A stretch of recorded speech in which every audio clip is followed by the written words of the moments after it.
Like most openings, our hero wakes up and finds himself in a game character. And this is even the game he created himself. The name of the game is Hero of Ahan, Legendary Tales. It's about an academy with countless dangerous events happening non-stop. Even when the end times come, life in the game continues as usual. But that's not a problem because the game's world will be easily resolved by Buff, the author. Our hero, however, is not so lucky. He ended up in a character added just for show. Greenlock plays an NPC in the newbie quest where the main character saves all the villagers. If everything went as planned, it would be easy to resolve. But this isn't that simple. The game's world is called Park Si-woo. Interestingly, he also owns this role-playing game and has been transported into it too. But there's a big difference between Si-woo and Kreen. Besides his superior strength as a player, Park Si-woo also gets the special privilege of a stats window. The problem is that Si-woo never played this game before, but Kreen will make up for that. He has completed all chapters and knows every path inside out. In fact, Kreen is an expert in the legendary Hero of Ahan game. With his advisor by his side, Si-woo enjoys a 3 generations of luck advantage. Kreen has all the game information while Si-woo has the stats window and player system. Together, they support each other through every stage. They saved many people, achieved great feats, and most importantly, prevented the end times and returned to their real world. Everything seemed perfect until it didn't. Things just started getting complicated. Kreen's only disappointment is that everyone here seems like a stereotype. The reason will be revealed in the next part, for sure not disappointing anyone. What makes this game attractive are its fantasy elements and diverse, heroic tales with pretend romance. There's no romantic subplot involving Menzihu. If there's any female character, she just joins as a temporary ally before disappearing again. This is also what made Kreen regret later on. He should have noticed the oddity sooner. When his granddaughter, Marietta, died on her way to the memorial, or when Marietta suddenly disappeared at the end of the first stage. And countless other mysterious deaths and disappearances occurred, none of which were in the original game plot. More importantly, it's how Park Si-woo thinks, always by his side. Kreen should have felt something was off from the start. Marietta Dunalep is the final boss and female hero of this game, but she has never appeared. She vanished mysteriously. One day, Kreen unexpectedly found Marietta's staff in a secret underground room in Si-woo's place. The room also contained other heroes' items like Alicia's Odachi, Jager's rare mace, and Lark's rare spellbook. And the scariest thing was Marietta's body trapped in a glass container filled with red liquid. When Si-woo realized he was discovered, he showed no signs of worry. Instead, his true nature became clear. Kreen questioned Si-woo about the reasons for these events. He calmly explained that Mariette was a high-level dragon and her blood is valuable. Therefore, he captured her to extract her blood. Thinking back, Kreen had also drunk a small bottle of medicine from Si-woo today. He said it was just a regular recovery potion, but she didn't expect that it actually contained Mariette's blood. Kreen collapsed. Si-woo's face turned cold and terrifying. He had been building this for a long time. Specifically, the Mariette mission took him a whole month. Si-woo does all of this just to complete the story faster. He finds Kreen's playstyle too boring and outdated. Just get rid of these characters quickly. In reality, Si-woo is not as new as he claimed. He's a seasoned player in this game. More accurately, Si-woo is the devil in this game, with over 99,997 kills to his name. Kreen was appalled by this name and angrily grabbed Si-woo's collar. He didn't resist but calmly said these are just in-game NPCs. There's no need to get so worked up. Kreen felt helpless, truly disappointed with everything. She reached into Si-woo's shirt and asked why he would use Odachi if he was obsessed with quest rewards. After all, a mage doesn't need night items. The regular potions can be easily created through the system window. Si-woo let out a cold laugh. His face and eyes turned red, making him look like an evil devil that scares people. He just pushed Korin gently, but Korin was immediately thrown far away. hitting the wall and covered in blood. Now, Sihu has transformed into a mad beast. He keeps jumping around, saying he did all this just for Korin. He should have treated Korin as his life and world, not caring about those female characters. Ashkel paused for a few seconds. That's right. Just like everyone thought, Korin was startled and hesitated for a moment. At this point, Sihu won't hold back anymore and will reveal his true nature to everyone. As expected, Sihu loves the guy Korin. At first, Korin still couldn't believe it. After all, they've gone through 199 chapters together. It's impossible for a story full of action and plot twists to end this way. A terrifying aura emanated from Sihu. The only reason the original team was all male is because he secretly eliminated all female characters before. He doesn't care about any other guys. The only one he loves is Korin. His mother suddenly shivered, and even Karini couldn't resist hitting Sihu in the face. It's unbelievable that this guy has such sadistic blood. Karini's 12-year-old life was almost destroyed by him. As Karini tried to run away, she was quickly captured by Sihu using magic. She had to be tied in a very uncomfortable position. Who wants to see this? It's unbelievable. Sihu continued saying things that any domineering CEO would say to his girlfriend. You won't escape me. I will keep you forever. You are mine. In this fake world, you're the only real thing. At this point, Korin was terrified and wanted to vomit. But in this situation, he couldn't do anything else. Once his tears fall, the game must end.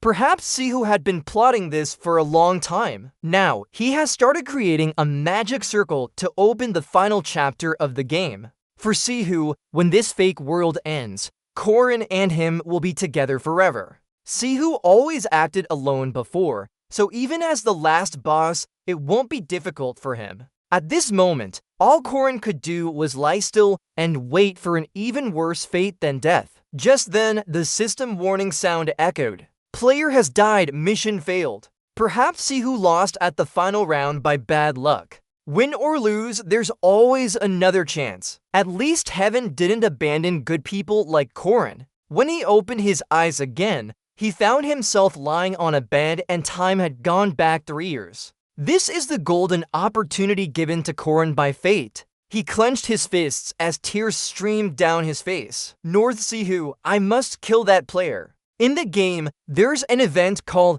the Dam Break event on River Rodian. During this monster subjugation mission, the dam broke suddenly, sweeping away a whole village. Thousands of water monsters flooded out, and thousands of innocent people drowned. It was a horrific scene. At that time, Park Sihu seemed to be extremely happy about it in an unsettling way. Win didn't understand why he was so elated back then. Now, the only thing Sihu cared about was the experience points gained. Remember what he said, just 3 more lives would give him 100,000, enough to drive Karini crazy with that sickness. With the current situation, Karini can stop Sihu now. At this level, Sihu is still only level 5 like him, and his growth factors are all at Mukaba Academy. After joining the academy, Sihu's strength increased significantly. He hasn't turned into a monster yet, but it's unknown how fast he will grow after joining the academy.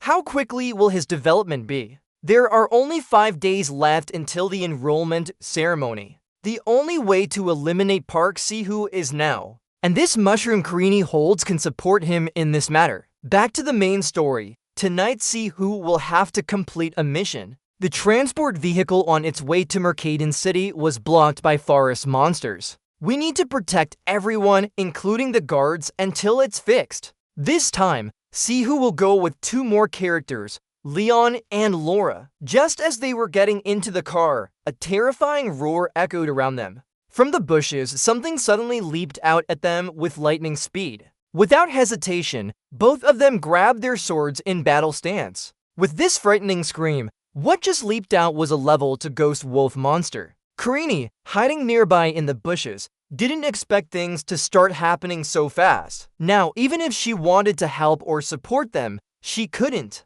If he had time to prepare, he could have saved them. After distracting the monster and letting the carriage and others escape, Sihu immediately ran towards the female ghost wolf. Korin now needed to confirm whether Park Sihu was really the hero who would save the world or just another player like herself. Facing this ghost wolf in front of him, Sihu's face suddenly became terrifyingly excited. Just then, an important female character appeared with a sword. She wanted to deliver a beautiful killing blow to the monster's neck, but it blocked her. This girl is the second daughter of the Aiden family, who wields Odachi, one of the 6 king swords. She's a key member and full-fledged character named Elisa Aiden. Sihu had been waiting for this moment. He took out a hidden dagger and began to approach, ready to strike. This is still that ragged Sihu from before. Luckily, Elisa quickly noticed his action and dodged in time. Terrified, Elisa asked why he did that. Sihu said it was just a slip of the hand. The ghost wolf's roar made her regain her senses and continued fighting with it. The poison-tipped dagger had missed but grazed Elisa's body. Some of the poison had entered her system, but she could still fight normally, perhaps because she was a key PC in the story. The poison seemed to weaken Elisa as she fought the monster. She tried to calm down and focused on her power before releasing her special technique, Elisa's ultimate move. Elisa regained her strength and quickly charged towards the ghost wolf. Sihu coldly watched. With just Elisa, she could defeat this fierce ghost wolf. He wouldn't let it end so easily. Sihu threw his dagger at Elisa. This time, it was definitely intentional. Luckily, Elisa dodged in time, but the dagger was only a distraction. Unaware, she got close to the ghost wolf's mouth. Quickly drawing her sword and stabbing its head to kill it, she was stabbed by one of its fangs. Elisa fell down. Sihu seized Odachi from her. He gleefully handled the sword. His face turned cold, with no humanity left. Elisa lay on the ground, completely exhausted, near death. In her eyes, this man in front of her was a cruel demon. To die like this would be the end. Suddenly, a bag full of yellow powder flew into Sihu's face. It covered his face and body. Everyone knew who threw that bag at him. While angrily trying to find out who dared throw something at him, a group of forest monsters was approaching. That yellow powder is Topanix mushrooms, which are the favorite food of forest monsters. They were covered in thick dust. Now, in the eyes of these monsters, Sihu looked like fresh meat with special sauce. So now, the monsters saw Sihu as a tasty target. Taking advantage of this distraction, Korin quickly stepped out and pulled Elisa to a corner. She was still breathing.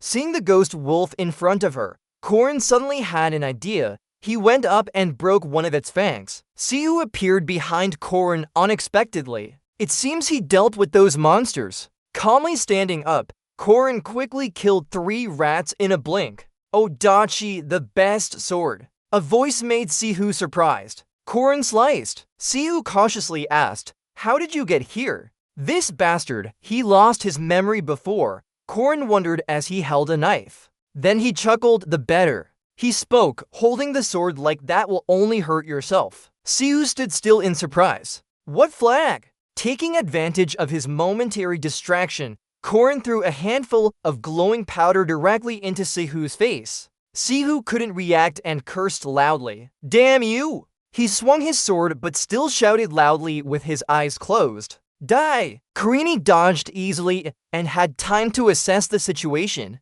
This guy swung his broken sword fast, but he's also quick. Still, Park Sihu is physically stronger than me. Karini crouched low to dodge and gritted her teeth. I'll take a chance. There's no other way out. Karini swung the sharp claw towards Sihu, making him flinch and dodge. At this point, Karini was almost losing it, still throwing attacks non-stop. Right, this fang blade can stab his throat and kill him. Dodge! Sihu focused on the claw in Karini's hand, blocking with his sword. But then, without warning, Karini raised the other dagger and swung it up. Sihu's eyes widened, but he couldn't do anything as his hands were busy blocking. The dagger pierced deep into Sihu's shoulder. Sihu screamed in pain, his face pale. His eyes filled with fear. Tears could fall at any moment. Karini raised the other claw high and quickly brought it down on Sihu. Blood flowed out, but the claw didn't pierce Sihu's body. Instead, it got stuck in his hand. Karini stared at Sihu, who was holding himself with tears streaming down his face. In the end, the result was predetermined. With all her strength, Karini pushed the claw through Sihu's throat, causing blood to spurt everywhere. Thanks for everything in my past life, Karini thought, only hearing endless gasps of breath now. I must admit, thanks to you, I've grown stronger. But even so, I don't regret doing this. Karini pulled the claw out. Having killed a monster, Karini stood up and looked at the neatly disposed body. Suddenly, the system notification sounded. The system displayed Sihu and Korin's current stats along with player death notifications. It was calculating plot anomalies, checking alternate worlds, transforming Korin, testing potential, ideology, compatibility, journal transfer, experience transfer to hero Korin, and minimum reserve for story collapse scenarios. Running backup player program, Korin AAAA Knight, successor of martial arts, backup player. Korin observed the notification, breathing heavily, backup player, so now I have a numerical window? Suddenly, a coughing sound echoed, startling Karini as she turned around. Alyssa was covered in sticky substance and lying on the ground, struggling to breathe. Karini noticed her. Concerned, Karini rushed to hug Alyssa and asked anxiously, "Are you okay?" "It hurts," Alyssa painfully tried to say. "I can't see anything." Karini breathed in. At least she still has the strength to speak. "Do you feel dizzy? Can't smell anything? Is your ear ringing?" Alyssa, eyes closed and slurred. "How do you know?" Karini observed her, recognizing symptoms possibly from tree frog poison. Thinking for a moment, Karini said, "Without a stat window in the guide chapter, it's hard to create this kind of poison. If this was more potent, she would be dead already." Karini looked at the dagger stuck in Alyssa's side and quickly untied her belt to try to save her. Despite the wolf claw still embedded and her critical condition, quickly stop the bleeding and detoxify, Karini used the belt to wrap around Alyssa's arm tightly. The sudden pain made Alyssa cry out. Karini tried to soothe her. "It'll be okay. I'm a blood-stopping and detox expert. You're safe now." Lee glanced around worriedly. In case she bit her tongue, it would be dangerous. Karini's eye stopped at Sihu's dead arm nearby. After some hesitation, he pulled Sihu's arm towards Alyssa and instructed, "Bite down." Confident in his decision, he started unbuttoning her shirt and said, "It will hurt a lot. Bite as hard as you can. It feels like I'm back to 3 years ago, but this time I won't hesitate." As Karini pulled the dagger out of Alyssa's side, she yanked it forcefully. In the silent forest, endless cries of pain echoed. "Those who died in my past life are still alive. We saved one. That's enough." Alyssa was successfully treated, but she still lay unconscious on the ground. After a while, Korin designed a simple pot to boil over the roaring fire. He observed Alyssa lying behind as he watched the pot and comforted her. "Hold on, I'm brewing a cure. Don't worry, humans don't die that easily." Alyssa closed her eyes mumbling, "Thank you." She struggled to whisper, "Please tell me your name." Korin gently placed a wet cloth on Alyssa's forehead and replied softly, "It doesn't matter." Alyssa glared maliciously. "Why?" Korin reminded Alyssa, "Don't overthink it. Rest now. Once the potion is ready, I'll wake you up. From now on, you must act in secrecy so fewer people know about you." Korin used a small stick to draw a circle on the ground as he thought about the situation. The legend of Hero Ahen is indeed a tale of a legendary hero. While dealing with incidents at the academy, players will become heroes, saving the world, defeating countless monsters and eliminating them all. Even someone like Park Sihu, the despicable one, must follow this story. If we don't defeat the final boss, the world will perish. But now that Sihu is dead, who will take on that fate? Korin wondered. The system shows a rank knight, inheritor of martial arts, backup player. Korin looked at it with clear disgust. Who else? He thought, but if I'm going to do this, at least make it count. Suddenly a series of notifications appeared. The system window said unauthorized access denied. Korin sat still in shock. I became a backup player, but I can't use the equipment for players. I was so eager to wait, and this is how it turned out. By the roaring fire, only Korin, the tall young man, muttered to himself. It's hard to accomplish anything in the future with just memories of a past life. I need to use external factors to help complete this task. After 3 years of training, Korin is no longer just an inheritor or backup player. He drew his symbol on the ground with his finger and a magical circle appeared. The power created a strong wind that made the fire brighter. Everything was drawn into it. Korin observed contently. He smiled. Just as predicted, it worked. The magic I learned in my past life is ancient language. These ancient symbols contain power within them.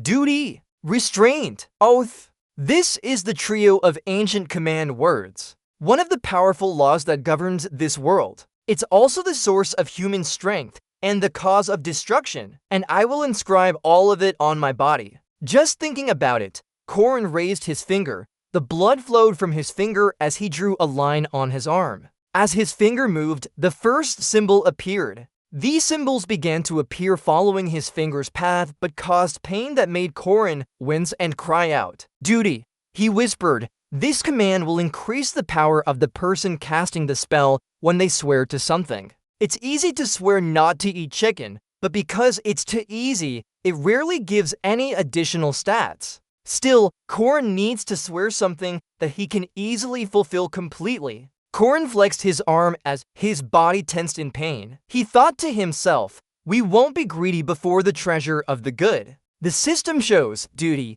you will not be greedy before the treasure of the good. Your stats will increase when you complete the mission. If not, you'll be penalized 10 points. Korin continued to bite her finger and draw on the other arm. The blue veins in her neck stood out due to the pain. The system reappeared, restrictions applied, but I couldn't sense my soul. In this world, everything has empathic abilities. Spirit entities can only interact through mutual connection, so they cannot use their powers to affect things that lack such sensitivity. If you don't comply, you'll take 600% damage from the opponent. The restriction limit has been activated. System notification. Crystal damage 0%, physical damage increased by 50%, and the benefits of the pact when fulfilled my sigil becomes a shield protecting me from all other pacts. Korin continued with a firm tone. Now, the last thing, the oath. This oath carries the weight of ancient words and creates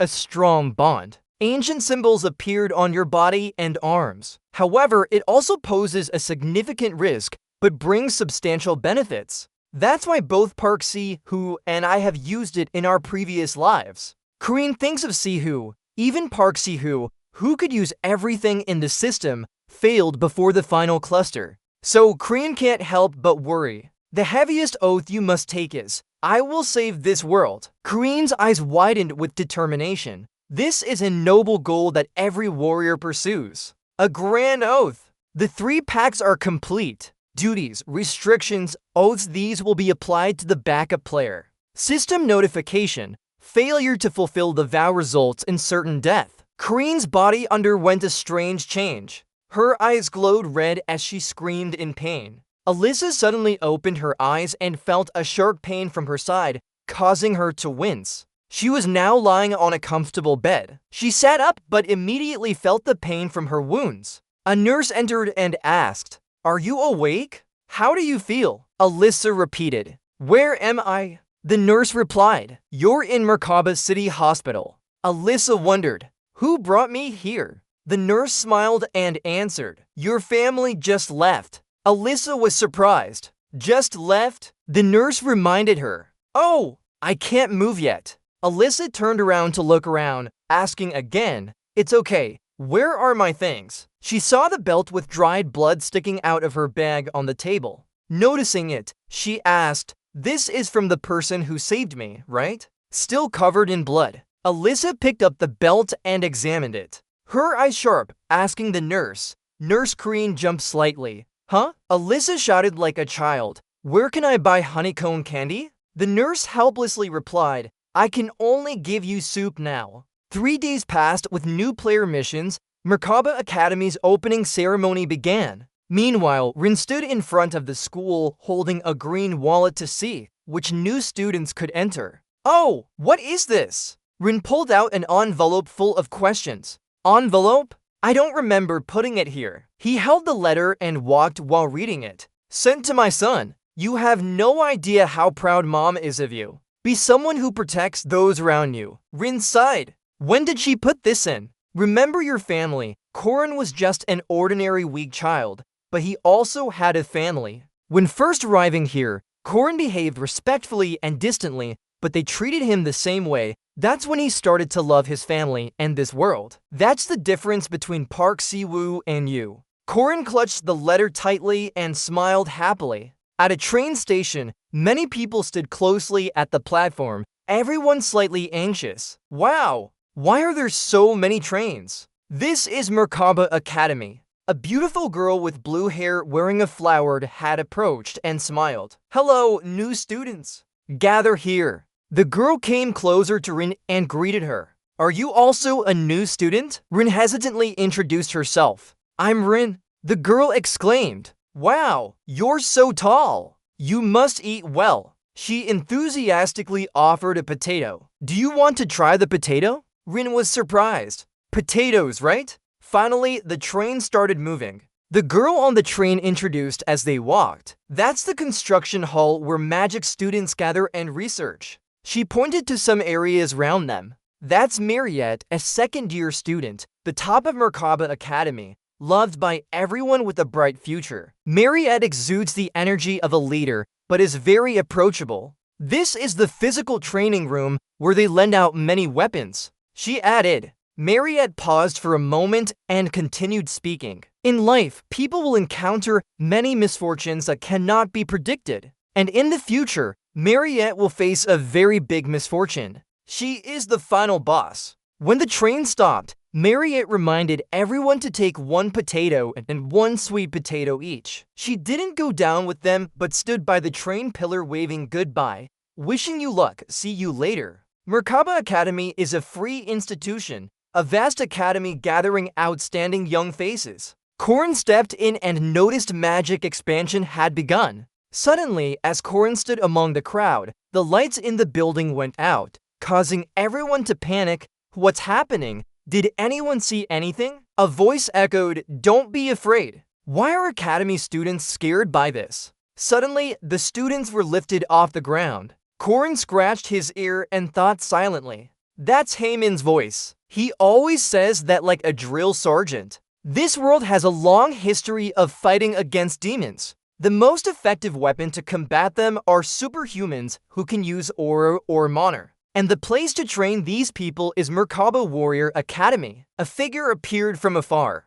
Ah, hello! He was a man with a stylish appearance, approaching and greeting them. I'm Professor Fermat Zaman, in charge of this year's opening ceremony. Night Department Professor. Rin smirked. It had been a while since she last saw this name. Fermat continued, most of you are here to become knights or mages, right? When you arrive here, you already have your certification.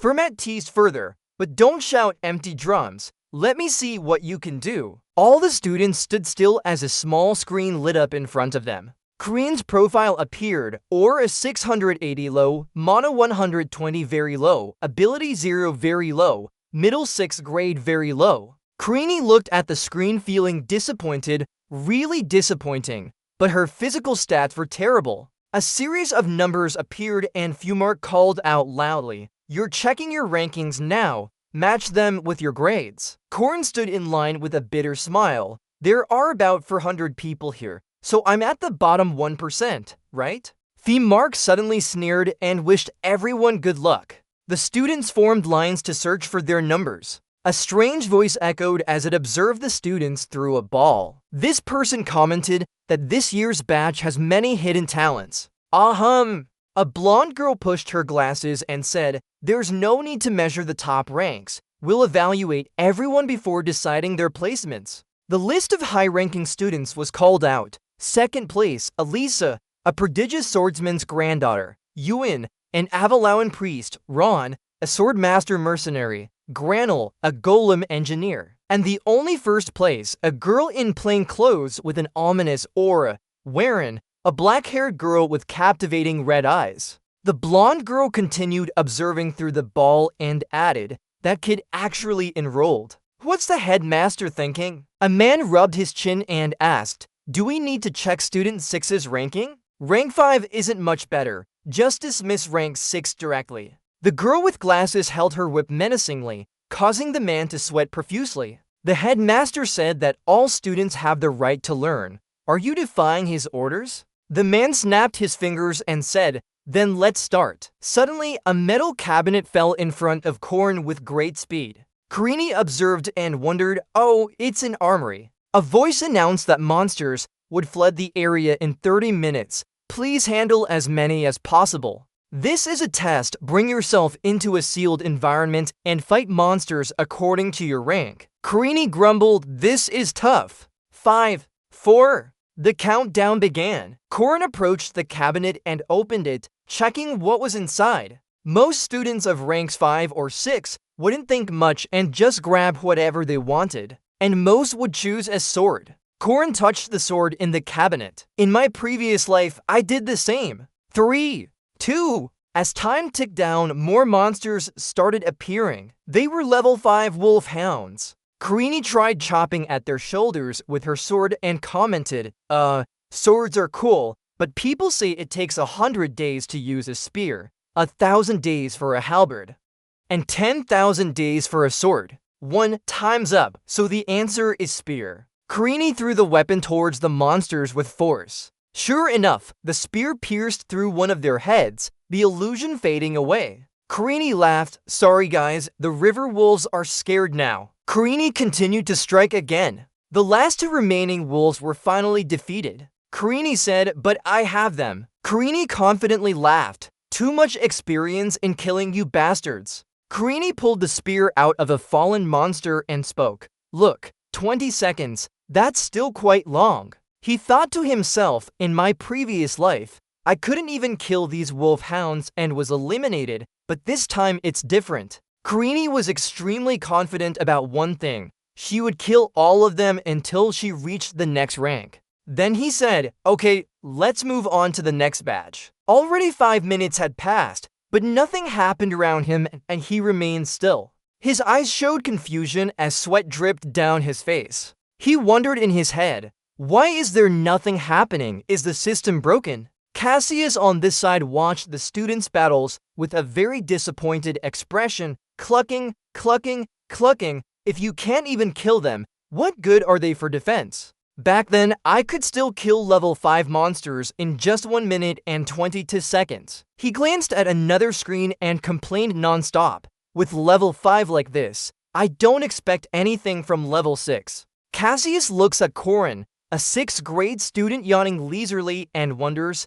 what's going on? The monsters haven't been summoned down, must be something wrong. Now there are 3 more ghost wolves in Korin's room. Why aren't the next level monsters coming out? Huh? Why are these ones here? Cassius still scolds as he watches the attacked student screaming loudly. Ha ha! These miserable bastards! But he doesn't notice Korin fighting monsters behind him. Bang! Bang! A slight smile appears on Cassius's face, showing some satisfaction. Ah, is this the first success? Wow, only 7 minutes and 22 seconds. Then he turns to the ball and says, I thought level 3 would take just 23 minutes. So what are levels 5 and 6 doing? Oh! Seeing Korin relaxing as if on vacation, Cassius shouts in frustration again. What's wrong with that bastard? Why is he yawning again? Is the system broken? Monsters are always summoned. Haman approaches when he notices something strange and asks, Broken?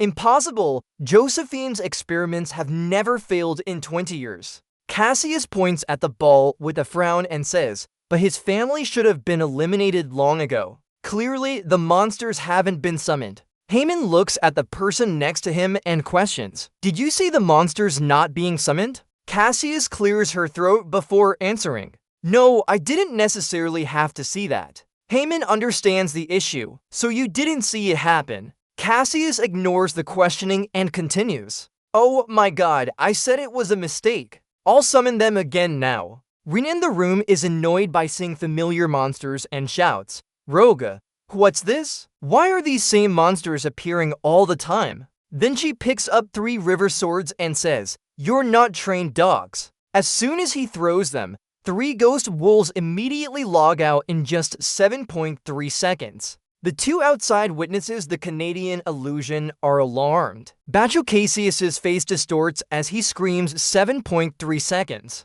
What? Then Batrachasius turns to Professor Fomag and stammers. Fomag, looking confused, asks back, "What's going on? Why is that?" Batrachasius continues asking, "What's the fastest time you recorded for levels 3 and 4? Fomag still doesn't understand what's happening and answers calmly, "A kid named Jagger did it in 3 minutes and 30 seconds. Why are you asking that? Cassius hesitates before answering, "Nothing. Look at Corin. He's so good with the bow. He must be a hunter's son." After saying this, she summons a level for Forest Hog to see how Corin handles it. The result is that the Forest Hog still gets defeated, and this time even faster in just 3.7 seconds. Cassius, or rather Mrs. Cassius, yelled in frustration, "It won't be that easy." Then she ruthlessly slashed a level 3 monster bear. Corin looked at the bear and remained calm as if observing a small bird.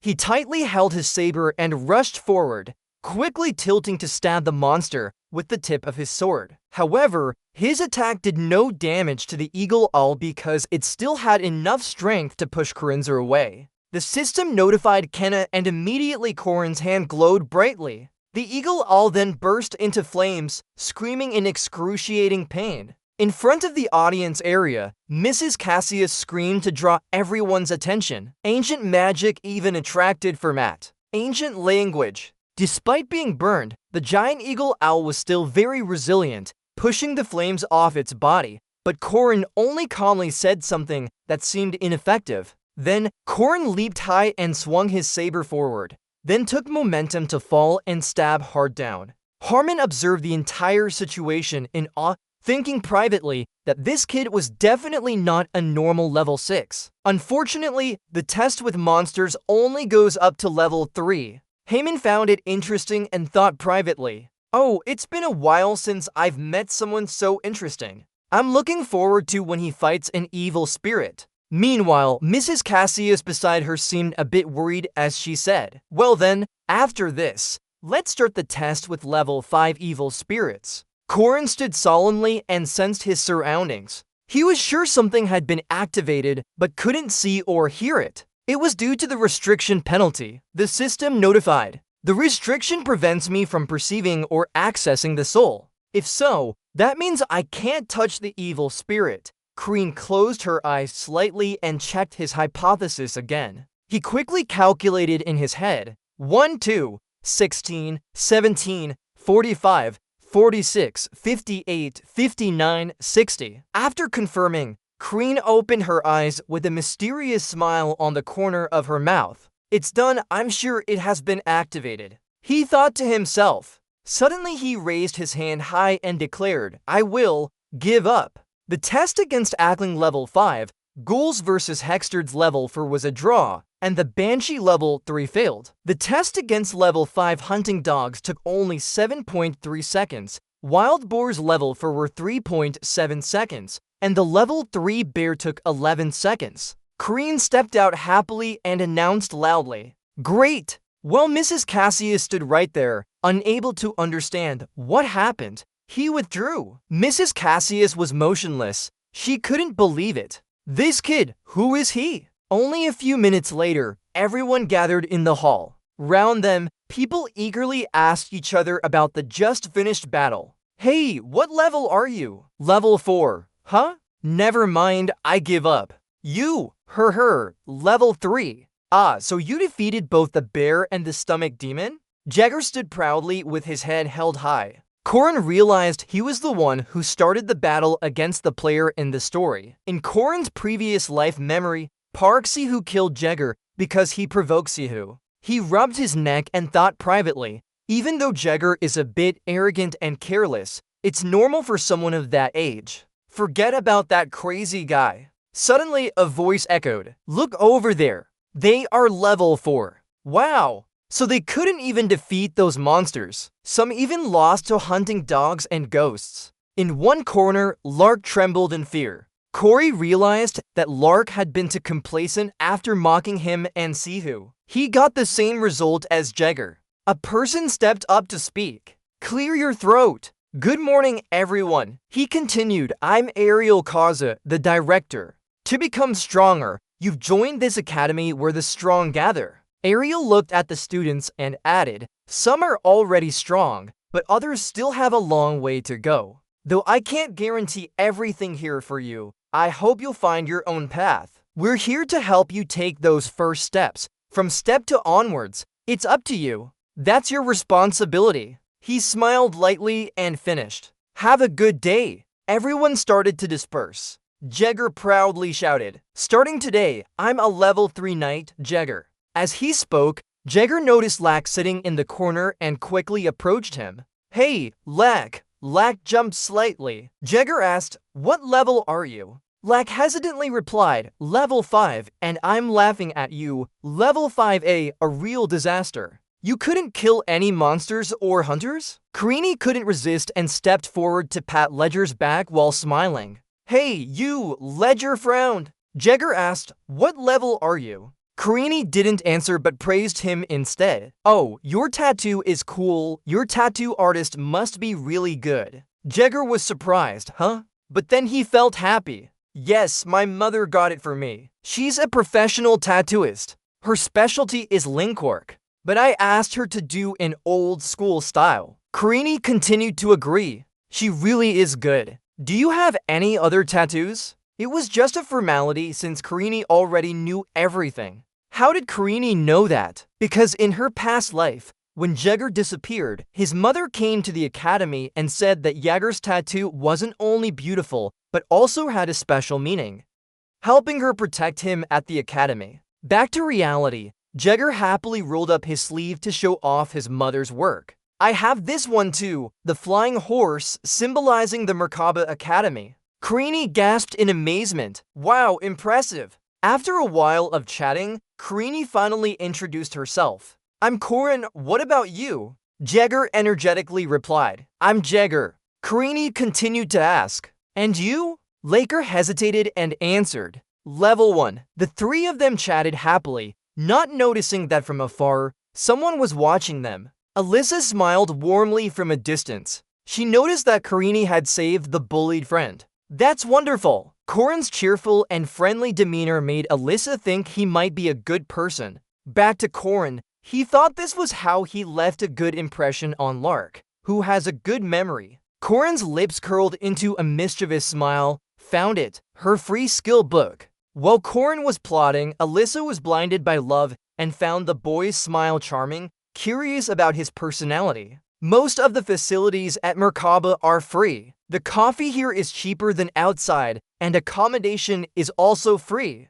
Among them, the training room is highly rated. It has a spacious, modern space with advanced equipment. Corin was practicing using his weapon. He turned around to prepare for a powerful strike. The reason is simple. When using this room, training that seemed impossible becomes feasible again. For example, fighting with a spirit entity you can't see. Karin threw countless strikes into empty space in front of her. Outside, two people stood watching and discussing. One of them spoke up, "Look, the first-year kid is training against a spirit entity." They continued their conversation. Usually, it's not until the second term that one has to train with a spirit entity. Maybe this little guy heard about it and started practicing. Who? I've heard many second-year students can't even catch a wind spirit entity yet. Suddenly, the spirit entity pushed Karin back and made her hit the wall. The group outside laughed triumphantly. "Look, you're daring to show off your strength.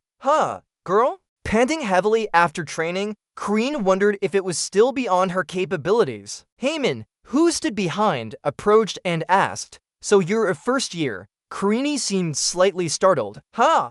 Karin politely replied, "Hello, county instructor." Heyman questioned, "Why are you fighting with the spirit entity?" He answered, "To practice combat spells." Heyman probed further, "Do you think you can handle it?" Karini confidently stated, "I will manage." Although she responded calmly on the surface, inside Karin was quite nervous. Why did he suddenly approach her like that? What's with the test result? Heyman's eyes were sharp as if trying to see through her, typical of him. Finally, Heyman smiled brightly and praised, "Great spirit. Here, take 10 rice cards." Then he turned and left, adding cheerfully, "Do it again and come find me for a reward." Kareen stood there confused but replied, "Yes." After Heyman left, Kareen sighed in relief. Why did she feel so anxious? Rewarding with food is good too, right? Kareen turned back to her unfinished work and started over from the beginning. Without noticing, Mariette had been standing outside for a while.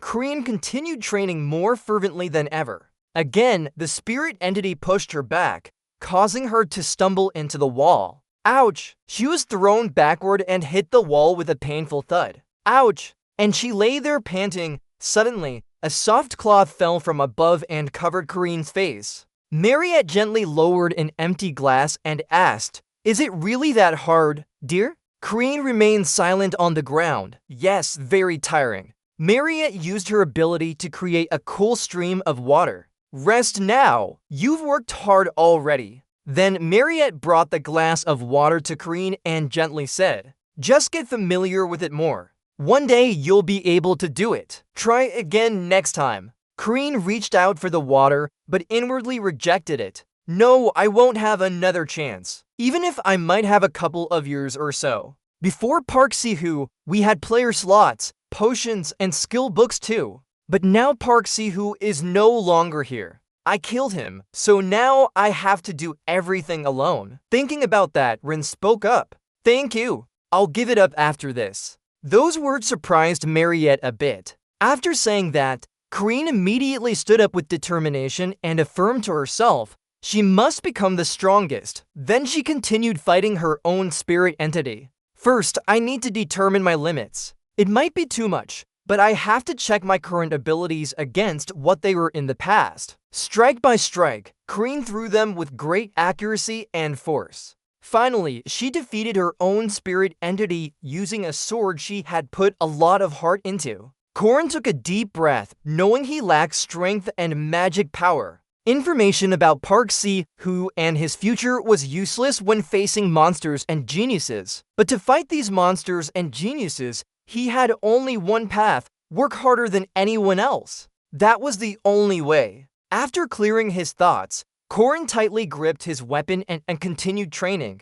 His eyes were filled with determination, refusing to give in. The past 3 years wouldn't betray him. Korin charged forward, delivering a strike. Surprised, he threw the spear high into the air. Mariette was taken aback, wondering if he had given up and thrown in the towel. But in an instant, Korin caught it and firmly held onto the spear. Mariette then realized the young man's intention. No, he shot them down and is now capturing one. Opposite him, Korin arched his body, his strong hand thrusting forward before flipping to push back the other shoulder. The arm holding the spear moved in tandem. He threw the spear straight into the spirit form's core. It exploded high up, the space glowing like outer space, making Mariette raise her head to look. Strong and excellent, those words didn't fit him at all. Mariette was so shocked she couldn't speak. Goa, her eyes shining as she marveled inwardly. But Korin's imposing stance made her praise him nonetheless.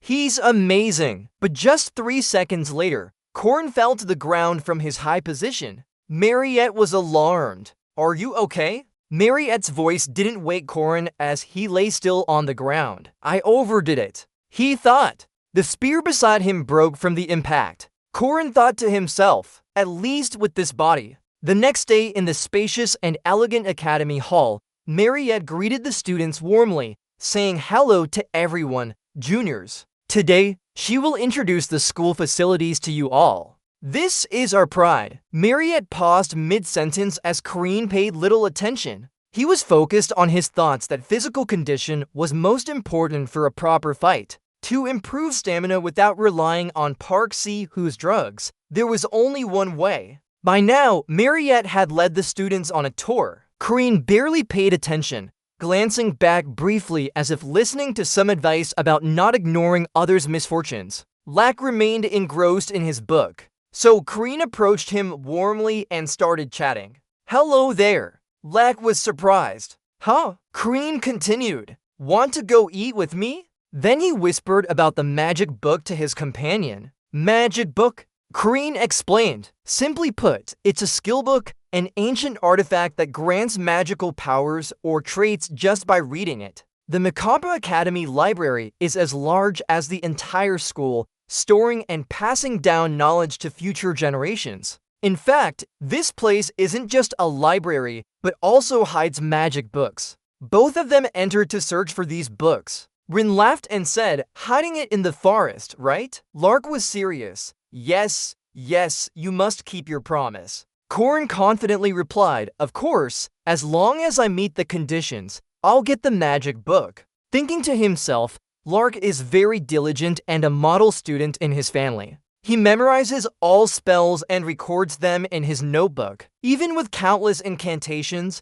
using them all still proves difficult. If level and mana are too low, no matter how theoretically skilled you are, it won't help. At this moment, some books fell in front of Corin and caught Lark's attention. But with magical books, that's a different story. Ah, B, C, D. Shivering nervously, don't play around anymore. Just thinking about it, Creenie opened a mysterious path behind the bookshelf. Lark was extremely surprised and shouted, secret door. How did you find that? Creenie didn't directly answer but urged, come on. Lark called out from behind. Wait for me. Let's go together. Lark followed nervously and fearfully. Terrifying. Creenie softly called out. Lark asked in surprise. How? Creenie seriously said, it's time to fulfill your promise. You must do well. Lark immediately firmly grabbed Kreen's hand. Alright, you want me to help fight the evil spirit, right? But what should I do? Before he could finish speaking, Creenie punched him hard in the face, making his cheek swell. Seeing Lark fall down, Creenie laughed triumphantly. Let's start then? Lark lay on the ground, and Creenie secretly cheered. Even though I came here to save Lark and complete a special mission, if I can catch this evil spirit, I might get the hidden fragment I want. However, his eyes glanced sideways. A small problem appeared behind him as a tall and terrifying figure emerged. It was Count Sapantia, an evil spirit. This is definitely an impossible mission. Corin hesitantly asked, why do I have to face such an abnormal spirit instead of a normal one? Sapantia glared with red eyes and exuded terrifying aura, wanting to suppress everything. His attack from the general, who once commanded the Southern Front 800 years ago, caused most players to die immediately after the mission started. But facing those magical spheres, Corin remained calm. Of course not, I'm not one of them. His unusual calmness made him stand confidently against a beastly creature. The system notified that it couldn't see souls. Sapantia continued attacking Corin, and he thought, the Count's attacks won't work on me. He even calmly turned his head and asked, is something wrong? The problem is I can't see him either. Corin said, Count Sapantia, sorry, but I don't see you. Then he urged Lark to get up and suggested, maybe you should possess this guy's body instead. In this world, there are many factors that can turn ordinary people into half-humans like vampires or werewolves. One day, Count Sapantia awakened, became a vampire, and killed his servant. Despite trying to control his vampire instincts, he failed and feared killing his wife and daughter. So the Count had to move his entire family elsewhere and seal the city gates to avoid a massacre. He used magic to seal himself in a book, which is this magical book in the library. After possession, Lark's body erupted with red blood magic. His eyes became terrifying with long fangs, and he howled like a fierce wolf. Sapantia in Lark's body leaped to bite Corin. Creenie couldn't help but exclaim, straight at me? He must have been triggered by something and suddenly went berserk. But he still kept his calm and analyzed. The second reason I chose Lark is that when possessed by a spirit like Count Sapantia,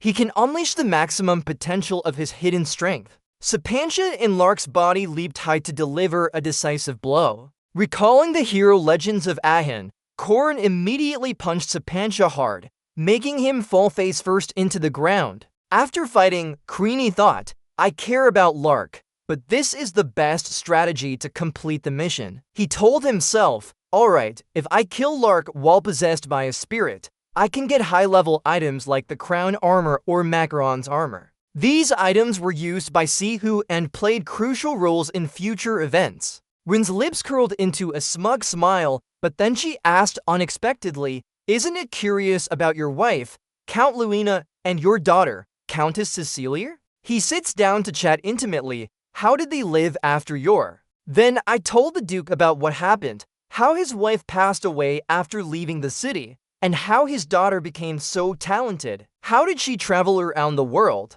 Rin looks at the Duke sincerely. I don't like Park's way of doing things. Yes, but as Rin, who also has a family she loves in this world. After telling her story, Rin asks, what do you think? Are you satisfied with my answer? I want to let this poor soul die properly. Sebastian's tears slowly fall. The unexpressed sorrow of a man is finally revealed. Sepantia gently wipes away her tears, her voice softening, sorry for barging in. Thank you for helping me. Corin laughs and replies, no problem, I wasn't hit either. And even Lack's water punch was weak. Then Corin continues, I still have questions to ask. Before that day ascended, we talked for a long time. Finally, Corin completes the task and receives the spoils, including an epic for the Wraith Soul of Duke Sepantia. Grimoire is the magic book containing the Duke's soul. Inside are various abilities and enchantments. If read, you can learn them.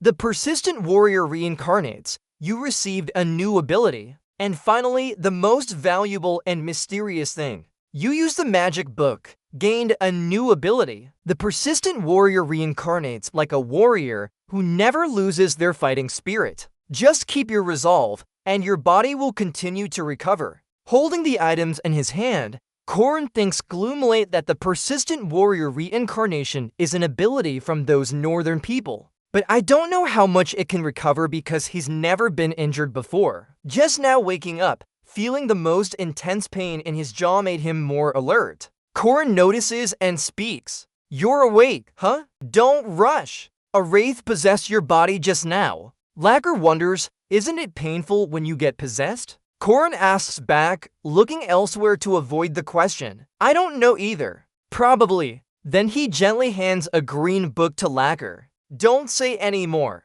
Take this. Lacker holds her face in confusion. Is it a magic book? That's why I chose you last. Corin replies, you came unexpectedly. Just to make sure. Did I really get it? Seeing Lark's excited and pleased expression as she read the first few pages, Corin thinks, sometimes I want to see how someone strives for a reward. System notification, don't be indifferent to the misfortune of good people. Complete Duke Sepantia's difficulty task, 80 points distributed evenly, cannot view detailed information. Holding Lark's exhausted body, Corin is surprised by the notification, I got 88 points. In this game, each level up gives 5 attribute points. So this must correspond to 16 levels. But no level up notification. The reward for level 1 was only 80 points. Could it be to compensate for not being able to directly increase attributes? But with so much experience,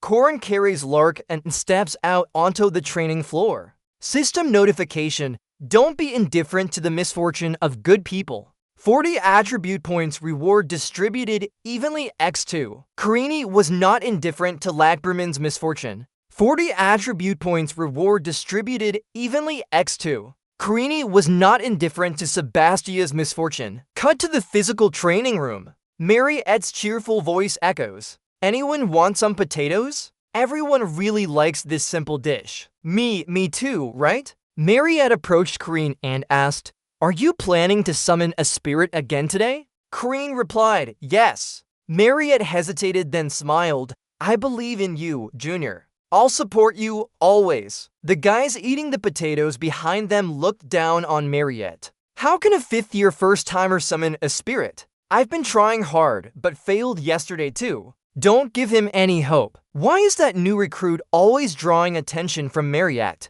She laughed. Really? She bet to gold coins with Rin that she would succeed. Everyone was criticizing her for always taking care of little Rin. Others were betting 70 silver coins on Rin's failure. Rin looked helpless. Why am I the one being bet on? I just wanted to practice. His ear slowly picked up his sword, thinking, it doesn't matter. Focus now! With my stats from helping Sapancho send, I'm sure I can catch it, but now I don't know how strong I am. He decisively slashed the sword with a powerful stroke. Start with the weakest basic spirits. The stab broke through the protective barrier. Then he charged like a whirlwind. The technique I used to defeat the spirit before was the snake's long strike among various attacks. This technique is quite difficult, so using the most fundamental basic Cobra Burla break might be hard even with one swing. Instantly, the spirit was hit and disintegrated everywhere. Scary! The guys who were looking down on him now had their mouths wide open. Just one strike. Has Cobra Burla break reached that level? Surprisingly, Rin herself was still surprised by her current abilities. Isn't this too strong? Mariette praised. She only used 3 techniques yesterday and caused a shock. Today, she just needed one strike. Corinne hesitated to answer. Yes. What's going on here? She must have seen everything yesterday. No, more importantly, can a midge see the use of mana with their naked eye? How is this possible? Mariette asked softly. What's wrong? Is there something wrong? Then she suddenly handed over a small bag and said, here you go, your share. Corinne was confused, looking at the hopeless people behind Mariette who explained, thanks to you. I also managed to earn some, so of course we should give you a part. Corinne asked again, your share. Mariette inquired, why don't you like it? She smiled cunningly, thinking, of course I love it. Who doesn't like money? Feeling the money from Corinne inside her pocket now. Mariette, you're really smart. Keep up in the future. The full moon lit up the sky at night. Corinne was thinking while eating dinner. In my previous life too, I fought hard to gain some martial arts skills, just like now. I'm almost reaching step 5 out of 6 steps towards enlightenment. She ate one bread after another. The road is long, but my magic techniques are progressing faster than expected, so I'm not that worried. The problem is ancient magic. When Corin was drawing a symbol, the system popped up. Hagalos, you lack mana. He said it in his head. In my previous life, I couldn't master it completely either because ancient magic requires an enormous amount of mana.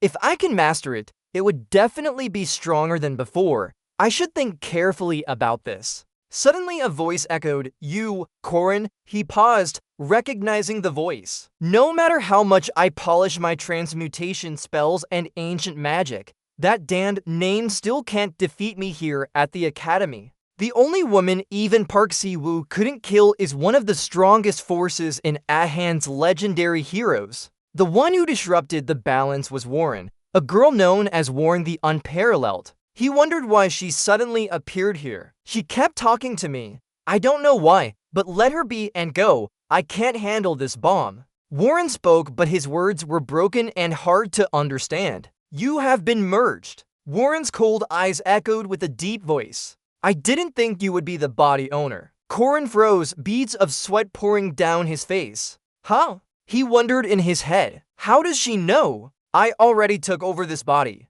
His eyes widened as he confirmed what Warren just stated. Warren sat silently, deep in thought. It seems that the existence of a single body carrying 2 souls, a human and a demon, is an anomaly. They say those standing between life and death can see the colors of souls. She didn't realize this. Perhaps it's even more bizarre. Rin's sharp eyes followed her opponent. Suddenly Warren asked, how does it feel to look into the original soul's core? Karini calmly folded her arms and replied, I don't know. Warren questioned again, what do you mean? She wondered if she was truly Karini or just another version, a merged memory. Then who is the one who attended that male high school, university, studying military fluid dynamics? The image of Rin lying on the water's surface, her distant gaze, flashed through her mind again. He thought it was all futile. But Warren didn't. She said seriously, because that body is indeed the original one.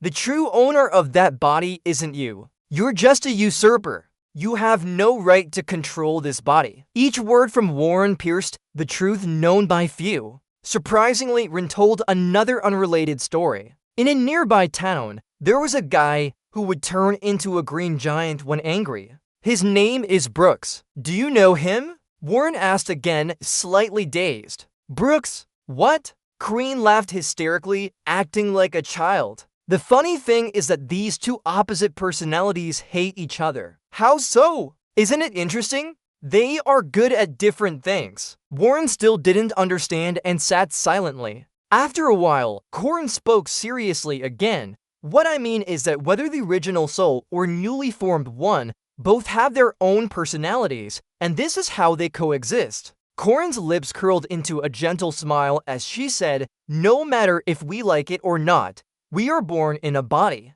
And when we're born, no one is guilty. Warren sat silently, as if blocked by an invisible force. After a while, the wind blew past Warren before he spoke. In this world, there are those who are born as sinners. Corin thought to herself, she understood the pain that came with saying these words. But now, he won't argue anymore and turned to leave without looking back, saying, see you later. Warren just mumbled, not bothering to turn around. The next day, Corin was walking around to look for something, heading south towards the academy. The only reason he left the dorm before hearing the birds sing that weekend had come was because of the quest board. By completing various small and large tasks here to level up for the main quest, he realized this was necessary for his progress. Still, his goal wasn't about leveling up, so it wasn't too important which quests to choose. He just wanted to try something. His eyes focused on the task requests on the board.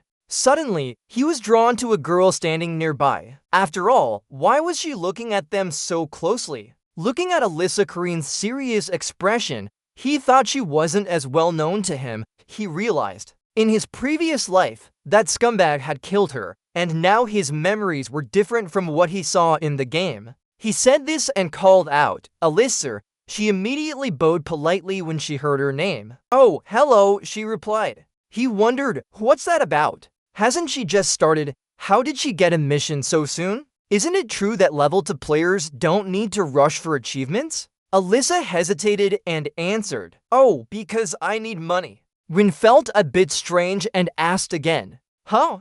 Don't they usually give substantial financial support to level 2 players? Alyssa explained with sadness, they said they wouldn't give me any because my family income is in the top 10% of the kingdom. After understanding this, Corin felt a bit embarrassed and thought, right, just like the free riding system in South Korea, wealthy families won't receive operational support. Alyssa continued with a sad tone, moreover, my family follows a laissez-faire approach, so I have to earn enough for basic living expenses. No matter what I say, they won't listen. Hearing this, Corin felt she was really pitiful. Her situation seemed complicated. Then he pointed at a paper on the board and said, if you need money urgently, how about taking on the patrol mission? It pays quite well. Alyssa exclaimed excitedly. Really? Taking advantage of the opportunity, Corin suggested they will accept up to 3 people. Do you want us to do it together?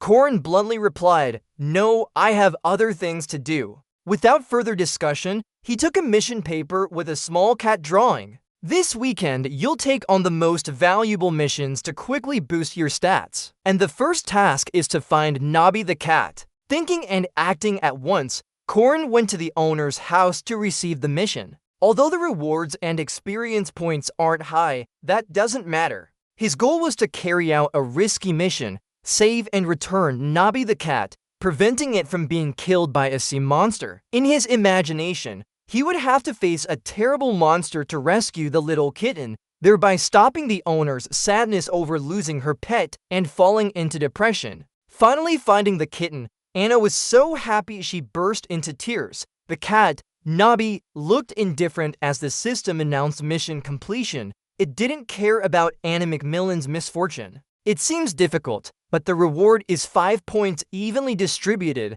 Corin laughed maniacally. Great, this really works. Even small missions significantly boost stats. Meanwhile, Anna ran away in fear. Perhaps he was the one who made her cry. Ugh, Mom, this person is strange. Corin kept receiving missions to fight evil. He kept thinking about points, nothing else. Then he accepted another mission to retrieve a lost ring. His mind was constantly on those two words, obsessed with the points. Suddenly, he remembered something important and stopped for a moment. Oh, wait, there's a more important task than points. I noted it down before leaving today, almost forgot about it. The scene changed to an unusual house where someone was shouting inside, "This isn't right." It turned out Ainkyo was angrily slamming the table. This isn't it either. Ainkyo didn't understand why he was so angry and broke a table while making a sauce with over 10 ingredients like garlic, but still couldn't find the right formula to keep cold chicken tasty. Suddenly, someone spoke from behind. Not that one. Yonki Jotomo turned around and asked, "Who?" Korin stood in front of a light, making him glow like the hero in a movie. "Add molasses. Your problem will be solved." Then he walked away leisurely, like an idiot. Haha. Alright, go in now. Ainkyo felt unlucky to encounter Korin. Is anyone adding molasses to it? This won't change anything. But after trying a bit of molasses, Ainkyo was immediately surprised and shouted out loud, "Huh? The taste! That's what it is!" Korin stood outside the door, flicking his hair like a wonderful guy. This is exactly the task I have to complete. The world would be in chaos without seasoned chicken. The system reports duty fulfilled, not indifferent to young Kiesel's misfortune. Difficulty level E,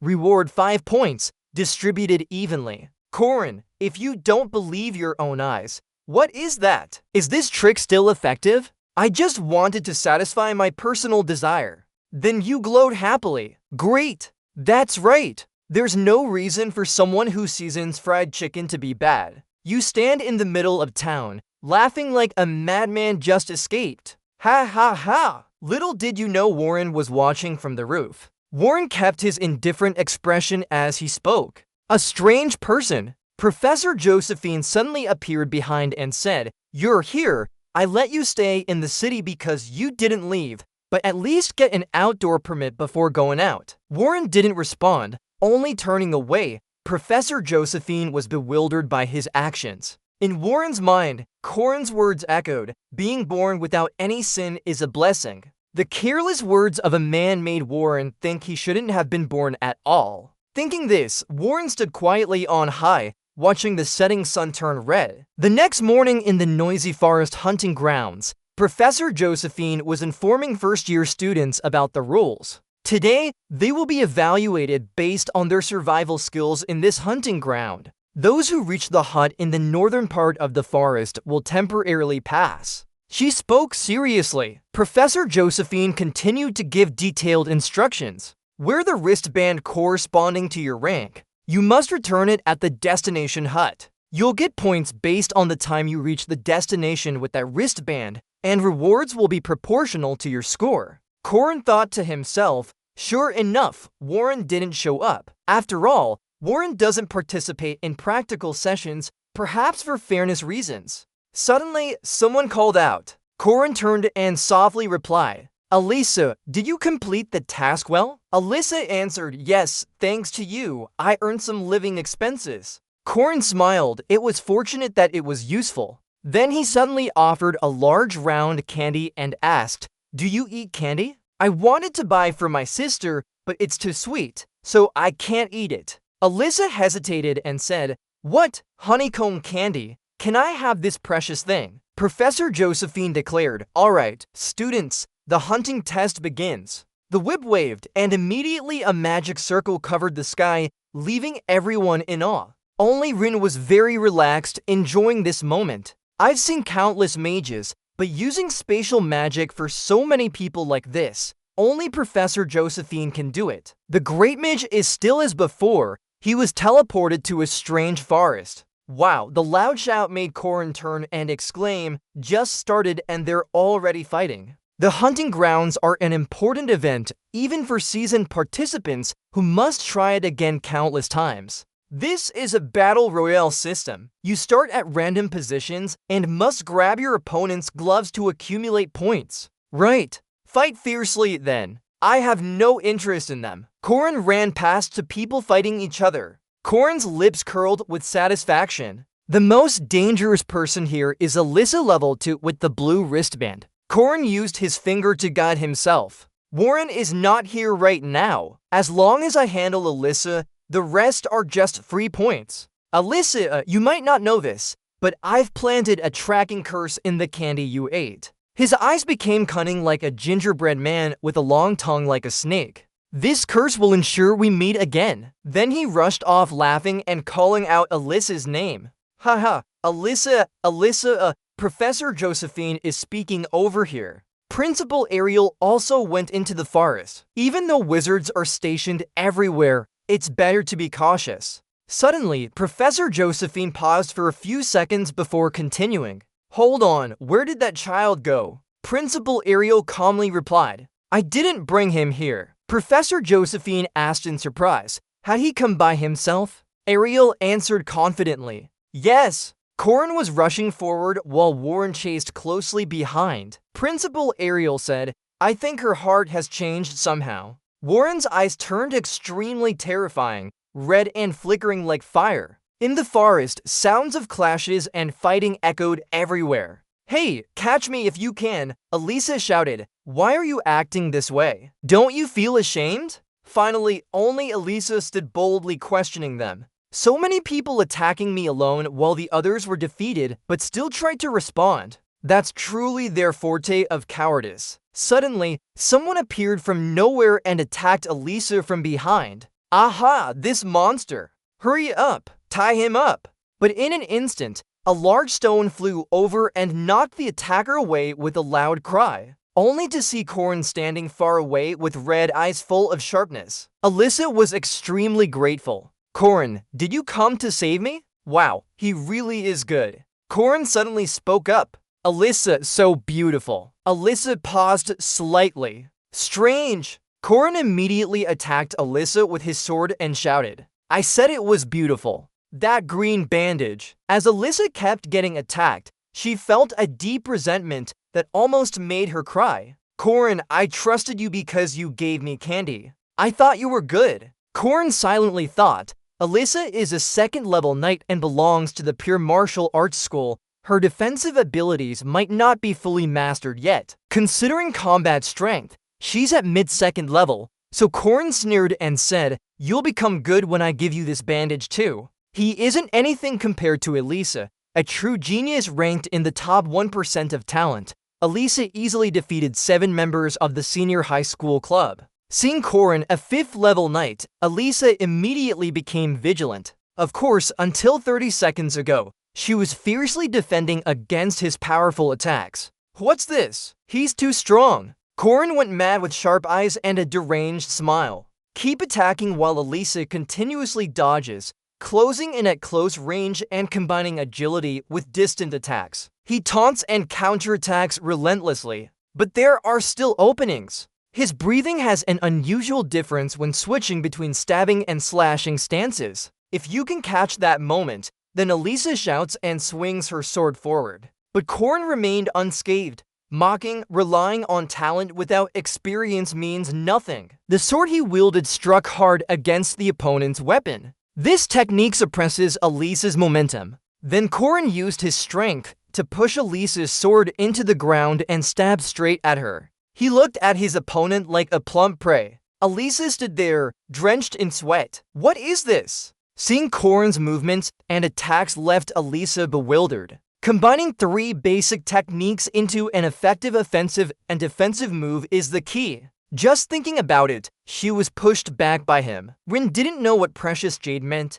launching a powerful attack straight away. 6-fold sword chaos rushing to kill. Alyssa was pushed back, but still tried to resist. But in the end, her body was severely injured from the struggle. Luckily, she managed to block his attack with her technique. Otherwise, it would have been life-threatening. Her face turned very ugly as she gritted her teeth in pain. Although not strong or incredibly fast, each technique's level of refinement is extraordinary. What the hell is he? Seeing Corrin so confident, Alyssa wondered too. This is a 5th-level knight, right? I've completely failed. He didn't hesitate to take off his gloves. I'll use them where they matter. Suddenly, a loud voice and dust came from behind. Husk, this is definitely cheating. Karini turned around in confusion. What was that sound? Suddenly, a large sword aimed to stab Karine right through. Hi ha! He raised his eyebrows and struggled to defend. It's too heavy. This is a high and thick sword, 4 times denser than steel, with magical support. It's an effective magic sword against large monsters. I've been attacked by this. It really is hard to defend. A surprised voice echoed. What? Didn't you get the heavy steel sword? You can't joke around here. Drone picked up his own sword and suggested. The bandage. Put it down and disappear. That 5th level knight. Karine saw the opponent's discomfort clearly. It's over. It seems like Drone. I really didn't want to run into him at all. Seeing how many enemies lay defeated under Drone made Corin wary. Despite his overwhelming success against dozens of foes, his relaxed look showed he was definitely different from Elisa, so he had to choose the most effective option.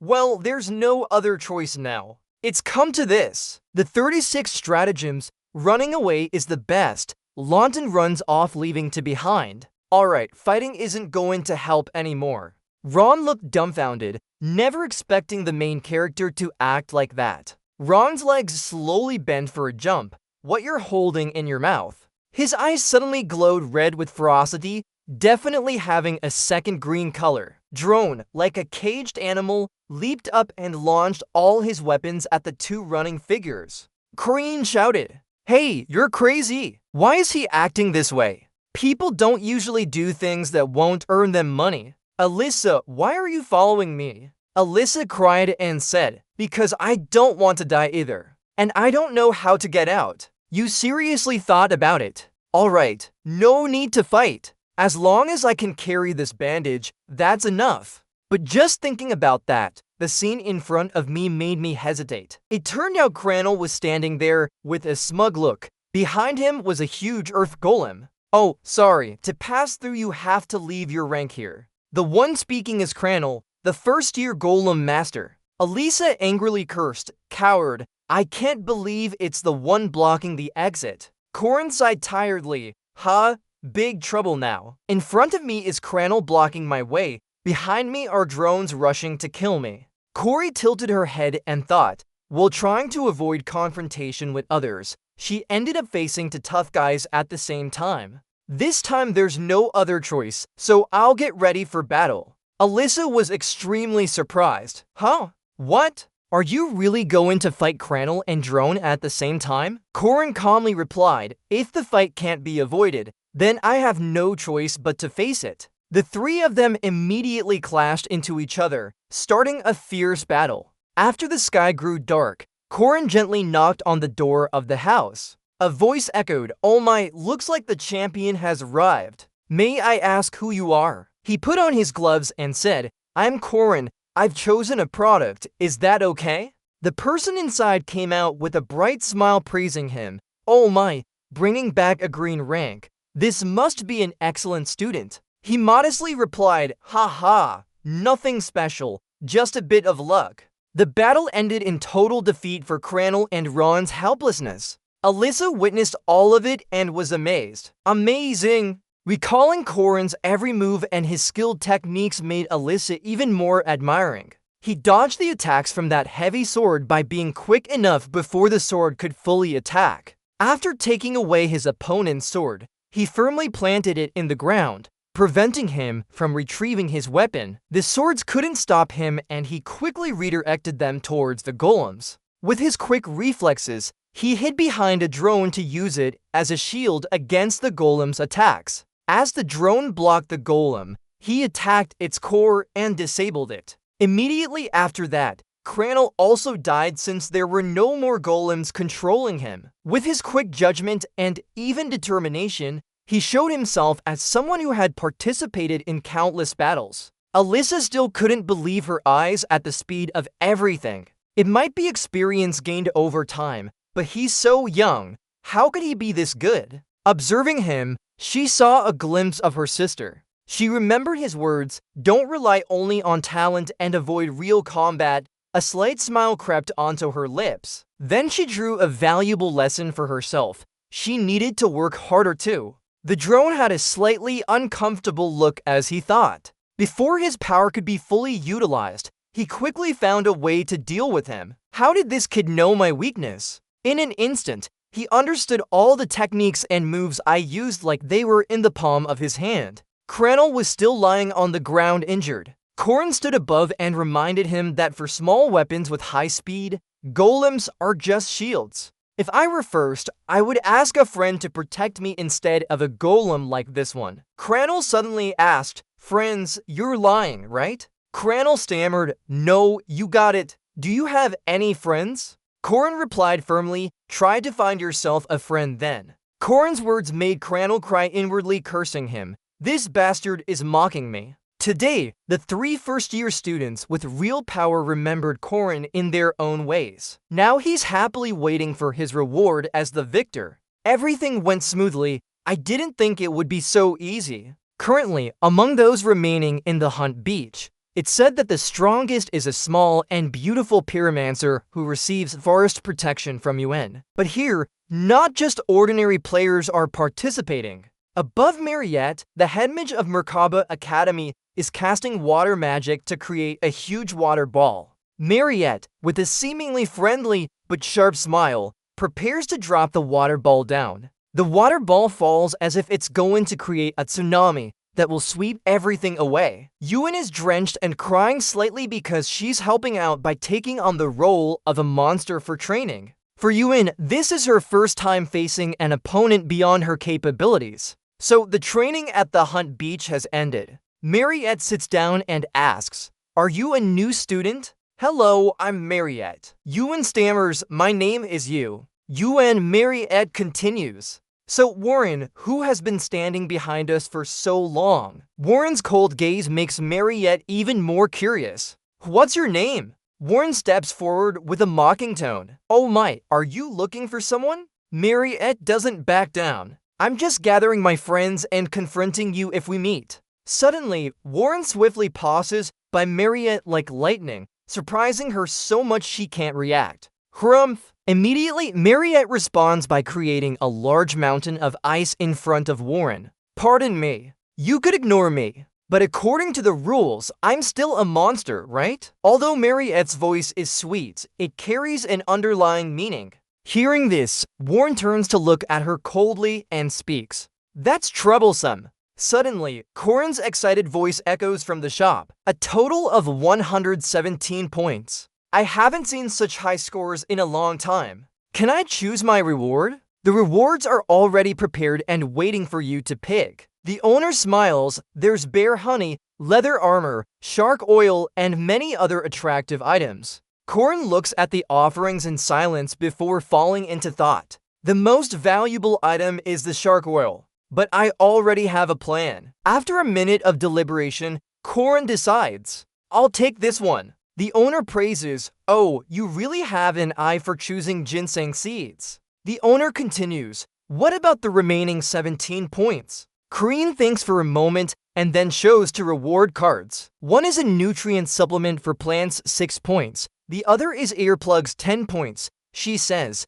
"Please, give me this one." He happily steps out of the shop. Shopping was great, but before him lies a scene of destruction with unconscious soldiers. Jaeger's voice full of sarcasm rings out. "No matter how many times you play, it never goes as smoothly as that. Not to mention, I've never seen them complete this part with so many points. Second place and 19 points left. Lab is tiredly running behind. I have 15 points. Corrin praises without reservation. You two worked well together. Hearing this, Jaeger is pleased. This game's easy. Tonight, I'll train more at the gym. Corrin speaks up. If you have enough energy to go to the gym, help me find the core of those golems. Luden is surprised and reluctant to turn around. Huh? Corrin isn't easily lenient with Luden. They're precious. Right, we'll help you. Luden feels uneasy. All right. Corrin immediately said that in situations like this,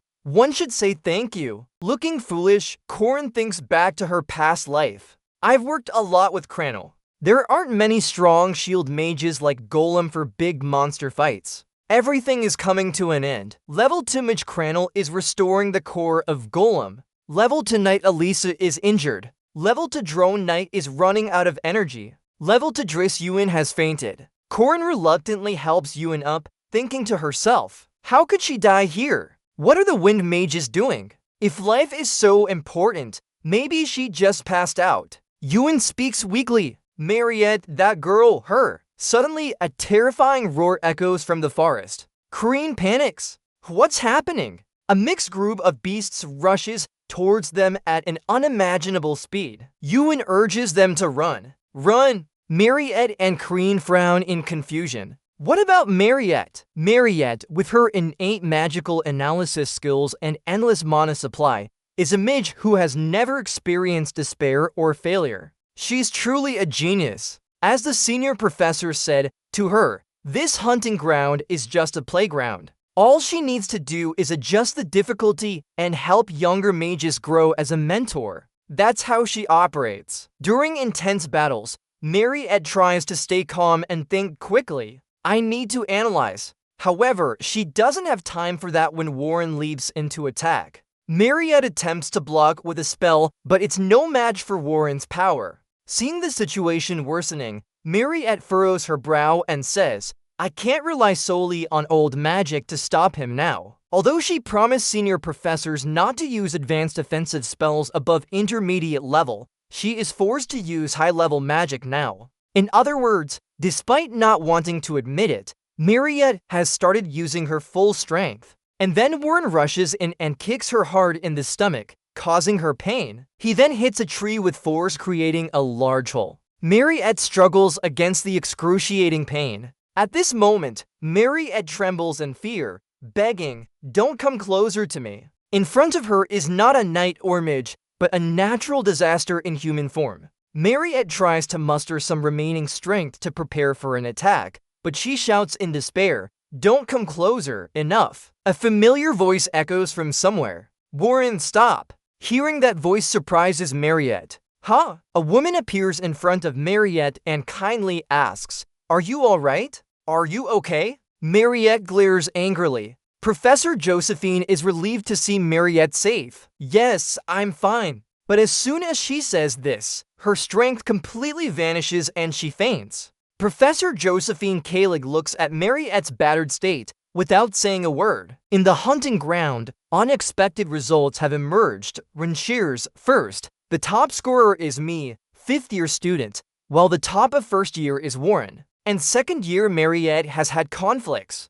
She's currently being treated in the infirmary with serious injuries and hasn't regained consciousness yet. Corin thinks, scared, I thought she turned into a boss. She seems a bit loud, but everything still follows the original story's plot. Alright, let it be for now. It's still 3 weeks until she wakes up. I need to prepare some things in that time. After thinking about it, he steps out of his room and looks around the edge of the Corin hunting grounds forest, searching for someone who lives here. He takes a little water and pretends to be indifferent as he drops the seed into the pond. Oh no, I slipped! What should I do now? As the seed sinks, Corin acts out a pitiful scene. No, this precious seed is what my mother left behind. No, suddenly a voice booms. Why are you crying? Corin grins inside. Here I am. In the hero's legend Ahen, there's an Easter egg that can only be used once, a hidden detail to add more fun for players.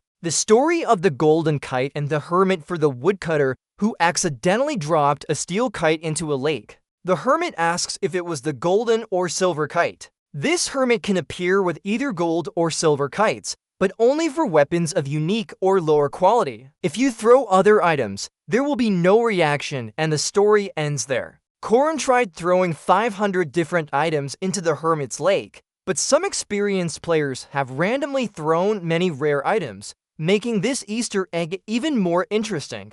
The hermit asks casually, is this golden seed yours? Rin shakes her head and denies it. No. Or maybe this silver one? She still shakes her head no, but in her heart, she curses the madman who dared to drop our hard-earned ginseng seeds for 100 points into the lake. The kind hermit laughs, then these must be your seeds. Rin cries and nods, yes, that's right, these are definitely my seeds. He admits, yes, that mad hero is me. The hermit praises his honesty. Even though you saw gold and silver, you didn't covet but were very honest. I commend your honesty and will give you these ginseng seeds, white, silver, and golden ones. As the scene unfolds like a play, the hermit gradually sinks into the water. Farewell then, ho ho. Rin bows deeply in gratitude. Thank goodness, thank you, sir. Take care of yourself. After the hermit disappears, Korin immediately puts on a strange face and laughs maniacally. Her. This item can multiply. The ginseng seed usually increases mana, but the golden and white ones have special effects. The golden ginseng seed will make the ginseng glow yellow when planted, while the white one will make it glow silver. This is a hidden piece that can only be obtained through this method in the hero's legend Ahen. Although some players screamed immediately after harvesting, it's not a big issue. Karini thinks to herself, in my past life, Park Sihu ate the golden seed while I had the silver one. Now both are mine. Marriott becoming the first boss and awakening as a special vampire due to the real mission that will happen in 3 weeks, the confrontation with the city's killer vampires. Korin doesn't know how the demon's servant awakened Marriott, but there are still 3 weeks left. That's why he decides to show his strength to those at level 2. Because no one wants to fight a weak 5th level knight, even if he has many vassals. The first thing that interests them about the player is innate talent and power. Karini calculates that in a week, they will fully recover, then she'll propose forming an alliance. The first boss in the hero's legend Ahen, special vampire Marriott. On a full moon night, Marriott suddenly sits up, but she still has 3 weeks before awakening. Isabel, who is on duty nearby, notices her sitting up and asks immediately, Marriott, what's wrong? Then she worries, Marriott, are you okay? How is your throat? That first-year student should have known when to stop. You were limited by. However, Marriott remains silent and doesn't respond. If Rin has enough preparation, faith, and the right members, she can easily save the girl from her unfortunate fate. Until then, he will train Elisa, help Ron the mercenary control his sword, recruit Drift from Avalawan Forest, and become closer to the golem Midge Granel. A series of goals set him on high spirits. He thinks to himself, alright, perfect. If prepared well, this is as easy as eating cake. As long as there are no unexpected variables, Marriott's eyes suddenly widen, revealing a blood-red human form. To Marriott, Isabel appears like a real prey. She immediately lunged at Isabel, pinning her down and revealing her sharp fangs. What's wrong with your voice? I'm so thirsty. Suddenly, Professor Josephine tapped on a book and sighed. You're really annoying. Then she held up her face and said, if you wanted to learn, I would have taught you directly. If you want to study, I'll tutor you personally. Reflect on yourself. Warren was stunned and sad as he spoke. Should I jump off the building right now? Suddenly, Korin appeared from somewhere, pushing someone out of the window with joy. Well, I knew you'd be here. This unexpected appearance made Warren startle in confusion. Kareen clung to a tree branch while holding a box of cookies and continued, Warren, right? I think I saw you before. My name is Kareen. Can you open the window? Warren hesitated as he opened the window. Kareen held out the cookie box and said, here, for you. I didn't know what you liked, so I just got these. And coming empty-handed would be weird. Hearing this, Warren remained silent. After a while, she spoke again. Leaning on that tree violates the dorm rules. Rin laughed teasingly. I'm not going in. I'm hanging here on the tree. What if I did? It seems Professor Josephine isn't here either. Though she was joking, Rin thought to herself that her visit might be to check if he's injured, but there are no visible wounds. He seems to have been banned from going out due to the incident at the hunting ground. Warren thought about Professor Josephine with a serious expression. As a half-angel, she must be worried. But if he's been like this for days, as Rin pondered, Warren suddenly spoke, startling her. She left already. For the past 4 days, I haven't seen her return. Hearing this, Korin was surprised. What? She never came back even once after that. Warren calmly replied, oh, his calmness making Korin more surprised. In a moment of panic, he lost his balance and fell from the tree, creating a loud noise. At that moment, the system suddenly activated the warrior's persistent regeneration. Corin lay on the ground clutching her chest. "Oh my god, it hurts. See you later. I'll bring food for you tomorrow." Warren remained silent, just staring. Professor Josephine had left the academy, leaving behind the most dangerous person in Merkaba. Suddenly, footsteps ran hurriedly from afar. A thought flashed through her mind. Something must be wrong. The two who appeared were Professors Demar and Fermark Zaman, a knight representative of the Knight Academy, previously a bodyguard. They were running while talking. Professor Demar anxiously asked, "Have you found her?" Fermark replied as he ran, "Not yet. I'll try searching in the outskirts." The footsteps of the knight representative grew even more urgent. Warren noticed this and thought, "These two are also rushing like that. It can't be." At another place at a gate, a soldier stopped Kreen and asked, "Kreenie, what's wrong? Your request to meet was denied." Hearing this, Kreen smiled and offered her a delicious cookie with a thick drink. "Oh my, it's not about that. You're a level 3 security officer, Kron, right? Professor Josephine told me to bring food and drinks for you." Kron accepted the food without doubt and replied, "Really? She really cares about her subordinates." Meanwhile, Kreen silently thought, "My request to see Mariette was denied. Isabelle, who protected Mariette, has disappeared. The infirmary is guarded by soldiers outside. From the start, I felt something wasn't right." Kron ate the cookie happily without any suspicion. Kreen continued to observe and thought silently. "The more I think about it, the more my doubts seem to be right." Kron suddenly ate a piece of cake and immediately started writhing in pain, mumbling incomprehensibly. Kreenie secretly rejoiced but maintained an anxious facade. "Oh my, what's wrong with you? Are you feeling sick? It looks like there's a bathroom over there." Kron quickly ran off, not forgetting to instruct, "Can you keep an eye on me for a moment? But don't go inside." Kreenie waved and smiled in response. "Yes, take your time. I won't go in there." After Kron left, Corin sighed with relief, though her thoughts continued to whirl. "It can't be. It's still a month away. How could this happen so soon? Hopefully, my suspicions are wrong." As she thought, Corin gripped the cloth in front of her tightly. Then she unfolded the cloth and called out loudly, "Miss Mariette." But the person before her was not Mariette. Corin gasped Isabelle. She paused, disappointed as she thought to herself, "Shouldn't Mariette be here? Why is it Isabelle now? Isn't she missing?" Mariette silently confirmed when she saw the 2 round marks on Isabelle's neck, clearly bitten by someone. This must be the secret the professors are trying to hide. As Corin observed the person in front of her, she couldn't help but feel angry. Isabelle had awakened as a vampire and became the biggest threat in this chapter. Kreenie quietly sighed, but still held onto the cloth tightly. Her thoughts continued to swirl in her head. Everything is happening faster than the original script, 3 weeks ahead of schedule. She recalled the 4-phase attack strategy to defeat the final boss of Chapter 1. The first phase was quickly handling the monster attacks. The second phase involved using magic circles to imprison her.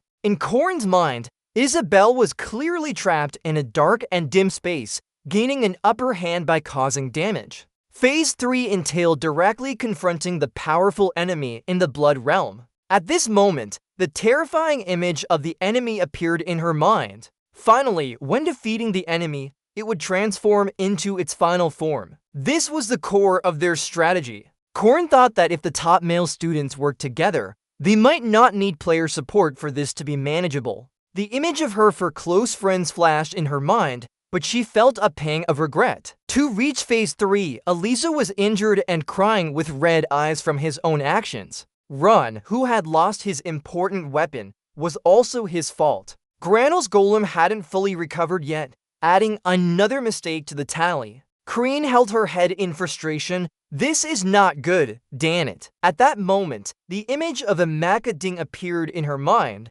familiar from the original script. In the story, after meeting the murderer Macading in the Fog City, Mariette lost control and attacked her roommate before falling into a rage state. In their past lives, Kreen remembered that the scene shifted to a dark house. At that time, they waited for Mariette and Isabel at the dormitory to resolve everything. The memory of Korn showed all 5 team members gathered there, but Park So had deliberately allowed Mariette to escape. Everything is now a lie because of my actions. I remember Alyssa being attacked and severely injured with 8 broken bones. Meanwhile, Granel's golem was completely destroyed, leaving him unable to fight. A disappointing scene. Suddenly, Warren appeared with an ominous aura. I also thought about Warren joining in but couldn't predict how the battle would change if that happened. The scene shifted to a corner of the fitness room. Korn spoke up, "Here's my work permit. This mission is particularly difficult. I need to find and capture one person." Ron frowned and replied,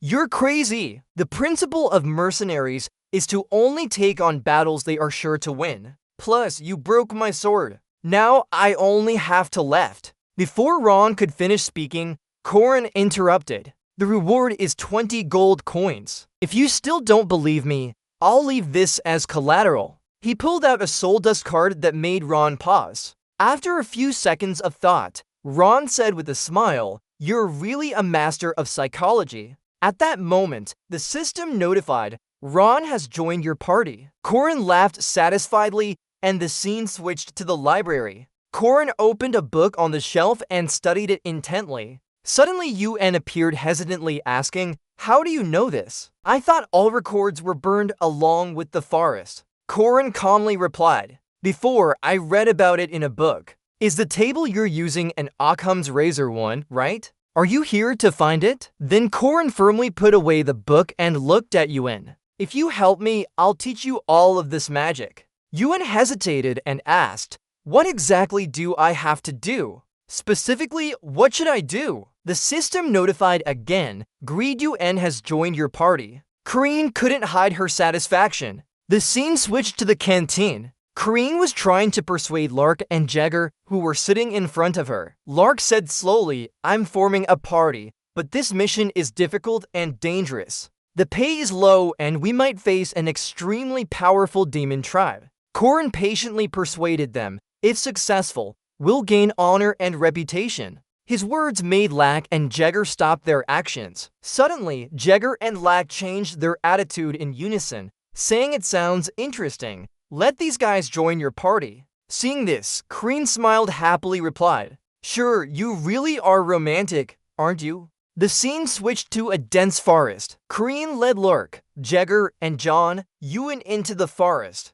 As they walked, Kreen silently calculated, 1 for damage, 1 for healing, plus 3 support rolls is enough to get us through the initial phase. That meets the minimum requirements. He whispered to himself, "This team is now the best we can have." Suddenly, Korn remembered his meeting with Sihu, who had instructed him before crying and running into the forest. Recalling it, he thought how much effort it would take to find her again. Who knew a strong person like her would dig a tunnel in the forest and hide there for a whole month? His thoughts became sharp and decisive. He said she was hiding in the forest, and the only forest near the Merkaba Academy is one specific area. After some time at the hunting grounds, a team member asked, "Is Mariette really here?" Ron hesitated to answer, "Master, I understand our mission's goal, but how do we find her?" Korn replied calmly, "It might take us up to a year. If you want to know, just ask. You'll get some clues eventually.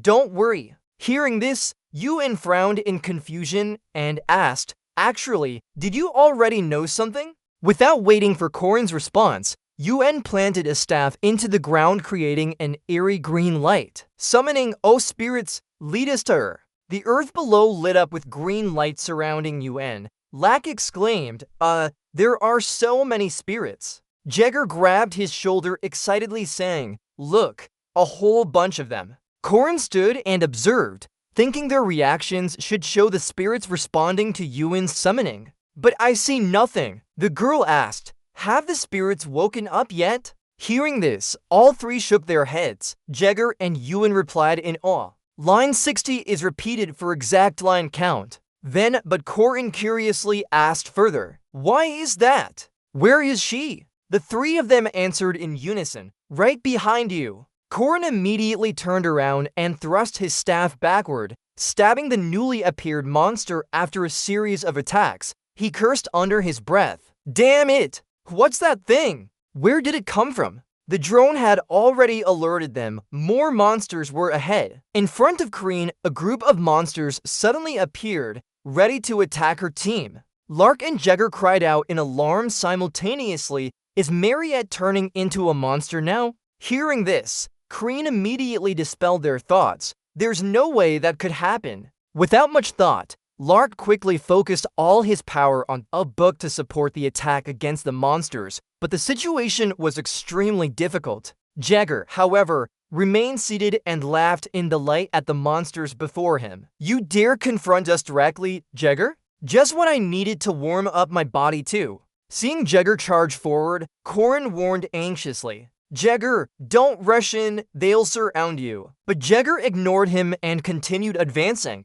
Corin had to shout loudly, "Hey!" The situation became more tense as Corin immediately gave the order, "Step back 3 steps. Don't rush, just attack slowly. Their numbers will decrease gradually. Later, you'll support from behind." Hearing this, he responded, "Okay." Corin continued to instruct. Yoon, stay with me for a bit. Do you know what the drone needs to do? Don't overextend yourself. Eun, despite being busy, followed the order while the drone nodded in agreement, mirroring Corin's composure. Yoon secretly praised him. Under unexpected attack, he remained calm and devised a rational strategy. Not only strong, but also a true strategic thinker. Meanwhile, Kreen and the drone cooperated to eliminate the monsters. Eun was surprised, thinking, who would have thought he's just an old knight? The ranking test for students must be flawed. With his sword in hand, Corin continued to work together with the others to defeat the monsters.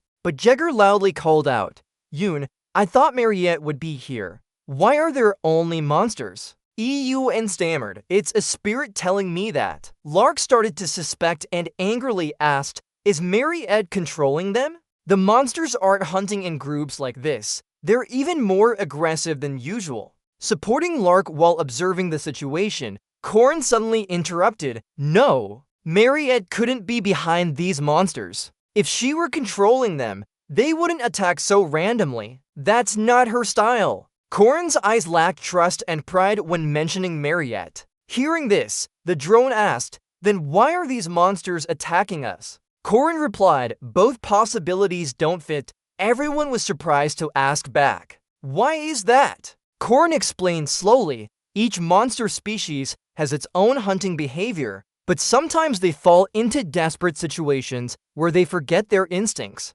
especially when facing something they can't resist. Hearing this, Jagger, Eun, Luck, and the drone all nodded in understanding. Something must make them flee. As he spoke, the air suddenly became strange, signaling a new danger's arrival. Seeing the situation worsen, Kreen immediately warned to prepare for battle. Eun, Latch, step back. Latch, while opening his book, sighed. Yeah, can't even catch my breath. Eun replied, that's good enough. Corin continued to command, Ron, Jagger, take a step back and support me. Hearing this, Ron guessed the plan and responded, it seems you have something in mind. I believe you, my master. Jagger chimed in, a step like yours or mine? Suddenly Corin's eyes sparkled with determination. I'll go to the front room. At this moment, the system appeared along with an announcement. Under Law 3, I will save Mariette's world. The system announced a 50% boost in Group C stats. Corin's stats were clearly displayed next. His strength, magic power, stamina, and agility all significantly increased. As the numbers appeared, Corin gradually realized that Mariette's fate wasn't just a small event, but had a much greater impact on this world. These backup stats clearly based on her future influence, not just an incident in Chapter 1. Thinking of this, he tightened his grip on the sword, his eyes becoming sharper. The system displayed another notification. I will save the world. Let's take the first step to save the world and stop Mariette. Seeing that things seemed stable, everyone's spirits rose. Corin couldn't hide his excitement as he clearly ordered. Alright, let's go. At this moment, Mariette's figure appeared in her demonic form. The system also displayed the final message, Hero Korin, good luck saving Mariette. Suddenly, Mariette's eerie appearance began to cry with a very pitiful expression. Replacing Yuen, who was slightly worried, said she was crying. Ron, however, remained calm and warned it wouldn't change anything. Just destroy the demon race. Suddenly, a sword rushed towards Mariette at an extremely fast speed. Suddenly, Ron saw something that amazed him, his eyes widening in surprise. The sword was repelled by a protective force, preventing it from attacking Mariette. Everyone was surprised as Dong Thang said, "What's going on? I didn't expect my heavy sword to be blocked." Lacking seemed to recognize and explained that it was a blood pearl, a creation born from the blood of a vampire. I never thought a newly awakened vampire could have a blood pearl with them. Seeing this, Karini turned around with a very determined look. Don't be afraid, it's just newborn and hasn't received its master's blood or magic yet. Without the replenishment of blood and magic from its master, it can only block attacks. Suddenly, Ron said, "For much like me, encountering an opponent with such defensive power is a big problem." Hearing this, Karini replied confidently, "It'll be fine, don't worry." Suddenly, Mariette's eerie appearance screamed loudly and shouted, "Disperse." Seeing this, Karini reminded everyone, that was a wide-range magic attack. Hearing this, Karini called out Yun. Yun responded with determination as she began to use her power. "I know!" While Yun summoned the power of her domain, Karini said triumphantly, "See, this is our forest. This is my domain." As soon as she finished speaking, the domain's power formed a protective shield around everyone instantly.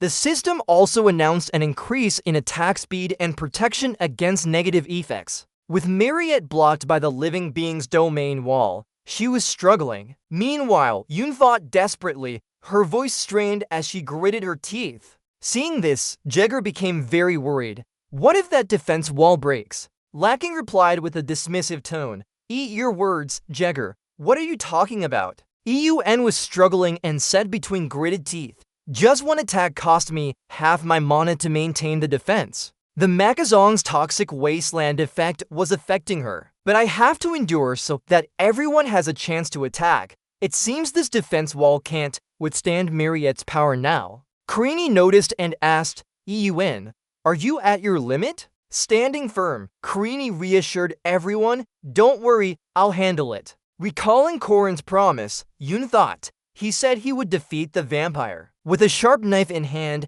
Korin looked calm and smiled. "Just hold on a bit longer, I'll take care of it in 5 directions." Hearing this, Yun, nearly exhausted, sighed, "Can you really do it?" Korin replied confidently, "Of course, I can." Mariette was being controlled by some mysterious force and painfully hugged her body. Karini observed everything to find a solution. The battle with the Mariette demon line had 4 stages. Stage 1, when the surrounding monsters attacked the player's team. Stage 2, after defeating the monsters, Mariette would join the fight herself. You need to face her from stage to stage 4 to use your strongest spells. Then suddenly, Mariette became more beast-like and insane. Then suddenly, Mariette became more beast-like and insane. Then suddenly, Mariette became more beast-like and insane. Then suddenly, Mariette became more beast-like and insane. In other words, before the final phase arrived, she hadn't fully utilized her power.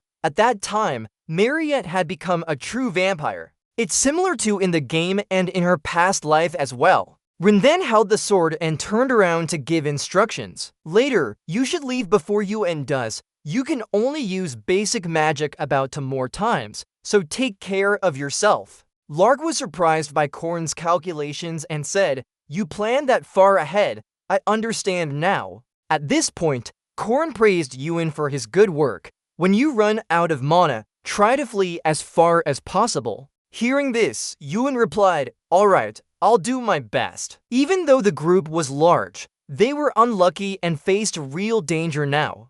Suddenly, Korin noticed that the barrier wall couldn't withstand Mariette's power from outside and was about to collapse. At this moment, Mariette's strength seeped into the broken walls of the protective barrier, making Karin think alchemy would occur next. "She's coming now." Karine waited anxiously for Mariette's arrival with determination. Suddenly, someone used an ice-freezing spell to break the empty wall. The empty wall seemed to have completely shattered due to the ice-freezing spell. Everyone was shocked and looked up in fear. Jagger screamed in terror. The wall is collapsing. At this moment, Yoon continuously prayed for protection from the Earth Mother and nourishment from grains and wheat, O gods and insects.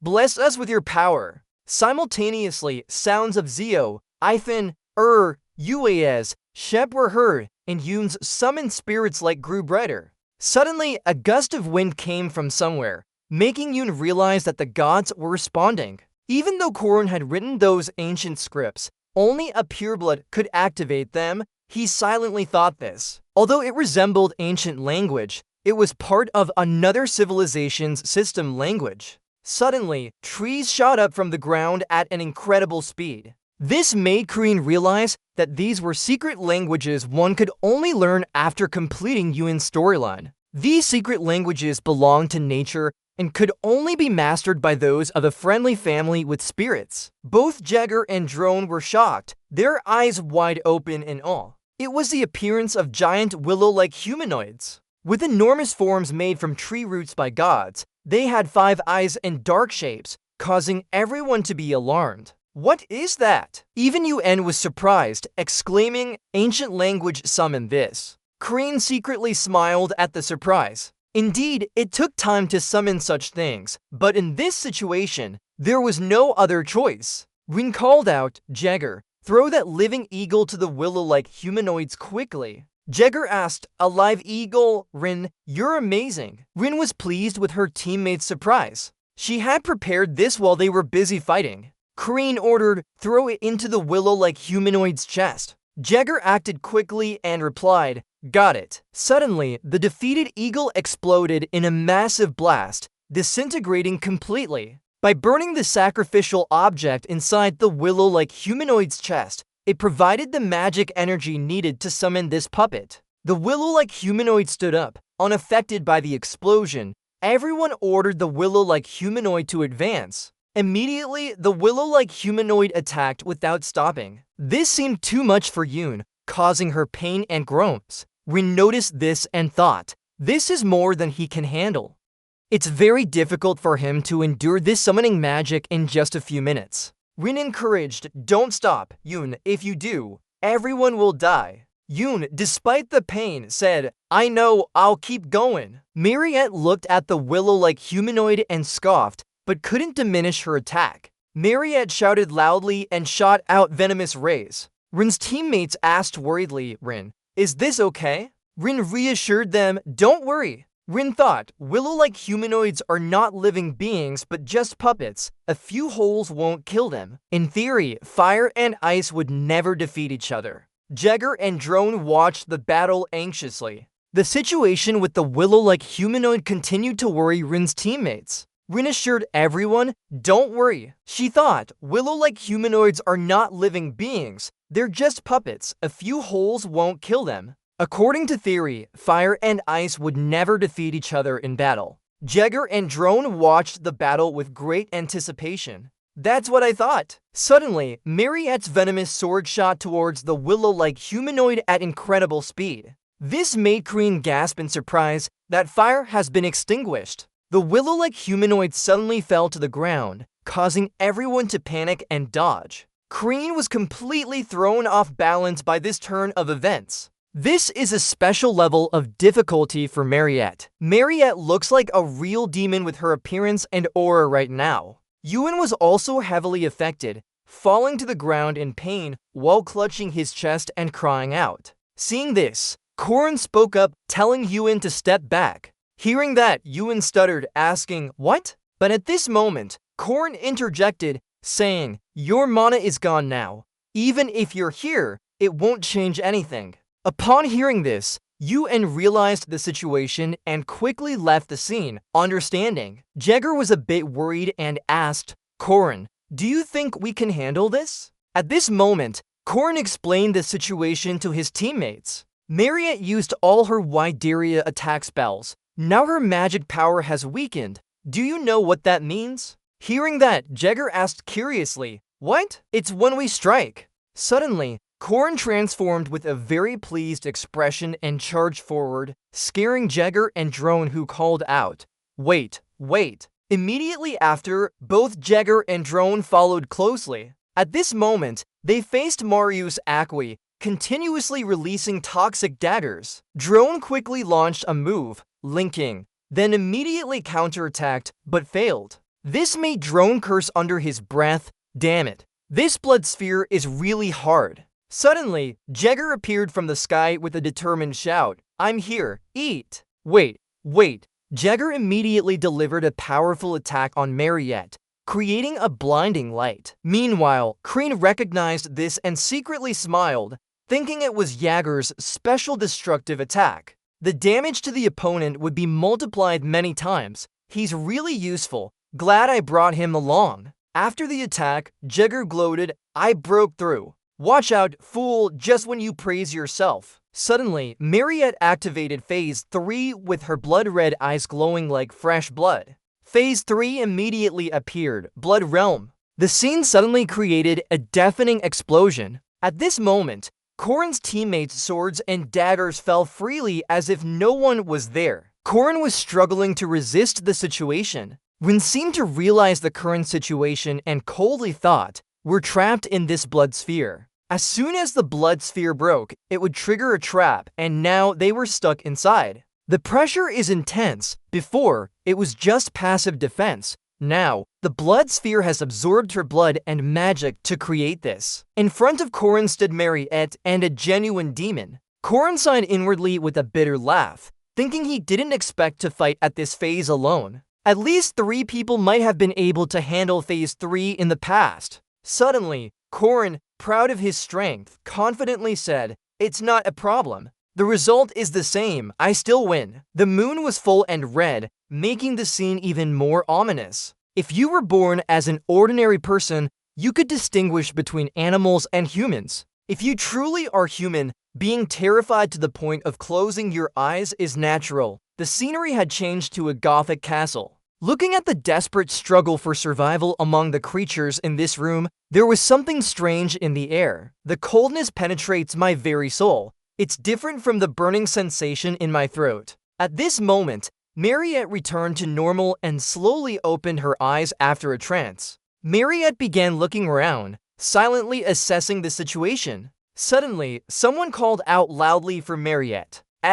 "Hey, Mariette," she could only think, her voice attracted by an unknown neck. "My throat is drawn to that neck, I don't know its name." Suddenly, Mariette transformed into a vampire again with sharp fangs and claws. Mariette thought to herself, "I bit it." The fangs that were always there tore through the flesh and touched its blood vessels. That creature was trembling. Suddenly, the person who called out for Mariette opened his eyes wide with tears streaming down his face. I don't know if this is fear before being hunted or a fierce resistance. It doesn't matter now. There's no more fear to close my eyes from. At that moment, Mariette, like a bloodthirsty beast, lunged at the prey in front of her. The sound of pain or like a piano melody. That liquid flowed into my wet throat. At that moment, the person Mariette attacked suddenly pushed back and gradually fell backward. The blood ran down his body and onto the bed, but Mariette still thought naively,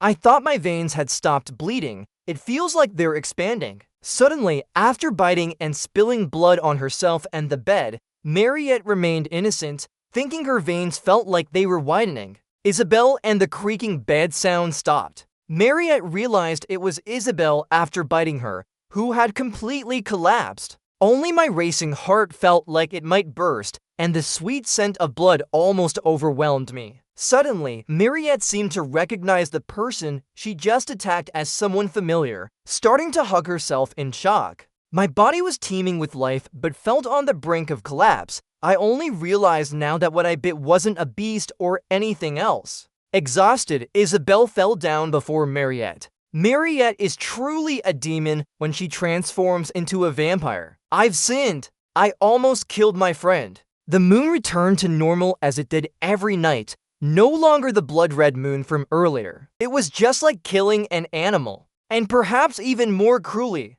Mariette seemed extremely frightened by what she had done and regretted it so much that she couldn't stop crying. Realizing she treated a person like an animal, she hugged her empty stomach. Running away, fleeing, Mariette could only think of escape after causing the disaster. Until her son found her, Karine, whom Mariette had mentioned. The battle between Karine and the demonic Mariette continued. The strange demon dog suddenly lunged at Karine like a fierce tiger. Suddenly, the strange demon dog used all its strength to unleash a full barrage of sharp spikes. More and more sharp spikes from the strange demon dog flew towards Karine faster than before. Seeing this, Corin laughed without fear, mocking the dog. Then she used her technique, attacking with 6 strikes. "How dare you bite a human?" As soon as Corin spoke, she swung her sword at the strange demon dog with incredible speed and used her Heaven's Whirlwind technique. The strange demon dog was caught off guard,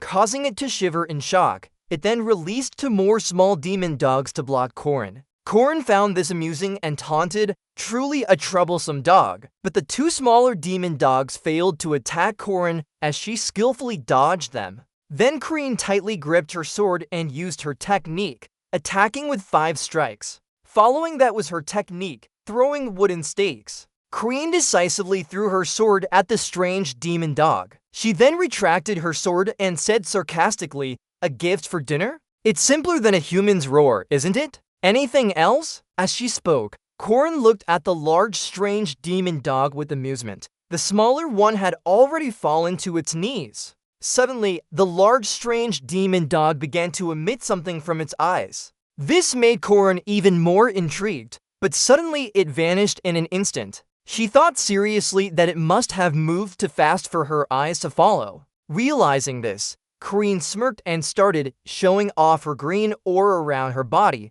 "Let me teach you a few gentle lessons." The large strange demon dog suddenly appeared in front of Karine. Karine immediately appeared behind it and slashed the large strange demon dog with 1 swing. She then laughed happily and said, "This old trick, Deem, but that's not all." In an instant, the eyes of the large strange demon dog seemed to shatter. The entire body of the large strange demon dog disintegrated before Karine in a blink. Suddenly, it reassembled. The large strange demon dog fell down again, groaning in pain. Seeing its injuries and agony, Karine said, "You still protect your creator until the last breath, right? Why do you deserve this? Wait and see." Saying that, Karine stabbed her sword into the ground. "I will definitely save her, your mother." As she said, Karine firmly carried her sword on her shoulder. Mariette's strange appearance appeared at this moment, making Karine think. The final stage. At the start of this phase, Mariette pushed one team member into a dangerous situation. Suddenly, the ground cracked as something shot up. A dark figure resembling Mariette suddenly appeared high above with the full moon. That's why it can't be eliminated alone by fighting its bloodlust. Karine thought and blamed herself. Usually to rescue a team member. Line 59 ends here. It's the vampire's target. All team members must stand close together and deceive her, making it hard for her to target the weakest member of the team. Just as Corin stood still, Mariette charged towards her. But now no one can help me. At this moment, Corin's sad eyes seemed to want to end everything in a blink. Suddenly, the system also displayed a notification that Mariette's vampire stamina and mana were recovering. Immediately after, Karine let Mariette charge and bite herself without any resistance. At this point, as she was bitten, Karine silently thought, "So this is what it feels like to have your life force drained?" Meanwhile, Karine's hands trembled uncontrollably as she thought,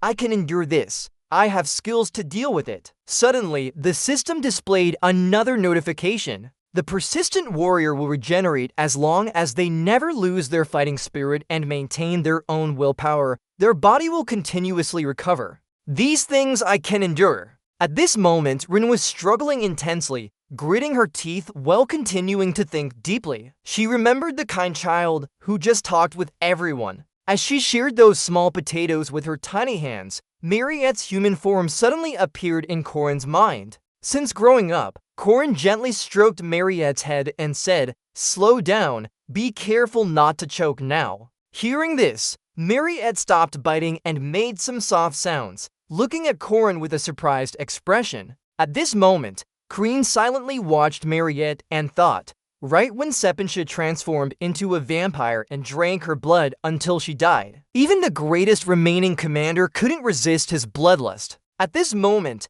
Kreen remembered another story about vampires. It took a month to capture Sihu alive and make Mariette drink the blood of a different creature, which only made her thirstier. Then Mariette continuously drank animal blood instead of human blood. But Mariette never killed anyone. She endured her desires and cravings thanks to her superhuman willpower. Corin remembered the moment when Mariette was tied up and felt a bit sad. This unnecessary arrangement for the last kind only had one weakness. That's why she wanted to believe that there must be a better outcome. Suddenly, tears began to fall down Corin's face, accompanied by sobs from her subordinate. "I'm sorry, I'm so sorry, I'm so sorry." After biting Corin, Mariette cried like a child in front of her. Seeing this, Corin silently rejoiced. Whether she dies many times or whether she's the top mage or actually a vampire, it doesn't matter. Perhaps I've always seen her as Park Si-woo. As she thought this, Kreen proudly looked at Mariette and lost herself in thoughts. But the teachings of the teacher I met in this world have changed me into a different person. Suddenly, Kreen recalled a scene where a woman with his sword stood before burning flames. She turned around and said, "I'm a grown man. As long as I remain a grown man, I will always bear the responsibility of protecting my child." Recalling these events made Corin feel moved. The person I always looked down on for being just an NPC in the game protected me and called me a child. As her successor, I saw the last moments of that person's life, and as her disciple, I heard his teachings. Meanwhile, Mariette continued to cry and sit on Corin, but Corin was happier than ever. "It will be okay once we're sure we've grown up." At this moment, Corin looked up at the sky with a very proud look and whispered to herself, "Just look, Pak Sihu. I'll choose a different path from you." Finally, the system displayed another notification. Mariette's difficulty level increased, her aura rank decreased slightly, and her mana rank also decreased to the lowest. Pain tolerance of 100 points was evenly distributed. The happy time between Mariette and Kreen now made Mariette extremely happy as she exclaimed, "I thought your taste would change, but it turns out you like potatoes too. Are they good?" Potatoes are always good no matter how you cook them. Good. Just as Mariette said this, she blushed and Corin teased her. "Really?" Hearing this, Mariette could only stutter a few words without saying anything. Suddenly, Mariette hit Corin repeatedly while loudly, shyly saying, "Go away now, I smell bad." Hearing this, Corin caught Mariette's blows and replied, "Then what? When you bit my neck you already took a bath." Hearing this made Mariette even more embarrassed as she shouted loudly, "Stop it!" After fighting, Mariette went to a corner and sat quietly, making Kreen sigh. "Ugh, I feel so dizzy." Suddenly, after some silence, Mariette spoke up, "I'm scared." Hearing this, Kreen softly hummed. Sitting in the corner, Mariette was very sad and told Kreen about it. "That girl Warren, she's really scary. I thought I was going to die. I'm scared, but I can't do what you did." Hearing that name, Kreen frowned and thought. Meeting Warren made her feel something, changing her mind and joining the hunting practice. Warren accidentally met Mariette during training. To fight a first-class mage, Mariette used her true power. This angered Mariette, and the vampire within her awakened. At that time, Warren didn't fully understand everything, acting impulsively. Suddenly, Mariette blamed Kreen. "Why could you rise up? Why didn't you give up your spirit body like last time? Everyone mocked me saying I couldn't succeed, but in the end, I did. You're really amazing." Hearing Mariette's praise, Kreen smiled slightly and said it wasn't much of an impression. "I like a happy ending." Mariette looked confused at what Kreen just said. Kreen explained that good people get rewarded while bad ones are punished. It's a moral lesson. "You're a good person." Mariette's innocent and kind image appeared. Saying this, Kreen playfully added, "You're very good and beautiful too. I just want you to be happy." So I really hope you can be happy. After hearing Corinne's confession, Mariette blushed. Suddenly, Mariette stammered, Corinne, can you take a bath and eat all the potatoes? Can we go outside now? Hearing this, Corinne replied, okay, just got here so let's do it. Saying goodbye to Corinne, who waved with Professor Josephine nearby. Goodbye again, Mariette smiled contentedly thinking thank you for comforting me. But I'm not sure if I deserve happiness anymore, Mariette thought sadly. Marius will be temporarily detained and it's hard to return to normal right away. I think she'll be released soon because Warren will come back to school normally. Thinking about Warren, Corinne subconsciously. Even if Mariette wakes up and becomes an individual, most people won't feel threatened by that. While walking, Corinne thought about Mariette's situation. Suddenly, someone called out to Corinne. Corinne looked in the direction of the voice. Ariel came from somewhere and happily said, "Can I talk to you for a moment?" Seeing Ariel, Corinne called out, "President." Hearing this, Ariel approached Corinne excitedly asking, "It's our first time meeting alone. How do you feel?" Corinne scratched her head and replied happily, "No problem. What is it about Mariette's punishment?" Hearing this, Corinne hesitated. What kind of punishment for her? Thinking of Mariette, she was worried. I didn't think she would be punished. So the ending won't be good? After thinking, Corinne quickly said, "Wait, can I explain?" But Ariel calmly replied, "It's fine, her punishment has already been decided." However, Corinne insisted and said again, "But please listen to me as someone who actually fought with her. Why was the punishment decided so quickly?" Miss Mariette. While worried about Mariette, Ariel laughed and said, "Just as expected." Hearing this, Corinne became even more confused. Suddenly, Ariel smiled gently saying, "Don't worry, there's no punishment at all." Hearing this, Corinne was shocked and loudly replied, "Strange." Ariel calmly explained, "I also thought she wasn't dangerous. So I wanted to see the reaction of someone who actually fought with her. Now I'm not doubtful about my decision anymore. Don't worry, she will be released soon.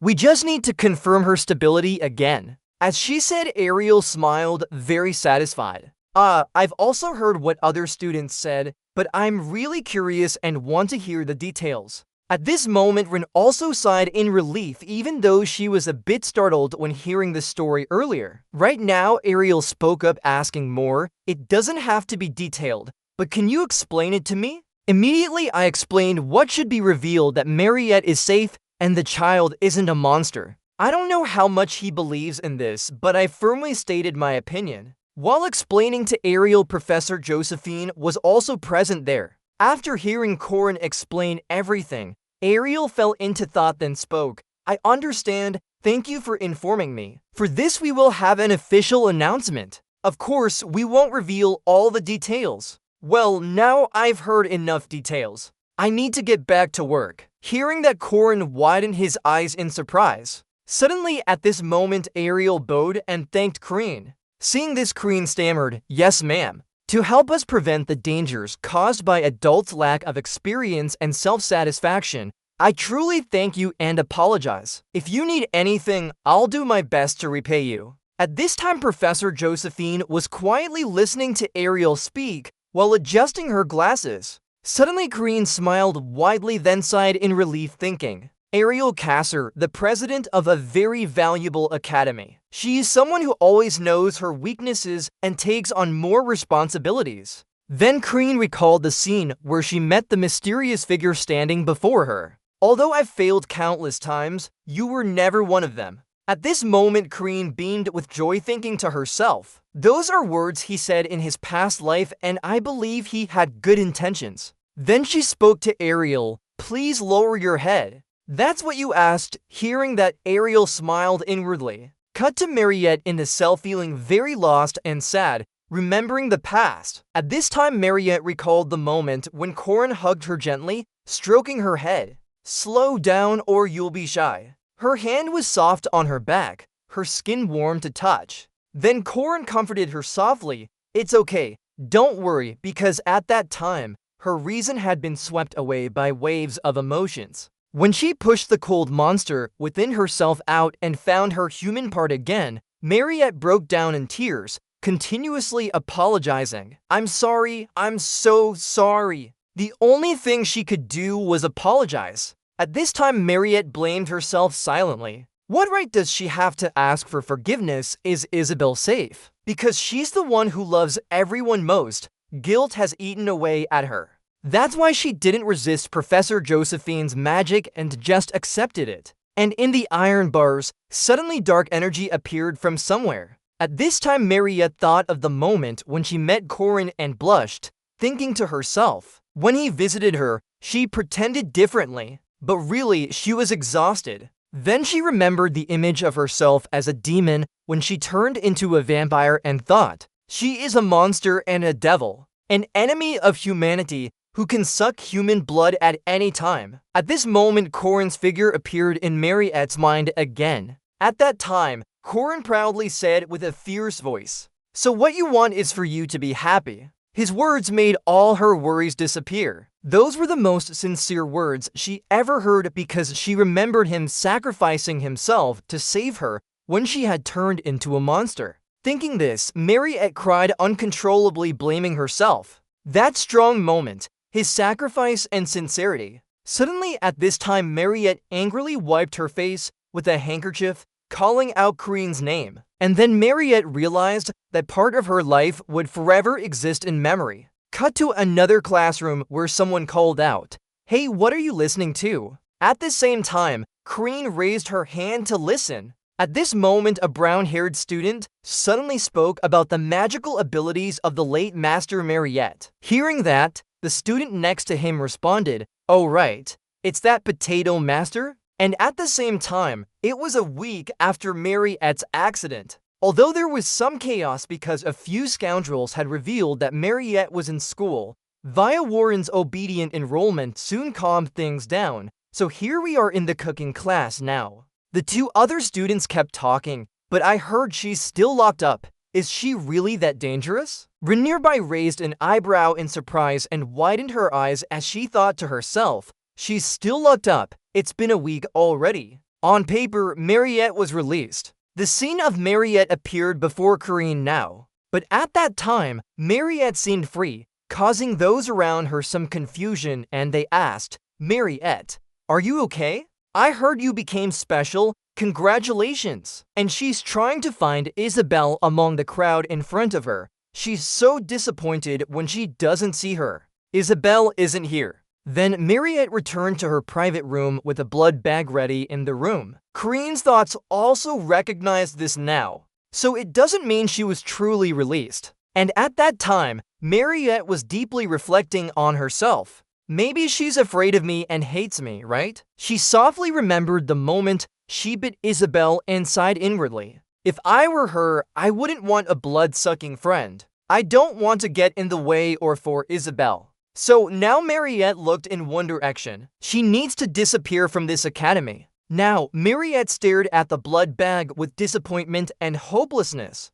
Suddenly, there was a knock on the door, making Mariette ask, "Who is it? Is anyone coming now?" Thinking so, Mariette stepped out to open the door without knowing who was on the other side. Suddenly, someone rushed in and hugged Mariette while sobbing loudly. "Mariette." But Mariette was still shocked and didn't react immediately. Isabel suddenly cried and asked, "Are you okay? How are you feeling?" Seeing the person she needed to find, Mariette called out, "Isabel." Then Mariette was very confused, asking, "Wait, why are you here?" But Isabel held onto Mariette tightly and replied, "Why shouldn't I come?" Hearing this, Mariette stammered, "No, not like that." But Isabel asked back, "Then don't you want to see me?" Hearing this, Mariette denied it frantically. "No, no, not like that." Now, Mariette was very serious and asked, "Don't you fear me?" Isabel was surprised by this question. "What is it?" Suddenly, Isabel smiled inwardly and said, "Sorry, but I saw everything before I passed out. The look on your face after biting me, the confusion and guilt." At that time, Mariette looked very remorseful, but couldn't do anything about it. Suddenly, Isabel gently touched Mariette's cheek and said to her, "Mariette, what do you know? No matter what happens, I always consider you a friend, So no matter how things turn out, I want you to see me as a friend, okay? As she spoke, Isabel showed a very determined attitude. Hearing this, Mariette suddenly called out Isabel's name in tears. Now, Mariette sobbed like a child and said, "Thank you, I thought you would hate me." Hearing this, Isabel asked again, "So you still feel guilty?" Then Isabel laughed happily and explained, "Honestly, I feel much better now, but I'm not discharged yet. So I can't go out right after you're released if the junior behind me didn't secretly bring me out." Suddenly, Isabel realized something and said with a smile, "Hey, where is he? Just now, there was a junior behind me who was tall." Hearing this, Mariette was extremely surprised and nodded. "Apprentice!" This time, the apprentice Isabel mentioned is Corin. As Corin walked away, she thought to herself that Mariette would never give up after this accident. Suddenly, Mariette blushed and called out Isabel's name, surprising her. "Mariette!" At this moment, Mariette realized it too and thought, "I understand now. She's helping me again. Corinne! Corinne! Corinne!" This time, with a very shy expression, Mariette could only call out Corinne's name in her thoughts. The first part of the story ends here. Everyone got a good outcome, something that didn't happen in the past life. Though some things weren't expected and nothing went according to plan. But I like this ending more. At this moment, at Ariel Academy,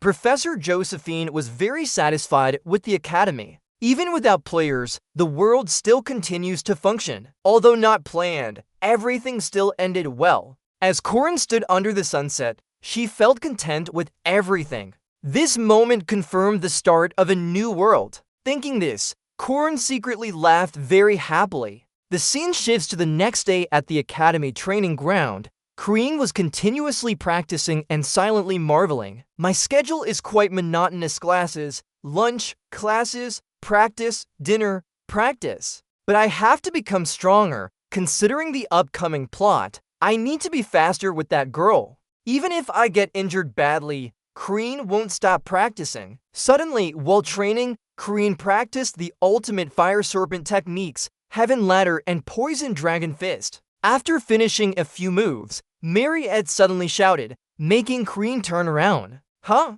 It was none other than Mariette, who couldn't stop clapping happily. "Impressive, Corinne, you worked hard today too." Seeing Mariette, Corinne replied that she's back to normal and as if nothing happened. But Mariette didn't care and changed the subject. "Alright, since you've worked so hard, you should eat a lot. I don't make much, but just finish it all." Saying this, Mariette set up a plate full of desserts, making Corinne slightly hesitant. "You prepared so much and everything is made from potatoes." Corinne sat down happily and said, "Dad's hungry too. I'll eat them all." Hearing that, Mariette was very happy to say, "You can finish it all." But suddenly, Mariette saw blood on Corinne's hands and her eyes widened with desire. HMMPH. Seeing Mariette act strangely, Corinne asked while eating, "What's wrong? Is there something on my face?" Hearing this, Mariette turned away, revealing her fangs that made her very flustered. She stammered, "No,"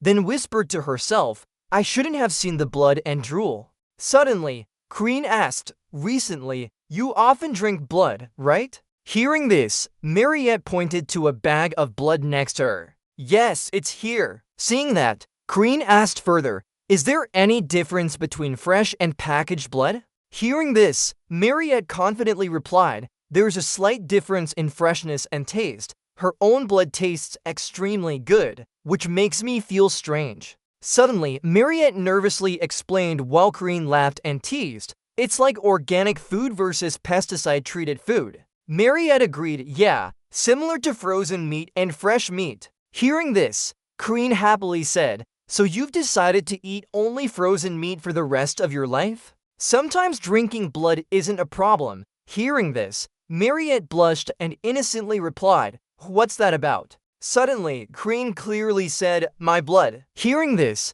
Mariette was very flustered, but also a bit excited as she revealed her fangs and asked, "What are you talking about?" Corinne then proudly extended her neck and said, "I can regenerate, so if you're tired of packaged blood, you can come to me now." Hearing this, Mariette turned away angrily and said, "Don't say such things. I refuse and don't want to bother you." Suddenly, Mariette took out a red vial nervously and offered, "Anyway, here it is." Seeing this, Karine asked curiously, "What's that, blood?" Mariette nervously explained, "It might be a bit nauseating, but very good for my body. Macadong blood is one of the best magical ingredients." Without thinking much, Corin grabbed and drank it, making Mariette slightly surprised. Seeing her drink in front of her like this made Mariette feel embarrassed. Suddenly, a system notification appeared. "You've absorbed level 2 elixir. This contains special materials. Aura rank has increased by 1 level. Maximum aura capacity has risen to 500. 10 points were evenly distributed." Meanwhile, Mariette asked, "Is it good?"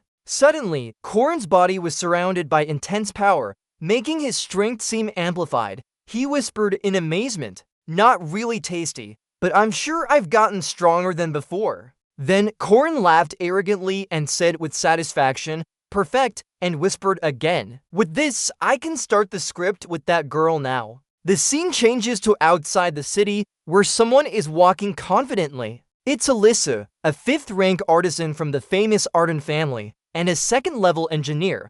Her life has changed significantly since then. After sensing the invisible barrier between her and the 5th-rank engineer she met at the training ground, she realized she needed to develop herself further and began striving for it. Suddenly, Alyssa's cool demeanor vanished as she looked like someone who really wanted something. Just a few minutes ago, Alyssa, like a little fox, held many candies and happily ate them while saying, "To many honey-filled candy bombs." Basically, Alyssa is lazy and lacks initiative. She's not interested in swordsmanship, but I want to try everything.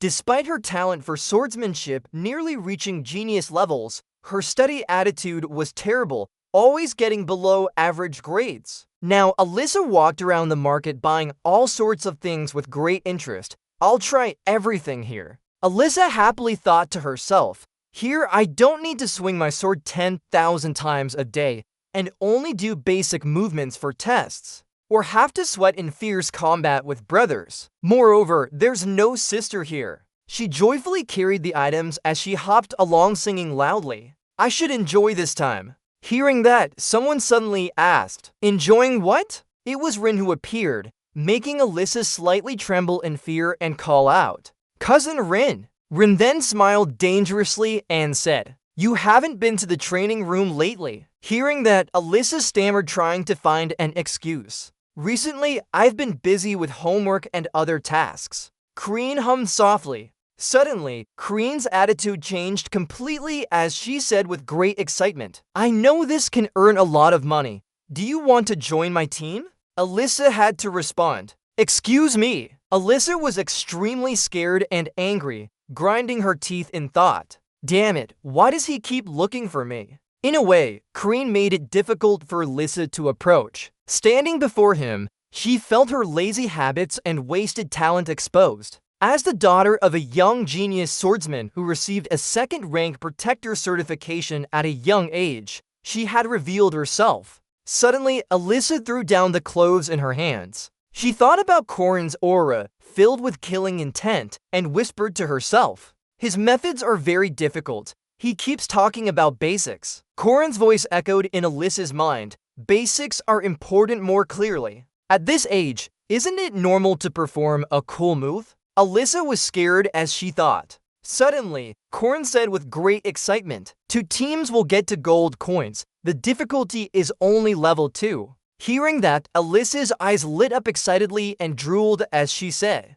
"With that money, I can buy so many clothes and honey-filled candy bombs. Shall we go?" After finishing her sentence, Alyssa's ambitious thoughts resounded in her mind. "With this amount, how many clothes and honey-filled candy bombs could I get?" "Yes," Corin replied. "Alright, next week we'll go. Make sure to prepare your gear." As soon as Karine finished speaking, Alyssa quickly responded, "Yes, sir." Then Karine added, "And today I'm joining a short-term mission for 20 silver coins. Let's do it together." Hearing that, Alyssa's eyes sparkled excitedly and said, 20 silver coins. This made Karine very proud as she thought, It's easy to make money like this, just like a script. I'm not sure, but based on my prediction, today is the day. Then Rin suddenly started thinking about some things. At this moment, Rin began to think about Elisa and her patrol missions. She only needs to follow the preset route in the city center and check for any issues.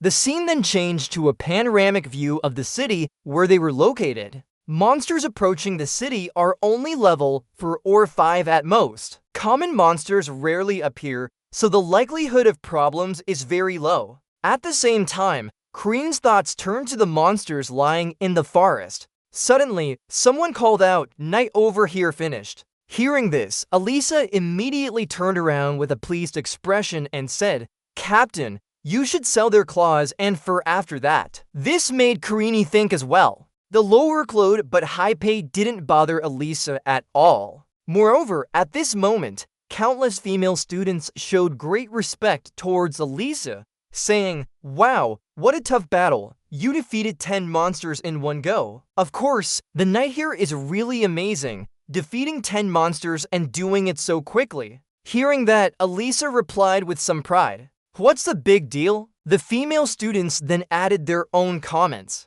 "Oh, you didn't say anything about how tough it was." She lived up to her reputation as a talented swordsman from the famous Aiden family. Hearing this made Elisa even more pleased and proud. Then Elisa thought back to when she was disrespected by her entire family. They constantly criticized her, saying that her older sister had already reached the peak at her age and finally found an heir for the genius Aiden swordsmanship family. Lumia Arden is the greatest talent of this generation, while her second daughter, who isn't even a legitimate child, doesn't have any qualifications. Thinking about it, Elisa dismissed those thoughts with pride in herself. "But I didn't do anything terrible." Suddenly, Karini called out, "Elisa, look over there, that's a big eagle." Hearing this, Elisa replied confidently, "That one is easy to handle." Karini responded, "Impressive. Let's finish the patrol now." Today's mission is to patrol for an easier and safer completion. As long as nothing happens, it will end without killing any monsters. It was evening when a mysterious green light appeared in the sky, causing knights to discuss among themselves. It's a signal from the previous patrol team indicating at least level to monsters. "I didn't see anything." A male student knight stepped forward and explained, "It's a phantasm only visible through special glasses we're wearing. This is our secret method of patrolling. As for the departure, it was just a precaution." Hearing this, Elisa understood. She then thought sadly, if nothing happened during patrol, it would end without killing any monsters. Screw it, failing at the last minute. But when something unexpected happens, everyone has to participate in an ambush. Suddenly, the students cheered, "Don't worry, we have the daughter of a genius swordsman here." Hearing this, Elisa interrupted, "Wait," and Karini said, "I know." At that moment, Karini thought, it's a level 2 monster found by the previous patrol team, a den for wolves gathering round the werewolf. Werewolves are Anxia monsters that can be defeated even if poisoned. This time, we can easily defeat them. Suddenly, an image of a wolf appeared with a terrifying appearance. However, at this moment, Elisa was already ready to fight. But suddenly, Elisa saw something and sighed in admiration. "That thing! Dunlahan! Dunlahan level 1 monster." Suddenly, a strange-looking Dunlahan appeared. Seeing the dangerous situation, Elisa thought with difficulty, "Damn it, another Dunlahan here. But I still have to deal with this." Without further ado, Elisa quickly drew her sword and the blinding light from it. Instantly, she used the AD family's most advanced technique, Land Break, and charged into battle. But suddenly, Elisa saw something that stopped her action. Her opponent, despite being hit by Elisa, showed no signs of weakness. This made Elisa marvel at its resilience, like an invertebrate. Suddenly, the monster used its long, shiny scales to clamp onto Elisa, causing her to cry out in pain. Facing a strong opponent, Elisa calmly thought of a strategy. "It's too fast and experienced. It must be at least level 1, if that's the case." Suddenly, Elisa burst into tears like a child and loudly called out, "Damn it, help me with Karini." But in her heart, she thought that a warrior's honor was something Elisa didn't have. Hearing that Elisa was continuously crying, the other knights explained that Corin was dealing with another monster. At those words, Elisa cried even louder and shouted, "Why weren't you here when I needed you?" Suddenly, the opponent monster used a different attack to hit Elisa, making her stop crying and unable to do anything. By now, Elisa had tightly closed her eyes. Instantly, that monster fell off its head. This made Elisa react in surprise as well. Since Elisa and the monster both fell down, she cried out. After a while, Elisa thanked the person who saved her, saying thank you for your help. Suddenly, seeing the extremely sharp sword, Elisa seemed to realize something and thought, "This sword." Suddenly, the person in front of Elisa blamed her, still weak, lazy, and self-satisfied as usual. It seemed that Elisa recognized this person and widened her eyes, thinking, the eldest daughter of the famous Aiden swordsmanship family, destined to be the next successor. The strongest swordsman in her generation, someone who will follow in the footsteps of a genius swordsman, none other than Lunia, who saved Elisa from the monster. At this moment, Elisa was extremely shocked and stuttered, "Sis." The person in front of Elisa was actually Elisa's older sister. Seeing this, Lunia blamed her, "What happened to you?" Hearing this, Elisa looked down at the ground, avoiding Lunia's gaze and was speechless out of fear. At this moment, Lunia coldly asked, "Why didn't you retreat after seeing Dunlehan? Why didn't you analyze your enemy properly? What kind of foolish sword drawing? Where did you learn that from?" While saying this, Lunia glared at Elisa. At this moment, Elisa was extremely frightened and stuttered continuously, "I'm sorry, I'm so sorry." But Lunia didn't listen and became even angrier. Reasons are enough. The consequences of your actions are entirely your responsibility. Words won't change anything. Remember that it's because of your actions that the soldiers who trusted you are in danger. While saying this, Lunia looked at the knights helping each other to stand up. "Are they okay?" "Yeah, thank you." Hearing this, Elisa could only sadly reply, "Yes, ma'am." Suddenly, Lunia sternly tapped her sword on Elisa's shoulder and said firmly, "Stand up straight." Surprised, Elisa responded, "Yes, ma'am." At this moment, with the sword on her shoulder, Lunia continued to lecture sternly. "As a swordsman of Arden, you must always be confident. But Elisa, you only stammer in response. "Yes, lady." Suddenly, Lunia looked at Corin and pointed him out. Corin, who was training, also realized this, silently thinking, "Am I caught? Why did you just watch Elisa while pretending to be busy?" Suddenly, Lunia's cold eye stared at Corin without saying a word. After a moment of silence, Lunia approached Corin and introduced herself. "I am the female master, the first wielder of the heavenly sword, Lunia." Hearing this, it seemed that Corin already knew who she was and didn't react.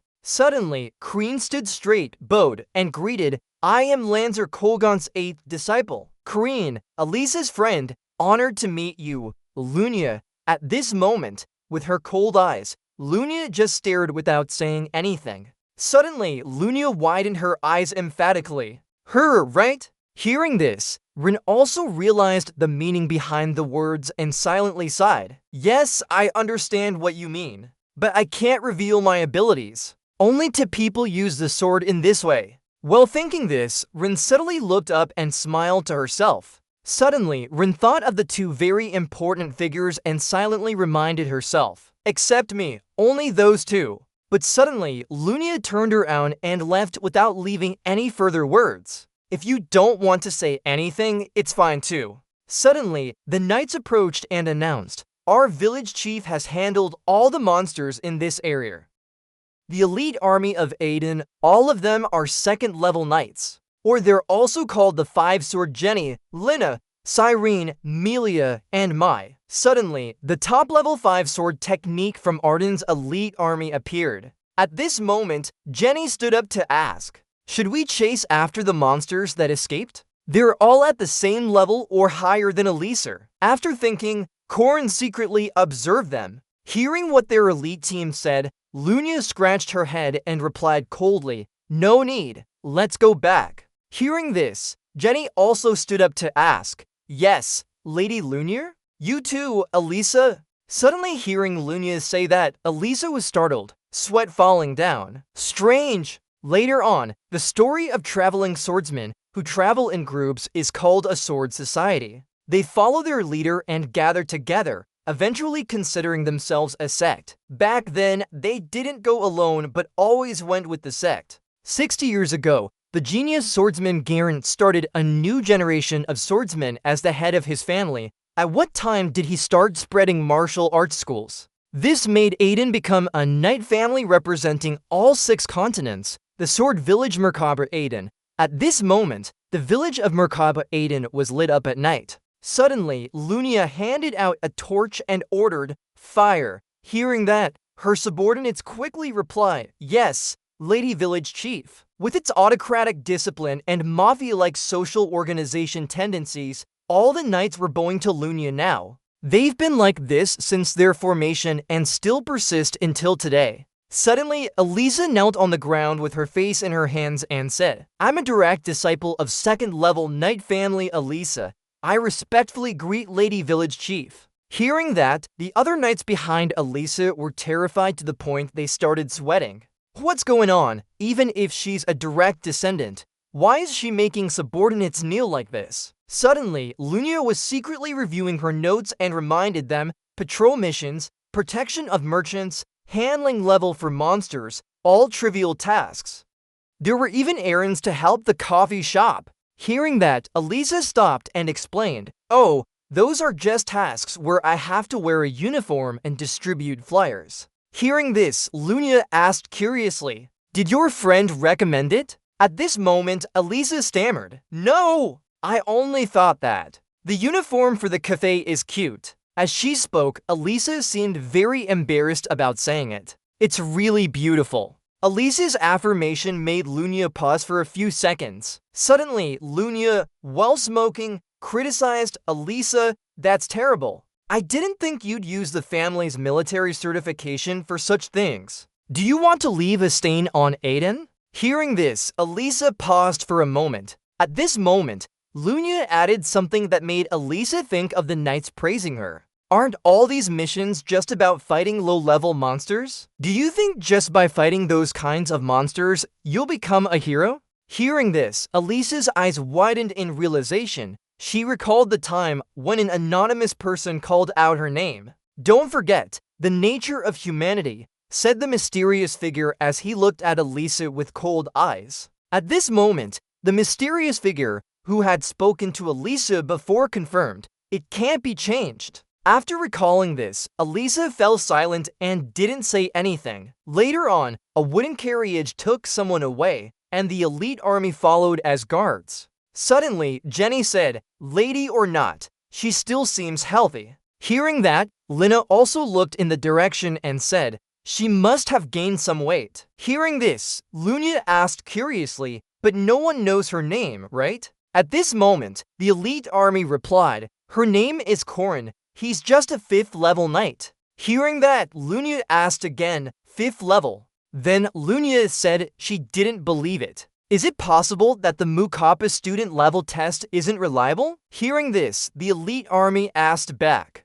"Why is that?" At this moment, Lunia secretly recalled Corin's image and thought. Corin's gaze was fixed on Elisa from start to finish. Even monsters didn't bother him at all. Despite being distracted in battle, he still acted as if he had decades of experience. That is the sensitivity and determination you can only achieve by honing your skills in real life. And the ability to use a dagger. It might seem simple at first glance, but for Lunia standing atop Aiden, she recognized its complexity. She secretly recalled Corin practicing with his sword and affirmed his dagger skills. Suddenly, Lunia whispered that their meeting was brief, but she was quite satisfied with the friend. If he stood by her sister and asked to visit as a student to exchange experiences, if they could meet again. As soon as she spoke, Lunia looked up at the moon lighting the dark night sky. Meanwhile, Cream was shyly thinking about eating Mariette's pastries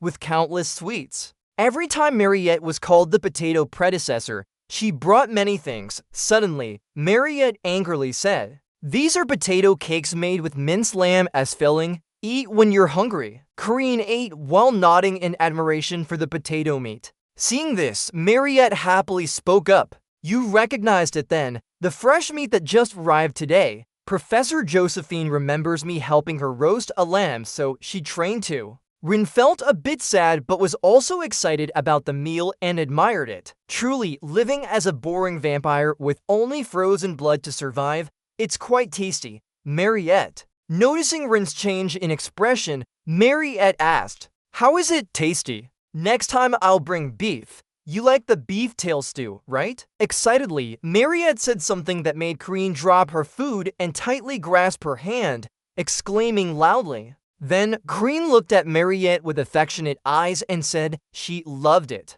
Hearing this, Mariette asked again, are you talking about the beef tail stew? Saying so, Mariette blushed and sweated nervously. Next time, I'll definitely bring the beef tail stew. Her hands are really big, Corinne Thorzap, strong and powerful like a man's hand, very impressive and robust. Suddenly, someone called Mariette, startling her. Huh? Seeing her friend, Mariette ran to Isabelle and asked excitedly, Isabelle, have you eaten yet? Seeing Mariette's red face, Isabelle asked, what's wrong with your face? Mariette loudly said, nothing, I didn't do anything. Then she bid Rin goodbye, bye, see you later. Rin continued eating and sighed, women are so hard to understand. In my previous life, for 3 years straight, I couldn't even go out because of that Park Si-woo guy. Indeed, one can never predict anything. It's all thanks to that damn Park guy who managed me too tightly. Rin sighed as she looked at the food and lamented, but when will I finish eating here? The scene changed, it was now midday. Corinne thought about her current friendship. It's quite different from my previous life. Occasionally, Yoon would bring rare mushrooms. Then we went straight to the library and started learning by reading ocarina letters. Recalling Yuan as a child always bringing food for her to eat while studying, Corinne thought. Ron also often visited me. More than friends, he seemed to consider me a useful companion, so when there were tough missions with high rewards, he would suggest we team up. After defeating monsters, both of them enjoyed eating some very delicious monster meat skewers. And usually, I stayed with these guys for class. Suddenly, Lark and Jagger saw something that made their faces pale in fear. Seeing her teammates' reactions, Corinne asked anxiously, what's going on?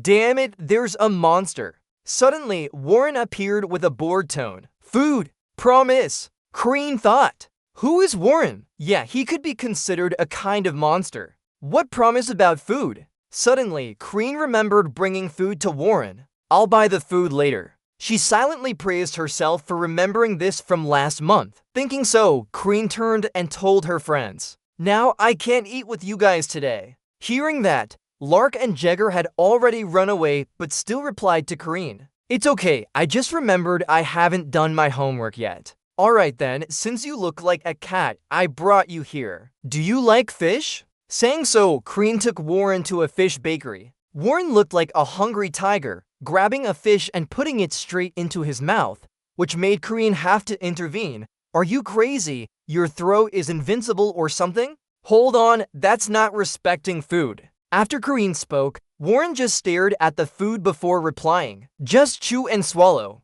Hearing this, Corinne also angrily retorted. Let me see how you handle it. Then Rin immediately took out a bowl of rice and a piece of fish, putting them together in front of Warren with great determination. Look now, doesn't it look better instead of just swallowing?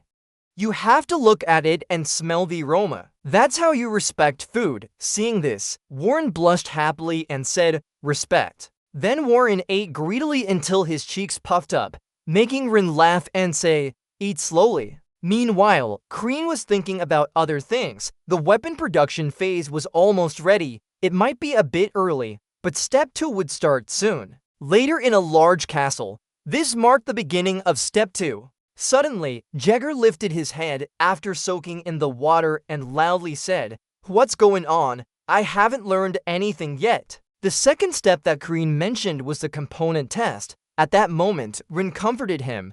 It starts in 10 minutes. You're just regretting it now. I told you to study. Hearing this, Jagger blamed himself. I should have been more informed. Rin retorted, "You should have listened to me." After their exchange, Jagger turned to Kreen and asked, "Korin, did you learn anything?" With a cold smile, Kreen replied, "No need for me." Curious, Jagger asked further, "What are you going to do?" But her tone was different from what she thought. Kreen smiled slightly and thought, "Sorry, but I'm different from the rest of you. This isn't my first time taking a test, so I'll bring out the top position here." Later in the examination hall, the invigilator announced, "You can now flip over your paper." Kreen was excited as she held her exam paper and said, "Let's start then." Holding the test paper, Kreen thought to herself, if the value of the linear momentum of motion x is y, what value of EO would be needed for 85z?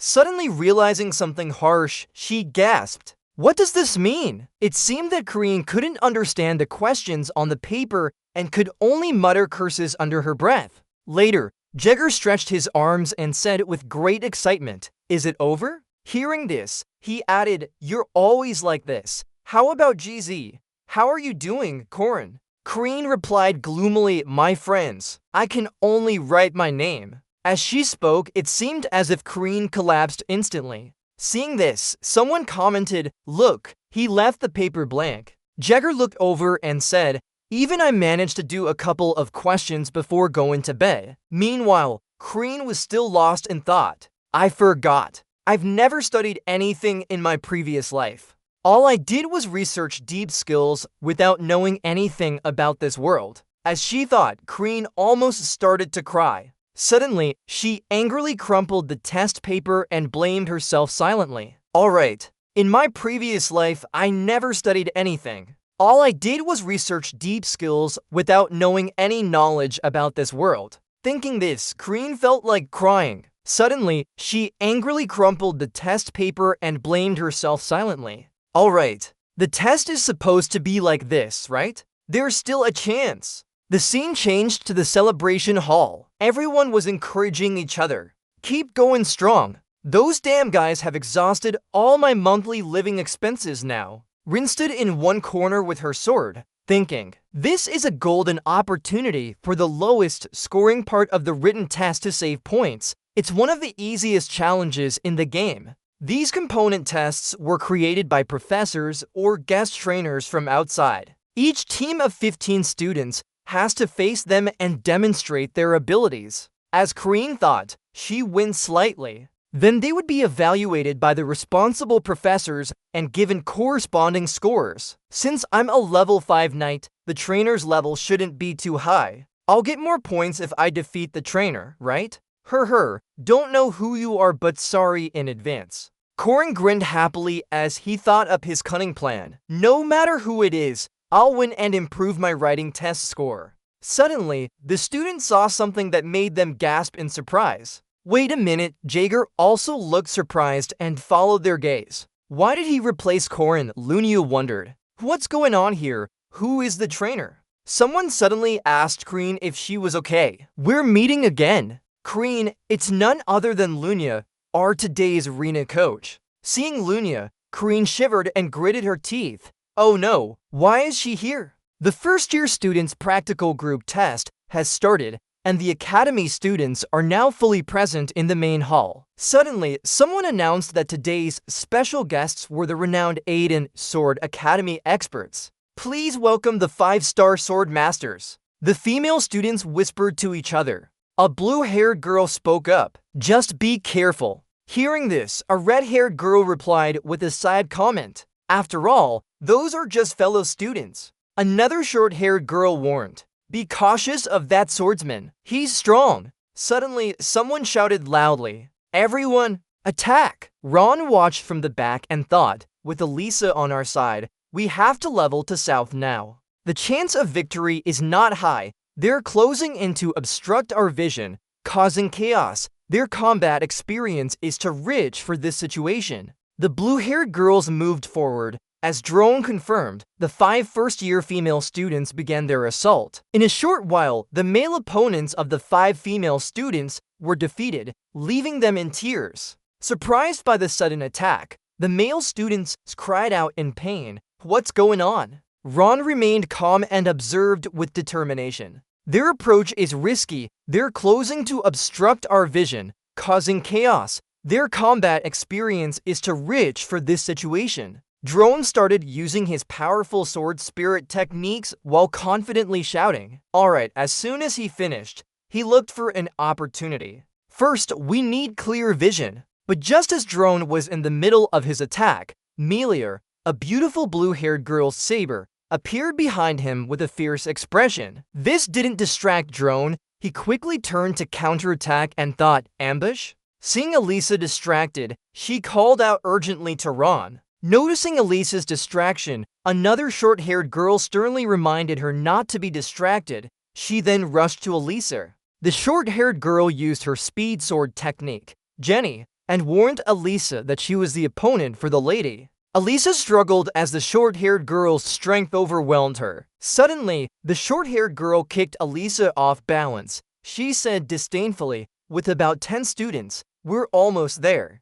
After being tripped, Elisa fell and cried out in surprise. The other female in the 5-star sword formation also mocked, "Her fighting stance has too many weaknesses." Elisa, now on the ground, managed to avoid a sword from the short-haired girl. The remaining male students were excited about the intense battle. Just as expected, Aiden's 5-star swords are powerful. Seeing this, other students shouted, "Hurry up!" The 5-star sword formation was enjoying and coldly observing the fight. Noticing their disadvantage, other students urged them to act quickly. They're hopeless, only these two seem to be resisting. Meanwhile, Ron's side and Elisa were struggling but seemed helpless against their opponents. Unlike Elisa's worry, Drone was calm and shouted, "Look here, fire sword, iron sword." Drone's experience matched the 5-star swords. As dust settled, Melia was overwhelmed by 5 dark swords. The blue-haired girl stood up and shouted loudly,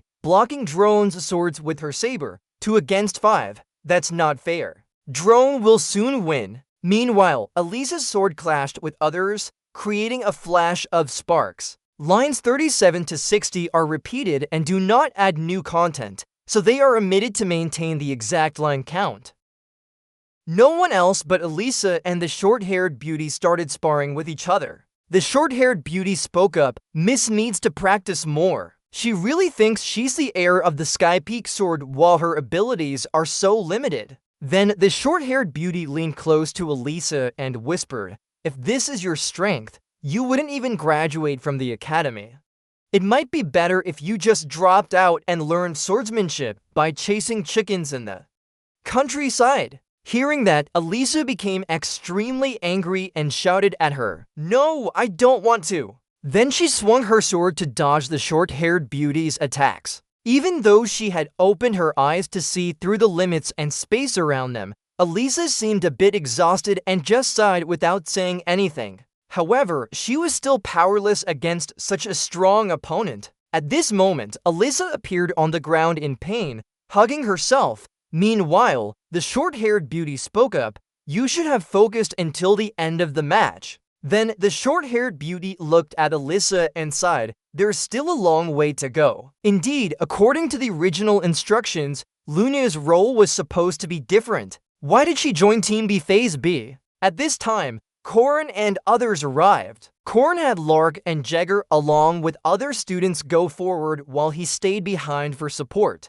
Luna also appeared and swung her sword, surrounded by a stream of energy. Luna seemed even more aggressive as she spoke. "Let's begin." "This is an elite battle experience," she said. The surrounding students were extremely surprised and exclaimed, "Elite? Elite battle experience?" Corin remained silent, silently observing. An elite battle experience was actually a technique. It referred to a monster that could single-handedly face an entire army, causing countless guards headaches, even the military. A monster so difficult to defeat that it was compared to an uncontrollable disaster. Suddenly, Warren and Ren appeared at this moment. Most guards couldn't even meet such a monster once in their lifetimes. Anyone who met it was considered exaggerating or lying, Corin thought to himself. But if that person were involved, the story would change. Observing Luna's destruction, he silently thought, "Luna has the ability to fight such monsters."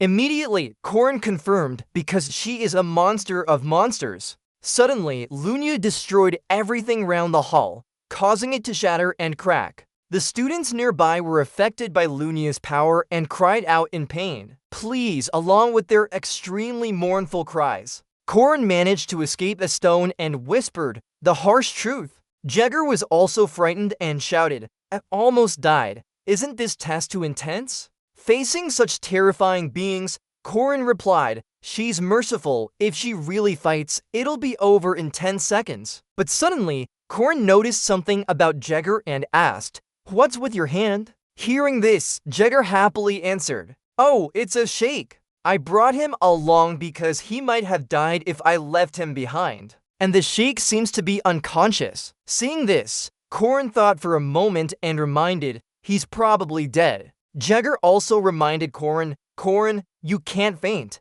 You're heavy. I can't carry him. Hearing this, Corrin stammered back. Yeah, okay. But before he could say more, Jagger was attacked by Lunia from behind and shouted loudly as he flew away. Suddenly, after attacking Jagger, Lunia Arden reminded Corrin, even if I wanted to help, you all are too weak. Then Lunia ordered, come here, only me and you now. Corrin stayed where he was without moving. But suddenly, Corrin hesitantly stepped out with his hands up and said, can I give up? Hearing this, Lunia replied, if you want to get a worse grade, you can. But I know you won't do that. This is an opportunity to face a strong opponent. I don't want to miss the chance to fight you. As she spoke, Lunia looked coldly at Corrin. But Corrin silently thought to himself,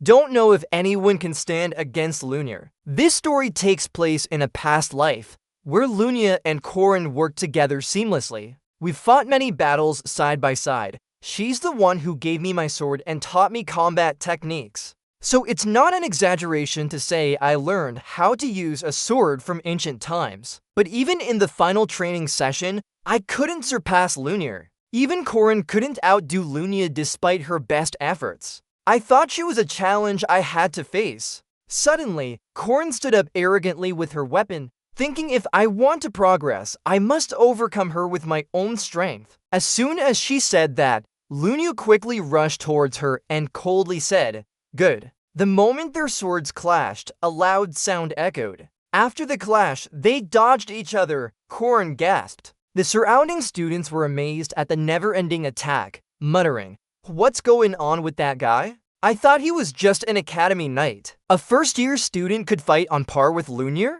Impossible. While other students discussed, Kreen struggled against her opponent. Kreen seemed to be exhausted and sighed helplessly. It seems Lunia noticed Kreen's exhaustion and stopped attacking, letting her catch her breath. Lunia said, it looks like you're tired. What a pity! Then Lunia drew her sword from its scabbard. This made Corrin think.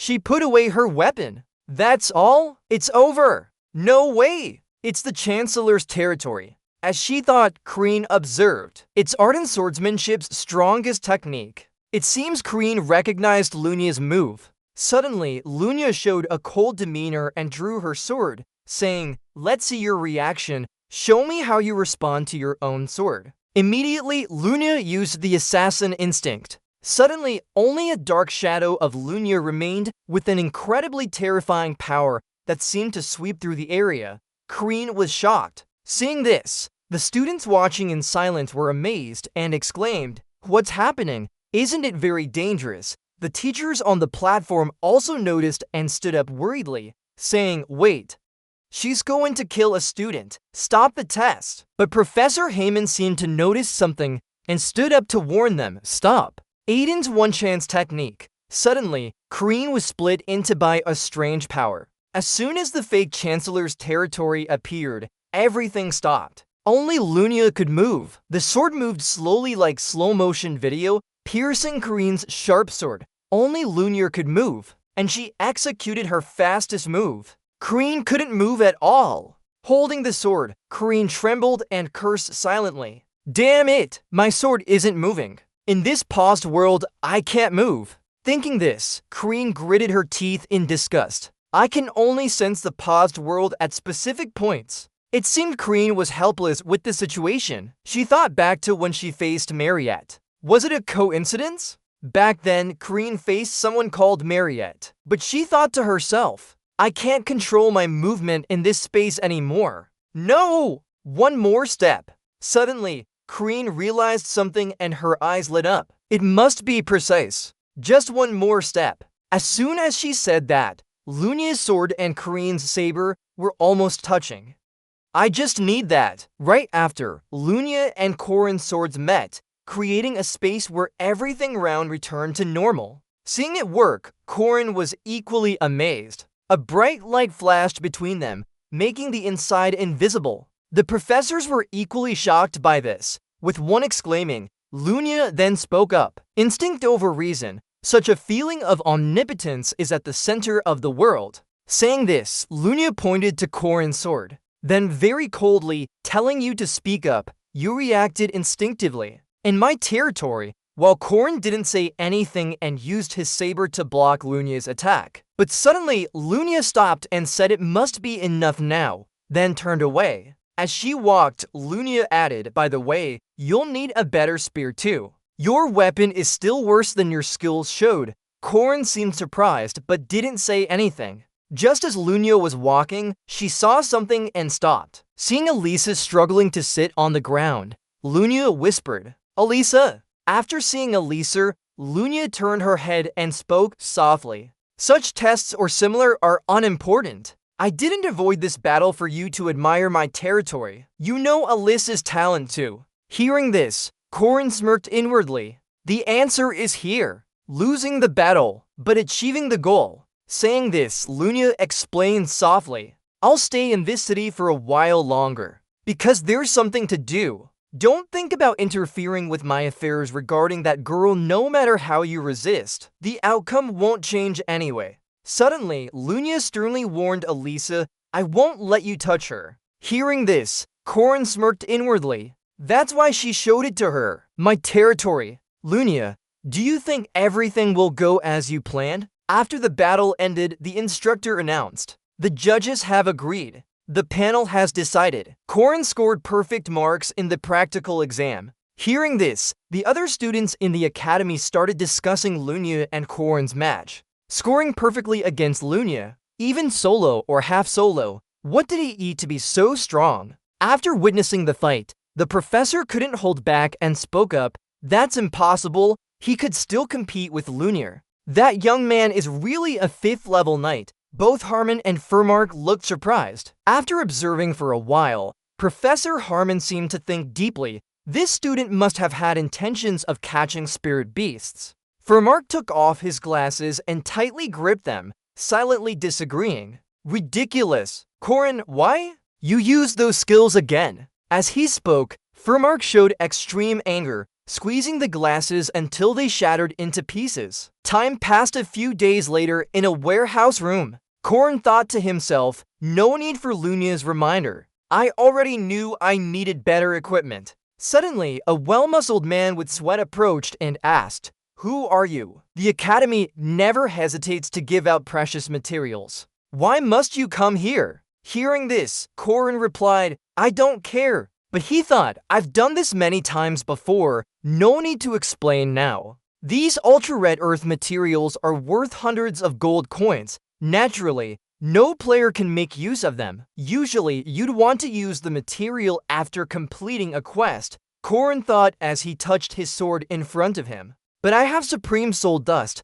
a 2nd level analyst, and a 1st grade silver granite, plus full support from the school council. Thinking about it, Crean recalled the moment she greeted Ariel, which made her slightly uncomfortable. Then Crean smiled happily at the sword, thinking of it as the strongest weapon to stabilize the world. Crean's sword was covered in a powerful aura, a legend, the White Knight's battle axe from the Shadowlands. It was also called the White Blade in another setting, during Alyssa's childhood. At that time, Alyssa saw something that made her very frightened, and the Holy Spirit didn't stop. It wasn't dead yet. But why? I remember my first time going out. Remembering the first time I killed a 5th level demon and frowned at its organs and blood dripping from its body. At that moment, Alyssa was handling 5 monsters for the first time after stepping outside. Recalling that moment, Alyssa thought about the smell of human blood. Suddenly, a figure collapsed in front of Alyssa with a distant sword sound causing her to shudder. I recognized it immediately,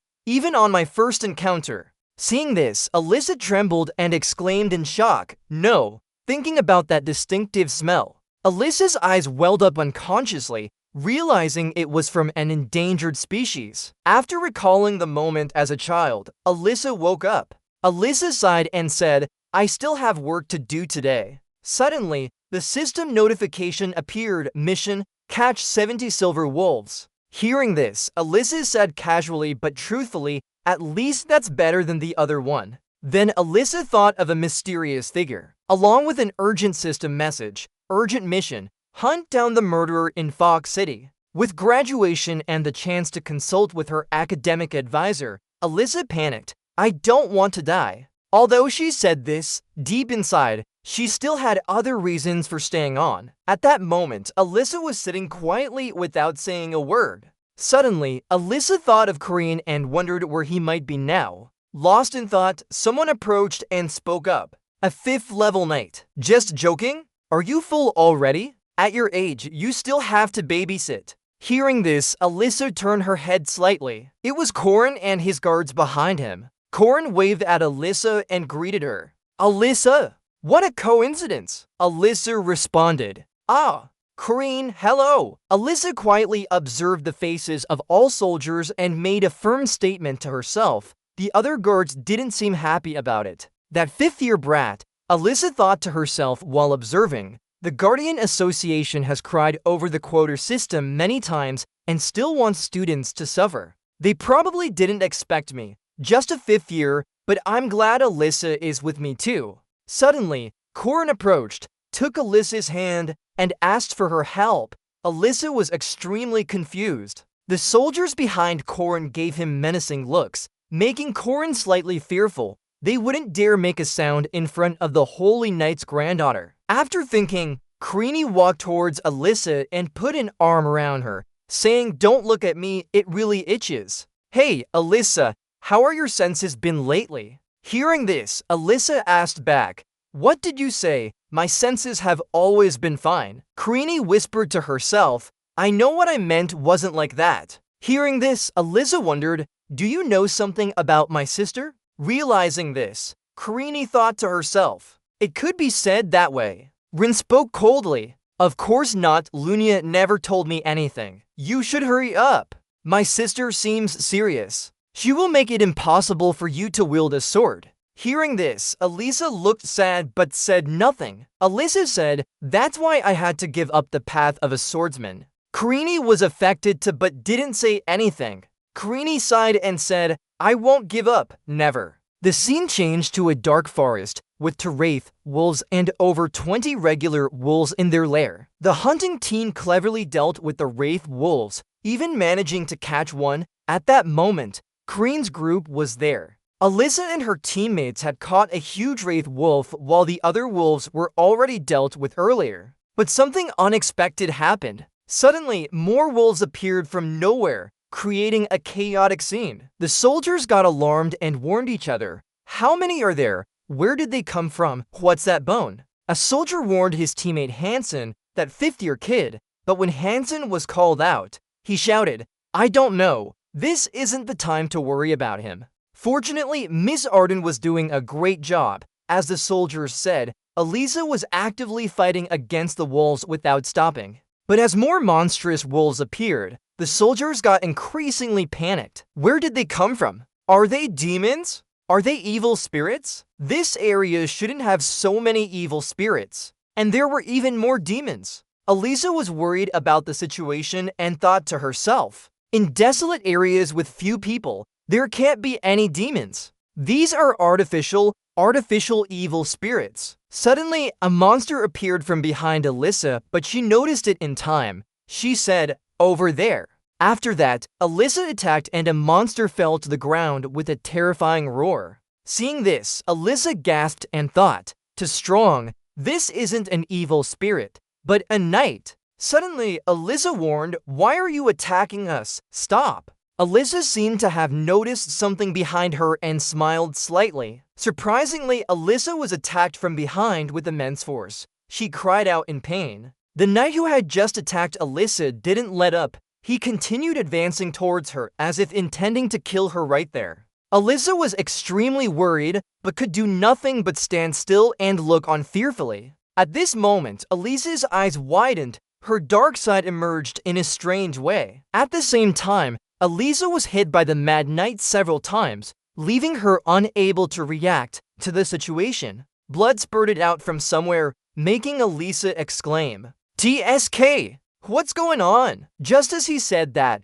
the knight who had just attacked Alyssa fell down, not Alyssa. The smell of blood grew stronger. Alyssa thought to herself, "This smell, human blood, is different." Thinking this, Alyssa was extremely frightened and started sweating. She stammered, I can't, person." But before she could finish, another knight appeared behind her, shouting and restraining her so that she could only mumble incoherently. The knight who intended to attack Alyssa was suddenly attacked from the side. He fell down immediately. Seeing this, Corin asked, "What are you doing? That's not a real person." Hearing this, Alyssa stammered, calling out the name of her savior since the beginning, "Corin, why did you say that wasn't a real person?" After hearing Corin's words, Alyssa was surprised and asked. Upon this, Karini explained that their bodies moved thanks to black magic. Karini then reviewed the situation in her mind. The main event of Chapter 2 was defeating the murderer in Fog City. In the original scene,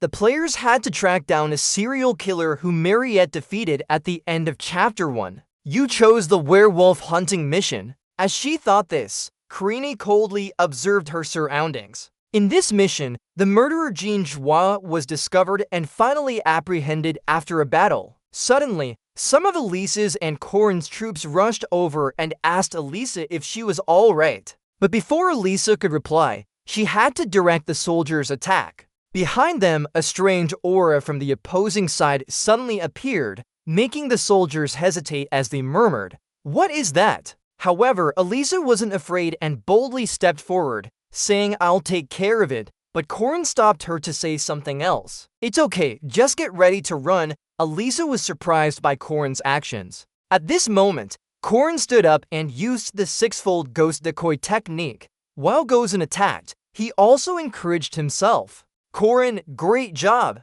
Instantly, the strange aura was sent flying away with a loud scream. One of the soldiers suddenly exclaimed, "What's that? A one-on-one fight? How can that be?" Another soldier behind them also chimed in, "Is it really just like that? If we've come this far, it can't be a cluster of decoys." Karini continued to think, "Since John is too strong, I can't catch him alone."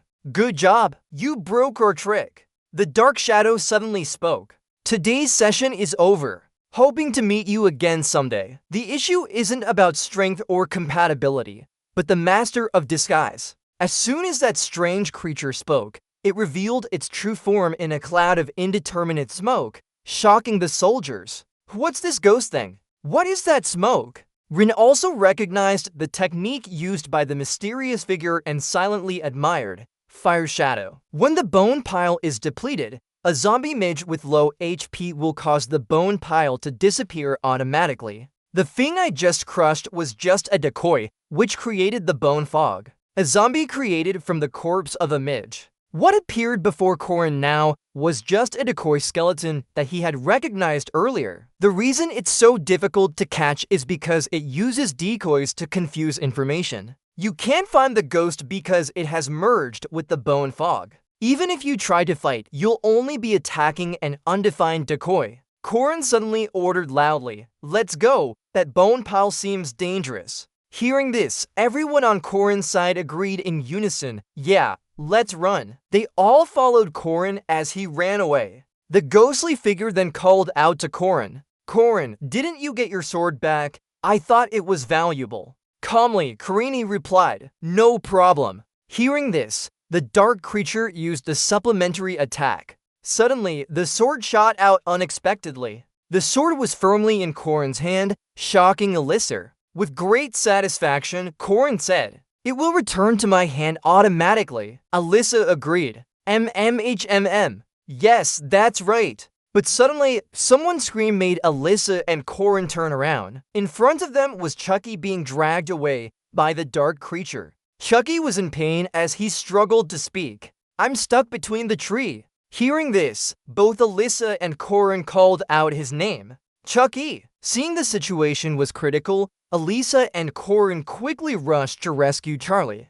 Alyssa arrived first and said, grabbing my hand. Hearing this, Charlie replied, thank you, but suddenly he noticed something and warned, over there's a demon. At that moment, because of a momentary lapse, Alyssa was dazed and only managed to flinch before the demonic hand appeared from behind, grabbing her. Alyssa was captured and dragged away, causing her to scream in fear. Corin saw the dire situation and cursed under his breath, damn it, this is so troublesome. Realizing this, Corin charged like a tiger at Chucky and urgently said, Chucky, get up and run out of this forest, don't worry about us. Upon which Chucky looked puzzled for a moment before asking for my jacket. Rin quickly took the jacket from her bag to rescue Alyssa. It seemed that the gate connecting to save Alyssa was closing, causing Rin to shout loudly, hold on! Then Rin gritted her teeth and said seriously, there won't be a second chance. You better not fail me. I've been trapped in this bone forest before. My ankle got sprained. In just a minute, I was closer to death than ever, then reborn, so I need more time. Suddenly, Corin charged like a tiger to save Alyssa, who was stuck. The problem is with Alyssa. Alyssa was struggling against the invisible shadows trying to grab her. While fighting, she said, we have to get rid of them all. That's good. But because they were attacking from all sides, I can't hold on anymore. Alyssa was desperately struggling and could only cry in pain. Despite being held tightly, Alyssa kept trying to cut the shadows.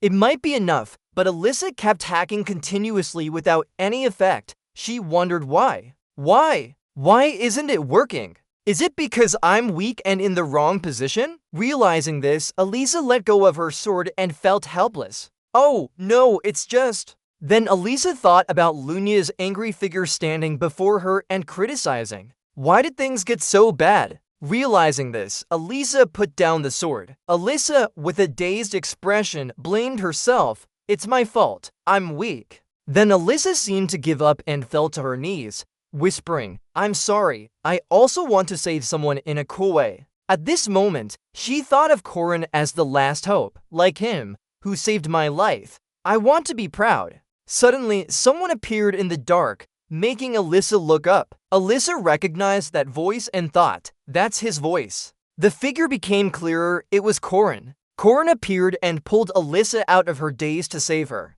Corin called urgently with concern. Alyssa, recognizing him, whispered, my savior. He approached Alyssa holding a long sword and asked, Alyssa, are you okay? Alyssa was exhausted by the grabbing hands and fell unconscious. She mumbled weakly, is it you? Corin. Alyssa, with tears in her eyes, looked at Corin while holding back pain. She cried and said pitifully, Corin, I can't make them let go. Please save me. If this keeps up, I'll die. Corin quickly stroked Alyssa's head gently. Calm down, Alyssa. Then he took her hand and told her to hold the sword tightly, saying, hacking randomly won't work.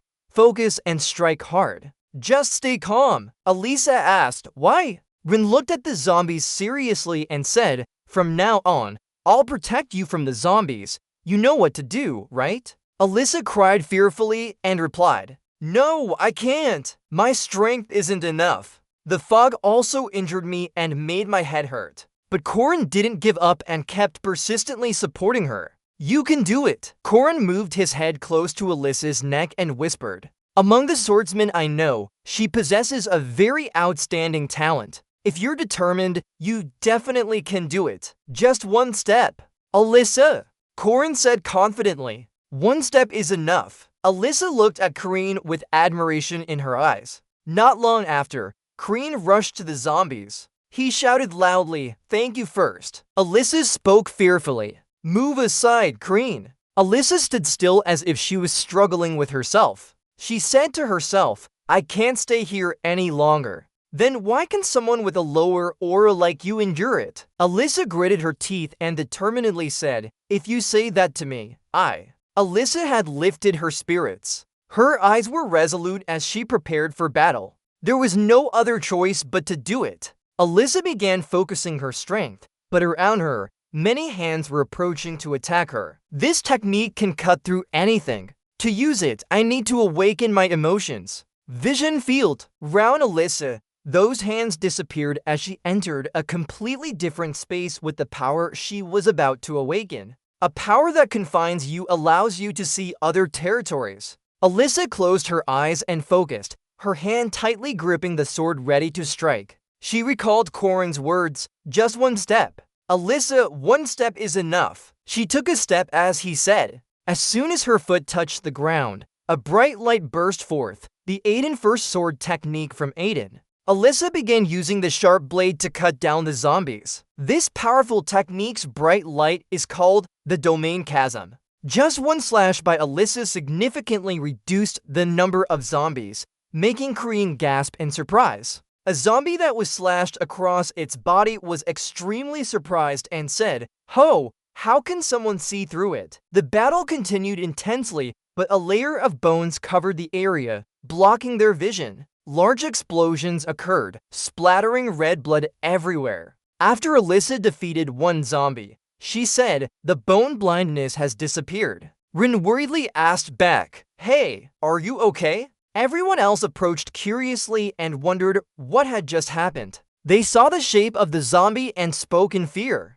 "Oh, it's him! It's John Gear, the murderer from the Fog City." Everyone looked round in horror. Two men behind said, "Oh my god, half of the forest was cut down. How can humans do that? I've heard about it before." Turns out this is the domain chasm from the legends of the Sword Emperor. Korean panicked and thought to herself, I thought she would use the third awakening or the critical strike. How can she already be using that technique? Alyssa happily said, "Korean, I did it, I really did it." But Korean replied, "Hold on, stop now. It's not time for you to use this yet." The two men heard and joyfully said to each other, "Oh, so the next heir of the Arden family will be her?" That's right, because no one except the Sword Emperor can use the domain chasm, not anyone else. Everyone then cheered in amazement at Rin. Alyssa, the future of the Arden family and successor to the Sword Emperor, Alyssa Arden. Alyssa also happily jumped up and said,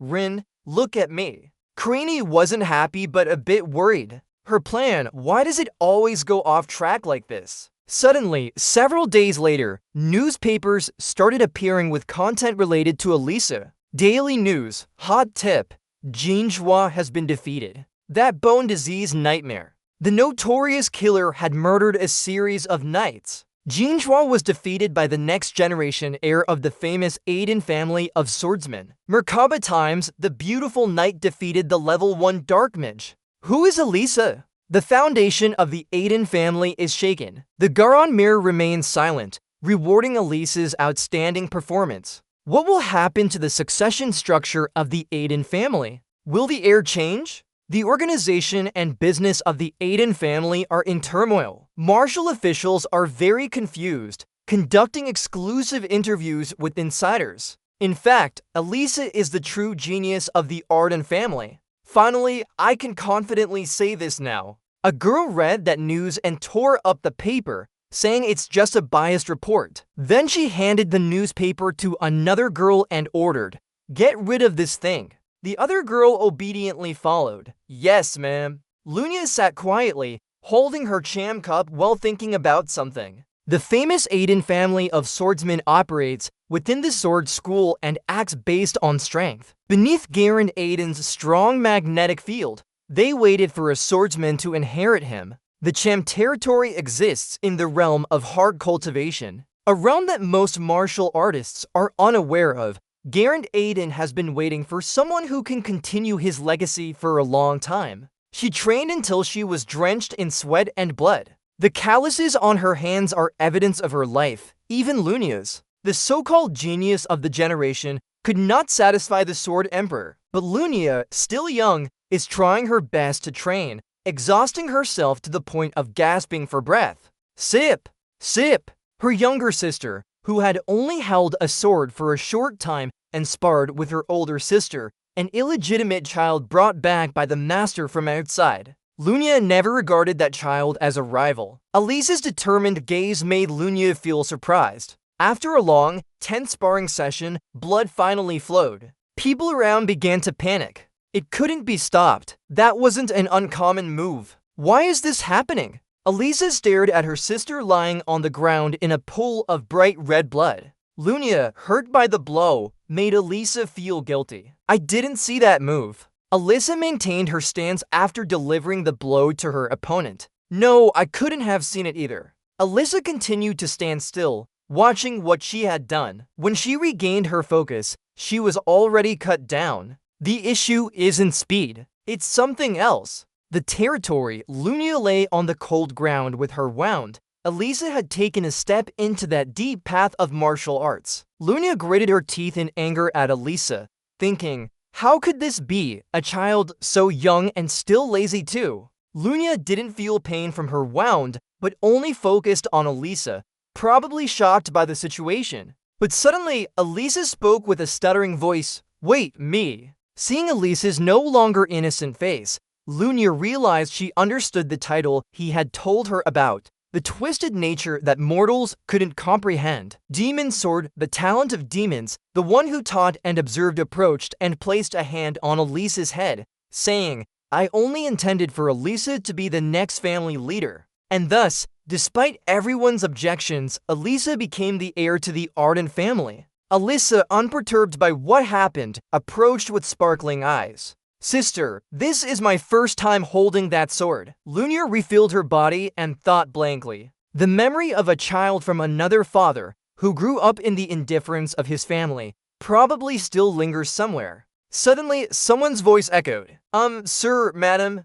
There's a well-dressed person standing there like a flag, seriously asking Lunia questions. Are you all right? This made Lunia feel uneasy and doubtful. Are they worried about me? After thinking for a moment, Lunia whispered back, don't worry, I also want her to step into my territory. Lunia recalled the battle, then felt regretful. If she could see that sword again, maybe she would have been able to enter it too. With no injuries at all, Lunia regained her composure and gave orders. Everyone prepare for a swordsmanship challenge. In an elegant mansion, a conversation was taking place. When will I recover? Huming said that if I apply the medicine to my wounds, it would heal in 1 to 2 days. Elisa lay on the bed laughing. Rin, do you want some honey candy? Rin could only helplessly reply, Candy, I really am a failure. Curious, Rin immediately asked Elisa, but this territory, how did you manage to get it? Even though she saw the territory through her vision, that didn't mean she could use it right away.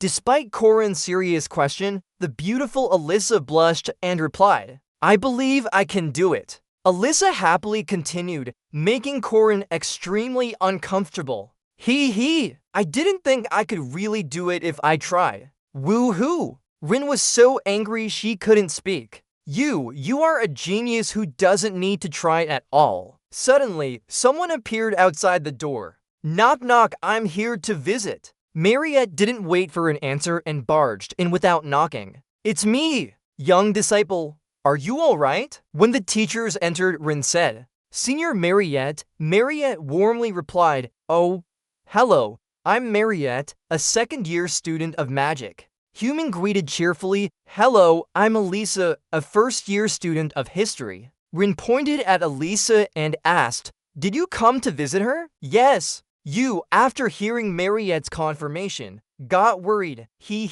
For you. Then Elisa blushed with joy. But right after that, Mariette looked at Corin tenderly and whispered softly without any trace of seriousness. Hey, are the two of you close? This made Corin feel scared to death. Huh? Why? Why does your expression suddenly seem so scary? Suddenly, there was a knock on the window. Lucky it's daytime. At night, I'd be too scared of matches. What is it? Warren spoke incoherently like he had just fallen from heaven. Food, the live chicken before me. Seeing Warren's unexpected appearance, Corin was startled. Oh my god! Looking at Mariette's unusual expression, Corin whispered to herself, "Oh, Mariette doesn't seem comfortable in front of Warren, but I think anyone would feel uncomfortable with his appearance." Turning round, Mariette asked Corin shakily, "Food, did you eat the same food as Warren?" Karini curiously asked back, "Why?" Then she thought that's what made her uncomfortable. Seeing Mariette's unusual reaction, Karini quickly explained to save herself, "Don't worry, I'll prepare a delicious meal for you too." But it seemed Karini's explanation was ineffective and only made Mariette look more uncomfortable. "Eat well." Karini rubbed her chin in speculation. "Hold on, today these talented people met by chance with these members." Then Karini spoke, making Elisa lying on the bed half awake. "Elisa, there are rumors that she inherited the champ territory and moved it out already. So Lunia will definitely come. Swordsmanship challenge." "Too soon. Are you confident?" Elisa asked again, sweating. "Swordsmanship challenge. Swordsmanship challenge." It's a tradition for swordsmen to conduct this challenge to test the new heads of branches in the family. The excuse is like that. But for a long time, the Aiden family has used the swordsmanship challenge to legally eliminate rivals. Elisa cried and immediately refused. "If I fight her, I'll die for sure. No, from the start, I didn't even fight the 5 swords." Corin said seriously, "This way is good too." Elisa couldn't run anymore and started to care about Corin's method. "What is it?" Rin continued. "I'll tell you, but under one condition. I promise I'll do my best." "What way?" Rin changed her sharp-eyed gaze at Elisa. "If from now on, I suggest fighting monsters or training in the gym, she must follow without complaining.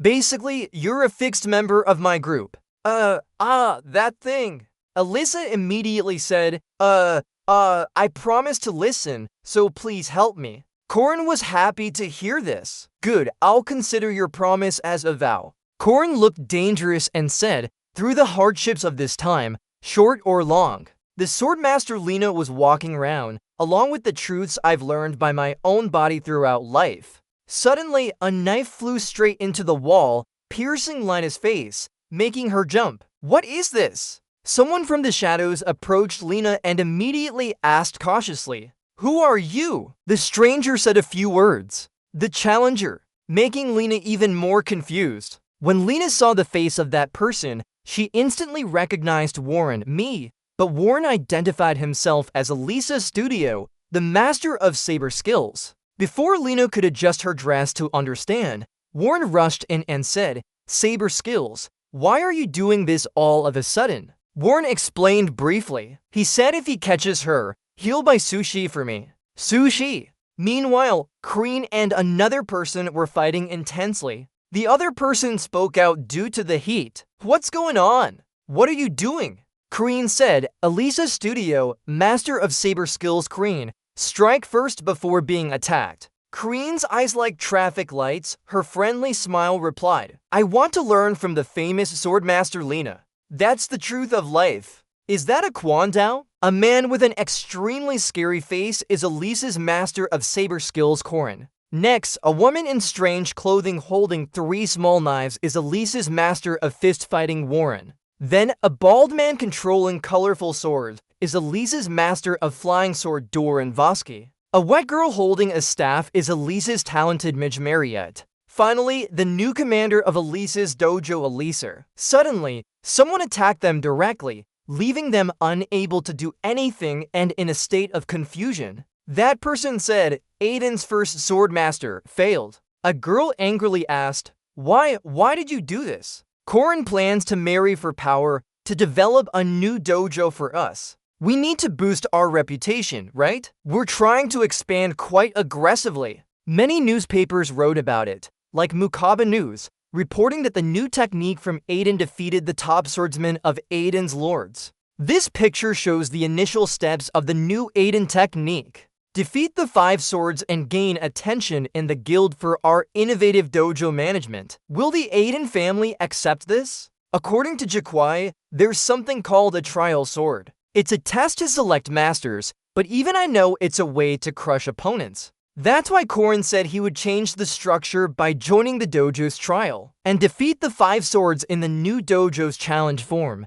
What I really want is a one-on-one fight with my sister. Elisa looks at Lunya's back and says if she wins and announces it, her people won't be able to touch her. She demands why she started this: registration fees for the dojo, maintenance costs, mercenary rent, all handled by Mariette. Elisa is satisfied, but still feels a pinch in her wallet. Once we get the reward from Gioner Hardware mission, I can quickly pay it off. Lunya looks at Elisa and says interestingly. Elisa hesitates and says see. Sister, Lunya angrily shouts. Foolish girl, if you want to run, you should have done it the moment you saw me. The idea of the dojo trial wasn't yours, right? Elisa fearfully cries out loud. She's too perceptive. Scary. That expression is just right. It's Kreen. Korin calls up Elisa. Do you have anything to say? Elisa thinks silently. Can I defeat her? D. The top swordsman of the Lord's Lunar. Elisa under immense pressure thinks as a new master of Arden Dojo, she wants a one-on-one fight with her sister. Lunya agrees helplessly. Okay, one-on-one, but I warn you first. Lunya continues to Elisa's amazement. I won't use training swords or non-lethal weapons. Hey, I'm ready. Elisa secretly trembles at her cool sister. The top swordsman of Arden, senior disciple Lunar. Despite saying she's ready, her face is sweating bullets. The top swordsman of Arden, second swordsman Elisa. It's time for the sisters' battle to begin. Mariette sits in a corner under the hot sun and thinks about her mother. Even if I use full strength after turning into a vampire, Lunya is still a formidable opponent. She can't be sure of winning. After some deep thoughts, Mariette turns to Kreen and asks, Elisa ready for this? Kreen replies, I believe in her. Elisa can handle it. Since the boys agree, Mariette agrees too. Okay then, I'll trust you. System notification. Kreen's trust level with Mariette remains unchanged. Lunya still has that cold expression and throws something to Kreen. Take it. Kreen suspiciously grabs it and wonders, what is this? The repair fees for the dojo are already high enough. No! Just as they finish talking, Lunya immediately launches forward. Lunya says while approaching Elisa too, that's the restructuring fee. Kreen and Mariette observe the strange creature. Just a light touch of swords caused an enormous explosion. It makes Kreen and Mariette stand still in shock, their eyes wide open with excitement. The space around them is silent as the battle between the two sisters begins. No one can defeat the other. Elisa looks at Lunya with a resentful arrow-like gaze. But it seems Elisa doesn't want to hurt Lunya, so she closes her eyes and thinks, I greatly admire Lunya. Despite my passion for swordsmanship still burning, she's my idol. Remembering the past when Elisa was a dirty-nosed little girl, Lady Lunya defeated a level 1 monster, Minador. At just 15, to be this skilled is impressive. I hear Garand is keeping an eye on Miss Lunar. She's like a fairy tale hero stepping out of a storybook. A hero like Garand Arden, from the legends that followed me through childhood. Compared to her, I'm just his stepdaughter. My mother died giving birth to me and my father saw me as a stain. To him, only the Grand Dayton bloodline matters. With eyes full of admiration like at a Suntong concert, Elisa said, Miss, I've arrived. Congratulations! Cold from an early age, Lunya gently stroked Elisa's head. You're growing up so fast. Elisa remembered her firsts, like the day she first struck another person.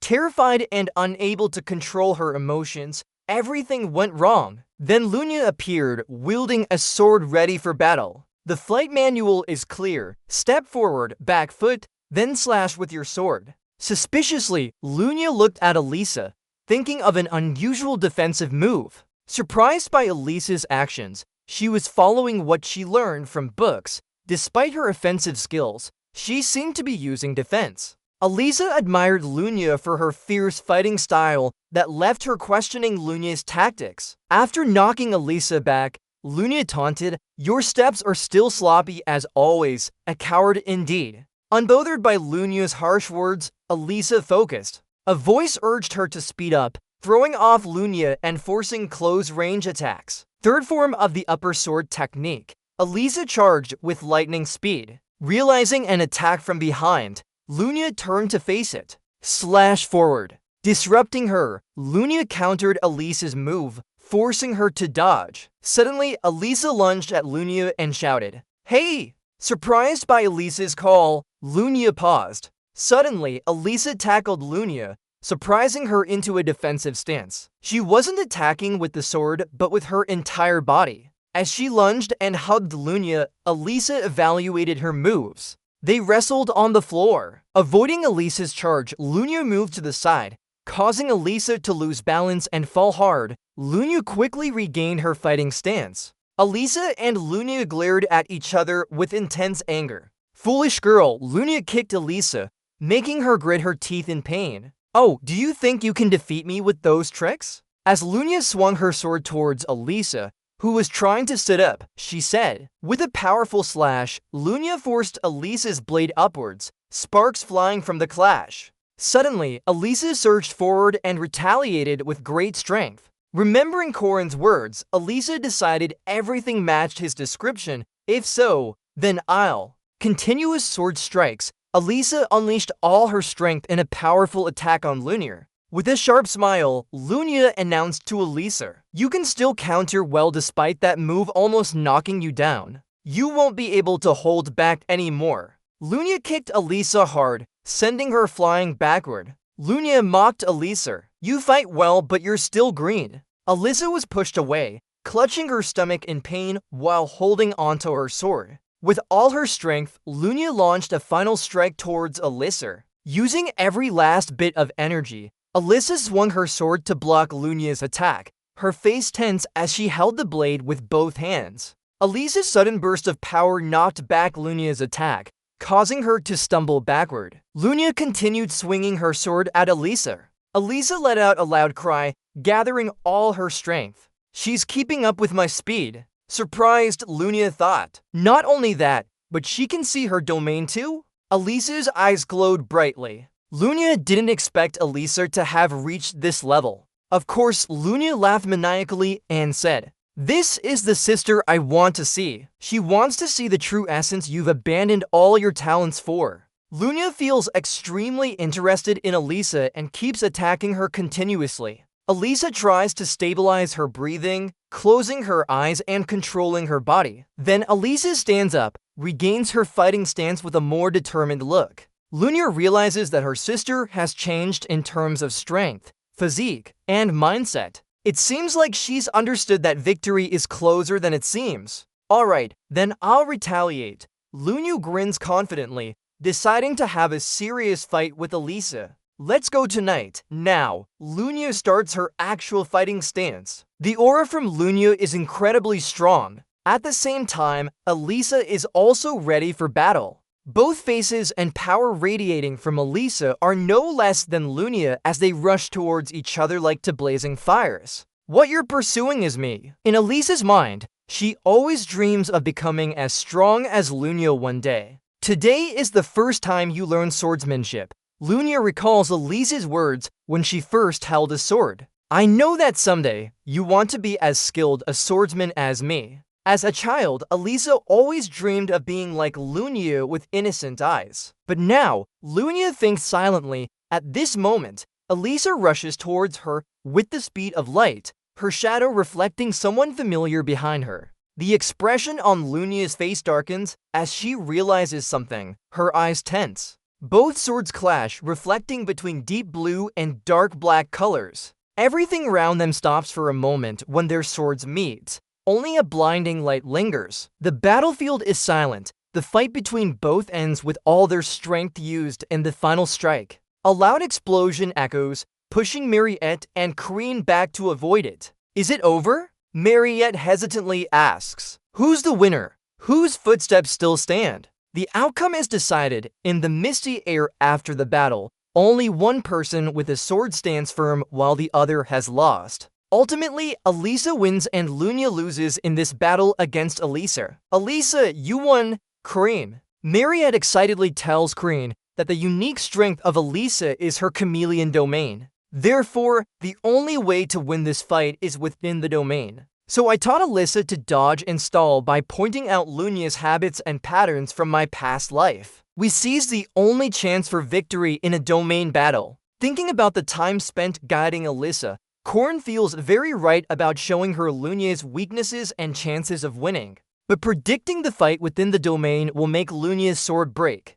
I truly lost to Alyssa's strength. I've defeated her. Looking at her sword, Alyssa's eyes are not full of joy, but disbelief that she has won against Lunia. Your performance wasn't good enough. Lunia speaks calmly. From now on, me and my subordinates will no longer interfere with your affairs. As Lunia steps forward, Alyssa suddenly calls out from behind. Sister Lunia. Wait, Alyssa's panicked face runs up to grab Lunia's arm. You are. Her eyes filled with regret. She must be very afraid. Alyssa, who is clearly weaker, defeated the lords of Lunia. It makes sense that she fears how Lunia will be judged, and how Lunia treats her now. Alyssa clings to Lunia tightly, fearing Lunia's anger. But Lunia's sharp gaze turns back to Alyssa. There's no need to worry. Alyssa trembles, thinking Lunia will hit her. She stands still for Lunia's moment of anger, but then Lunia's hand touches Alyssa's head. Alyssa's eyes widen in surprise at the gentle touch from above.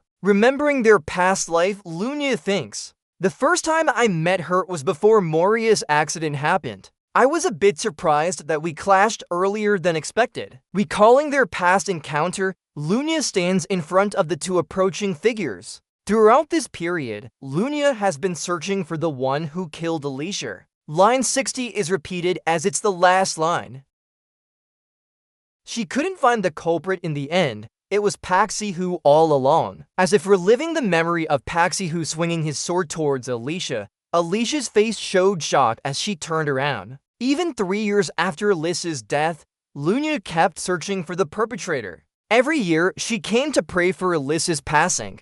Corrin spoke up from behind Lunia. Standing in the rain before Alyssa's grave, Lunia was powerless and angry. I thought you hated your sister. Corrin questioned. I do. With her face darkened by the rain, Lunia replied, I only saw her as lazy, unserious, and clingy to the point of being annoying. The black-haired person's surprised expression listened. But Lunia continued. No one else could handle the bitterness she felt. The rain fell on Lunia like nothing. With a bitter tone, Lunia spoke. I don't hate Alicia. No matter what happens, even if Alicia surpasses her, I'll silently support and smile. Her face marred by scars, lips tightly pressed with determination. You've grown up now, return to the present. Looking at Alicia in front of her, Lunia patted her head and said, the Lunia I remember was like that. From afar, Corrin smiled softly as he watched Lunia and Alicia. Alyssa's tears fell as she looked at Lunia.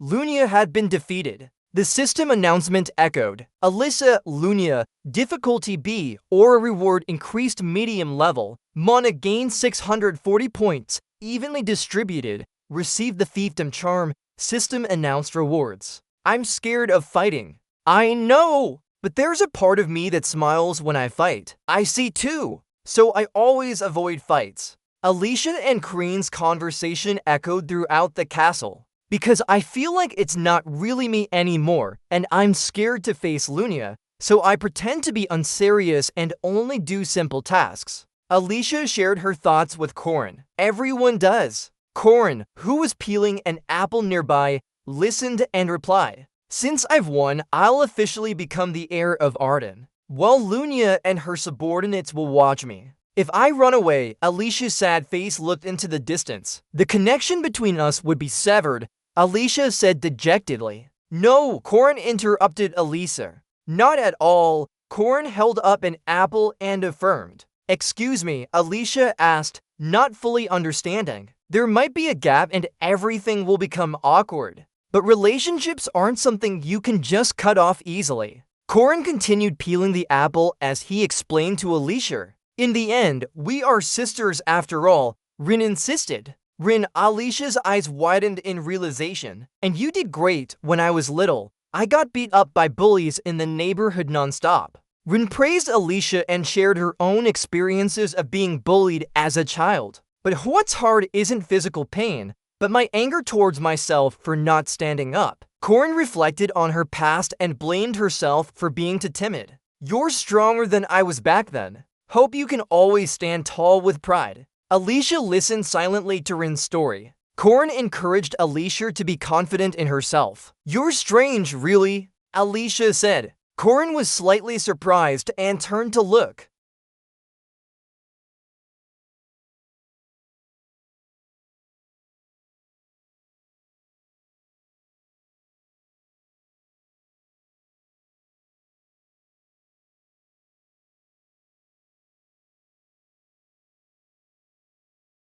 I see Mariette looks a bit flustered. This brown-haired guy keeps talking and even offered his neck too. Don't worry, I get blood from Professor Josephine every day. Mariette gets more flustered as she tries to explain to the brown-haired guy. Those words made Mariette feel uncomfortable. Isabelle Camille, watching from afar, looks extremely displeased. It happens daily, so it's not really a big deal I'm worried about. Isabelle Camille continues to think. Is that all she wants? Corinne suddenly appears behind Mariette and asks, startling her. Mariette turns red and looks at Corinne without saying anything. Corinne, he's the closest male friend to Mariette recently. He's a male knight, but that's not important. The image of handsome Corinne appears. His ability to stand opposite Master Swordsman Lunia means he's truly talented. But what I'm worried about is Isabelle Camille moving closer like a mouse.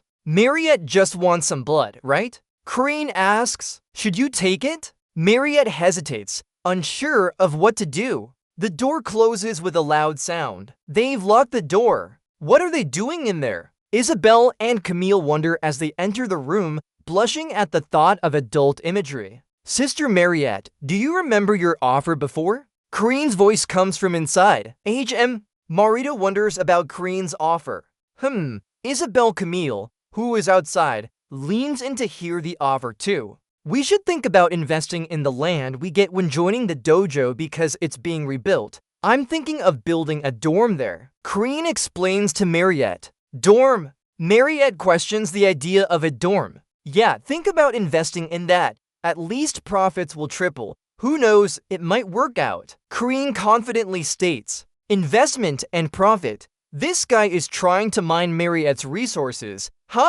Who is he? Isabelle, who hears this from outside, angrily bites her hand at Corinne. Training room. Are you training again today? Elisa asks when she sees Corin there. Just basic physical exercise. You're really dedicated, Corin. Elisa admires and says to Corin, basic is essential for everything. Corin warms up as he answers Elisa. Isabelle Camille hides above the ceiling watching Corin come in. I want to train with you too. Elisa starts warming up and says, what? Who is she? Isn't she the second daughter of the Aiden family? Isabelle Camille looks surprised at Elisa from above. Elisa, I often eat here and the food is really good. Corinne gives Elisa a meal card and recommends a place he knows. Oh, Thanchuk, known as the best restaurant. Elisa looks excited at the card and says, wait, Thanchuk isn't a famous dating spot? He just charmed Mariette. Isabelle Camille watches angrily and shouts at Corinne. Suddenly, Isabelle Camille slips and makes a noise. What did you hear? Elisa spoke up and asked, I'm not sure how much you've been making lately. Corin replied to Elisa, then asked her about something else. Why? Not only are you catching fish with both hands, but you're also daring to talk about money? Isabelle Camille fell to the floor in pain. With hateful eyes, she glared at Rin. The next day's afternoon restaurant, clear blue skies with fluffy white clouds. You think sushi is good, but what about the meat too? It's delicious, right? At this moment, Rin was eating in the restaurant with Warren. It's really good. Warren replied while eating. Oh yeah, you have money. I've got a great investment opportunity. Corinne asked Warren about her proposal to join the project. Do what you like. Warren didn't care much and answered Corinne. At this moment, Isabelle Camille followed Corinne to the restaurant from outside, frowning as she thought. Even Warren, my worries are over now, Corinne. You're a surprisingly cunning scammer. With hateful eyes, Isabelle Camille continued cursing Corinne. The scene switched to a luxurious car speeding away. Registration fees for the corporation, renovation costs for the dojo, daily mercenary rental fees and taxes, all totaling 97 gold coins during our battle with Lunir. Converted to South Korean money, it would be around 100 million won. The car stopped in front of a group of black-suited bodyguards. And all this is due to Myriad. I'm very grateful for that. Lunya's cold face appeared inside the car.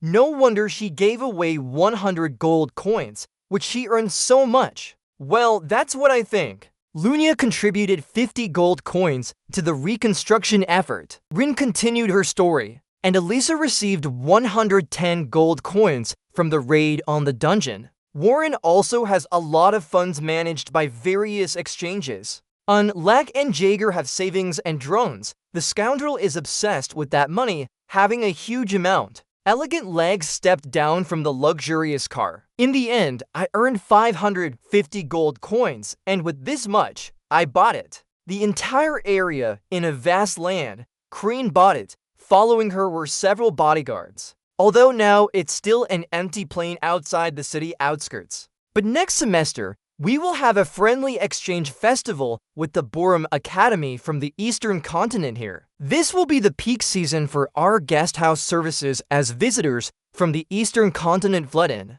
We can earn several hundred gold coins just within 2 weeks. Kareen continued outlining the bright future of this land. I'm a businessman and a recluse. Knowing the future means using information like this. Kareen imagined herself becoming a wealthy businessman with vast assets in the near future. Just wait, I'll gather all the money from around the world into my pocket. Kareen affirmed that her prosperous days are not far off. At the Grand Old Castle, the stance of the Royal Cathedral Church and the association towards our school is not good. Ariel sat at her desk talking to Professor Josephine. But this is something we can't handle, Ariel stated firmly. Our orders will support His Excellency's decision. I think the opportunity should be given to someone, Professor Josephine replied to Ariel. I'll go out for a bit, Ariel stood up and said, or I could take his place, suggested Professor Josephine. It's fine elsewhere, but not in the Catholic Church.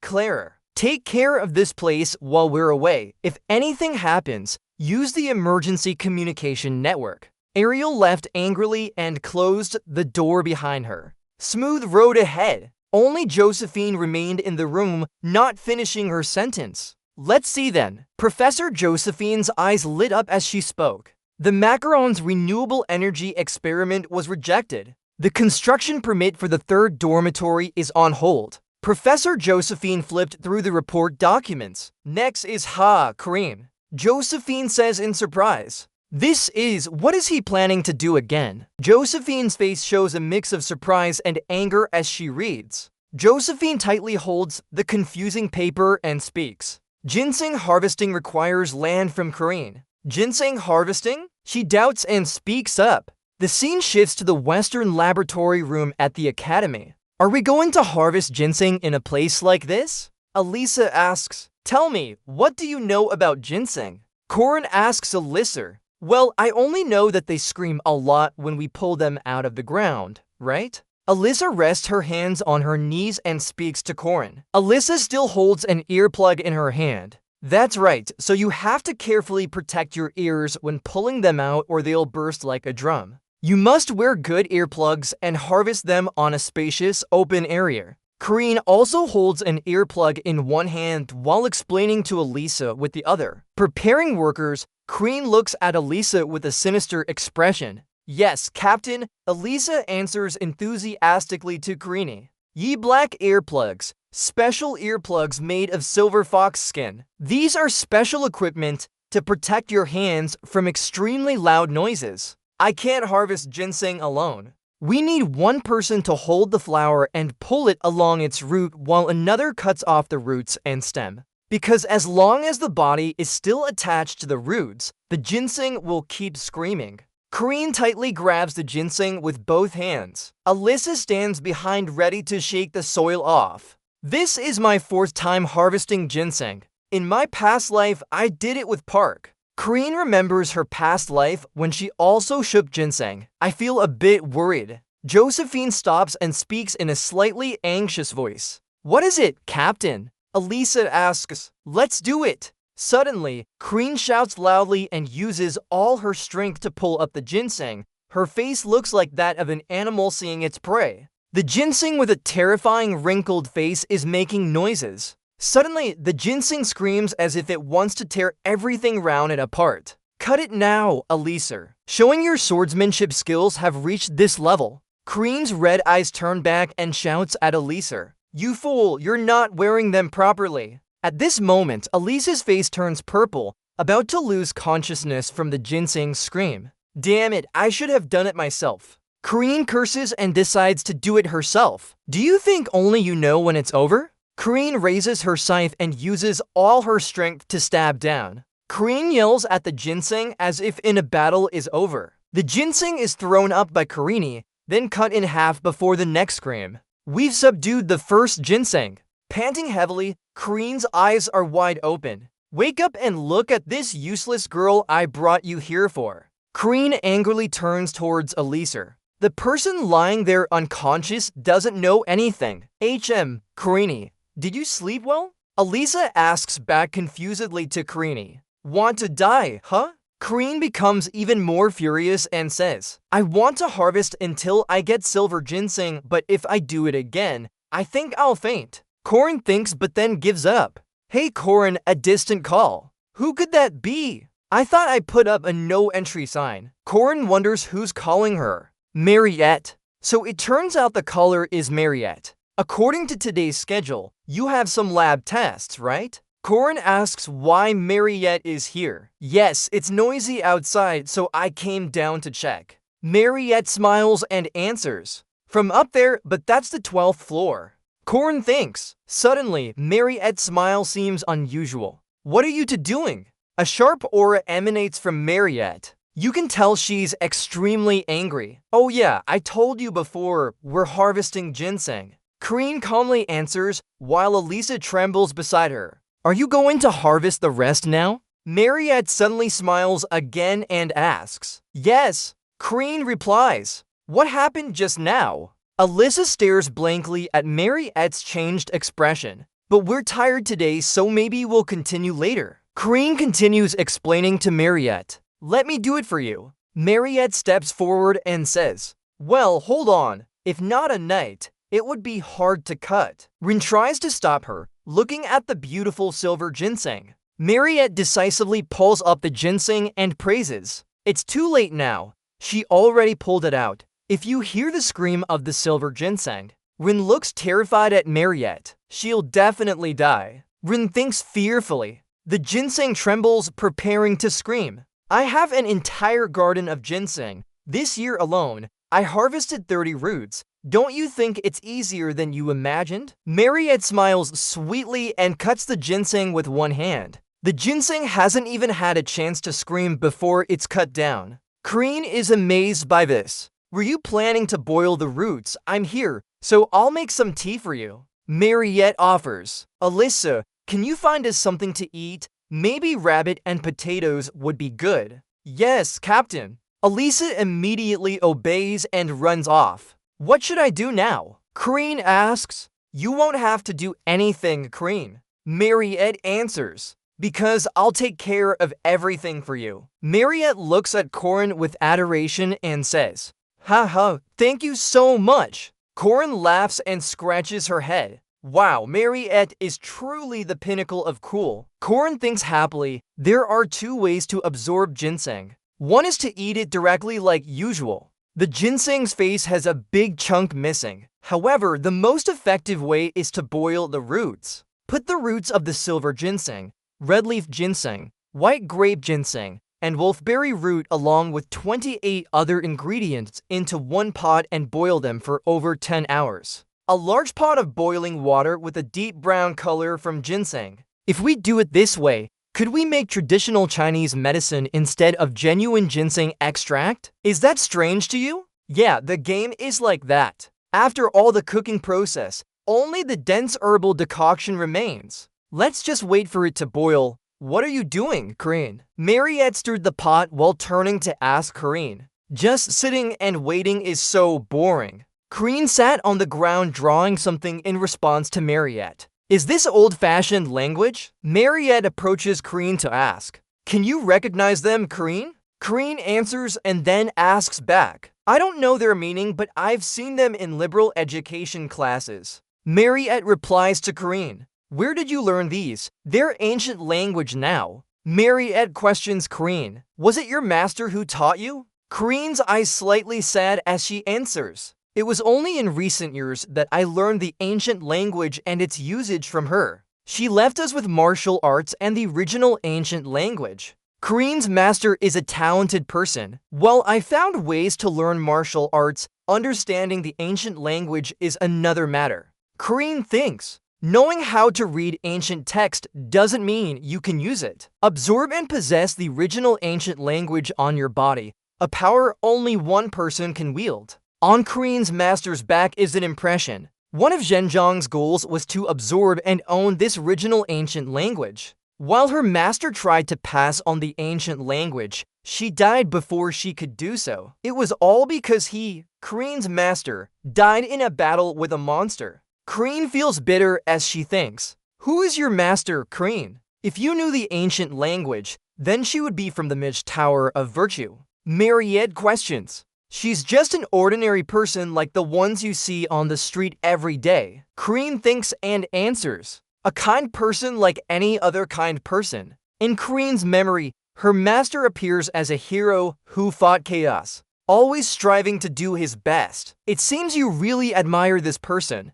Mariette speaks softly. Then Mariette asks Kreen cheerfully, would you like some potatoes? No, I don't eat them. Kreen answers, just a little bit though. Mariette invites Kreen to try another dish. Diogu. Kreen thinks. The highest form of loyalty, Exo or perhaps blood demon Diogu, is a giant red creature with a mouth full of baskets. Its eyes are also bright and sharp. Is that the old Diogu? Kreen questions. So you have completely controlled this Diogu, right? Kreen looks at the giant Diogu and asks Mariette. It's because of you, Kreen, because of your continuous sharing of blood. I finally got such a cute loyal one, right? Mariette smiles. Cute. Kreen looks at the huge Diogu again and asks. Yes, the more I look, the cuter it seems. Kreen answers in agreement with Mariette. If it has your blood as part of it, then half its blood must be yours.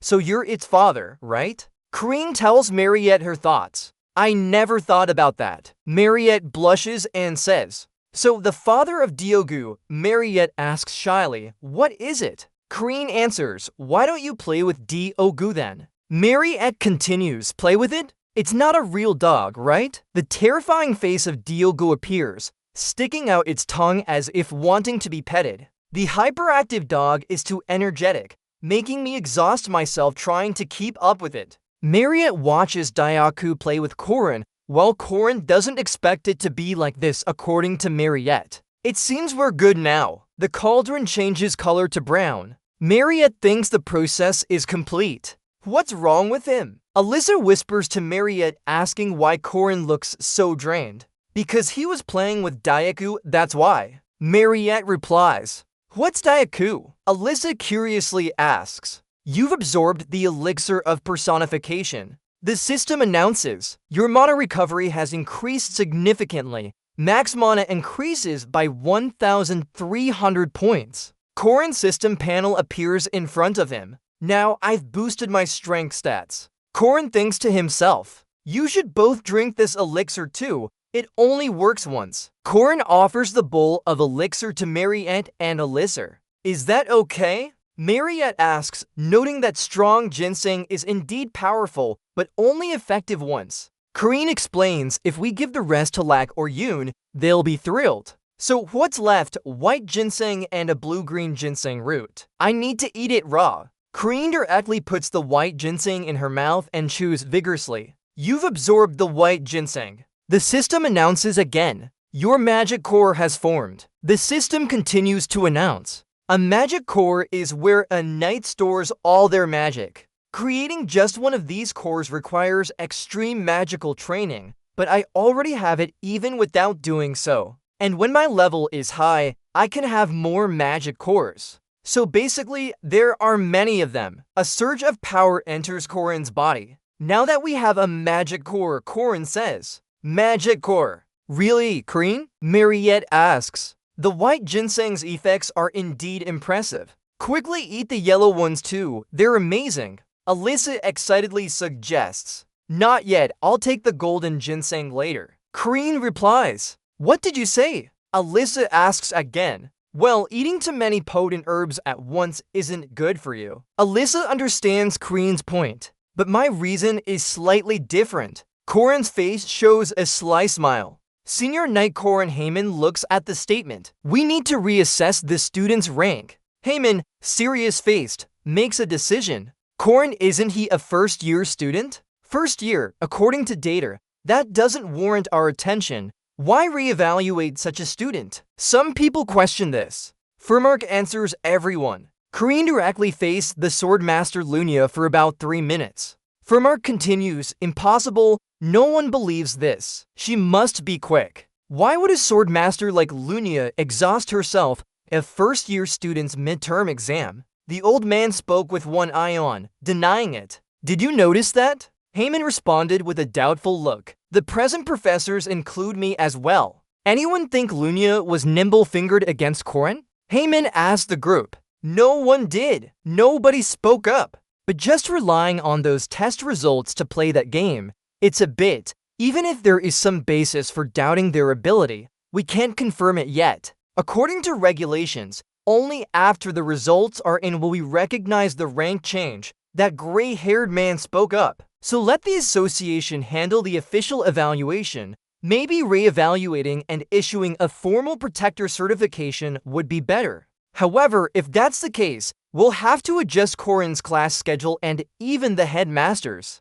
Haman thought and made a decision. Professor Haman is the one who raised this issue, not Coach Haman. Why didn't you take on this matter as coach, Haman? The meeting participants asked Haman. I want that too. Haman's face showed deep thought. So what do we do with Corrin next? Corrin spoke up. Even though 5th year seems to far exceed his stats, his duel against Lunia was truly impressive and the technique he used. Furmark pondered about Corrin. No matter how I look at it, it's similar to that person's technique. Furmark thought Corrin looked too much like that person. We need to re-evaluate him.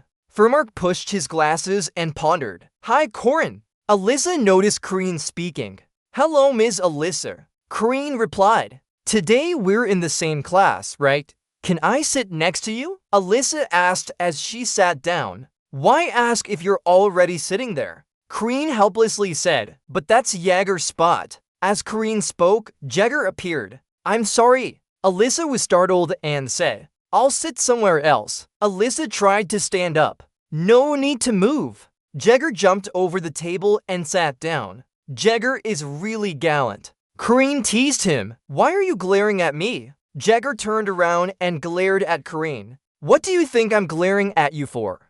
Jaeger replied. From the most famous person in the academy to the old tubers. And then there's that super cute demon girl. Now even his daughter of the Sword Emperor, right? I'm so jealous it hurts. Why is he the only one with a life like a romantic movie hero? Jaeger felt resentful. What about my high school years? Why are all around me empty and cold now? Jaeger buried his face in his hands, crying sadly. I wonder what he's going through. Alyssa asked sympathetically. Who cares? Corrin ignored Jaeger. Are all the first-year students ready now? Let's get started with class. Professor Furmark appears and speaks. Alright, settle down in your seats. As we discussed last time, today you'll be working on group assignments. Professor Furmark walks to the podium and talks. I hate group work. Some students complain. Alright, don't be so formal. Group work will benefit everyone anyway. Furmark speaks up. So now I'll explain group assignments to the whole class. Since you're a Knight's College, I won't allow any disbanding, or maybe tasks like planting magical trees, as professors from the magic school might assign. Furmark snaps his fingers. A source of power seems to emanate round him. Furmark snaps his fingers again. Alright, take a look at this paper. The papers fit together like puzzle pieces. This group assignment is about the Korin's eye and defensive magic. How can natural defense be considered offensive magic? Everyone questions him. If it's magic, then it must be easy for you, right? Alyssa smiles at Korin. In my past life, our group assignments were boxing matches like form examen. Korin doubts his teacher's boxing style with continuous changes in distance and pressure, along with a special ability of darkness. He was also a level 1 knight from the VQ Academy in the north, famous for his glove inscribed with ancient language. Korin continues to think, why is Fermat suddenly teaching magic? He's really cunning. Kreen chuckles at the comment. Is he trying to prove himself? Kreen understands his intention. They seem to sense each other's thoughts. This group assignment will involve selecting and researching a unique set of spells. Then you'll have time to demonstrate different magic techniques. Fermat presents the assignment to the class. Professor, won't students who use magic as their primary weapon have an advantage? A student asks below. I'll consider this by adjusting evaluation criteria and giving extra points. Professor Fermark responds. Each group will consist of 4 members. All will be randomly selected. Fermat announces the rules. In the jar, Fermark has prepared random draw slips. Group assignments are meant to encourage and evaluate students' cooperation skills. But in reality, hard workers end up doing more work. It's a competition to see who's thicker-skinned. Should I start using the Wuchang app? Oh sorry, wrong group, my apologies. I've completed my research. Hey that guy, at least remove the copied parts and don't rely on Wikipedia anymore. My grandmother passed away, so I can't make it to today's meeting. What are the typical components of a work group chat? Working with people who still don't know what they're doing, those who talk too much, or those whose grandparents just died. I've endured this for 4 years in physical education classes and 3 years at the academy. Kareen thinks about her past struggles. But this time, it's different. Korin smiles confidently. Jagger Hingebeater, a level 3 knight with superior physical abilities, is in my group with Korin. Great news, Jagger Bloodshaker exclaims. His judgment isn't bad. He can complete what's required well. Jagger thinks satisfied. Alyssa doesn't need to say about the exceptional swordsmanship genius. Ron asks Josever for a group change. It's hard to learn any physical education anyway. The last member is Warren Although she can be gruff, she's quite diligent. Recently, observing her focused demeanor in class has become my hobby. The instructor is reviewing each member of the team. With all our group members being strong and hardworking, we can say goodbye to past hardships. Jagger, feel free to think. I've booked 3 hours at the gym, so now I'll teach everyone some theory and properties first. Jagger gives a dangerous smile. That's what I thought. Hey, Heen. What is it, Heen? Do you have something to say to me? Kareen and Jagger are talking to each other. We've been using this gym for 2 months now. MMHMM. The walls of this room are made of high-density shock-absorbing material, right? Yeah, and they're not cheap either. So don't damage them. Try to protect and take good care of them. Kareen and Jagger look at the gym and discuss. How can something like this be destroyed? Kareen and Jagger stand there, surprised. Plus, with just one punch, Elisa sits in front of the wall, trembling in fear. It's crazy, I only told her to train with Elisa for combat skills, but why did she destroy the whole gym? Look at that face. She doesn't even know what she did wrong. Of course, we were kicked out of the gym. Where are we supposed to train now? All 4 of us got kicked out for damaging the gym. The Sunday Church is hosting a meeting to reassess group training sessions. So members, just share your thoughts freely. 3 people sit on the pews in the church. About yesterday, I'm sorry, I wasn't good at controlling my strength.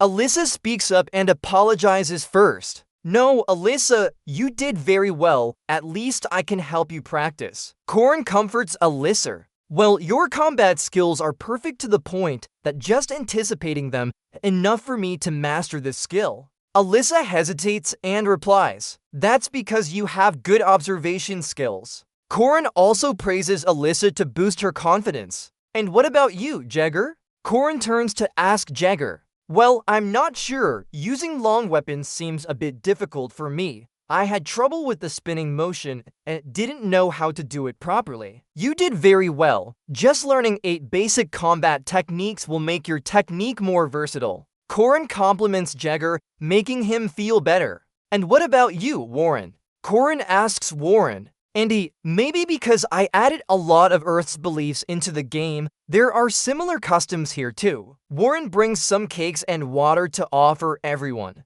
It's about the church, right? Ziegler questions. Is it the goddess's Eucharist? Warren answers. Is it voluntary? Corinne asks Warren. The weekend church service is mandatory to attend. Warren replies to Corinne. Oh, so Warren was forced to participate in that ceremony. Corinne realizes. They make you study to become a nun along with other believers, right? Corin continues asking Warren, it's voluntary for me. But you should read the Bible. There are things you can learn from mythological stories too. The Catholic Church may have outdated views, but always teaches its followers one thing: love yourself, your friends and family, and those around you, to be loved and to love in return. Corin smiles wryly as she says this. Line 60 is repeated for the exact count. Oh, it's a wonderful lesson in love, huh?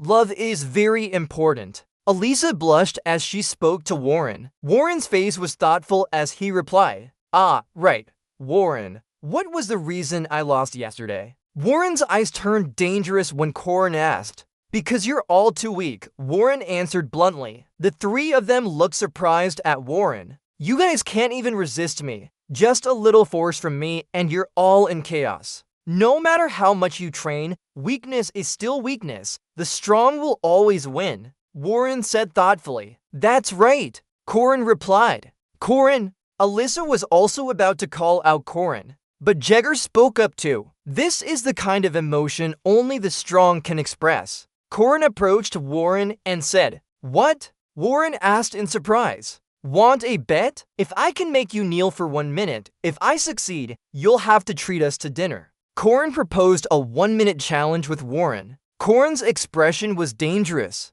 Fine, if I win. I don't need the reward because I'm going to win anyway. Warren replied disdainfully. Alright then. The 2 moved to a training field. Jagger will give the signal to start. Jagger was surprised when his name was mentioned, and things ended up like this. Jagger said, looking surprised. I didn't know either. Alyssa added. Alright then, get ready. Jagger called out. Both immediately went into fighting stance, their eyes full of intensity. Start. I'll begin with my strongest technique. Corin shot up at incredible speed and unleashed her strongest move. Shadow Serpent Illusion. The technique unfolded straight towards Warren, who was advancing, emitting blinding light.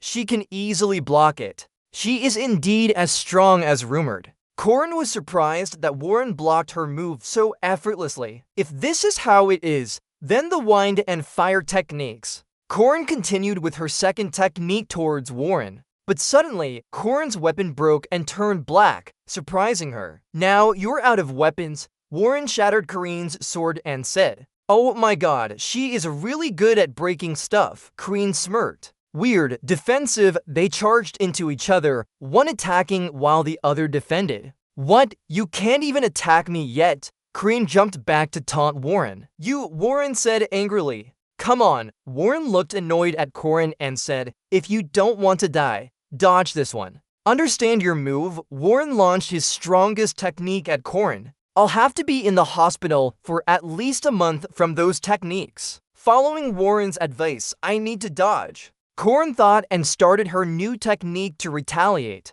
But let me try blocking it. Corinne shot towards Warren. Even though I blocked completely, my whole body feels like it's being crushed. Corinne struggled. He didn't dodge. Warren looked at Corinne suddenly, noticing something different. When did you appear from behind? Only Warren was kneeling on the ground. Buddy, that was great, Jagger praised. Jagger said it with a teasing tone. Oh, you're kneeling already? Corinne smiled at Warren. Again, Warren suggested, let's not. Rin laughed and replied, Warren looked at Rin and asked, I won, why do we have to fight again? Rin grinned triumphantly and said, again. Warren angrily said, no, Hong likes it. Rin disagreed. I could hear her trembling. You must be really angry. With a victorious smile, Rin laughed and said. Warren glared at Kareen as if he wanted to punish her immediately. A few days later, although it took some time, I finally got all the members' abilities,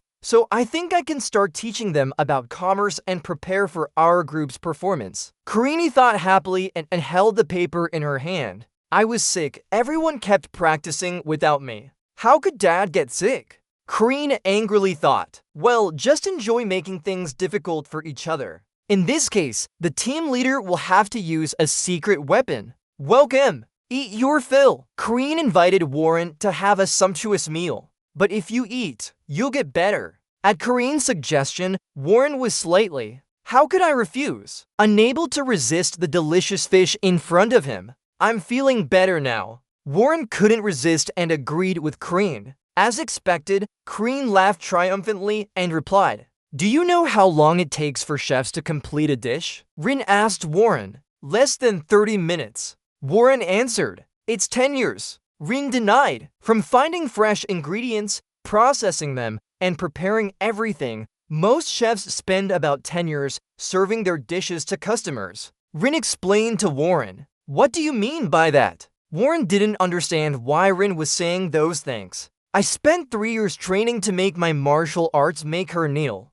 Rin replied, Our favorite dish and my martial arts have similarities. Like choosing the right ingredients compared to the stance I choose before making a move, Kareen continued explaining. Everything starts with small details. Kareen had practiced hard from the smallest details. Warren looked at Kareen and didn't know what to say. Anyway, we've made up now, right? Kareen smiled at Warren. What's that? Warren slammed a notebook onto Kareen's face, surprising her. A notebook? It's about the stances in commerce and their principles. Isn't this the research I gave you to do? While Kareen talked about the notebook, Warren continued eating. Did you finish it, little darling? Kareen laughed happily and patted Warren's head. Go away, Warren replied. Alyssa and Jagger are also diligently practicing commerce, so we don't have to worry about the research anymore. We'll prepare everything for the group presentation. It's already mid-May, first week of our group presentation. The order of presentations will follow the numbers drawn from the group draw we did earlier. Furmark is holding a book and looking at the groups with them. Alright, let's start the group presentations now. Mark announces, I'm the leader of Group 1 Palais. Our topic today is high-end trade. The leader of Group 1 introduces, Good, show us what you've got. Mark starts speaking. Haha, they're all well prepared. Jaeger comments. MMHMM. Kareen agrees. Not bad, Palais. Formic evaluates the group. Thank you, Professor. Palais happily responds with a relieved smile. Alright, now I'll try to disrupt your formation. Suddenly, Formic speaks up. Why? Palais is surprised. Excellent graduates of the Northern Guard Academy, former First Knight of the Ulat Kingdom. Formic is ruthless. If you can withstand for 10 seconds, I'll give you the highest score for this exercise. The group exercise will start now. Formic makes a fist. The power radiating from Furmark is immense. Some students are trying to block it, but can't hear clearly and ask again, What's happening? A hand rises, something that looks like a notepad falls. All the students are attacked by Furmark's strength. Everyone tells each other, hit back. The battle between the students and Furmark continues with punches flying. Faced with Professor's power, the students can't hold on and say to each other, He's too fast. No mercy at all. After the fight ends, the Professor's notes slowly fall and land in Formic's hand. Formic praises after the battle. Your group chose a good trade magic practice, even though you're still lacking in training focus. The students on the ground are all defeated and lying down, but Professor ignores them as he continues speaking.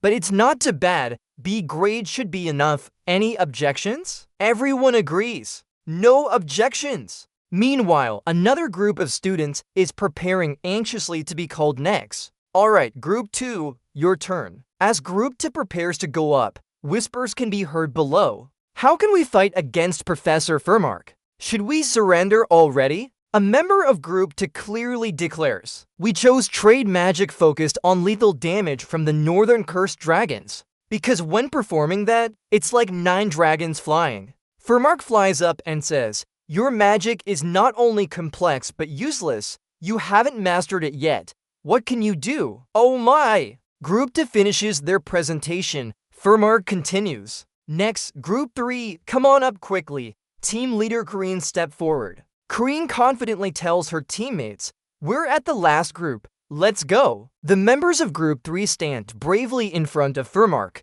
each holding a sword to present. We'll demonstrate the refined and deadly trade magic with 6 techniques. Furmark is pleased with Group 3's new technique. Alright, let's start then. The battle begins as Jagger raises his staff. Lana blocks the incoming attack. Elisa swings her sword, clashing loudly and disarming the opponent. Warren follows orders, thrusting. Warren has been training harder than I thought. One member notices the energy of the skilled players. "Great job, everyone. Fantastic." Furmark can't help but praise the Group of 3. "Excellent. You've removed unnecessary movements in combat. It looks simple, but the core is very impressive." Corin thanks the teacher for the compliment and replies, "So I'll tell the whole group to prepare for additional training." But contrary to what Professor said, "We don't need everyone, just me and you, Corin." Corin doesn't ask much and responds, "Yes." Furmark asks Corin if she has any thoughts on a one-on-one battle with him. In her heart, Corin thinks this is what the teacher intended all along, right? Then she answers that there's nothing to say, "Sir." After Corin's response, Professor begins preparing for the real combat. "Alright then, I'll start now." A binding light blinds Corin momentarily. He's unsure of what to do next. Flashing lights, Furmark charges forward with a powerful punch. Kareen Danchel thinks about the right-handed punch following a special stance used by boxers to attack opponents. Normally, you should block from the right to avoid taking damage, but looking at Furmark's steps, his body doesn't move much on the right. I see it coming. Seeing Furmark use his left hand to block Corin's attack, she realizes he is left-handed. He shouts, "First step, second strike." Furmark is confused about what's happening. "What?" A student comments with respect. The movements of Professor Furmark have changed completely when facing him. Look at his speed. Another student notices something unusual, but looks on. That's just level 5. One of Furmark's hands is trying to resist the opponent's attack. Match 49 against match 50. Neither can overpower the other. They both charge forward. Furmark is barehanded while his opponent holds a sword. Students outside comment on how he can block Professor Furmark's martial arts techniques. Seeing Corin's potential, Furmark realizes, "This strength means you've surpassed other students. Now, your true power. Not just these basic skills." Furmark grabs his left hand and delivers a powerful punch to Corin. "Show me your genuine power, not just these basics." Standing confidently with a long sword in hand, Corin faces Professor Furmark. Of course, someone like Furmark can't easily be defeated by his students. That would be shameful. Furmark is confident in his abilities. The widespread use of martial arts is unpredictable, but to see you block this today. Corin's eyes show no fear as he firmly looks at the opponent. Furmark delivers a powerful punch straight to Corin. Everyone's eyes are on the battle, everyone's surprised. Corin's space becomes hazy. Standing firm with a sword in hand, Corin faces the approaching fist just 5 centimeters away from his face.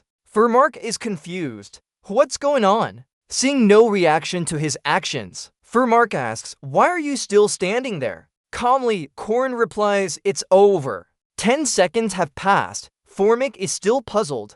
What's this? Knowing Furmark will be surprised, Corin says, "You must be taken aback, sir. You've only used your right hand until now." Recalling his teacher's previous moves, Corin adds, "But in reality, you're left-handed." Realizing Corin's reactions were based on knowing he was left-handed, Furmark turns away. Corin tries to ask, "That means you only intended to test my abilities, right?" Approaching the file, it's likely Professor Furmark's grading sheet for Group 3. When it comes to secret techniques, many foolish people choose complex methods. But really, it's the actual magic that makes up the success. Then he turned back to read out the scores for Group 3, but in his mind, he momentarily forgot to give the score for the whole group instead of Corin. He called out Corin. No, Group 3. You all got an A+. The entire group was jubilant, laughing and cheering proudly about their captain Corin. Hey, my friend Corin. Of course, Crean didn't sit still either, jumping up with pride along with the rest of the group. I'm an A+ Crean. Formic, though turned away from Group 3, could see they were celebrating and turned half his face to call out. Crean, can I meet you for a moment? Yes. Formic seemed to think Crean was worried, so he encouraged her. Don't feel pressured. It's just a normal conversation. Crean, yes, Professor. You are truly a 5-star knight. Yes, sir. Formic slammed his hand on the table. You've shown me through your recent duel that you're not as weak as a 5-star knight should be. Crean remained modest. I'm only slightly better than the others, sir. Formic leaned closer to Crean. But you can't send souls. You can only catch demons under certain conditions. That means you've had some enlightenment that has boosted your strength far beyond those of your peers. Crean said the professors had met and discussed her case, wondering if they needed to reassess her true strength. Formic, not wanting to lose such talent, told Crean she would be given more complex tasks to evaluate her abilities. Her highest rank will be determined by these tasks because you've shown some achievements and greater strength than expected, so the professors might break the rules to promote you. Crean thought to herself that even if it meant a higher rank, she wouldn't lose anything. The missions would probably be harder, but with more rewards too. She could choose high-ranked tasks if she wanted. An idea appeared in Crean's mind. If he wants a second-year mission now, normally it would only come when she was in her second year, but now that might change. Then Crean replied, yes, I will accept the evaluation of my rank. Formic instructed, you'll have to deal with tasks related to monsters and demons, of course. Which one depends on you? Crean thought there were for exorcism missions in the Hunter Association's dungeons right now, luckily to involve monsters and to involve demons. So they're talking about catching a monster and a demon within a limited time, right? Formic handed Crean a piece of paper, then choose. Crean arrived at the remote wilderness. Oh my, it's scary here. Somewhere in the distance. Just in time, Crean. That was Heyman's voice. Crean greeted politely. Good morning, but this place is a bit too dark for that, Trainer Heyman. Trainer Heyman shared his opinion. Not bad when we're young and dare to venture into the dangerous forest to face those monsters. Crean responded politely. Stories like these seem to give me a lot of fighting inspiration. Trainer Heyman, holding something in hand, said, I guess I should tell you about my experiences in the western part of the deadly forest. Hearing from the hero, Old Heyman gave her many valuable experiences too. Your first mission will be a monster on the western mountain of Fog City, Trantin Haidu. It's slow and dangerous. You chose it, but normally Trantin Haidu is a level 1 monster. Why did its rank drop now? It hasn't fully grown yet, so its rank has dropped from what we heard. It raised some low-level monsters as subordinates. After hearing this, Crean seemed to understand and asked Trainer Heyman, so you shouldn't think about attacking directly, right? Heyman replied, of course. Trainer Heyman continued, a skilled person needs both strength and wisdom. We'll evaluate you after this mission. In the western mountain of Fog City, where Trantin Haido lives, the people in that fog mountain are discussing, no one will come to help us, not even Mr. Harmon or the association staff. Though they might do something if we're in danger. The Harmon Association says this means my promotion is over. I'll share the results of MD Crean's investigation. Crean analyzes decisively. Based on the footprints around, there are signs of both tin and wild wolves traveling together. They probably live in a certain area. How many wild wolves are in the pack? 3. But only 2 4-legged animal footprints follow the tin. One seems to be young and possibly pregnant. Mr. Harmon seems pleased with Crean's judgment. It looks like you know the answer, but explain it. Rin continues, instead of tracks showing something being dragged away, it means the monster was hunted but not eaten yet and taken somewhere else. The tin and wolves don't keep food. They might think a non-mobile companion needs help and bring food to them. Mr. Harmon is very pleased with Rin's answer. Great. Mr. Harmon asks about how Rin plans to deal with the tin. So, Rin, how do you plan to handle the two-headed tin and those wild wolves?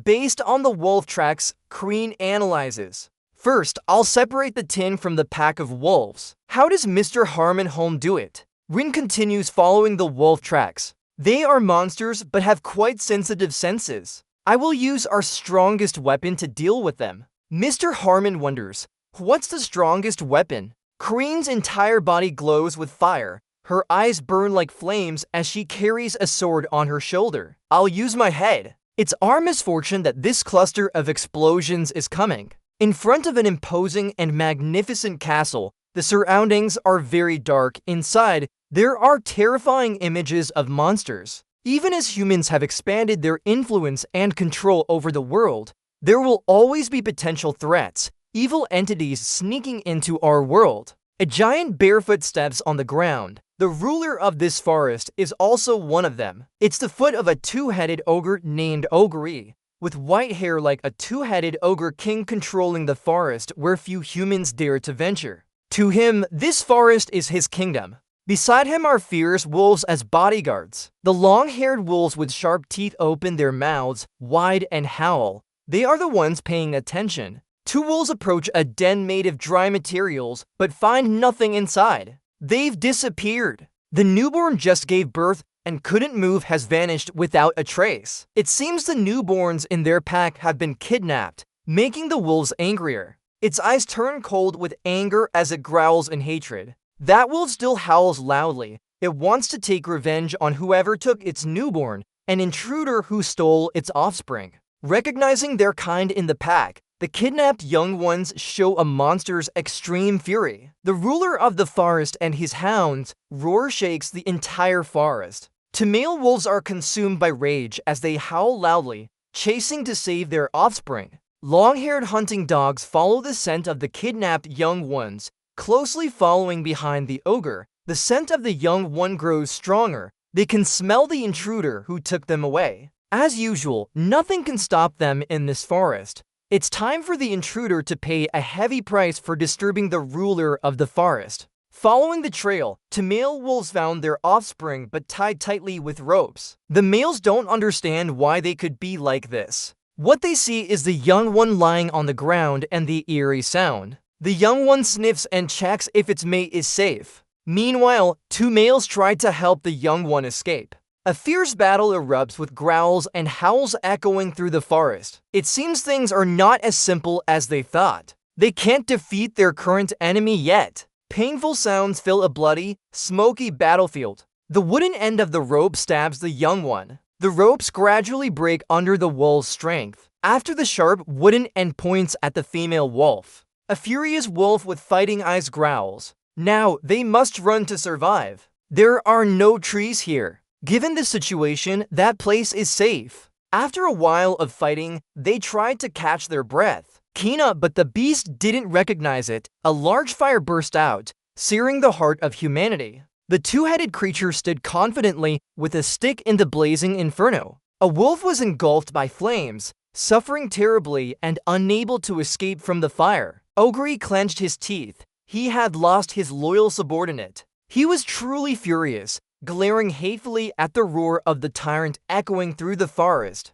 The log gradually burned down, no longer as whole as it once was. Ogre stood amidst the flames, but the giant beast continued to howl its terrifying roars. It was trying to gather strength for an upcoming battle to avenge its fallen comrades. A simple trap couldn't touch the tyrant. He was indeed the ruler of this forest. Unaware that the hunt had just begun, before him stood Corin, stunned with his sword in hand. The two-headed forest tyrant Ogre was also a born hunter. One had good vision while the other had acute hearing. They combined to seek revenge on the long-haired hounds. Chasing them wasn't difficult. If anything, there were too many traces left behind. This scoundrel didn't even bother concealing his footsteps or scent carefully. He never expected to lose a hunt against such a scoundrel. But contrary to expectations on the first day, Ogre couldn't find his prey. Even with traces still present, no matter how far he chased them,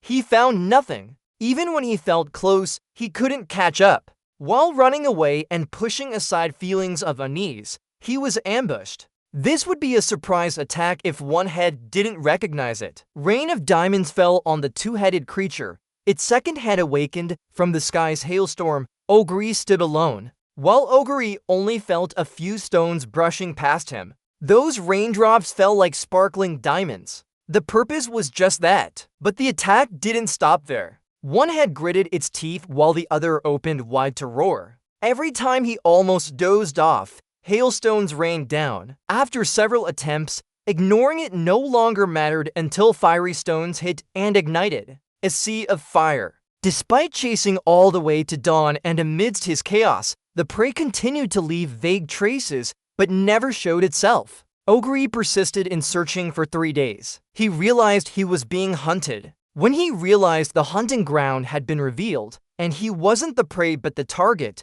all that remained were sadness and anger. "Hello," someone said then. The source of his anger appeared. It turned out to be Corin. He casually stroked his chin and said, "So our joint effort to catch him is over now." Ogre couldn't control his rage at Corin's taunts and roared, eyes like bullets attacking. His body was on fire, but he attacked Corin. Corin's victorious gaze showed he couldn't let the beast attack go unanswered. Ogre rushed to Corin, who leaped up, his steps firm and quickening. He jumped down from above, catching Ogre off guard. Corin's action caught Ogre by surprise. He jumped back. As Corin acted, Ogre waited for the moment when the prey would fall to use a 2-meter-long white birch stick to knock him away. Corin kicked out, aiming for the woodlands. Second red strike. He launched a powerful move. Corin's attack hit both heads of Ogre, causing it to react strongly. Space became chaotic. The creature was in pain, one mouth wide open, the other clenched with fury.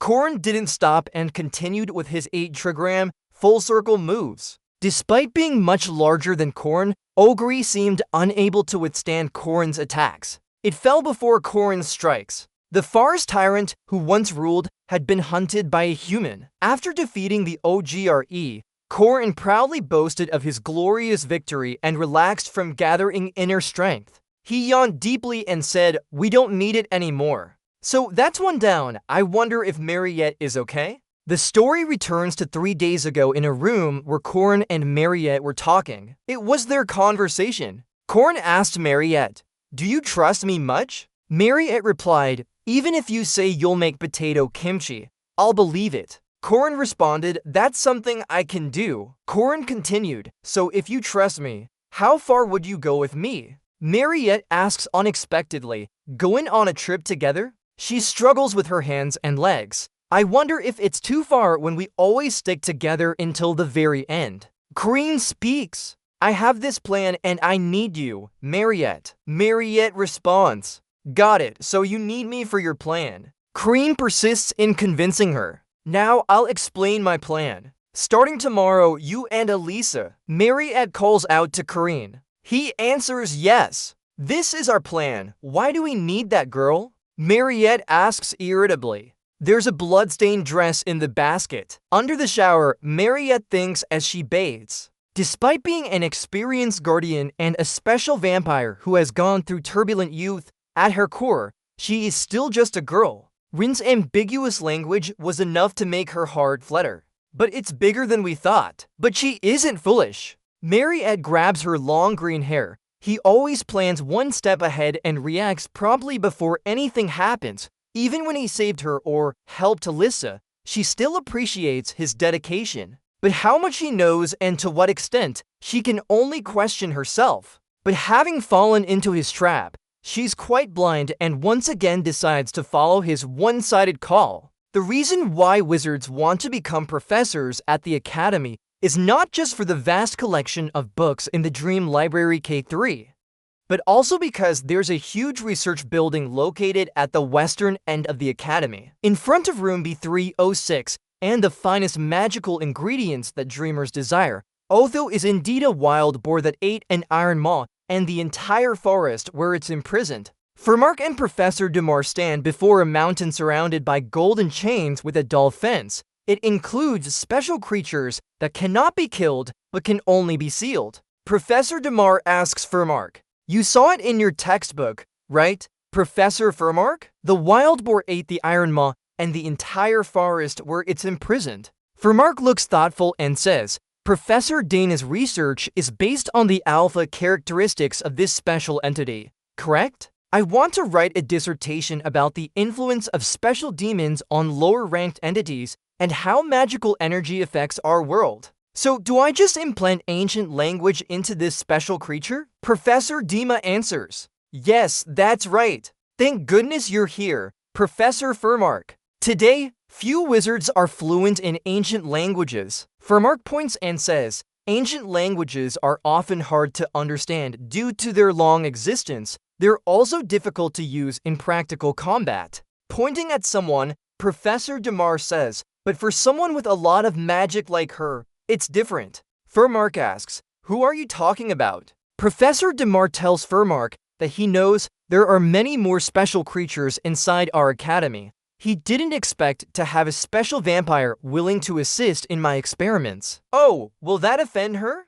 No, it's fine. The meeting between two special subjects. Mariette speaks from behind. That makes sense. So you meet the first Mariette and the second Mariette, the Iron King. The Ghost House mission, Professor Dima says, this is a simple task that can be chosen in the original game's second period. But to defeat a level 1 ghost in the haunted house, you must avoid attacks from countless items in the house and find the hidden magic circle under the basement, then destroy it. And so on. Formic jumps into the house. Suddenly, a loud noise echoes inside. The difficulty of this mission far exceeds its apparent simplicity. Experienced players call it the Haunted House of Darkness, a test to prove you're an old player. Limitation: unable to sense souls. Formic enters the normal house. Normally, he can't sense souls, but here is different. Formic says, Usually I can't sense souls, but this time it's an exception.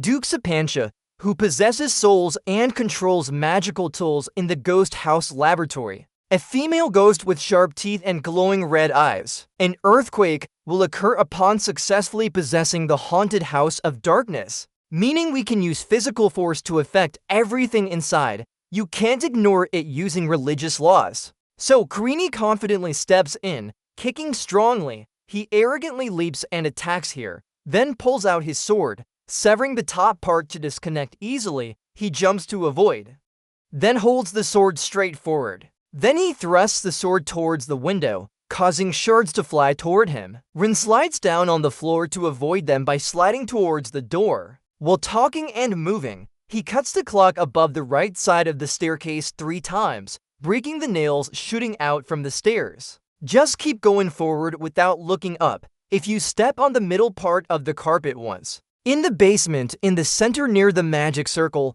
there's a table. When it flies towards me, just cut it in half and destroy it into 2 pieces. Then shatter the magic circle and weaken its spiritual power. Above on the right side of the stone, hit it once and use Kenneth's fire spell Hagglis to go up a floor. The door breaks and a painting will fly towards me, but when I open my eyes, it changes from a scary expression to a friendly one. Run upstairs. If you reach the chairs, they'll suddenly fly towards me, so be ready to dodge them. Then a wall appears that I can't move through. Next, the plates will hit my legs with wooden stakes. A fierce fire breaks out. Rin tells Heyman, there won't be any more furniture flying at you now. When I open my eyes, I'll wonder who this monster is and be shocked. All the ancient magic carvings will activate simultaneously. Flames will erupt. Then Vixord walks out with a wicked smile as if he's one. Behind the burning haunted house, the fire rages fiercely. Now the house will burn itself and I can leave Karini, patting my hand in satisfaction for doing well. The rest is up to you. A real man should turn his back on that explosion. That's what you need to do. Isn't it pretty easy? 30 seconds only. Heyman angrily shouts at Karini from afar. This is a magic challenge even a level 2 mage can handle. How could he manage? What has he been muttering all this time? Karini taunts him with a laugh. This is the last tactic of the legendary streamer who changed the entire Korean streaming community and left behind that experience. A man approaches Korin, pats his shoulder, and says congratulations. That's Heyman. He says, you're definitely recognized as a level 1 now for sure. There's a nearby port city called Sa where there's a very good restaurant. Let's go eat there. Corin asks if it's Sa, then that place sells live fish. And that's also the place with that. And why I chose to ambush the evil spirit in this area. Heyman walks alongside Corin while chatting. Oh, you know that place? You like fresh seafood? Corin says, yes, I do. Heyman says, great, I'll introduce you to a place with very fresh fish. Corin notices something. He sees Diogo peeking behind a tree. He says, good, he's following too. A mountain of ice appears 88 years ago in the northern pole region on Peninsula. Although it's a cold land buried under an immense amount of natural resources beneath the ice layer, the mountain contains so much or that people call it Iron Mountain. The pioneering miners who went to the north to search for iron and gold witnessed something unbelievable: large numbers of wild boars gnawing on iron chunks. It's a monster wanting everything. The Dingle Peninsula's red-eyed Iron King. This creature is called the Iron Mountain King with 2 fangs and 2 tusks at each side of its mouth. This was the first time it was seen.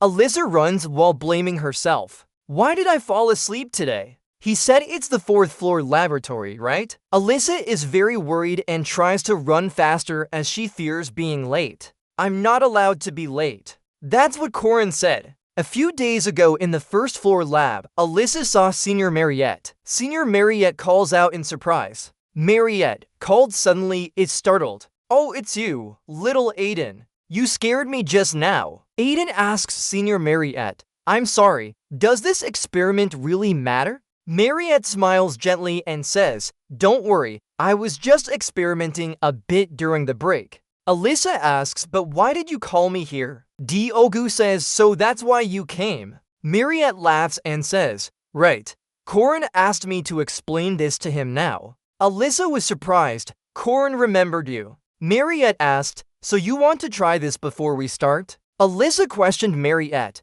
is this a magic potion? Mariette replied, it could be said that way. Then Alyssa took the bottle and drank it in one go without hesitation. If it's good for her body, of course. Mariette quickly finished too. It's very hot. Take it slowly just to check its safety. Because she drank it so fast, Alyssa heard Mariette and was startled. Sorry, what did you say about safety? As she spoke, Alyssa suddenly stumbled. Mariette panicked, asking, is something wrong? Alyssa shivered happily. It's great. It tastes as good as homemade. I feel that way. Luckily, Alyssa said this, soothing Mariette's worry. She said, really, that's a relief. Then she continued, the taste is safe and non-toxic. Alyssa then asked Mariette, so Corin wants you to explain what? Well, now I will tell you. Mariette explained, Corin wanted me to explain about what's going to happen next. Alyssa wondered, what is it? It's about the King of Iron Mountain. Alyssa rushed past many people, ignoring those who bumped into her. Sorry, I'm in a hurry. Alyssa ran to a city. The demon was sealed in King Iron Mountain's laboratory. I wonder why Corin called me. But I need to act quickly. In the underground 4th floor laboratory, Demar discussed with Professor Fermat. Do you think monsters are different from special demons? Mariette spoke. They are very strong. Strength is obvious among special entities. One of the strongest abilities is the power of dominance. Fermat asked back, power of dominance? Demar answered, yes. She just called me Mariette you. Demar explained, some demons emit energy different from normal ones. Theoretically, they are called alpha entities. Unlike the ordinary ones, these are stronger and control others. A group of blue light alpha entities is fighting a pack of red light wolves. Demar continued explaining, alpha entities can easily control other creatures, but this dominance doesn't work on other demon species. But with special demons, it does. Marita said, special demons can control weaker ones. Dima agreed with Mariette. Exactly. You have experience, right? Mariette thought about when she escaped the hunt, driven mad by her thirst and controlled other creatures to offer their blood to her. Then Mariette said, but Professor, I think it's a bit different from dominance. Back then, instead of controlling their minds, we used their fear. Formark explained further, it depends on your species, Mariette. There are 3 types of demons, evil spirits and half-humans. These are the basics, but the influence of alpha traits varies. For example, Mariette seemed to understand. So can I command other half-humans? Dima said, we need more research, but she doesn't think it's feasible because the intelligence of half-humans is not higher than humans, so this kind of dominance won't affect them. Damar paused their discussion and said, theory is enough now. Let's start practice. Everyone bring your fangs here. Several cages were pushed in, each containing an animal. Damar said the purpose of this experiment is to test the influence of special monsters' alpha traits. If you can freely use this trait, theoretically humans could control most monsters and evil spirits. Mariette was surprised. It's a bigger experiment than we thought. And it also satisfies her curiosity as a mage.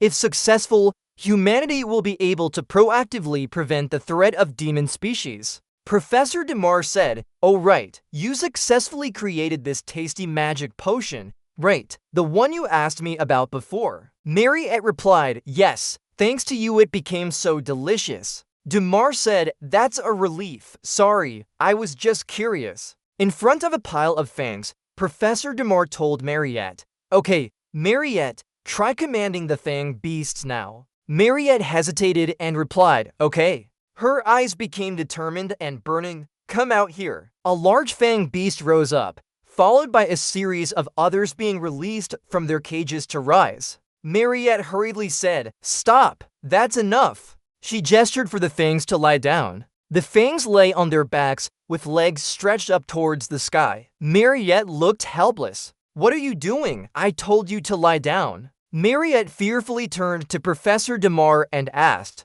why aren't they listening to me? Professor Damar said to Mariette that she thought it was a limit in communication between half-humans and monsters, with lower-level monsters lacking the intelligence to understand her commands. Firmac spoke up. Let's test this on monsters of the same kind. Professor Firmark, please release the King Seal. Understood. Firmark recited the ancient incantation for the first expulsion. Mariette said, I'll release the first one first. The large fang monster rose up, its expression as if it wanted to devour and swallow someone whole. It kept howling loudly, actions becoming more intense and frightening. Mariette stood in front of dozens of red-eyed fangs. The 1st and 7th protective circles were activated. Try pulling the chains for seals for N6. The animal's eyes, devoid of humanity, became sharper. They showed no intention of stopping and seemed to continue attacking Mariette. Mariette shouted in alarm, stop.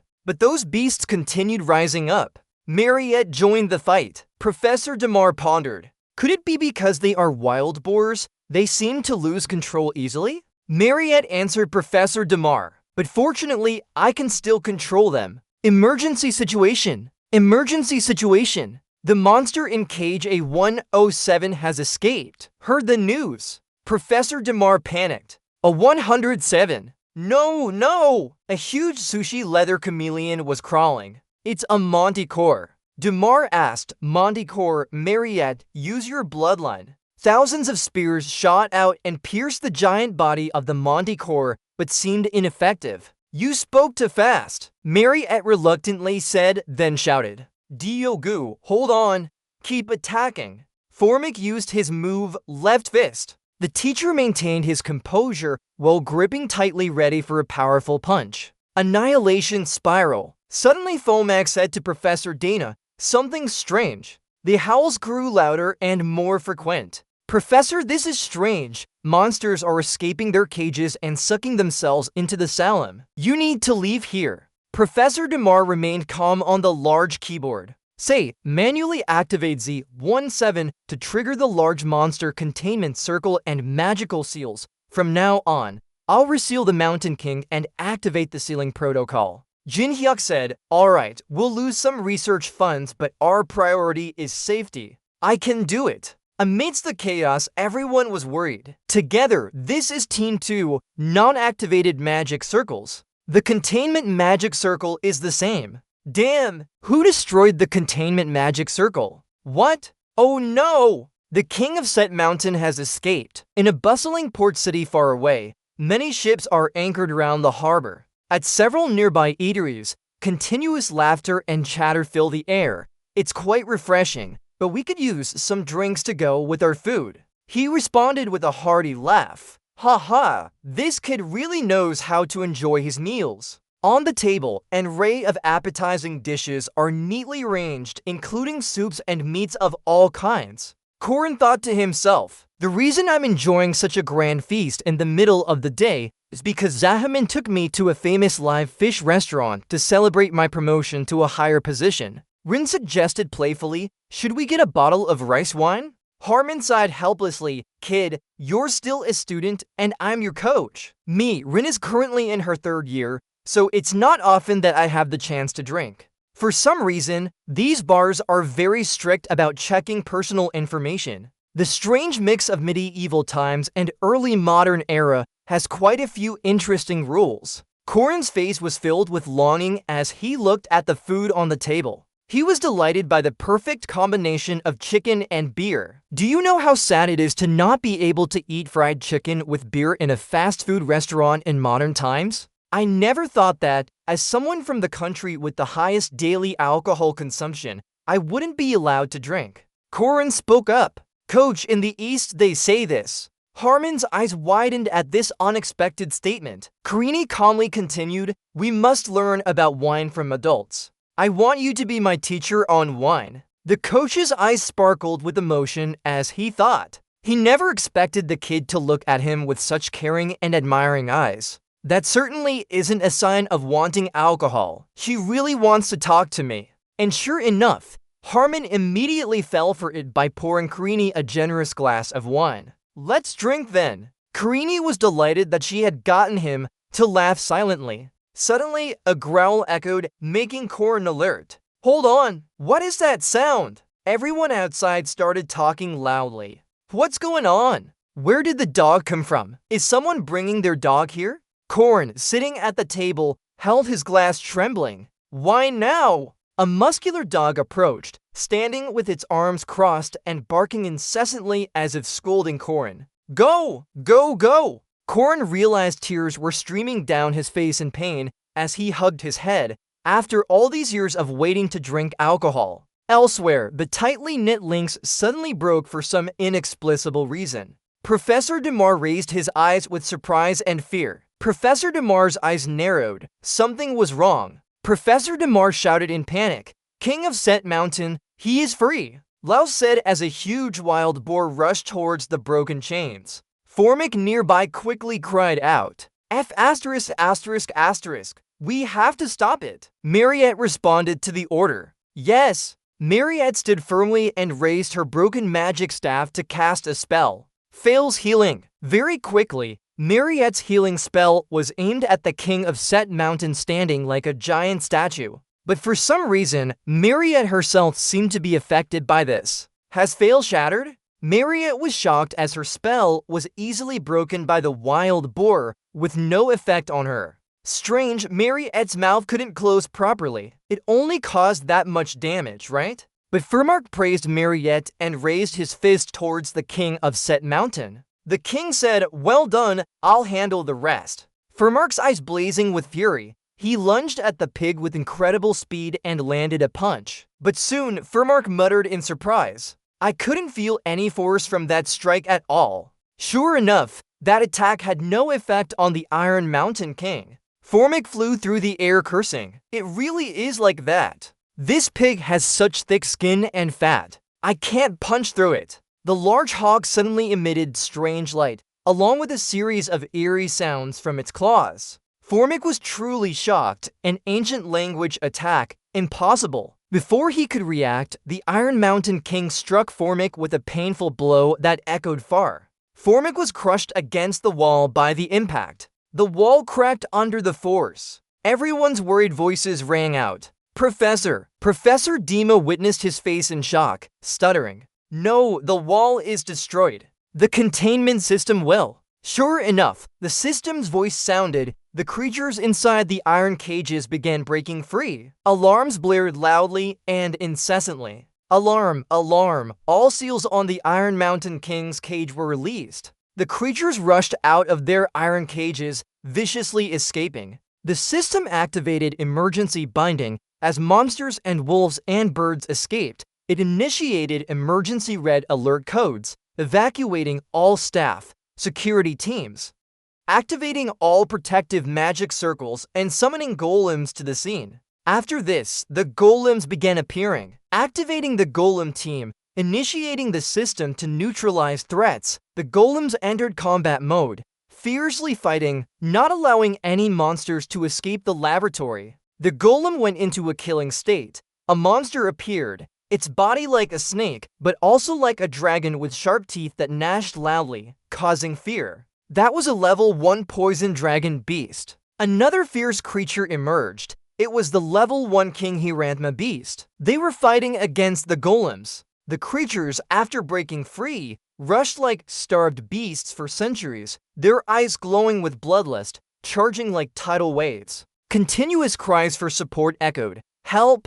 Urgent assistance needed. We can't stop higher-level monsters without magical circles. Professor Demar stood in the control area, extremely worried, repeatedly calling out, "No, if they escape the academy, we must shoot to paralyze them en masse. How will our water spreads fare?" A monster with 2 horn-like protrusions appeared, emitting a bright electric light that illuminated an entire area. The fierce creature suddenly lunged at Demar, but suddenly, a sword pierced its head. Another blade cut through its body in an instant. Demar was stunned by the master's increasingly terrifying prediction. A voice rang out. Dima gasped. "Drawn, what are you doing here?" Dima exclaimed in surprise. It turned out that Drawn's appearance successfully saved Demar, but before the professor could ask, Drawn coldly replied, "I'm just experiencing real combat training." Drawn said coldly. Several swords and spears on his body immediately obeyed and flew into the air to handle the monsters efficiently. A bright ball of light was emitted from its mouth, angering the creature. The monster roared in fury, using its fire powers to burn the ground. Ron stood opposite, slightly surprised. Combining fragments, a voice echoed. Instantly, the ground stones flew high into the air as if under some strange power. The voice continued. Form a golem. A hand grabbed the scrap golem. A huge golem was created to face the giant horned monster.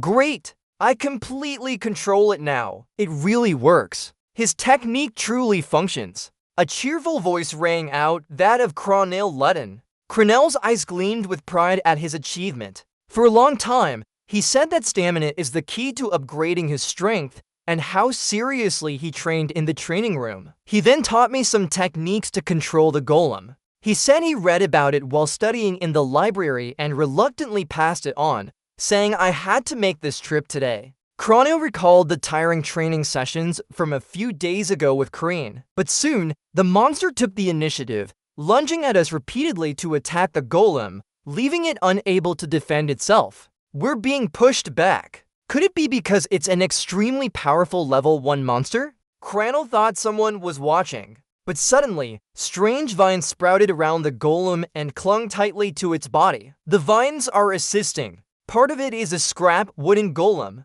These vines form strong connections that bind the golem's body into a solid wall. Yuen did this, but even as he observes, he looks slightly surprised and wonders. How does he know this will happen? And how well he taught me this method. You're timing your attacks perfectly. Yuen praised enthusiastically. Meanwhile, the serpent-headed monster was making ear-piercing screams. Dima, standing nearby, saw its actions and screamed in fear. The Venom Dragon is preparing to ascend to level 3. Suddenly, a figure with 2 swords sliced through the Venom Dragon, chopping it several times, causing it intense pain. That person was Elisa. Elisa turned her head as the Venom Dragon fell and took a deep breath. Phew! Did we manage to defeat it? Dima asked Elisa, sounding very surprised. Dima stood in the smoke, marveling. Is he really that precise now? I didn't expect all these students here to be at least 2nd-ranked technicians or wizards.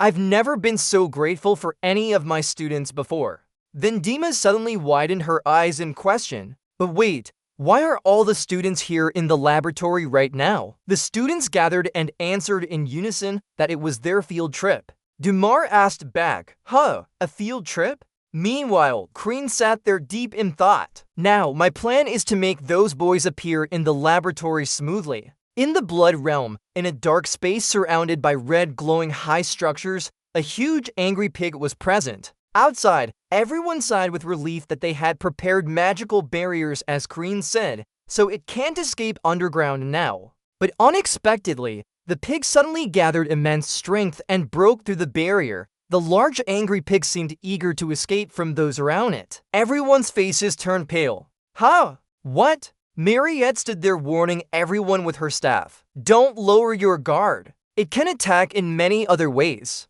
King Hiran isn't like a normal monster. He's a level 1 monster straight out of a monster movie. The monster won't stand still. It's angry and started running around causing destruction. Ron ran while cursing angrily. Damn, just its movement is enough to destroy everything. Cranel called loudly from the control board. EUN, support me more. EUN hesitated.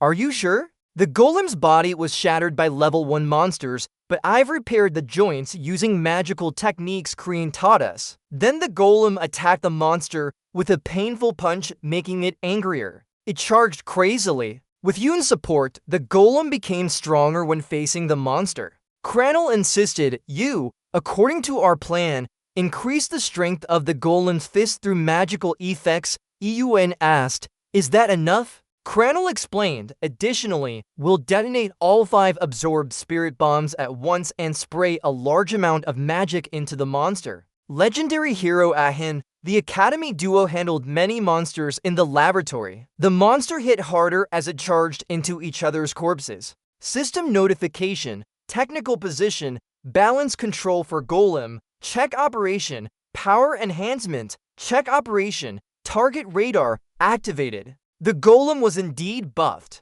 Equipped with natural wooden fists, and spirit bombs will be enhanced. The entire system is stable. You have the control. Cranel shouted from the cockpit with determination, advance, but EUN stood behind him looking scared, slightly questioning. Cranel decisively pressed a button to the point where it broke the scrap wooden golem's body, the ultimate embryo, and the hand-launched missile. The golem used its last strength for one final devastating blow on the monster, making the experienced player's heart race as Cranel enthusiastically cheered. Great! Soldier Luden. Yuen stood there, staring blankly as he thought. When did you name it? The legendary hero Ahan's dream team formation. This is Port City far from the laboratory. Faraway Port City. Korn explained. I specially chose this mission to get here. Let's drill. The demon hunter stood beside, looking pitiful, making Korn extremely uncomfortable.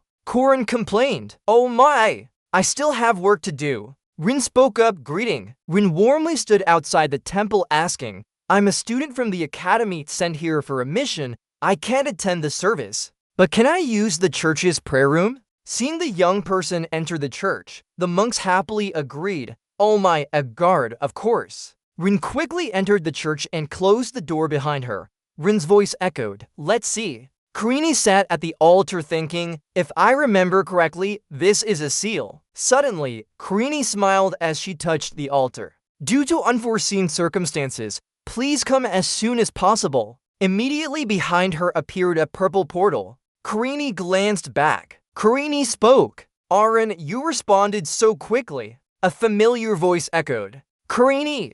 Professor Josephine stood behind Karine with her sword hanging around her neck. Professor Josephine interrogated, how did you know about the seal? You should answer truthfully. Karine mentally judged that she must have many questions for her, but it wasn't the time now. At least not right now because there were still things to do. Turning back, Karine confidently proposed to Professor Josephine. First, we need to handle this urgent situation. Outside, the battle was chaotic with no clear sides. A desperate cry echoed. Move forward. Cranel Luden roared fiercely. Well done. Soldier Luden. Yuen heard his name and asked in shock. When did you name it? On the other hand, Elisa was terrified to the point of turning green. Elisa's hesitant voice echoed. What is that? I've never seen it before. Just as she finished speaking, a huge dragon-like monster flew towards her at the speed of light. Alyssa focused and said, "We shouldn't look away now.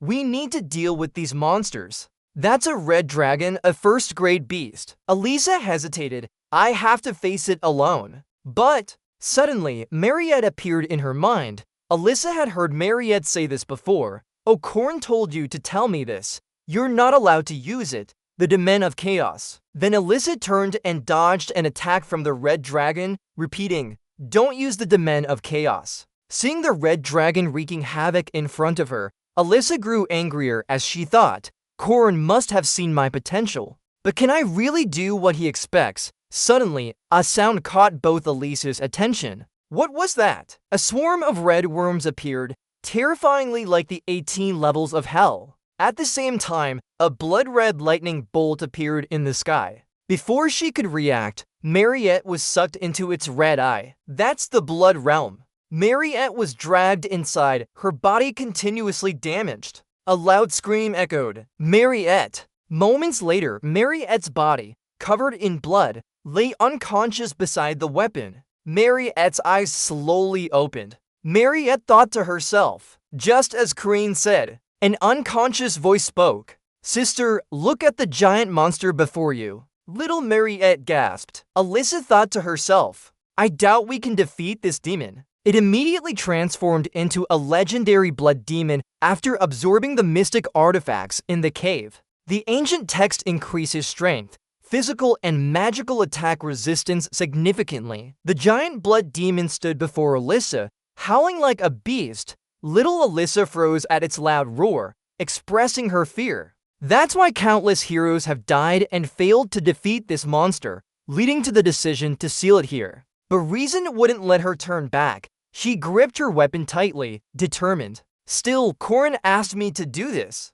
Mariette held her weapon and thousands of blood swords charged at the blood demon. Mariette insisted, "I won't give up." Alyssa watched from afar as Mariette charged into battle with the blood demon. Alyssa shouted, "Mariette!" Seeing Mariette's bold fight, Alyssa was speechless for a long time. Alyssa stammered, "Me too! Can't fail either." With this surge of fighting spirit, Alyssa charged in. Professor Josephine stood before the screen, breathing heavily. Professor Dana from the magic department was speechless at the scene before her. Alchemic magic, snowflakes, and a series of attacks rained down on the blood demon. The Mountain King, a legendary creature, howled fiercely. A superior vampire, Mariette, despite being covered in blood, Mariette's eyes remained sharp. Even though Mariette was struggling, she tried to fight the blood demon. This battle is only possible if she were a special class. Professor Dana realized she was witnessing a moment that would go down in history. She couldn't hide her surprise and fear. Moments later, Mariette stood opposite the blood demon. This time, Mariette turned alchemical magic and snowflakes into sharp blades to attack the blood demon. Thousands of snowflakes pierced the blood demon's head, causing it to roar across the sky. A cry of alarm echoed. Oh my god! This time, the blood demon used multiple layers of shields, blood snow armor, creating a bloody path around Mariette. The blood demon spat out thousands of red blood snow into Mariette's body, causing her to gasp. Students fought desperately to stop the blood demon from escaping the lab. Failure was imminent. In front of the blood demon, everything was white. It stopped its howling and examined the scene carefully. The blood demon looked ahead with red eyes, cautiously checking the situation. Suddenly, a large foot appeared. At this moment, Mariette Dunlop lay in Diog's palm. Mariette was surprised. "Hey Diogu, and what about you?" But Mariette realized, oh, she must have returned. Meanwhile, Alyssa on the other side continued to attack the dragon. Each strike missed and had no effect. Alyssa was panicking. Oh no! Alyssa's face was tense. I can't use my Demiplin here. So what should I do to defeat it? If it were Corin, what would he do? The dragon still looked indifferent, adding more annoyance to Alyssa with its tongue. Then the dragon let out a howl and released toxic gas. Alyssa observed the dragon, suddenly remembering and gripping her sword tightly. Yes, if I were Corin, there would be no other choice. Then Alyssa shot a white arrow directly into the dragon's acupoint. Alyssa thought to herself, basically, as she knew, dodge and slash. Clear your mind of any superfluous thoughts and act. Following that, agile footsteps stabbed sword after sword into the dragon's body, rendering it unable to resist. That was Aiden's first level heaven ascension. After a moment, the dragon's body glowed and plunged straight into the ground, creating an earthquake. Alyssa flinched, quickly raising her hand to shield herself. At this point, Alyssa calmly wiped off the dust on her outfit. What is this? He. Still, I managed it. I succeeded without needing my enchanted territory. Behind them, a voice appeared. Good job. Alyssa was startled and turned around to look. Huh? Corin stood under the system, folding his arms and praising. Everyone did great. Alyssa couldn't hide her surprise as she exclaimed. Corin! Ludin stood in front of King Hiram, happily saying, We won! I defeated it. Croniel Ludin stood in front of the screen, beaming and said, I don't need Corin, I don't need friends, I just need Ludin the Warrior. Didn't you create Ludin the Warrior because of your friendship with Corin? Corin spoke, so King Hiram was called. Where is the dragon? It's just a trail of blood now. Holding her sword, Alyssa said, I thought you weren't coming. Curious, Corin asked, report on the situation. Where's the hellhound? Alyssa, looking panicked, replied, Oh, Mariette is still trying to stop it. I need to go help her right away. Corin muttered, huh? Professor Josephine stood behind them with wide eyes. What's the plan, Corin? Since you brought her from the church all the way here, surely you must have come up with something by now. Corin smiled and said, Of course, you just need to help me catch that demon, right? But there are many hellhounds here. Don't worry, after that, the digging tool will lower like it activates a demonic path. Karini continued, There's something Karini is sure will happen while explaining the plan to Mariette. It might be that the hordes of hellhounds can no longer stop the demonic magic in the laboratory room. But after luring them with the ancient language etched fragments prepared by Mariette, suddenly thousands of golden-eyed hellhounds appeared. They were instantly burned to ashes. Corin recounted at that time, just by activating the resonance ability of the ancient language, it would cause explosions, which could sweep away all these forest pigs. And I with my silver sword engraved with ancient language stones. If we had enough time, this would be our main weapon to defeat the hellhounds in the laboratory room. Corin happily ran forward to clear the path. Let's go, Alyssa! Alyssa followed. Aha! Among the mid-level monsters that survived from the ancient language explosion, about 30 elite hellhounds remained with the Mountain King as their leader. Thinking this, Corin's lips curled up. No need to worry. Corin called out, Ron, come here. Hearing the call, the drone sighed. Finally, you're here. But Corin's teasing wasn't over yet. Corin called loudly, Dream Team, stop being silly and come help me. Luna was so irritated by Corin's playful teasing that she could barely contain her anger. I don't need you here. Yoon stood behind and couldn't hold back her curses. Are you out of your mind? Let's go. What do you mean by our dream team? All the main heroes from the legendary Ahan saga are gathered here. These will be the heroes who will save the world in the future. Han's voice was soft but clear. Are you okay? Mariette turned around and replied. Yes, Corin agreed. Then let's start over. Corin said, let's counterattack and defeat it. This team is not only extravagant, but also very well coordinated. But the reason why the team members can't be confident is because their opponent is a huge monster. Iron Mountain King, who rules an uncontrolled Iron Mountain and crushes everything mercilessly, is here. Suddenly, Mariette's voice echoed loudly. Everyone disperse quickly. Avoid the ruthless king. It will devour anything in its path. In contrast, Ludin was very energetic and howled fiercely. Warrior Ludin charged forward. Seeing Ludin ignoring the warning and charging headfirst, Kareen panicked and shouted, Hey you dirtbag, we can't face him directly. What's wrong with him?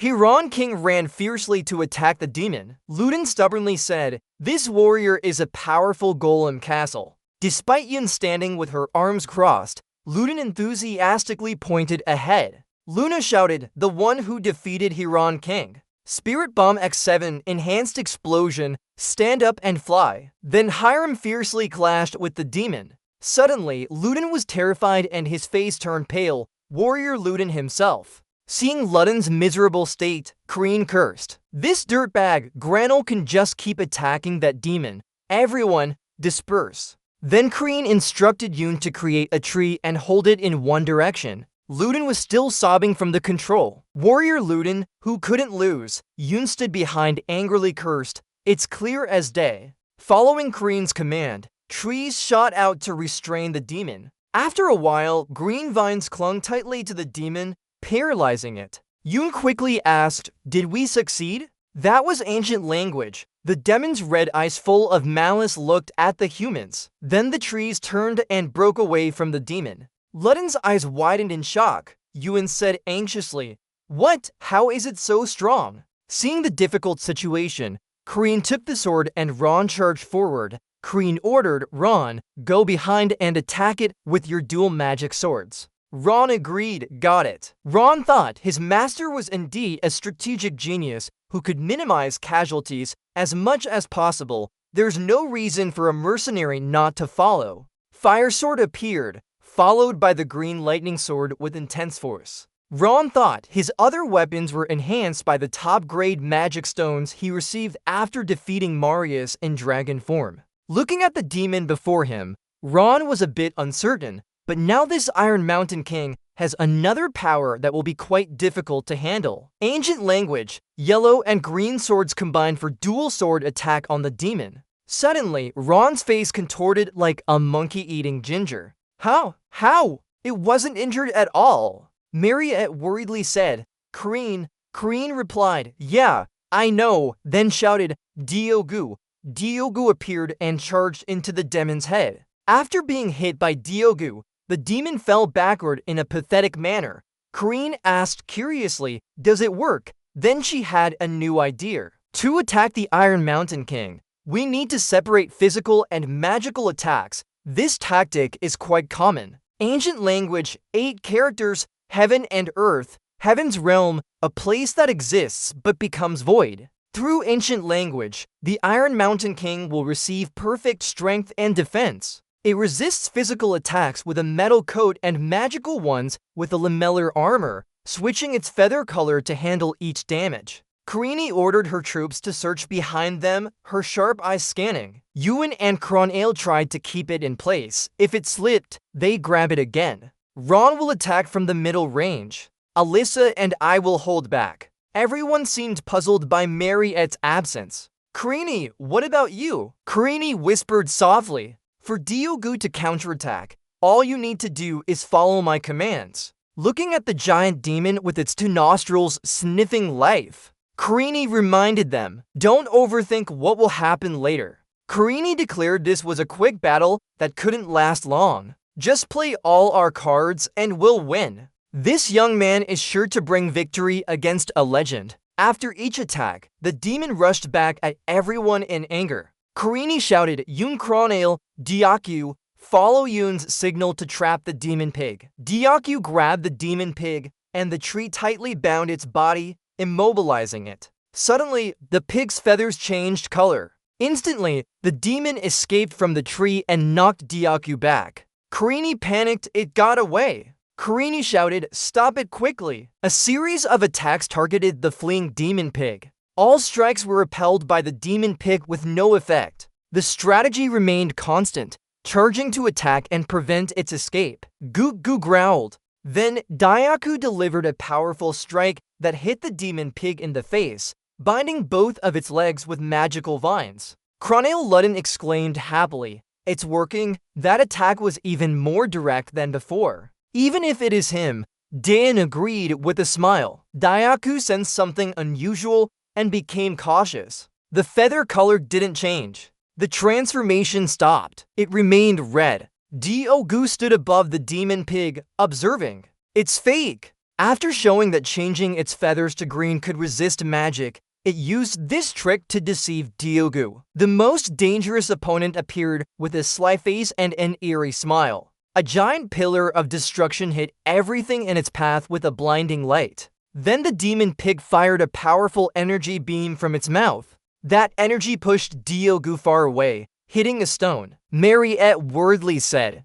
"Diogu," Korin instructed. Mariette, "Bring him back. Then use blood threads to block it." Mariette agreed. Okay, then Mariette created many blood threads and shot them at the demon pig loudly. Go! The demon pig stood still, indifferent to this attack. Indeed, this was ineffective against it, only enough to tickle it. The blood threads immediately disintegrated upon contact with its body. Karini smiled, "I'm starting to." Then Karini charged her weapon at the demon pig. Mariette panicked. "Karine!" The pig's fur had turned green. Karini said, "Hey, you sissy, how do you plan to block this?" As soon as she spoke, her entire body and the weapon she held emitted extreme energy. A raw attack from Exen. One strike to kill. Korin's red blade was launched with incredible force at the forest boar lich. The forest boar lich sensed danger and immediately became alert.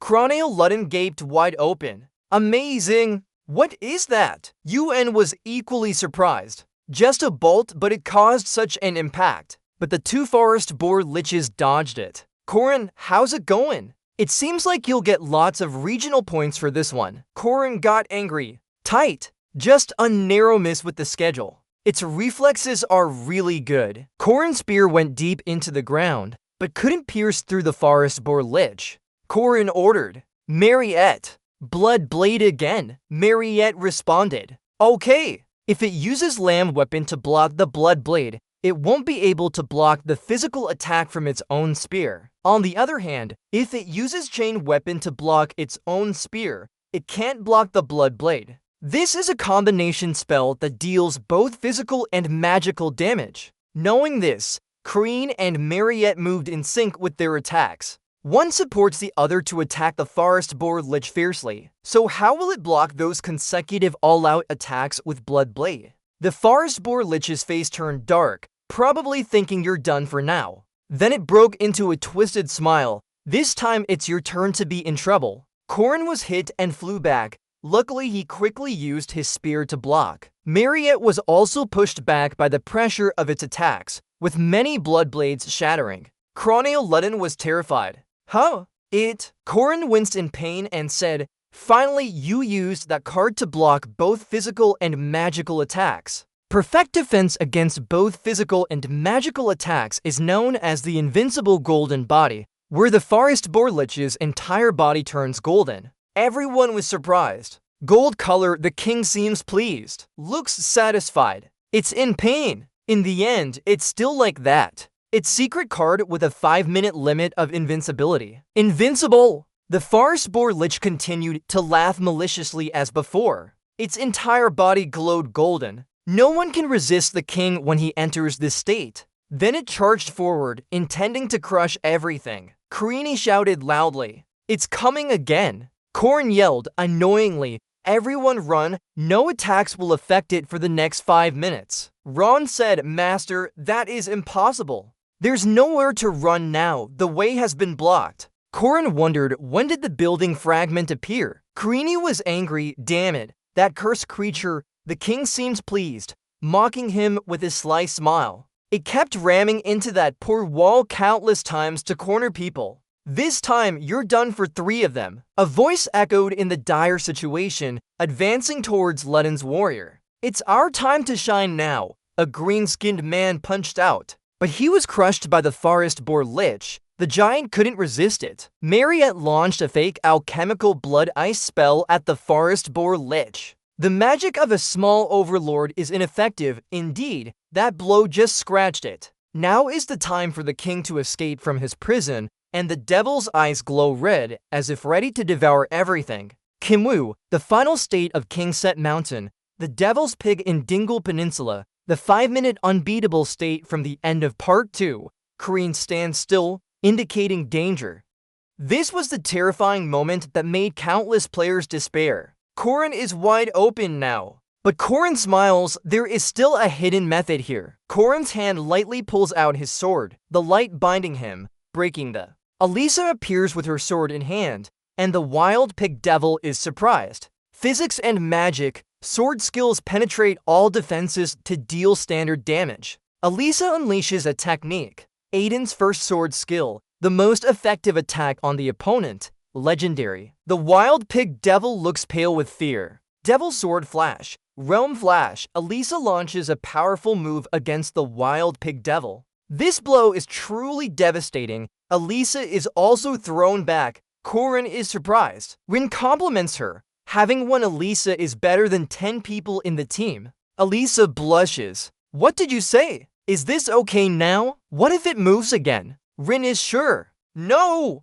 Now! This is when MADAME shines. A powerful magic ray is deployed. Thousands of chains wrap around the devil's pig. Rin says she restored that huge spell in a flash. No wonder it's Professor Josephine. A woman in glasses appears. Rin is smug now. The invincible golden body is strong, but after breaking its linguistic barrier, the monster won't be able to use its original language anymore. Corin speaks, Mariette understands and says she's ready. Then Mariette uses a powerful magic technique, the Red Inferno. Rin runs away while shouting, Professor Josephine, everything depends on you. Josephine is upset. Damn it! Mariette says she will end all of this. Then she unleashes the Great Blood Ritual. Fire arrows. The nightmare has existed for 80 years. The monster has killed countless heroes. The wild pig devil from Dingle Peninsula is defeated.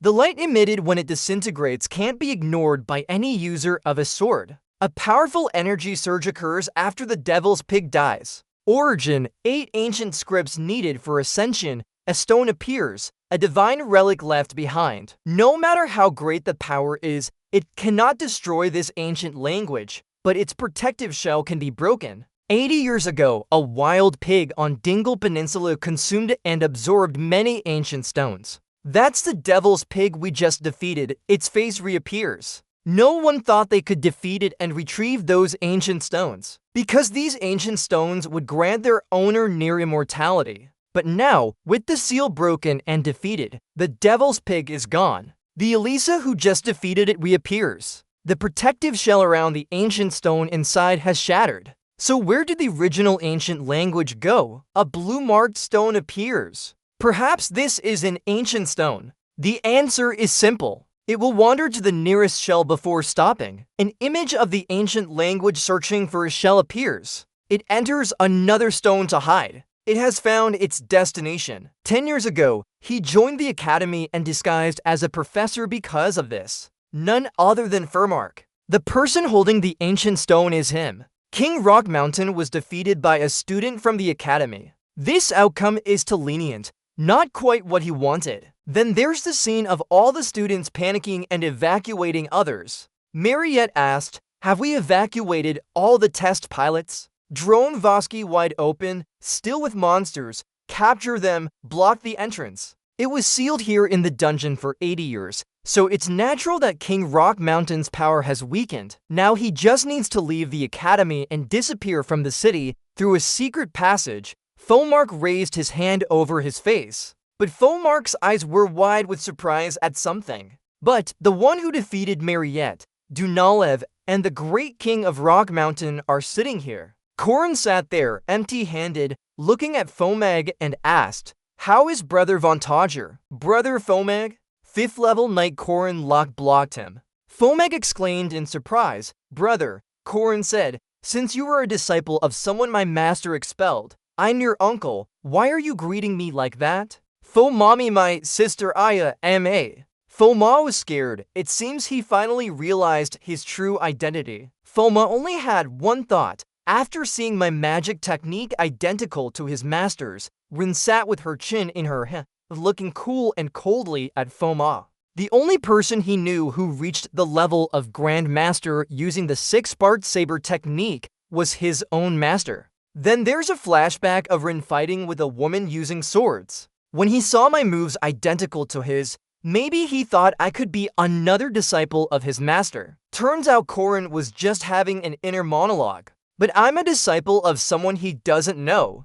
Wherever he blended in to complete the mission, I guessed his intentions here. A flashback of Furmark sneaking into the academy. Furmark sat with his hands folded. He must have found my existence confusing and suspicious. So the safest choice was to ignore me. Then is seen of Furmark looking at Corin with an inquisitive gaze. Who fought Lunia Arden in the midterm evaluation, was sent to the outskirts of the city for ranking assessment. That was just an excuse to remove me from his plan to destroy King Rock Mountain and take the primordial quintessence. Then a memory of Corin reporting to Furmark appeared. After that, he successfully carried out his plot and left the city. He thought simply sending me elsewhere would make his plan perfect. Carini sat there smirking with satisfaction, but he couldn't have guessed I used Josephine's seal to teleport back. Carini said, Professor Dana's experiment and Mariette's chaos were very beneficial for you, as you only waited for the right moment. Carini assured Furmark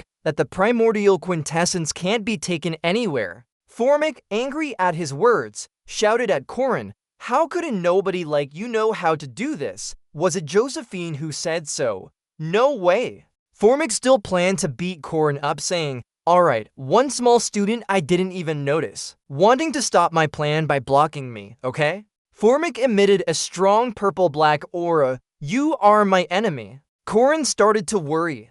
Furmark Atman is famous as the top knight on the entire continent. Not only that, he's actually the mastermind behind breaking King Rock Mountain's seal. In the final part of Part 2 and later, he will appear with the title Heaven King. Furmark stood like Bruce Lee. His strength must match Lunia Arden at the highest level. If things go well, he has potential to reach master level without much difficulty. Then there's a scene of Lunia Arden swinging her sword with powerful strikes tearing through the ground. Furmark's shadow appeared with purple liquid. How dare you, that arrogant fool! Thinking you can fight evil? That liquid created an exact copy of Furmat, dark energy, aura. I'll end this battle quickly. Carini analyzed without fear of the opponent. Fomag's ability is to increase damage in darkness, but I didn't choose this battlefield for nothing. A bright light emitted was a sunstone, an ancient stone. Furmark panicked and turned to look at his own shadow copy. Seeing his shadow fading away, he got bigger and fell over. Carini said smugly, the enemy of dark is holy light, you know your weakness too. Many shadows appeared illustrating Carini's words. Dark mages need darkness to fully unleash their power. Just like water mages need damp places and fire mages need dry heat. Furmark immediately ran away. But the ground is now covered in sunstone. You won't escape this time, son. Fomag disappeared. No. A series of ancient stones shining made Fomag very uncomfortable. What's going on? Corin sat and laughed, saying he had put in a lot of effort. He had to carve the solar scripture for 20 days straight, but in return, he gained a lot of magic power and advantages to face others. Each ancient text always has its own strengths and inherent weaknesses. I prepared for this final battle before anyone else. Furmark cursed the coward. The most vicious counterattack against Furmark is right here. With the holy light and solar radiance covering him, he won't be able to do anything. Carini gloated. You have to praise my preparations. Then continue analyzing. The cloak technique consumed a lot of his magic power.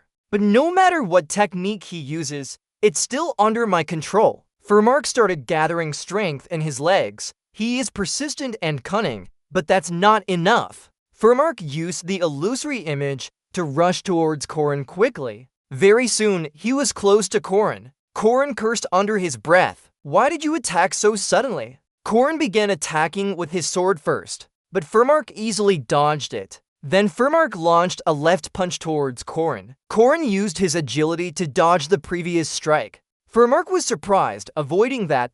Illusory image is a continuous attack on blind spots. I didn't think he could avoid it. Corin glanced and immediately used for gates and complete return. Then came Heaven's Flight, attacking relentlessly, making Furmark struggle to dodge. Furmark said, a technique formed through experience. Carini mocked Furmark for pretending to be Professor A. Furmark said, I've been pretending for 10 years now, just a case of professional ethics. Carini said with a stern voice, stop that kind of talk and live honestly. Furmark was irritated. That scoundrel. Kreen said with a confident tone, "No matter what you do, you'll die here." Furmark said, "Unfortunately, I can't fight to the end. Next time we meet, I'll kill you for sure." He has to leave the city as soon as possible. He needs to avoid the attention of those who think he's dead. Corrin launched powerful sword strikes, but Furmark still easily dodged them. If he really decides to flee, he'll use spatial magic to teleport somewhere else. Furmark drew something with his finger, a statement that surprised Furmark. "This is a decisive battle, Furmark." Corrin pointed the sword at Furmark. "Did you think I'd let you simply run away?" Furmark replied, "I don't have the need to fight like you do." Kreen sneered and said, "You have to fight Fomag, ready man. That's the law." Fomag was angry, damn it. The riskier the conditions, the greater the stakes will be. In this world, there are many things that blind a person. For those who follow the shadows like him, the law is something he can't refuse to fight. Fomag, bound by the law, had no choice but to accept the fight. Fomag appeared with a law-bound curse on his left hand. Fomag asked, "So you came here alone?" Karini replied, "A one-on-one battle must be fair and sacred, a life or death struggle between two people. So the law's limitation is also one-on-one." Kreen and Furmark stood facing each other, expecting an intense fight to come. "As long as I came here alone," as soon as the law-bound battle was activated, Furmark tightly gripped his hand. He had no choice but to fight. There were no other options. Formic expanded. Formic, a disciple of the Merchant King. Kreen replied with fierce determination, "One sword of Queen Erin Danner, Kreen Locke. According to the law, we must state our names." Both began gathering intense energy. Then both charged towards their opponent, win or lose. The battle had only one outcome. Karini swung a golden fist while Furmark's was purple. Based on sacred rules, Furmark clenched his hand into a fist, power radiating from him. He faced someone who had been oppressed. Everyone must state their name before entering battle. Karini also exuded an ominous power with her fiery eyes staring at Furmark. Whether they win or lose, the two rush into combat so fast it's hard to see them. There can only be one outcome for this fight. Furmark and Karini face each other, both unleashing their strongest attacks on their opponent. System backup, recall of laws. Law 1, duty, obligation not to ignore others' misfortune. Law 2, restraint, I can't understand the spirits. Law 3, oath, vow to save the world. Strength 67 to 67. Agility 66 to 66. Stamina 68 to 68. Or a 60 for 264. The system announces Corrin's current physical stats. Persistent Warrior. Effect amplified 100 times. Painful Resistance. Full territory control. Average magical core. Flow rate 3,500. Start the world-saving journey by bravely confronting Fermat. Good luck to you, Corrin. Hero Corrin. A system message wishing Corrin good fortune. The loud explosions from Furmark and Corrin's battle erase everything around them. This fight between magic and martial arts is essentially about maintaining distance as the earth shifts, cracking under the immense power. Radu, the martial artist, uses ancient words to speed up and close the gap with his opponent. Furmark dodges Corrin's sword. Corrin continues her attacks, flames surrounding her body. Furmark can only defend against Corrin's continuous strikes,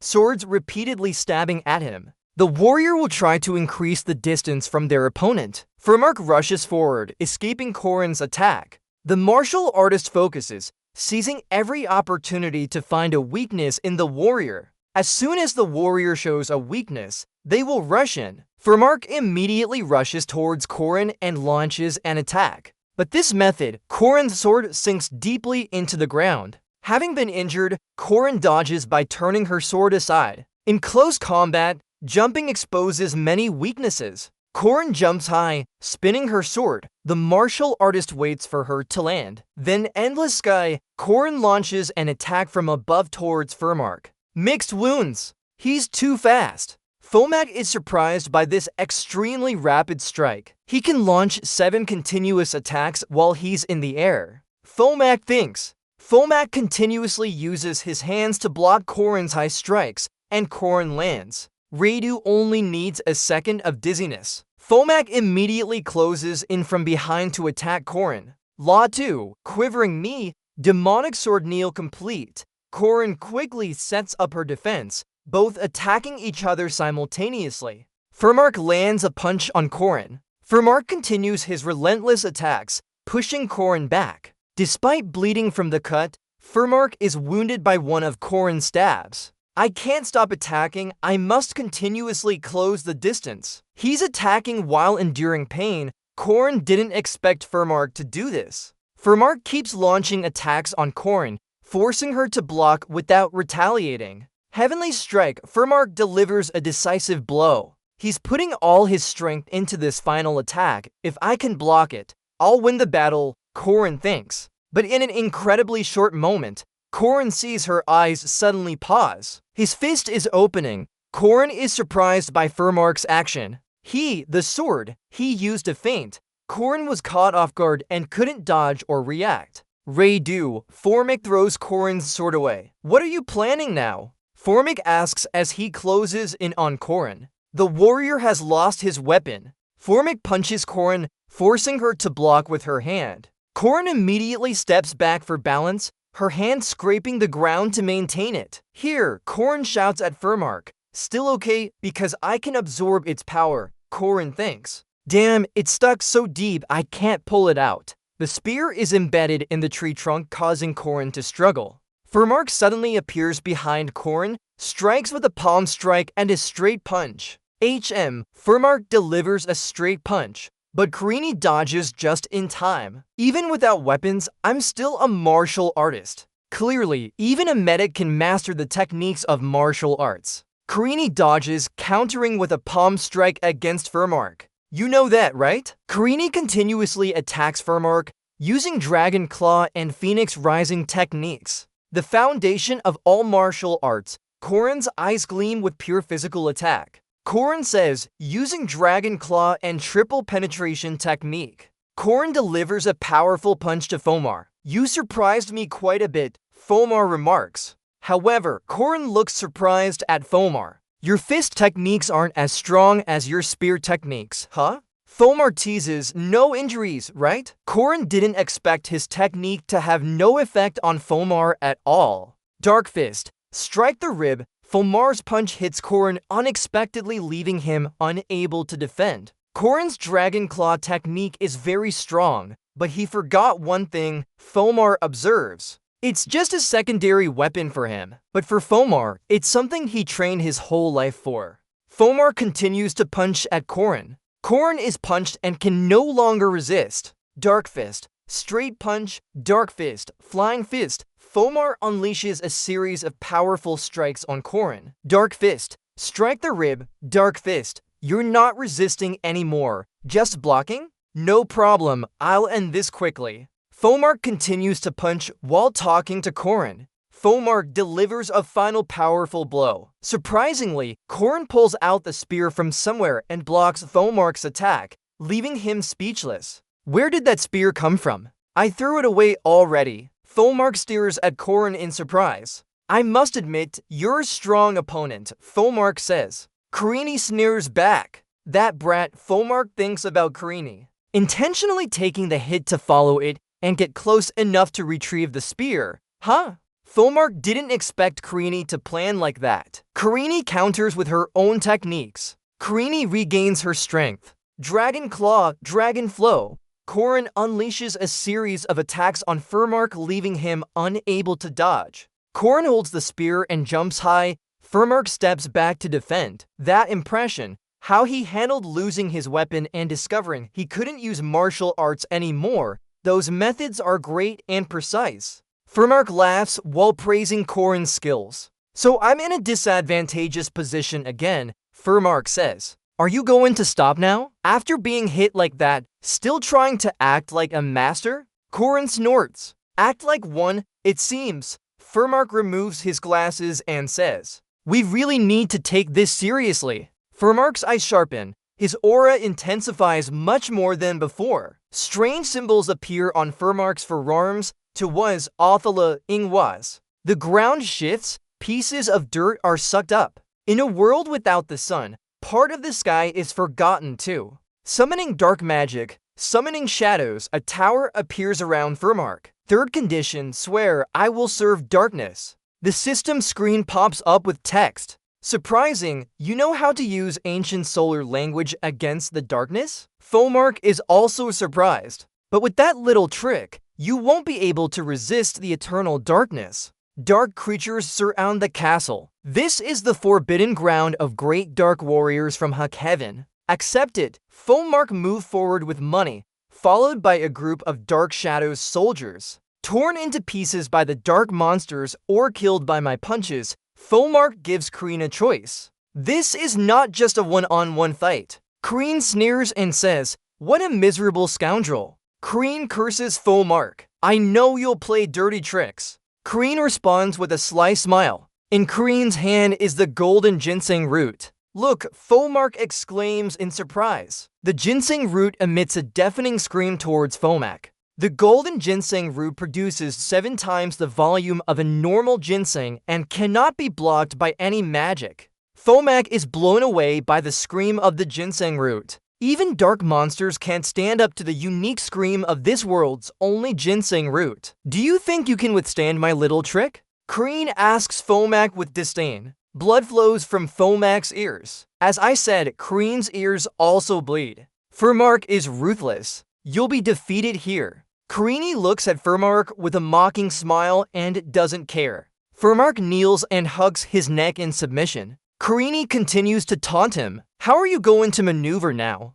The love beast is dead. The ginseng root will continue to scream, and all your fragments will disappear." He glares at Furmark proudly. "Might as well tell you right away. I have strong recovery abilities too. This battle dragging on will only make me more adaptable and advantageous. How long can you endure? You coward!" Furmark is extremely angry at these taunts. He grits his teeth, looking at Kreen with intense anger. 10 to 12 reads out. Furmark stands up, his hand tightly clenched, ready for battle. "Since you stepped into this dark and sinister stronghold, you've had no chance to defeat me anymore." A fierce battle ensues as a series of pink creatures attack Kreen. And naturally, Kreen isn't just any opponent. He doesn't hesitate to counter the opponent's moves and even retaliates smoothly. A huge creature 3 to 4 times Kreen's size attacks him from behind. Crackle! Demon Sword Quan Hone, Rei-Do. Furmark continues to unleash his final blows to defeat the opponent. Turbulent Vortex, combined move. Furmark's strength is truly terrifying. The combination of powers dealt Kreen a painful blow. He falls far away. Rei-Do and Furmark continue running forward without stopping. Kreen clutches his chest in pain, unable to bear it anymore. "Did you hear me?" In the chaotic battle, everyone is gradually exhausted. Furmark punches out, surrounded by his shadows. Nowhere to be seen, Kreen stands with a six-pack body, holding an angry sword. "I told you this was a once-in-a-thousand-years confrontation between us both, along with those muscles on it." His body is covered in countless sun symbols. Furmark is afraid. This makes all the dark poisons completely useless now. But doing so is like suicide. "Are you really willing to burn your own body like that? You're truly foolish." Far away, Shang Xiaoliao, Korin says, "Stop with these trivialities and fight me purely by skill." He really leads the charge against Furmark's dirty tricks. "Don't try to conserve energy anymore and attack me with all your strength." Furmark stands in thought. By instinct, he can feel that the warrior facing him is his arch-nemesis. He transforms into a terrifying, bizarre object. "Alright, I'll put everything on the line for this battle. I will state everything I have." Sura Hex, a self-destruct skill that burns the magical core of its user to gain power and speed. Only Grand Overlords can use it. Korin seems satisfied with the battle now. He's starting to transform. The proud face of a warrior. "Good job! Which fight? You should have done that from the start." Sura Hex disrupts combat. He pushes away, Korin's body burning like it's on fire. His true strength is fully revealed. Korin can also use this skill. Both warriors are putting all their force into this attack. Forming in the violet body with electric sparks, Korin with his flaming body. They're in a fierce and brutal battle. It's becoming more terrifying and everyone wants to win. Formic transforms into an airy shape, no longer resembling the professor he once was. And of course, Corrin is not the handsome young man anymore. We can say this is a battle between outstanding warriors. 19110. The sword is covered in blood. The fighters are gradually exhausted. The fight is about to end. Corrin's body is full of scratches after the battle. Formic looks more worn out. His face is covered with cuts. Great! Corrin stabs Furmark through with his sword. He winces from the painful stab. Corrin says, "I win." In Corrin's head, there's a faint echo of something. Turns out it was all an illusion. Corrin says to himself, "Just close your eyes and you can hear those sounds again." Someone is shouting for Kreen to save them. "Save me. I don't want to die. Please let me live. Kreen, save me." After the defeat in Phase 2 against Furnace, we were trapped in a nightmare-like reality. A magnificent white castle, but it's actually hell. Disguised as paradise, innocent people are dying slowly, and many comrades were lost in that battle. Corrin remembers what happened, feeling extremely sad. One of the 4 Grand Overlords, Phonic Zaman, the Devil King, tried to sow seeds of hell on this world. Tate Vontaya's loyal servant. Now, Corrin stands before Fomag's collapsing body. He says this won't happen again. Then he searches Fomag's pockets for something but finds nothing. He says, "As I suspected." He doesn't have that. Corrin looks for the Leaf-Eye Stone, which can boost strength. He says one of the 4 mysterious treasures guarded by monks, the Phalia's Fate Crystal. Leaf-Eye, if he really had Leaf-Eye after returning the ancient language, his chances of winning would have been significantly reduced. Then he finds a sparkling stone. Here it is, the ancient language. At least I've retrieved the ancient language I needed. This is a valuable item. Corrin knows its importance. He's worried. Tate Vontaja is hunting for 8 ancient stones to summon the Dark Citadel to this world. We can't let him get his hands on it. He debates with himself.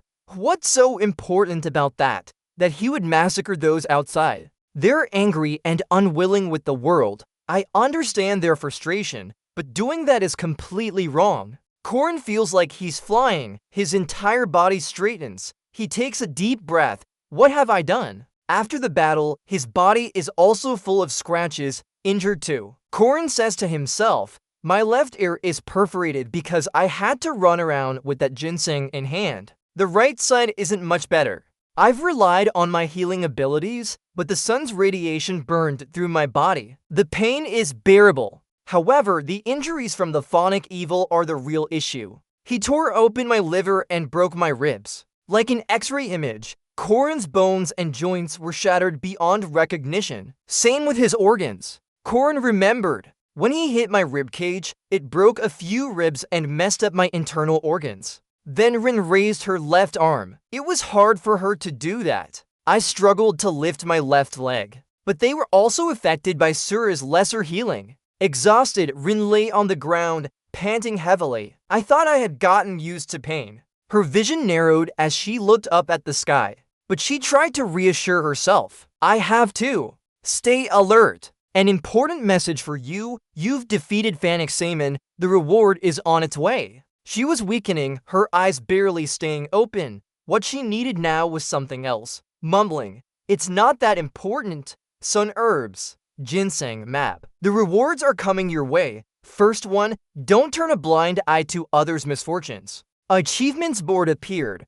Good luck number undetermined. Level locked. You've defeated a great evil. You'll receive an additional reward, a scroll tied with a red string. It's the map of 4 secret treasure locations in Findias. Someone is approaching. She carried Corrin on her back and stood up. Corrin called Alyssa. Alyssa asked, "You're awake now. What about cleaning up?" As they walked, Kreen and Alyssa chatted. Alyssa mentioned Professor Dana was handling things but seemed sad. Ron left, Ewan and others found him. Kreen was angry. "Ron, that bastard, he doesn't know what loyalty is," Alyssa said. "He told me not to expect much because our relationship is just a business deal, and reminded me to pay my debt next week." Alyssa, Kreen asked, Alyssa anticipated her question and answered immediately. Sun herbs and golden ginseng? We've taken care of them. Despite being carried by Alyssa, Kareen wasn't very polite. Strange, how did you know what I wanted to ask? You're not that smart. Alyssa warned her. Hey, remember this. I'm carrying you right now. Watch out or I'll drop you. Kareen was scared by Alyssa's warning. Sorry, don't do that. I'm going to die. They stopped at a bench on the side of the road. Corin lay down on the bench, resting her head on Alyssa's lap. Her hand hung limply by her side. Thank you. You saved me. Alyssa replied enthusiastically. Of course. Alyssa talked about their division of labor. Kareen said, if it weren't for you, I wouldn't have defeated the Iron Mountain King. Alyssa modestly replied, I didn't do much. But Kareen is a person who values loyalty. She still feels grateful to Alyssa. That doesn't change the fact that she contributed to an important victory. Alyssa recalled when Formic stood in front of a group of students during class. Alyssa said, looking back now in our team tasks and even while making ginseng tea, he was always drawing ancient languages. He had been preparing for this battle from the start, right? Kareen replied tiredly, yeah, that's true. Why her? What excuse is there to fight alone against him? Alyssa said, no need to worry if we fight together. Alyssa spoke cheerfully. Haha, it would be better with fewer casualties. Why are everyone so indifferent? Kareen replied, well, I guess that's okay. Under the bright afternoon sun, a couple sat on a bench by the roadside. Alyssa praised, you did great, Kareen. In a building, there was much talk. Was Corin seriously injured? He had been transferred to the hospital. Yeah, he broke his ribs because his intentions were too dangerous, so he didn't want our help. Kareen's friends headed to the hospital where he lay. Poor guy. Visit him? Yeah, who else would visit if not us? The two entered the room and greeted Kareen with concern. Kareen, are you feeling better? They brought a bunch of food because they were afraid he might be lonely. Mariette asked Han. Kareen, do you want some more dessert? I'll peel it for you. Warren brought a large fish and said, here's a huge pike. Alyssa asked, Kareen, have another sweet treat. A friend called out, hey guys, why did you bring all this food? I'm full. The other two jokingly said, this jerk. I look bad now. The table was cluttered with various foods from fruits to desserts. Corin, have an apple. Corin, eat the candy too. Mariette and many others surrounded Kareen lying on the hospital bed. How does it taste? Is it good? I heard that eating sweets helps with recovery faster. It's delicious. Jaeger, who was beside himself with joy, and many others wept in their hearts. Wretched that wretch. I'm so envious of him. Why am I here? Just look at this scene. As Alice happily talked to Mariette about Kareen's condition. We rarely gather like this. Let's have some fun and play a game. That sounds good. Should we invite Kareen's friends too? Including us, right? The more she heard, the more it pained Jaeger's little heart with his dear friend. What a wonderful jerk. You're amazing. Kareen, you're the best. I'm so glad I came here. Suddenly, there was a noise from the door that caught everyone's attention. Who else could it be? Jaeger stepped out to open the door with a worried expression. Who is it? MMHMM. Seeing Jaeger excited, everyone turned to listen. Which one brought you here today, sir? As we thought, right? Anyway, I need to meet them. Ariel and another person arrived to visit Corin. Corin's student. How is the student's condition? Ms. Ariel Casa, current principal of Mukaba Academy. Corin immediately sat up straighter to respond. Good morning, principal. Alright, it's time for me to show my true worth. Principal. The room was filled only with the conversation between Ariel and Corin. I'm sorry, but we need to ask you and your students to leave the room due to security reasons. I understand. Still maintaining her serious stance, Ariel continued. First, we have many questions for you.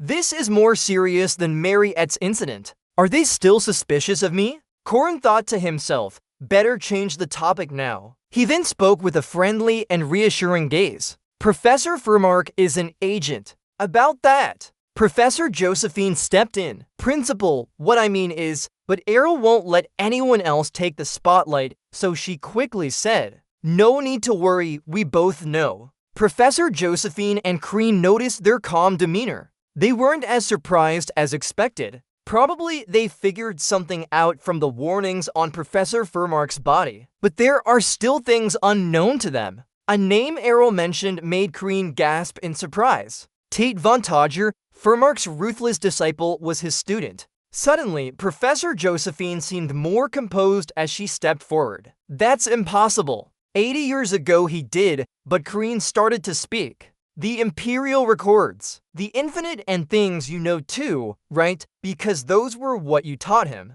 To put it simply, I have a similar identity." Hearing Corin's long explanation, Professor Josephine got angry and prepared to argue. "You do as well? You're also Von Todger's disciple." Thinking Crean would use her matches and sit back, he slowly stepped down and said, "You don't need to be so cautious around me. You're not someone who kills others randomly. I wouldn't say something that could put us in a disadvantageous position. And this isn't your true form, right?" Crean calmly continued, "Their true forms are in the main building and can't appear here." "Right." This surprised Ariel greatly, as shown on her face.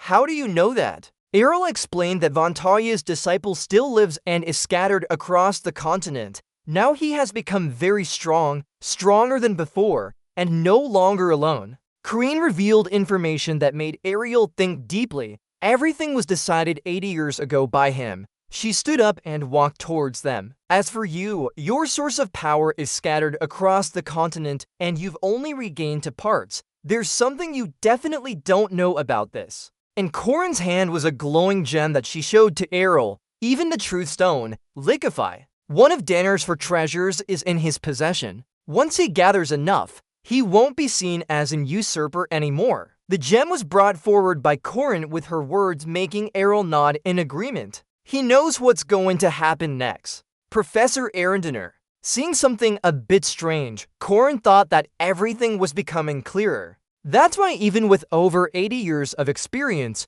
Professor Josephine wasn't made the dean. And why the rising star Ariukasa immediately got the position. It's because 80 years ago, the dean was Lord Viren, 50 years ago, it was Lord Wig, and currently, it's Lord Kasa. The truth is that their bodies are composed and strengthened by ancient stone fragments. Noticing Corin's mysterious demeanor, Ariel asked cautiously, "What do you want to do?" Corin lowered his head and said, "We have the same goal." Suddenly, Corin took off his shirt revealing 6, 7, 8, 9 scars which made Ariel gasp. With confidence, Corin said, "I am honored to be the vanguard of your will." "Ma'am!" Corin suddenly knelt down, causing Ariel and Professor Josephine to exclaim, "Omega to protect this world. You can treat me like a servant if you want." Suddenly, memories flashed before his eyes. "I'm grown up now.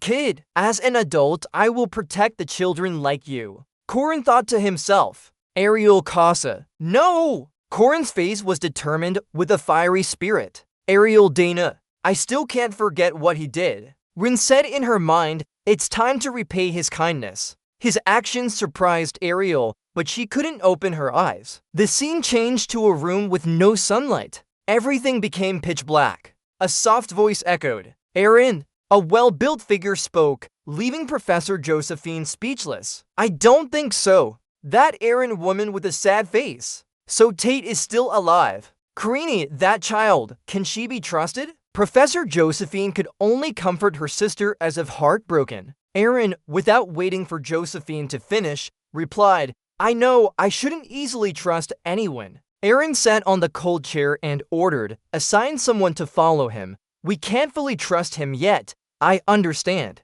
Alone in the large room, Aaron lowered her head thinking she couldn't do everything. Because of the huge responsibility she carried. Because all he said could be a lie. "There's something I still don't understand." Thinking about Corin's determined face made Aaron wonder why he looked at her with such sorrowful eyes. Aaron was helpless, not knowing what to do. "Corin, that child, what happened?" During the Makaba Academy anniversary celebration, there will be a array ranking based on individual performance. This has significant meaning. While your initial rank when joining the academy is temporary, this ranking by the Academy's Guardian Association is official. Everyone has worked hard. The achievements of the students have brought great prestige to the school. Due to ranking, many students train diligently to get the best possible official ranking. Many trainees now match the level of experienced members. Why did you bring so many potatoes today?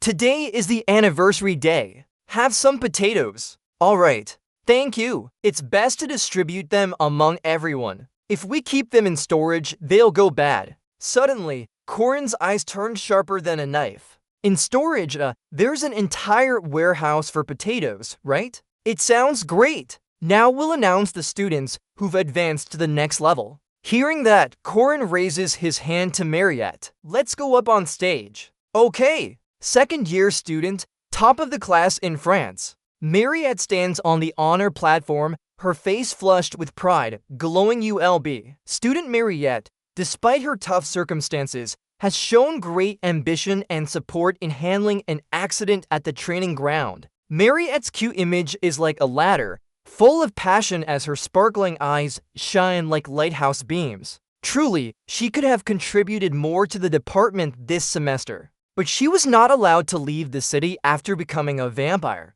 However, she still supported Professor Dana with her abundant magical power. And that magical power has greatly benefited the academy since then. With such abilities, it's no surprise she advanced in rank. Most importantly, her efforts to prevent the Mountain King reduced casualties for the academy significantly. Ariel smiles and says, with the recommendation from the academy principal, Casa, and North Branch President Dina Grandia, Mariette will be promoted to semi-special rank. Everyone in the audience seems to agree with this decision. Wow, that's amazing. So now she is the youngest semi-special rank guardian ever. She'll go down in history for sure. The students whose names were read, like Mariette, made significant contributions during the incident. Hearing this, all the students started whispering, like Mariette, did someone else help with that? I don't remember knowing about it. Although the incident was widely known,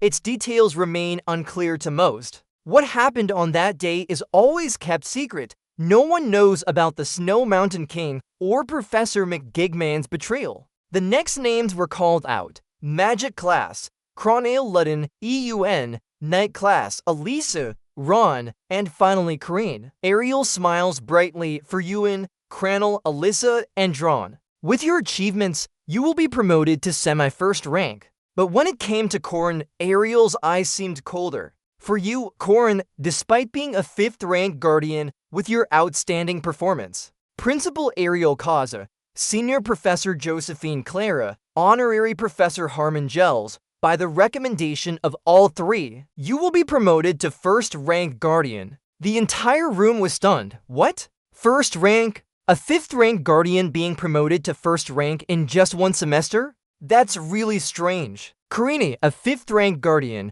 is now a 1st rank guardian after discussions with the association. My abilities don't need to be discussed anymore, but why I was directly promoted to 1st rank. It was due to my efforts in defeating Professor Pham. The most important thing is the privileges of each 1st rank guardian, immediate access to the guard team. If it took 3 years in a game, even with early graduation, achieving this within 2 years will be significant for the future. I'll recruit all the elites here. Something doesn't feel right though. Power and benefits form authority. That will allow me to do anything. The clear blue sky today is a beautiful day. Finally, summer break starts. What are you guys planning? Ron speaks practically. Make money. Jagger is excited.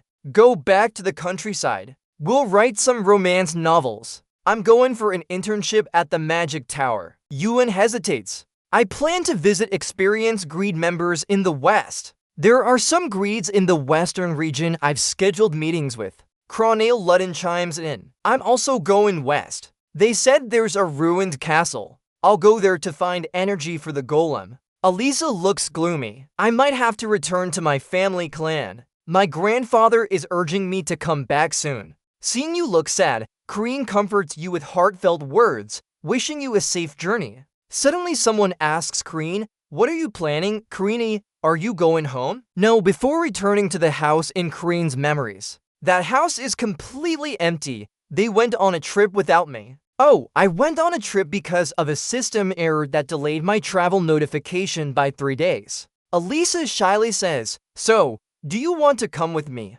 Karini wonders, huh? Elisa mustered all her strength to make the request. Do you want to go with me? Corin started to wonder what these soft girls wanted. Let's go to Miss A's house. I'm a bit scared going alone. Scared, huh? With her personality, there's no need to be afraid. Nothing happened in the game, so she should still be safe. Corin declines politely. Too bad, but let's do it next time. I've decided to explore eastward. Alright, then let's do it another time. There's a place we have to go. Someone calls out Corin's name. Corin! Mariette waves at Corin happily. I need to leave now. We still have some time until the next semester. Without this summer break, it would be hard for me to get there. The train moves swiftly from one station to another. Suddenly, a round object appears in the carriage. Corin punches someone so hard that they fly up onto the roof of the train, making a hole to peek out,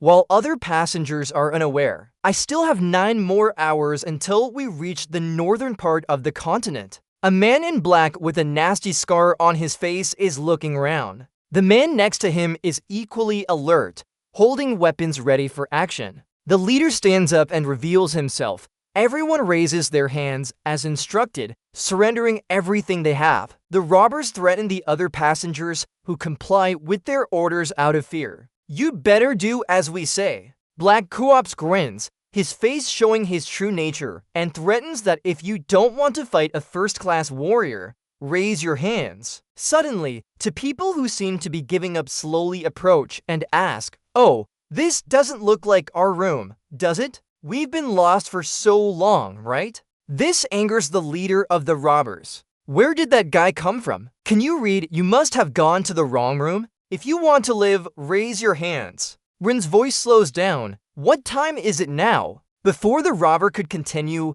a punch stops him mid-sentence. The scene returns to normal. Everything has its reason. This surprises the other robbers. What? Rin asks again after some confusion. Is it like this? Rin, First Class Night, Southern Chapter, starting, Secretariat, Library of Merkaba Academy. Corin holds a red-covered book in his hand. Magic texts, the tenacious healing power of warriors. I see a warrior lying on the battlefield, covered in blood. He carved his injured body into a stone, but still stood firm. I ask him, warrior, should I kill you? He replies, if there is some water to quench my thirst, that would be great. Respect this strong warrior. I took water from a nearby pond and gave it to him so he could satisfy his thirst. Miraculously, his wounds were completely healed. How dramatic is this? Corin thinks, what's happening here? He was severely injured almost to the point of death but got fully healed.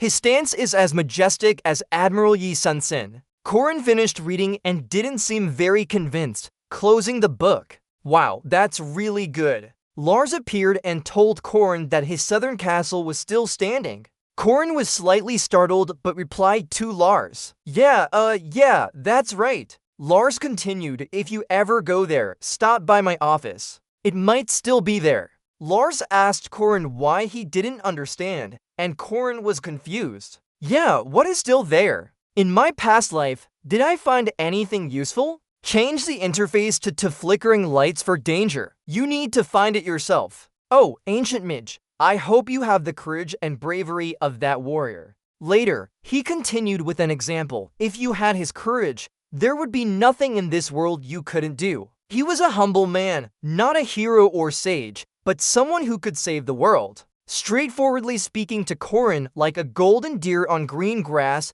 people always have the choice to run away from danger. Suddenly, the figure of a knight appeared, making Lars unconscious and say, but he didn't choose to run. We respect you, young man. Finally, thank you for telling me about your wife and child. Then he disappeared, leaving Karini bewildered before she fell asleep. Entering the southern region, they returned to the present where Karini and Mariette arrived at the forest entrance. Karini thought, that's why, according to the Duke, I decided to go south. And that's why I came with Mariette, a southerner, as the captain cheerfully said. Thanks a lot to everyone. The captain thanked Karine and Marius for dealing with the robbers. If not for you two, I would have gotten into big trouble. No need to thank me. Ha ha.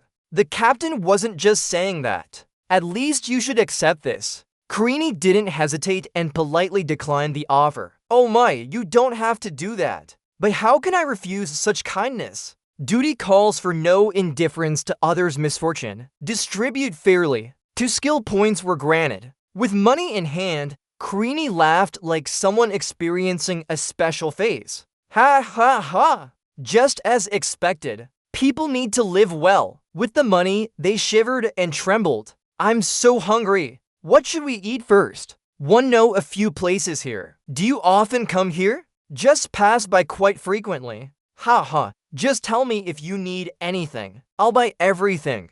The captain looked at Theuk and laughed. What a good-hearted student. Such happiness after doing good work. This is the entrance to the southern region. All wagons stop here before heading to the large city in the south, Lem. And from there, you'll have to travel at least 8 hours by carriage. Corin was extremely dissatisfied with the journey while Mariette seemed very excited. Ah, we're here. There's a parking spot I often use over there. Karine asked curiously. Parking spot? Wyvern parking area. Wyvern riders. Oh, the Wyvern parking area. I've used this kind of transportation before in a past life. It's faster and more comfortable than riding a horse-drawn carriage. But not everyone likes it much either. Hiring one isn't cheap, at least 30 silver for each trip. Singing you singing? No! Your clan gave you a different kind of mount. Corin heard the conversation and was surprised. Singing you singing? A different one? This eagle looks even cooler than that strange named guy. Harsverg. Dr. Singer. It's from the city of Lep. Preparing to land for important guests. The Legend of Ahin. Fast and agile transportation. Its price is equivalent to 12 wyverns. You have to sit firmly to control it. Understood. The round staff are busy. Ah, here's the answer. We'll start cleaning up the parking area. Please confirm the image at 200 feet above ground. Understood. Predicting arrival time in 10 minutes. Descending gradually. Checking. The 2 people standing there are quietly chatting. What will the academy be doing this month? Oh, it's a holiday for the academy. So they're all going home. Is the princess returning then? A man turned around and smiled. That means Miss Mariette is also coming here. Everyone prepares to give her a warm welcome. The huge eagle perches on top of a mansion. The doors open in a cloud of smoke, ready to greet the demon bird that caused it. All servants and staff bow 90 degrees to welcome the guests. Miss Mariette, happy holiday. Congratulations on your special promotion. Rin beside her thought, I wonder why I didn't notice before. Our destination is Lep City, east of Duna City. Karine was surprised by the grand welcome. Mariette, you said your family farms, right? How big is it exactly? Mariette flexed her fingers. I'm not sure. But round to million thongs. 2 million pyongs. That's impressive. 1 pyong is about 3.3 square meters. Just a slight difference in units. What? Mariette calmly turned and smiled to answer. It's not pyongs, it's hectares. That's the mindset of a rich person. Mariette continued speaking as Corin stood still for a few seconds. But what's so special about that? Corin stammered, speaking slowly. Hecta a 2 million hectares, round 6.5 billion pyons. Mariette, Dunalep. This family is incredibly famous in the south. Dunalep Hair Salon, Dunalep Grocery Store, Dunalep Office. Dunalep Agricultural Center, Professional Wrestling Federation Dunalep, etc. Many of the signs I saw on the way showed that. Rin peeked around as she was given a horse ride, her eyes wide in fear, unable to fully appreciate the wealth. You can't joke about this. What is the Professional Wrestling Federation? Dunalep, great mansion, Rin spoke up. Mariette, why didn't you say you're rich? Mariette only replied, well, my parents are rich, I'm not. That's what the rich often say. The butler Pao of the Mariette family greeted and continued speaking. Haha, you'll inherit this estate eventually, as you're the eldest daughter of the Dunalet family. Corin looked at the butler with confusion. Where did he come from? Who is this? Mariette excitedly replied, ignoring Corin's confusion. He's Bao. Oh my goodness. He made me jump. Bao offered to carry her luggage and said, I'll hold it for you. Who's with her? Mariette remembered to introduce the person accompanying her. Oh, this is Corinne. She's a junior of mine. Oh, she came with a junior? Seeing Corinne, Paul approached and started talking non-stop. For generations, there has always been one son-in-law living in the family home. Of course, we will provide and support a house for the Dunalet family from the son-in-law's place of residence. Corinne wanted to sweat. Why? Paul continued, our Miss Mariette is called the Flower of the South because of her intelligence and beauty since childhood. The number of proposals she received to become a husband was so many that it could fill an entire potato storage warehouse. Rin reluctantly replied, I understand, but I don't really get what he's saying. Bao turned to Mariette and said, Miss Mariette, as I mentioned earlier, you'll find this exciting. The castle of the Countess, right? I heard it was recently bought. Corinne placed 1,000 question marks. Who? Butler Pao continued. If it's the castle of the Countess, then it was bought by Count Cassius. Corinne thought to herself, well, the castle of the Countess has been owned by someone else in my previous life too. I think so. He's a merchant from the far South Islands. But he's a scoundrel. A man with an unpleasant face and broad shoulders. A guard, maybe? If you can't catch the water monster, don't even dream of coming here. To get permission, Park Si-hoo and I spent day and night fighting the giant sea monster. After much difficulty, we finally entered the Count's castle. Rin spoke up. Do I have to go through that again? Mariette replied. I informed Countess Cassius beforehand, so it's just us going together. Huh? What is this about? Mariette smiled and pointed at Butler Pao. You wanted to enter the Count's castle, so I informed him beforehand. He agreed and said we could come whenever we want. Miss Mariette, you'll always be welcome here. He said there would be a party on Friday, so let's go together. Rin's face suddenly drained of color as she sprayed glue right there. Rin's face turned dark, sweat pouring down as she silently wept. Can this mission really be completed that easily? Even if I had to act like a dog in my past life just to get in once, Mariette is a goddess, right? Corinne, want to go shopping tomorrow? We need to prepare outfits for the party tomorrow, and it's kind of boring here too. Yes, of course. Mariette sighed. Is this really shopping? Corinne couldn't stop staring at the prices of each item. A suit costs 3 gold, a necklace and shoes 6 gold, regular clothes for gold, plus an hourglass, among other things, payment method. 1 blank check. All this is high-end stuff in Corinne's mind. This money would make someone a rich property owner in Seoul. She won't ask me to sign a maintenance contract, right? Seeing Corinne's panic state, Mariette seemed more excited. Oh, we're here now, Corinne. Here it is, Corinne peeking curiously while crying silently. You're scaring me, Mariette.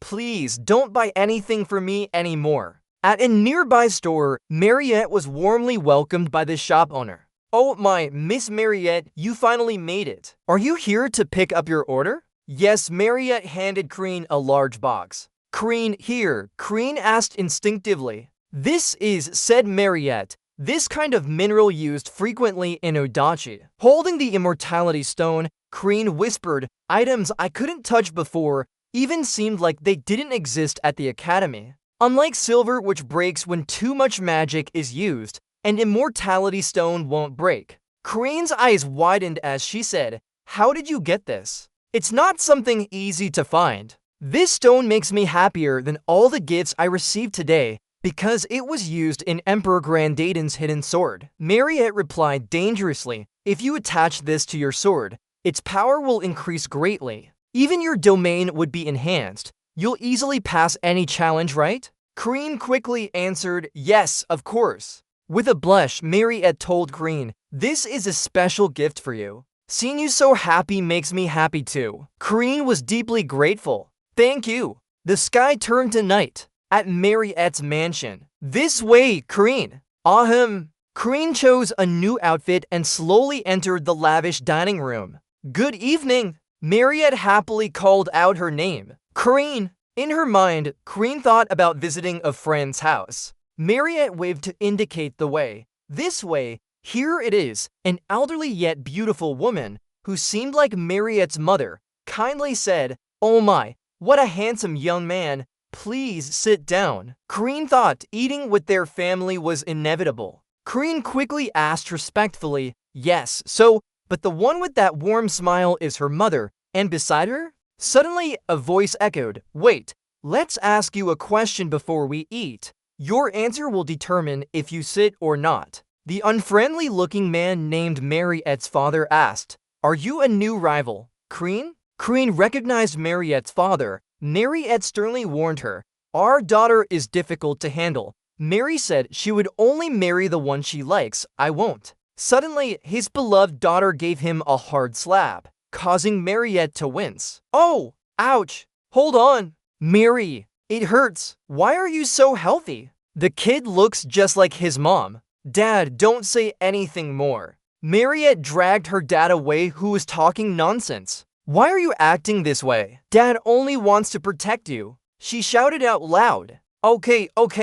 Dad, don't say anything more." Mariette's mom can only shyly speak. "Sorry, Corinne." Corinne didn't understand, but nodded vigorously anyway. "No, it's fine. Haha, our family is really happy." Mariette's mom started talking to Corinne. "I've heard about you from Mariette in her letters. I really want to meet you to discuss things." Corinne made several ellipses. "Princess." She nodded sincerely. "Thank you very much for helping Mariette," making Corinne feel awkward to refuse. "Oh, it shouldn't be too forceful though. I did that because I felt I could do it." Then what he said next surprised Mariette's mom. Besides, Mariette deserves happiness. She looked up, hiding her smile. "So, when I received Mariette's letter, I thought she saw the world in rose-tinted glasses. Turns out, Mariette was saying this all along, just as I thought." "Corinne, my daughter."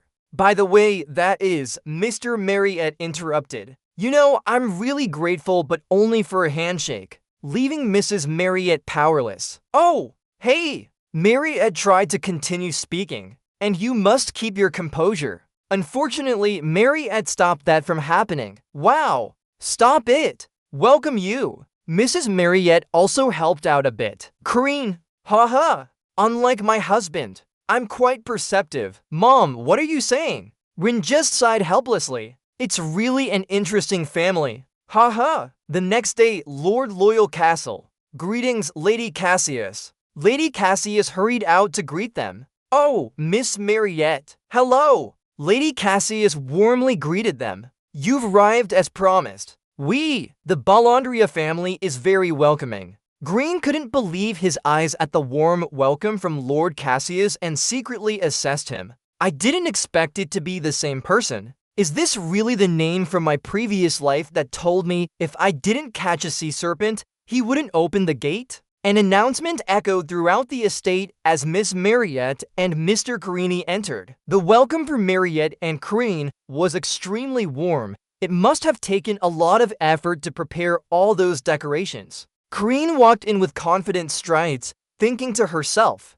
"Honestly, I'm very proud." Looking at Mariette, he thought to himself, "If I hadn't saved that girl, I would never have seen her like this today." The Southern Lords finally got their beloved princess. The other young ladies chattered excitedly as the beautiful Miss Mariette made her entrance. "Oh my! It's really Miss Mariette. I didn't expect the Dunlap family to actually come here. The rumors are true. The Blandria family is no joke." Seeing everyone bustling over Mariette, Corinne was surprised and realized she was from the south. Claiming that the Dunlap family's influence is absolute might be an exaggeration. Getting Miss Mariette to show herself instead of catching a sea serpent would have been more useful. Corinne called out, "Mariette, just enjoy yourself for now. We'll go to the study later." With the heart of a child who loves fun, Mariette happily replied, "Okay, we've brought everything with us, Miss Mariette and I.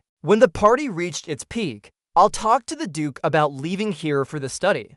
Suddenly, someone greeted Mariette, surprising her. Miss Mariette, I am Gally from the Rondinium family. The person called Gally bowed politely. I've always admired you, miss. Shall we start dancing? Huh? Oh! The men around her started to respond enthusiastically. Miss Mariette, me too. Please allow me the honor of starting the dance with you. No, please. Everyone called out in unison, Miss Mariette. Faced with such overzealous attention from men, Mariette was flustered and confused. As she was panicking, a pair of shoes approached her. Surprised, Corin knelt down to greet her. Mariette, okay. Carini, the men around him looked angry at the new rival. Who is he? Carini glanced at one man with disdain in his mind. They were passionate but lacked manners. Without further ado, Carini kissed her hand. Then, with a look full of affection, he said to Mariette, Mariette, only dance the first dance with me.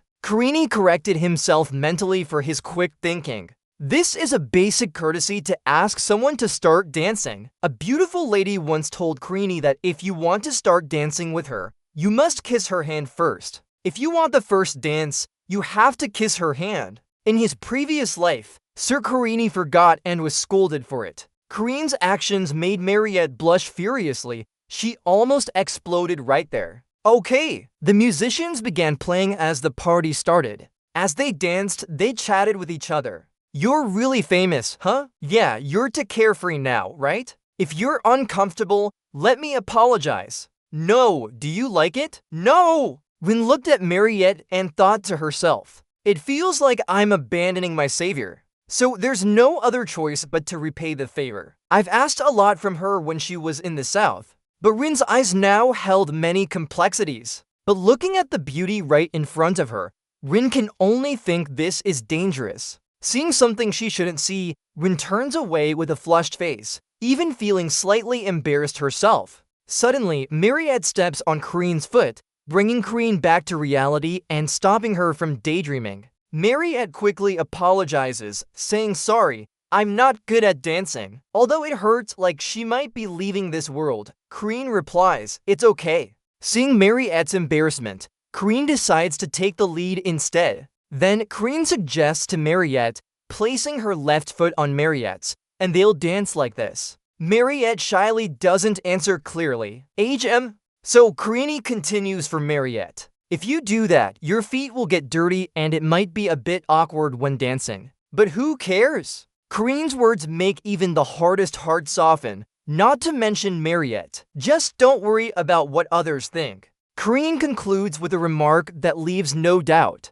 Now just look at me. Enjoy the dance. As they dance, Carini guides Mariette, making their performance exceptionally beautiful. Now place your foot on mine and just follow my lead. Look straight into my eyes, follow the direction of my feet, and anticipate the movements. I have very good eyesight, just like what I learned in my previous life. Carini looks at Mariette's sparkling eyes, noticing they are trembling, so she focuses on her own eyes to find stability. Both of us laugh without knowing who started first. The band continues playing the old dance music, immersing them in it. We've danced and shared this moment together. Suddenly, someone steps between them. Miss, let me do this time. No, I will. Still dazed from before, Mariette quickly declines. Sorry, but I'm a bit tired now. I want to take a break. Hearing that, Carini gives her the chance. Let me escort you then. Thank you, Mr. Corin. The other men are glaring with anger at Miss Mariette dancing with some random guy.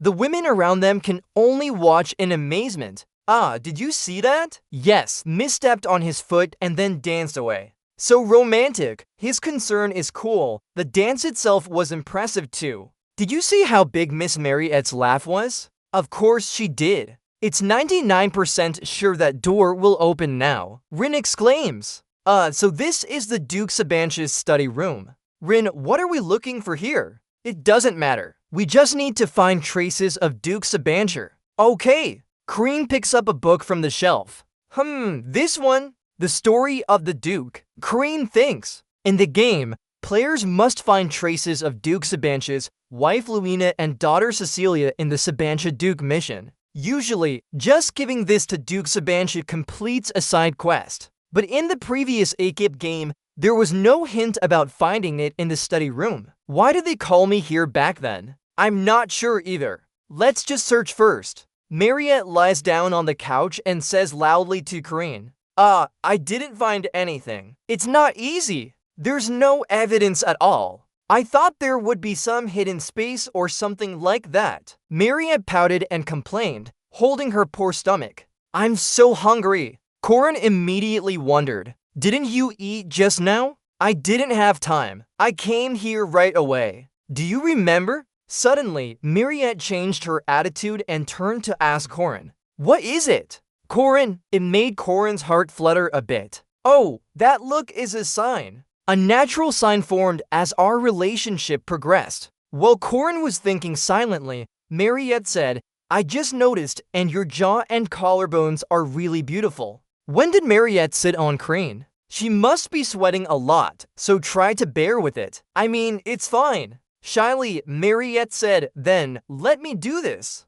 Then Mariette kissed Corinne's neck. Corinne asked, hey, done yet? Struggling to speak, Mariette replied, done, didn't hurt, right? Corinne spoke matter-of-factly. Maybe because you have the endurance of a persistent warrior. I didn't feel anything. Really? For me, it's that I don't feel anything either. Suddenly, Corinne thought of something. Hold on, the endurance of a persistent warrior. We got it along with the soul powder. Grimoire, the soul book of Duke Sapantia, is sealed. It has abilities and notes. If you read it, you can learn its abilities and notes, body and soul, maybe that's. Immediately after, Corinne wondered, Mariette, can you summon Diogu? Mariette didn't understand and asked back. Diogu, Mariette tried to think. Diogu. Suddenly, Corinne spoke up. Oh, can you really summon it so that it's a bit more neutral? Similar to an ethereal body before its physical form, it's close to the body of an ethereal being.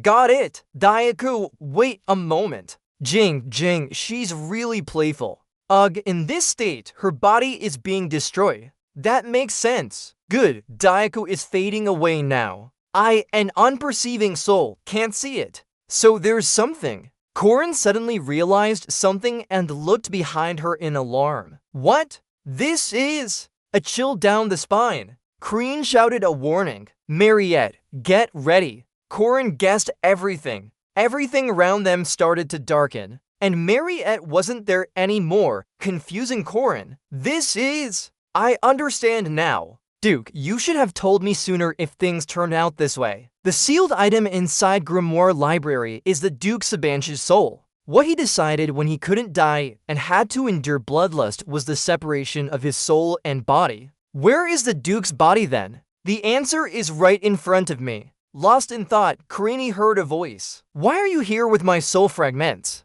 A striking man with an ominous look interrogated her. I'm asking you, what brings you to my castle? Instead of showing concern, she asked back. Duke Sapantia, right? Yes. And you? Corinne, I am a descendant of the Duke. Your appearance isn't bad either. You seem like an ordinary person. Corinne continued, this time with better evaluation. Have you seen my soul already? Yes, I have a bit of curiosity. If his body and soul are separated, how can he still be normal like this? Stop! You named Sapantia, still with that sharp demeanor. It's me who should be asking questions here. Just answer. Corinne began to draw out her weapon.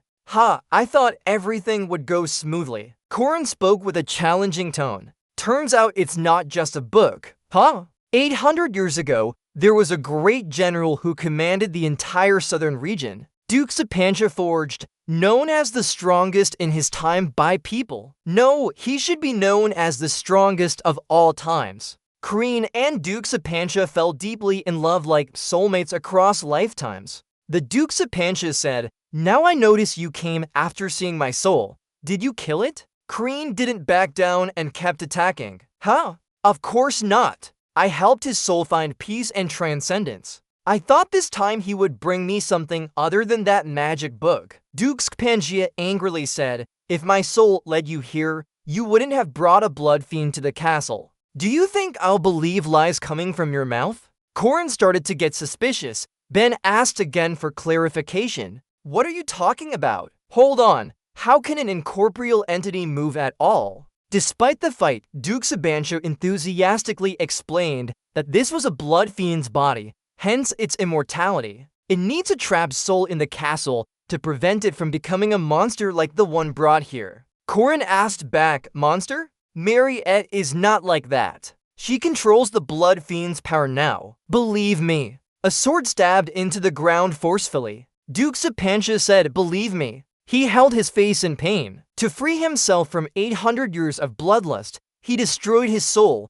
senses, and emotions. But there is one thing that hasn't disappeared. Duke Sabancha began to remove the mask covering his face, revealing a stitched mouth to limit his speech. Despite the mouth being sealed, Duke Sabancha still spoke. The taste of fresh blood. A blood fiend can't resist this instinct. I believe you too, but only in things that can be verified. Duke Sabancha put on the mask again and said, if you try to stop me again. With the Duke's presence exuding intense danger, even his body is at risk. Corin finds himself in a difficult situation and secretly fuming. I didn't expect this to happen. I shouldn't have brought Marie along. Sabancha's body was imprisoned for a long time because he had a grudge against the bloodthirsty demons. That hero has completely lost his will. If he was the strongest in his era when alive, at least now he's a semi-special class. Carini stops talking and starts fighting.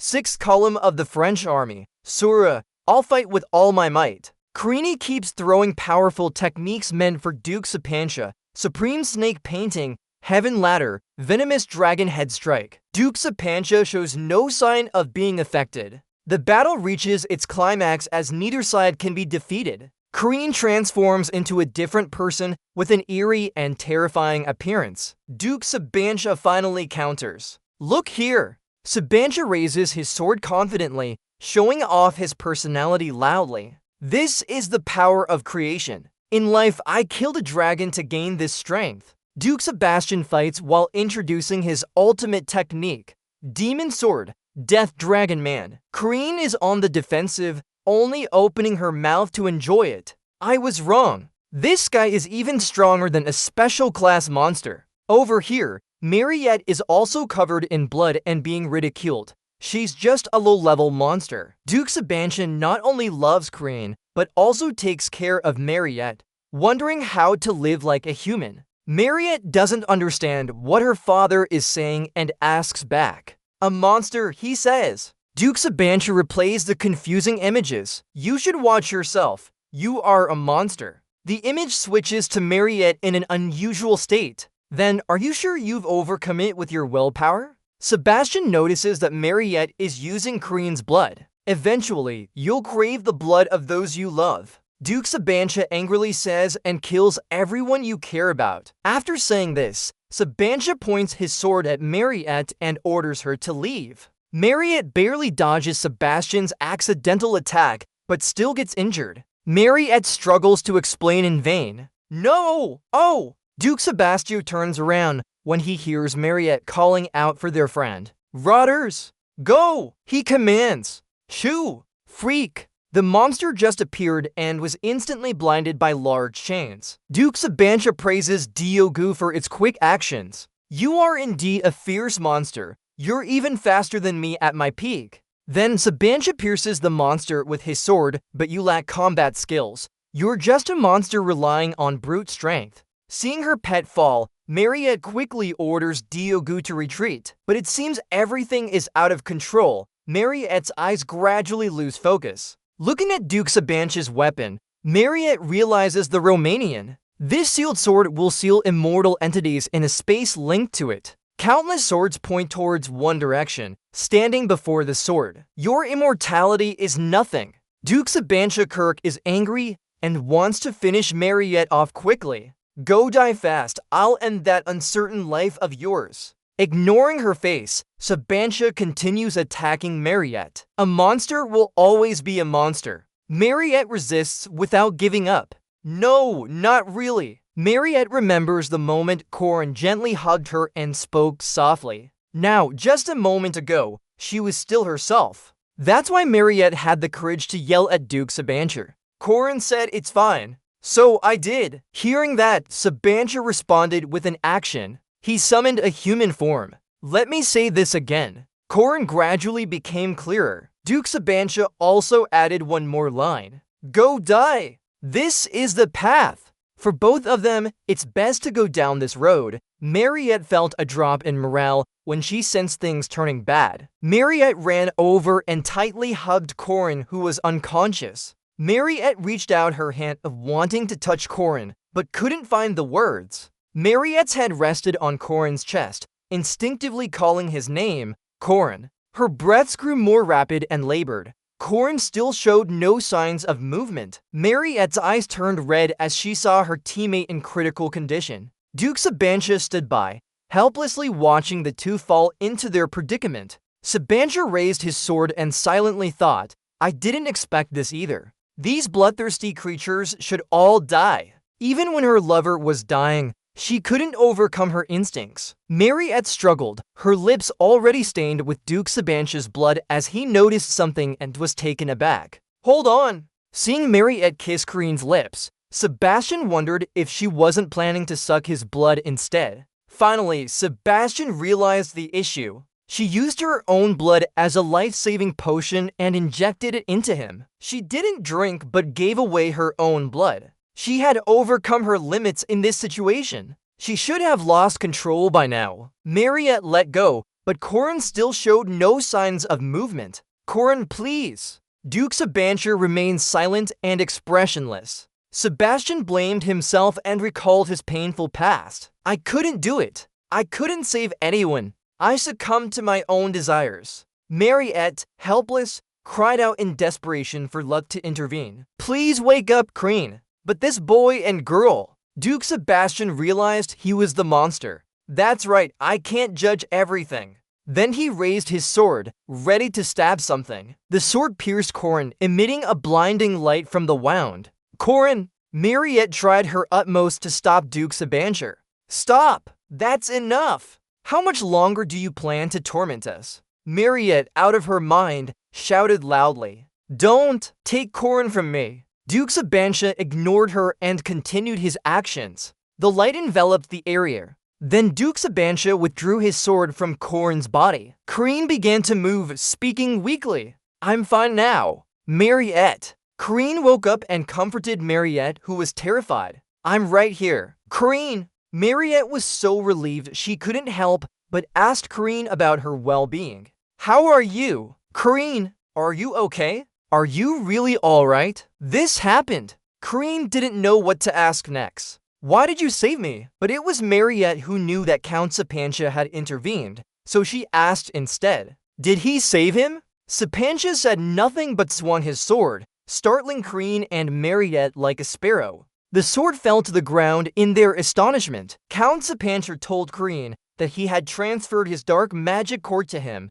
Now I understand why my soul led you here. Sebastian continued solemnly, Korini, I see the qualities of a hero within you. Those who seek power are greedy, but not you. You possess faith and pride that they lack. Above all, he has changed something that I couldn't before. You have the right to change this world. What we could not protect 800 years ago, let's correct our mistakes from long ago. Please, Korin, the hero. Count Sabancha vanished in a flicker of flame. Korin touched her chest and realized the great General Sabancha's dark magic core had been bestowed upon her. Mariette gently held Korin, who was slightly surprised by this. Sister Mariette, you're still here. Mariette cried as she said, I was so scared just now. I thought you had left me behind and went away. I was so scared. Two streams of tears wet Korin's shirt as she promised that if Mariette didn't allow it, she would never die. Korin smiled inwardly. No matter what happens, at least everything is over now. Korin hugged Mariette to comfort her and affirmed, I promise, this reward is enough. You have received Sebastian Duck's dark magic core. Your magical level has increased, and the power of your core has formed. The essence of Count Sabancha's evil. Korin, or a grade 6730 average, mono-grade 5370 low. Warrior resilience ability. Endurance across all fields. dual-core magic core. If there's any hope, it's that the body and mind have endured much torture over 800 years. Karine sat in silence while Mariette was exhausted, thinking to herself, my second dark magic core not only increased my aura grade, but also gave me a second core with unique abilities. Karine recalled Count Sapanch's terrifying face and wondered, strange indeed, in the game and from my past life. Why didn't Count Sapancher? Karine sighed, if he had been kind to begin with, wouldn't it have been better sparing me all this trouble? The outfit looks like cheap clothes on her hands. This outfit is stained with blood. I'll need to wash it. Who knows when it will dry out? Suddenly, a servant came and said, sorry, but there are guests. The last word was spoken with a pause. Customer, Rin explained helplessly, no, not like you think. It's true, I know you're misunderstanding something, but it really isn't that way. But the servant didn't seem to care much. Her face flushed with innocent thoughts in her mind, sweat and blush. The atmosphere heated up as Rin tried again to explain, no, not like that. I'm telling you the truth, it might be a bit confusing but before she could finish, the servant ran away with Rin left in shock. Sorry, continue your conversation. Rin tried to speak loudly to salvage something. What do you mean? Not like that. Don't misunderstand. Don't go. Rin looked down at Mariette, who was sleeping with drool and a loving gaze. I think there's something. Karine, glad you're okay. Not that way. Soon after the rumors spread far away, a cry echoed in the mansion. That bastard, my daughter, I'll kill him. It took 20 days for this misunderstanding to be resolved. Karine hid under the big trees, silently thinking. During those 20 days, I went up the mountain and searched for that scoundrel. The sky people flew in flocks to chase after him. How dare he touch Miss Mariette of ours? And spent time practicing aura cultivation. Although chased like a dog, Karine remained calm. Luckily, the misunderstanding was resolved somehow. Haha, I almost became the #1 enemy of the southern region. On the golden-plated stallion carriage, they were talking to each other. When we return to school, the second semester starts and we have to prepare for the festival soon. Mariette smiled and replied, great, is Arin doing well? Karine confidently answered their question. Of course, it has to be several times more. Then Karine observed the crowd and thought, a large number of tourists will come to participate in the festival. Naturally, Arin will do very well. After making big profits, I'll sell this piece of land. Even thinking about piles of gold stacked up didn't make her overly excited or greedy for a fortune. Ha ha ha, money will breed more money. I'm really not greedy at all. Her nose slightly flared. I am truly unbeatable. The festival is the best. Suddenly, Karine was hit like a bucket of cold water in the face literally. Hey, what's this? Just enjoying it when suddenly a huge storm came with the speed of a few lucky guys, making Karine panic. Aramin, there was no such thing before. Mariette approached and said, such a big storm will definitely cause problems for the festival. Don't worry, Karine, sometimes doing business means facing failures too. Mariette whispered in Karine's ear, should we write an IOU? Mariette's eyes sparkled like they were wearing 4.5 lenses. If you can't repay the money, you'll have to meet my condition. Sign it! Rin stood there in shock, her eyes wide open. Mariette made a suspicious offer. We can't let this happen. There must be a way. At Maracaba Academy, the dorms are always wet like it's raining. Welcome to your room. The storm must have made the road difficult to travel. Ariel kindly handed Karine a towel. Karine asked, Principal Josephine, where is Professor Josephine? She's going back with Warren. They stay at Zion Chapel during holidays. Ariel suggested, you can stay here tonight, surprising Karine, who asked, really? I'm not a stranger anymore. I plan to stay here permanently from this semester. While drying off her wet body, Karine wondered, partly because she wanted to keep an eye on me. Professor Josephine and Aaron must want to monitor me as they still don't fully trust me. Karine asked angrily, what's with that storm? Mariette agreed. Yes, right? Such a big storm will definitely cause significant damage. Are everyone okay? Errol calmly sipped his tea and replied to both of them. There's no serious damage yet. The city isn't in the path of the storm, but the outskirts might be affected more. Mariette didn't understand fully and said, but if the storm moves, it will definitely pass through the city too. No, that storm won't move. Ariel's face is no longer calm. She starts to take on a dangerous role in the conversation because it's not a natural phenomenon but created by a monster. Ariel's words shock everyone present. How? A monster? Ariel has recounted this story from a third-person perspective, starting at an important sea path in the southern islands, traveling along Igenia Strait. There was a creature, the lonely king of the ocean, a monster resembling both a dragon and a snake, emerging from the ground, a hydra. This king generates electricity without caring about human life and begins to invade human territory with his fleet. Someone wanted to become a hero by fighting this king, saying, "Son, are you really going?" The son grits his teeth, determined. He says to his father, "That's an A-class monster. If I defeat it successfully, I'll be promoted to first-class knight." Levent Blandria. Then Levent recalls the party that night. He always admired her and said, "Dance with me?" But Karini arrives, stealing all the men there, making them angry. Karine's face is distorted with rage. Note, this is just Levin's subjective perspective. You can do it. Levin thinks to himself with a strained expression. Rescue Miss Mariette from the hands of that scoundrel. Levin often goes against his will, saying, "I'll destroy the Hydra and bring peace back to Igenia Strait." And so, the passionate heart, a raiding force fought for 6 days and 5 nights. After some fighting, everyone on the ship cheers. The sea monster is retreating. We won. Congratulations to the young master. Miss Mariette, I dedicate this victory to you. And peace returned to part of Igenia Strait. The sea monster quickly glides over the waves. They couldn't catch the Hydra and let it escape. That Hydra caused innocent people to die. Its whiskers, like a typhoon, spread and protect itself from enemies.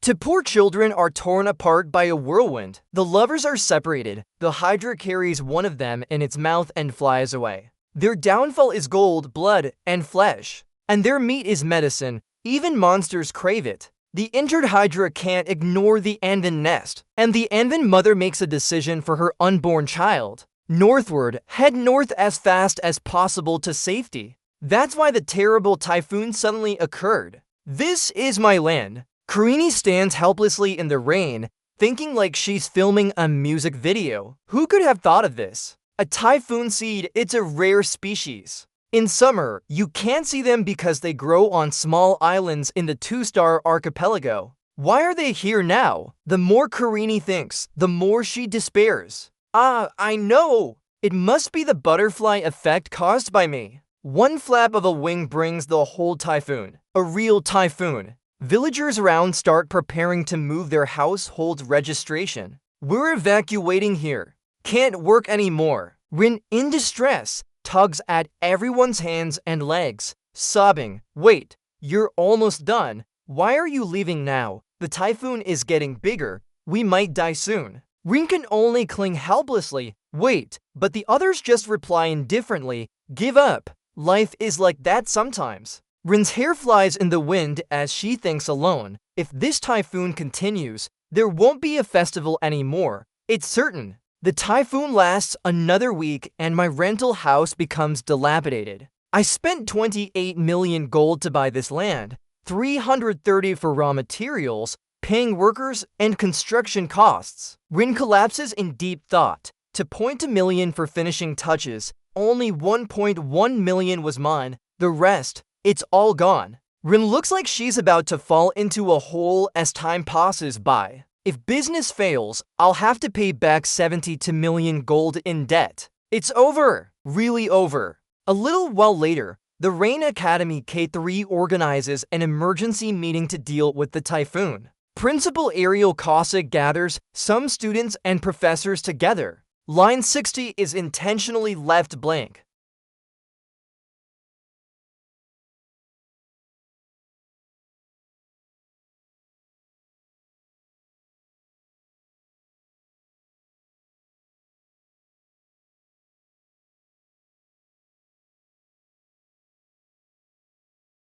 Yes, really lucky. Of course, you must be sincere. You may say one thing to protect everyone, but in your heart, you're a true scoundrel. I have to pay off a debt of 720 coins. My whole life depends on this. The plan is very simple. To catch the falling gold anvil in the eye of the storm, we need help from the support team to create a watermark during the storm. The eye of the storm grows stronger and shakes the land. If we succeed in creating a watermark, the immigration team will enter and defeat Anvin. It would be great if the plan worked out like that. But there are countless monsters in the eye of the storm. Corin raised his eyebrows. These monsters got caught in the storm while trying to eat Van after being hungry for a long time and were extremely desperate. I'm not too worried about it though. Heyman hand-to-hand eliminates the monsters. In the Golden Age, he was called the Hidden Butcher. First-class Knight Heyman gels. His staff is 2 meters long.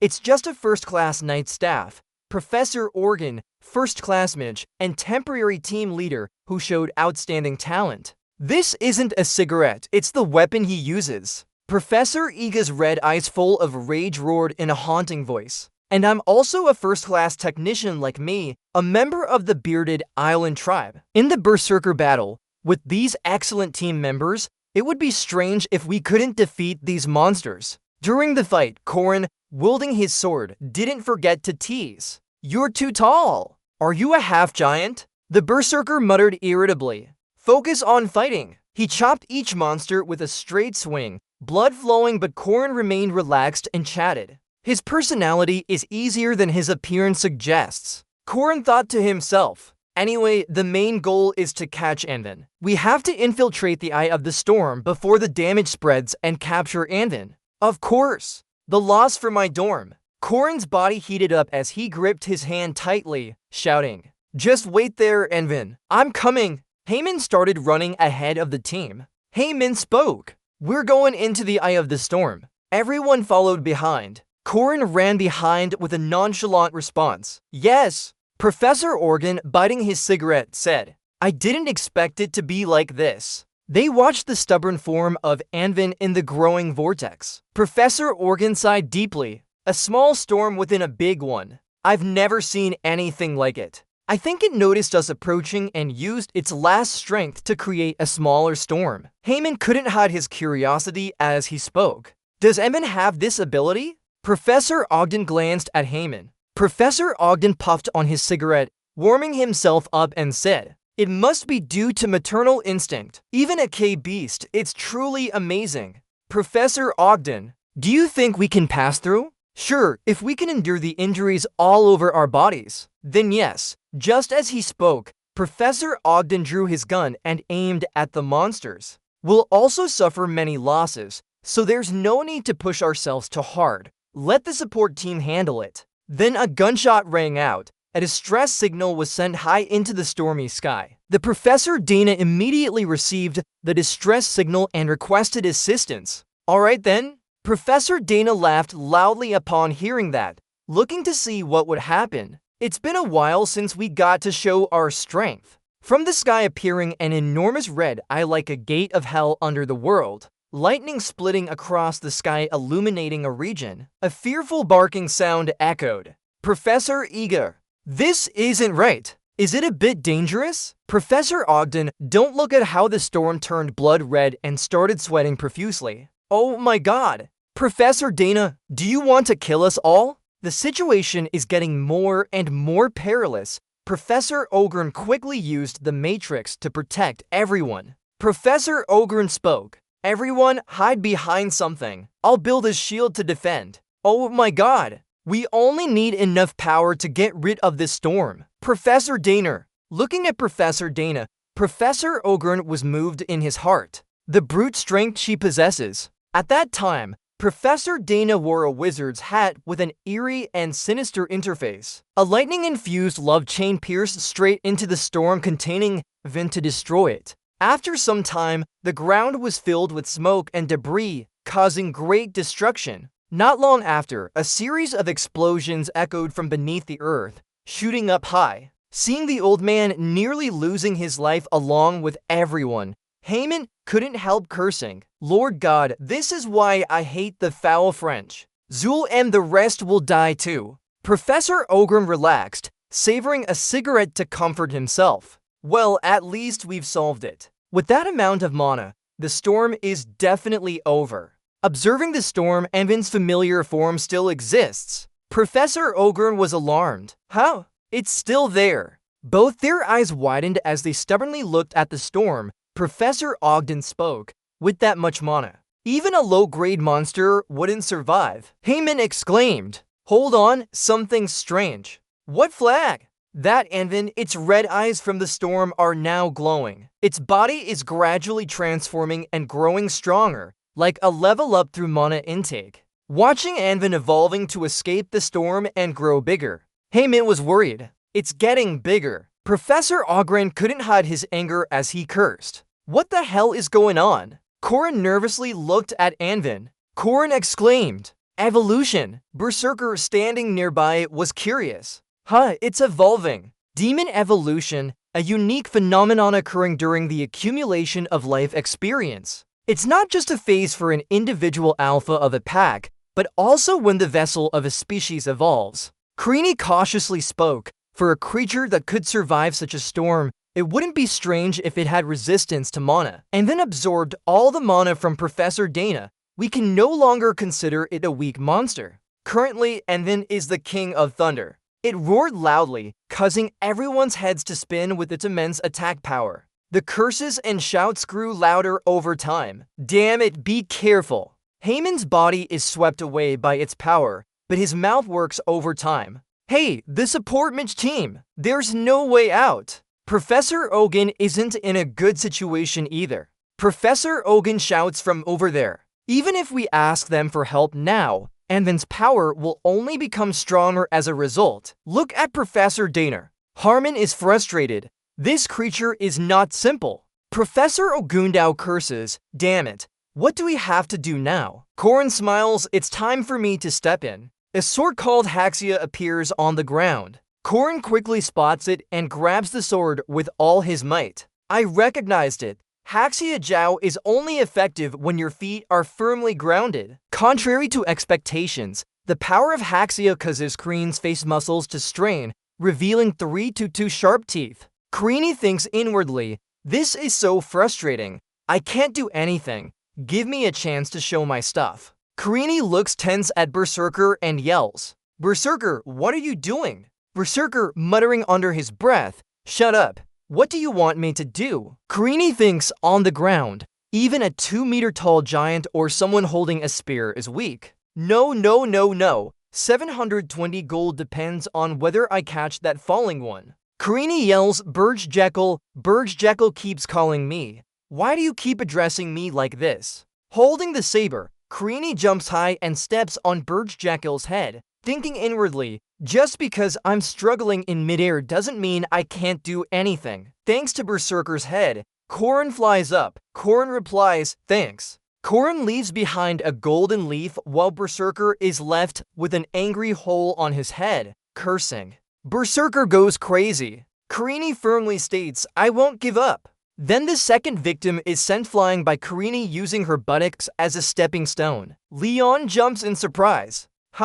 What's going on? Even Harmon was kicked into the air by Creanie. Professor Ogden gets a kick from Creanie, bones cracking loudly. Creanie thinks to herself, I won't surrender to a monster. Her strength surges as she howls with eyes blazing red. I'll kill you. I'll kill you. The meeting of a man consumed by revenge. Anvin screams in terror, its anger directed at the humans and the monster trying to protect its child. Their lives depend on this moment. A desperate battle has just begun. Corin faces off against Anvin with her massive, bloodthirsty body. Suddenly Slim appears, Creanie's foot sinking into it like soft mud. After a while, Creanie is completely devoured by Slim. She screams in helplessness. Why is Slim here? This isn't over yet. Corin grits her teeth and swings her saber at Anvin. 2 strikes are enough. Her final move is the red impact. The sword slices through like a flame attack on Anvin. The blade rushes towards the storm, but suddenly veers upwards, deviating from its original path. Corin can't hide her disappointment. It's happening again. All ground combat is useless in midair. Her face blank and disheartened as she looks up, sighing deeply. Is this it then? Is it over? Suddenly the sky darkens with black clouds, lightning flashing across the sky. Corrin sees the sky vaguely, a voice echoes, I shouldn't have invested. Still crying, Corrin says, but I had to use that money and buy some good food. Closing her eyes but still cursing loudly, she swears at everyone. Damn it! And in the storm, my world collapses. Suddenly a small figure appears from the storm, throwing stones at Anvin. Corrin below looks up in surprise. Corrin recognizes the sound. Even in the storm, I can hear it clearly. Someone is fighting with Anvin. But who could that be? Corrin slightly hides behind Slim. In the storm, Anvin's mournful cries continue non-stop. Wanneran's ghostly figure appears beside the red-eyed creature. Wanneran's moves distort Anvin's face and eyes. Holding a gun, Wanneran tears open its mouth, causing it to scream loudly, shaking the entire sky. Its massive body sways in the storm. A bright explosion lights up the sky, shaking the three realms. The power is so great that Corrin shields her eyes from the blinding light of the explosion. The light grows larger, almost blinding Corrin instantly. After a while, the storm subsides, leaving everything white. People fall to the ground, cries of pain echoing continuously. Soldiers look up at the sky in alarm and realize the storm has stopped. But who? Then two women appear from behind. Karini, holding a cane, looks on with an evil glare. Karini thinks, even if I have to cross through the valley of darkness, I won't be afraid because God is always by my side. Tears stream down her face as she starts sobbing uncontrollably. Anvin's lifeless body lies on the ground. Then a reproachful voice rings out. What are you doing? Karini suddenly kneels down, her knees giving way. Her heart is heavy, even before being overwhelmed by the 720 gold coin debt. Warren and Professor Josephine are shocked to see Karini kneeling with hands clasped in prayer. Corrin's heart aches with an idea. The rescue team will arrive. The storm that attacked the outskirts of the city has caused chaos, leaving significant damage behind. Thanks to early intervention, only rural areas suffered losses. Although there were some victims, they will recover soon. Someone's voice rings out. Eat something. Our menu today has potatoes and onion soup. The Academy is funded by taxes, so symbols and hero images are very important. Right now, everyone is lining up to get their food. Mariette reminds everyone, when you come in, grab a glass of juice. Thank you so much. For the guards trained at the Academy, volunteer work is part of maintaining that image. The man who received his food smiles and says, Are you giving me more potatoes? Warren's eyes turn angry. I'll give you some to eat. The man shivers in response. Yes, Karini sighs. Of course there are exceptions too. Karini stands beside, extremely uncomfortable. Karini scolds. You're quite persistent. Do you know when humans started forming civilization? Warren stubbornly says. Don't sound like the professors anymore. Karini starts her mouth, full of saliva. Karini recounts. I've only heard about it.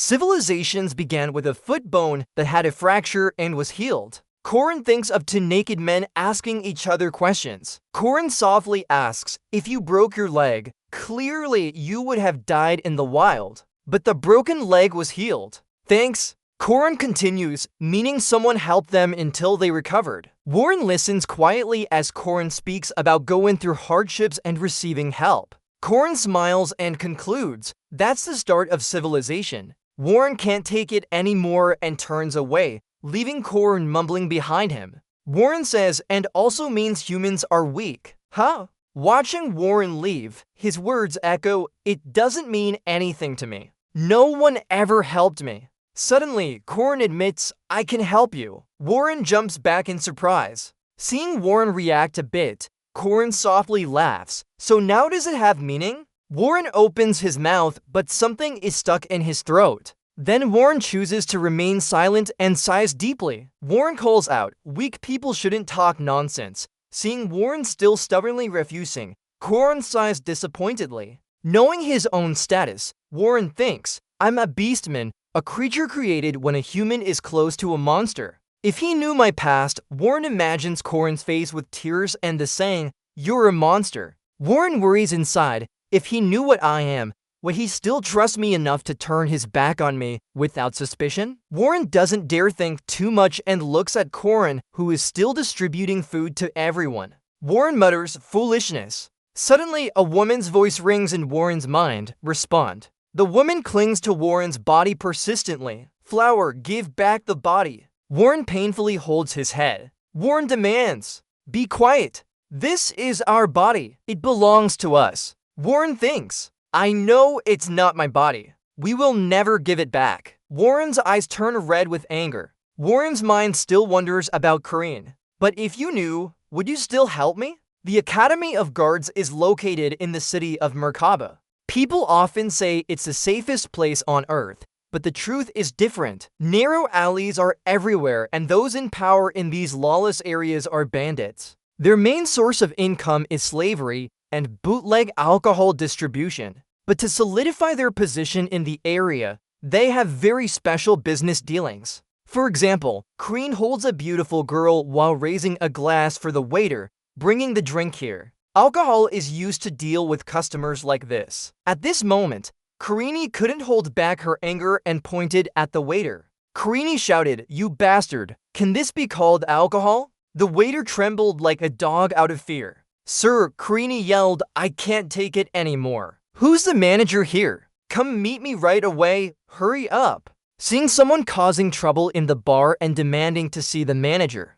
the manager appeared and shouted loudly, "Which bastard caused trouble at our bar?" Seeing the manager appear, Corinne sighed in relief. "Finally here." Rin calmly said, "The bootleggers sell alcohol to this bar but still pay protection money. If you want to meet them, nowhere is better than here." The manager looked at Rin sitting by the table with a flushed face and quickly spoke up. "Looks like a student from the academy, right? What are young adults doing here?" Rin, half asleep, asked. "Who are you?" The manager gruffly said, "Kid, finish your drink and go home. I'll pay for it." At that moment, Rin's hand tightly gripped the glass in her hand. Then Rin gleefully tipped the glass over the manager's head. Rin teased, "Just right. Are you the manager here?" A nearby staff member screamed, "Poor soul." The surrounding shrimp and crabs started screaming, "Bastard, poor soul." The manager wiped the wine stain on his face with a napkin, saying angrily,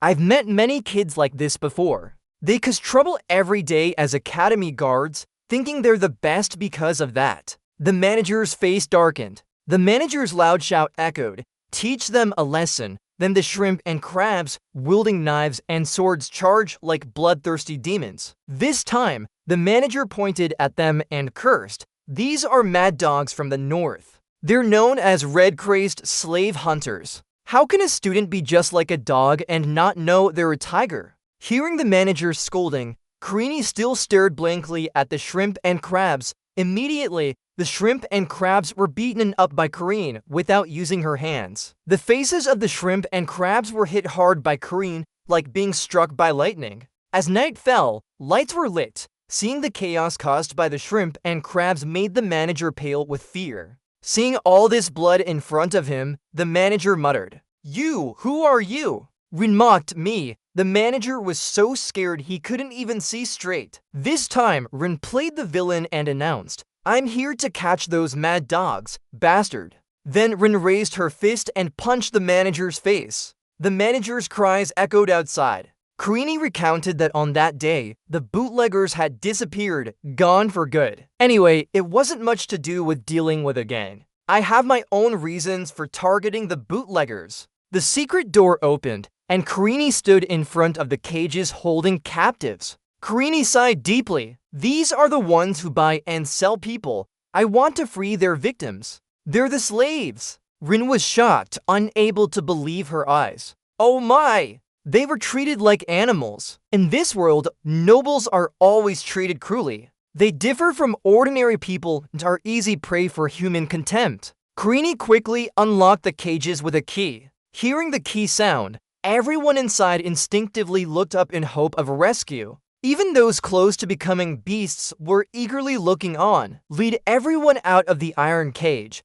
Corin points to the exit and reminds them, When we get outside, there's a horse carriage waiting for us prepared by the Dunaleb family. Those who go out first can follow that path. The man with 2 ears on his head starts crying like a child when he sees the light. Corin turns around cautiously. This will make them less suspicious of us for now. Alright, let's finish our final goal. Karini stops in front of an iron cage containing a strange girl. Karini speaks up. Are there any sisters named Ren and John here? The girl points to the left. Oh, that way, right? Alright. Karini follows the direction the girl pointed at. Karini is surprised. Huh? What? Them? They're so small. Looking at Ren and John growling in that little cage. Rin is surprised, strange indeed. Back then I met them when they were 20 years old. I've heard the wolf's body develops based on the mental maturity, but this seems a bit too young. But still, Rin sits down gently and looks at the small cage with warm eyes. Rin speaks up. Look, Ren suddenly holds her sister tightly to protect her fiercely. Don't hurt my little sister. Looking at how they interact, Rin realizes. So this is the older sister. Ren, I heard you awakened as a wolf right after birth, so you were sold when young. The strong and stubborn image of Ren appears in his mind. Ren growls fiercely. I'll kill you, you bastard. Ren is puzzled. Her attitude is very different now. She used to be very stubborn. Could she have changed in just a year? Karini recounts, back then Ren and John were villains working at the Catholic Church of the Wolves, extreme traditionalists, and fanatics who tried to raise public awareness about werewolves as outcasts. They committed numerous brutal acts against enslaved werewolves, leading to conflicts with the Crown Prince and Second Prince. Those two weren't easy opponents back then,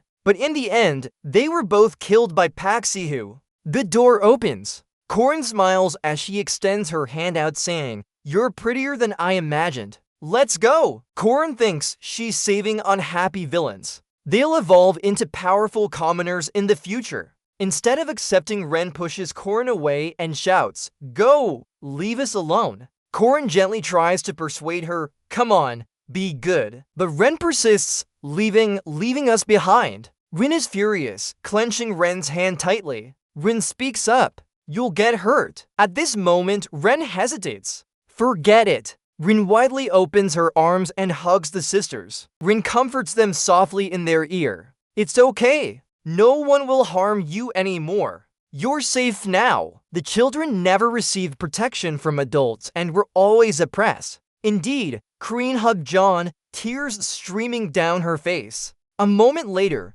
Kareen gently took them both and asked, "What are your names?" "John, I'm John." The girl next to him wiped away her tears hesitantly. Ren introduced their nicknames softly. "My name is Kareen." Her voice trembled as she spoke. "You're a bodyguard?"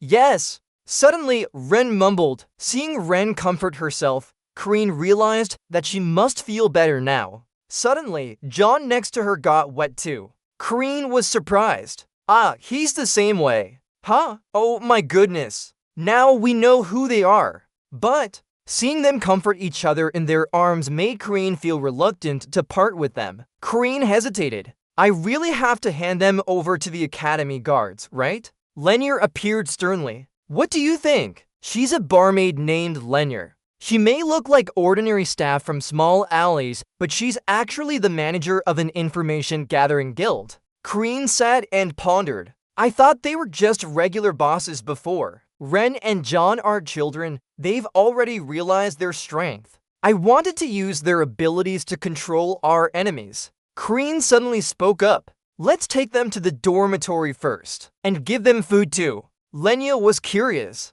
"Are you a charity worker?" Kareen bluntly replied without much thought. "You can think whatever you want." Then Kareen turned away and took a deep breath. "But now I have to do it. Save Guaransao by yourself." In the eastern village of Merkaba, where flying beasts land, a giant bird flapped its wings noisily. The guards respectfully greeted him. "Hello! You're from the east, right? Show me your registration papers." Then Jinhaik appeared from behind. King Jin and King Iwa followed closely. They showed their membership cards. The guard exclaimed upon seeing them, "Ah, a Borum Academy officer. I understand now. King Jin introduced himself. I'm Professor King Ryle, and these are my disciples. Hyuk Jin said, "Oh, it's Jin Hyuk. Nice to meet you." King Ilwa beside him smirked. I'm the student council president, King Ilwa. The guard immediately smiled and pointed inside. Kingdom L warmly welcomed them.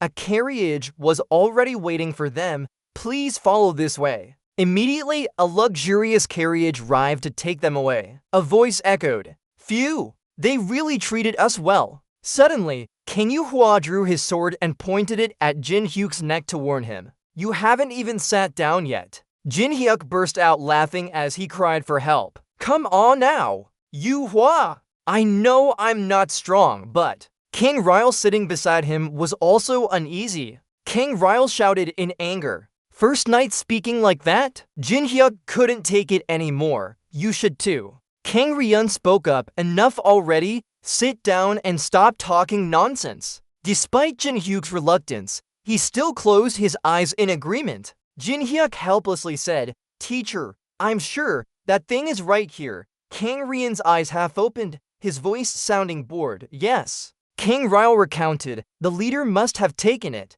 The emperor was certain about that. Hearing him made them both speechless. King Ryle warned carefully, let's hide our presence. We need to forget all of this for now. Remember, only then can we act. Jin Hyuk found it hard to understand but agreed, forget everything, immediately thinking back to the disasters from last year. At that time, Jin Hyuk stood alone against a fierce crowd. King Ryle whispered, how could you ever forget? Jin Hyuk couldn't hold back and shouted, what did that damn thing do to us? A month after the typhoon incident. These days, the academy is buzzing with excitement for the upcoming festival. The festival isn't like its name suggests. It's more of an inter-academy battle exchange event. An event where students from 4 academies in each region compete to gain control. Jaeger shouted loudly. But don't we need to form teams early? Lab was also excitedly agreeing. No! First, we have to choose between individuals, pairs, and groups competing against each other. Elisa curiously asked, what are you going to compete in? Corin, pair up, and I'll take you with me. Changing her mind, I want to compete individually and as a group.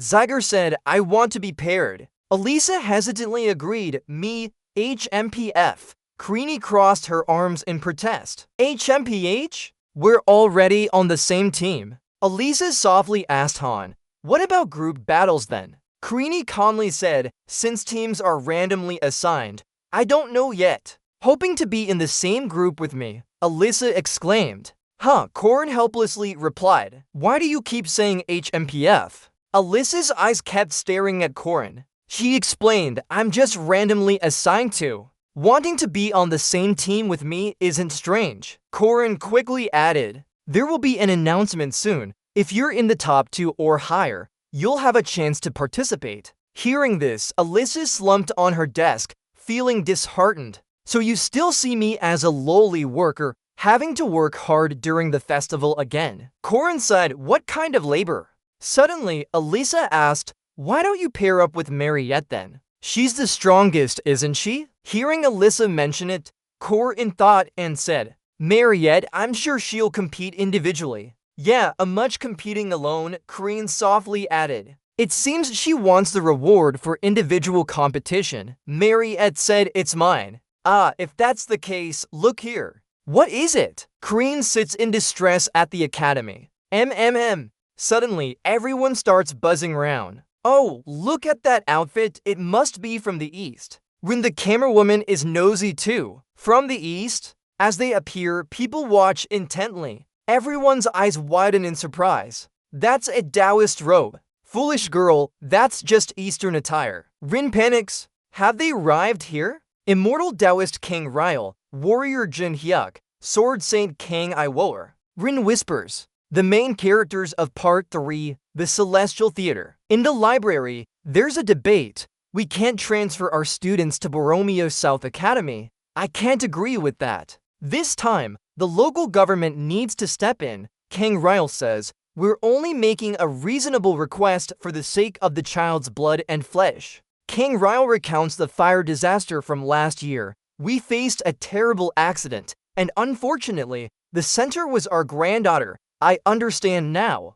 King Ryle adds that when our power station burned down, she took our granddaughter. We found her and wanted to bring her back. Professor Kalmau reminds herself of Warren's special case. You should know this, she thinks. He asked for an immediate meeting as a judge because of Warren Shaw. King Ryle is not backing down. She knows there's a monster in his body, and she just wants to help her granddaughter escape it. Professor Kalmau says that Warren's body is alive thanks to the child, which was the wish of Ariel's friend and Kang Yu's father. King Ryle remains stubborn. We'll handle this ourselves. She really thought she could coexist with the monster from the start. Of course, Warren had no issues during his first semester. King Ryle isn't backing down either. I want proof of that. Professor Kalmau's eyes change behind her glasses. Suddenly, a Catholic Bishop de Li Jinyang is summoned. Li Jinyang appears. Li Jinyang speaks. Has the evil spirit merged? Who knows if it's part of her sinister plan? Hearing this, Professor Kalmau turns to suggest carefully. Bishop Li Jinyang urges caution with his words. Jai Jinian repeats, no, we believe what our eyes and ears tell us, not the evidence she provides. What do you mean? With a dark tone, Jai Jinian suggests releasing something deep into this festival. If it's the thing that has killed countless people, its true nature will reveal itself in the heat of this grand event. Professor Kalmau asks again, do you want me to let Warren out during the festival? Karine thinks, although their words are baseless, she's not confident she can convince them. After all, when it comes to faith, even a witch is a target of criticism. Well, this might be a good opportunity. If I show others that demons can coexist and have souls, it will benefit the future. After much consideration, Professor Kalmau agrees. Fine, I'll send Warren to the singles match. And Professor King Ryle is with us.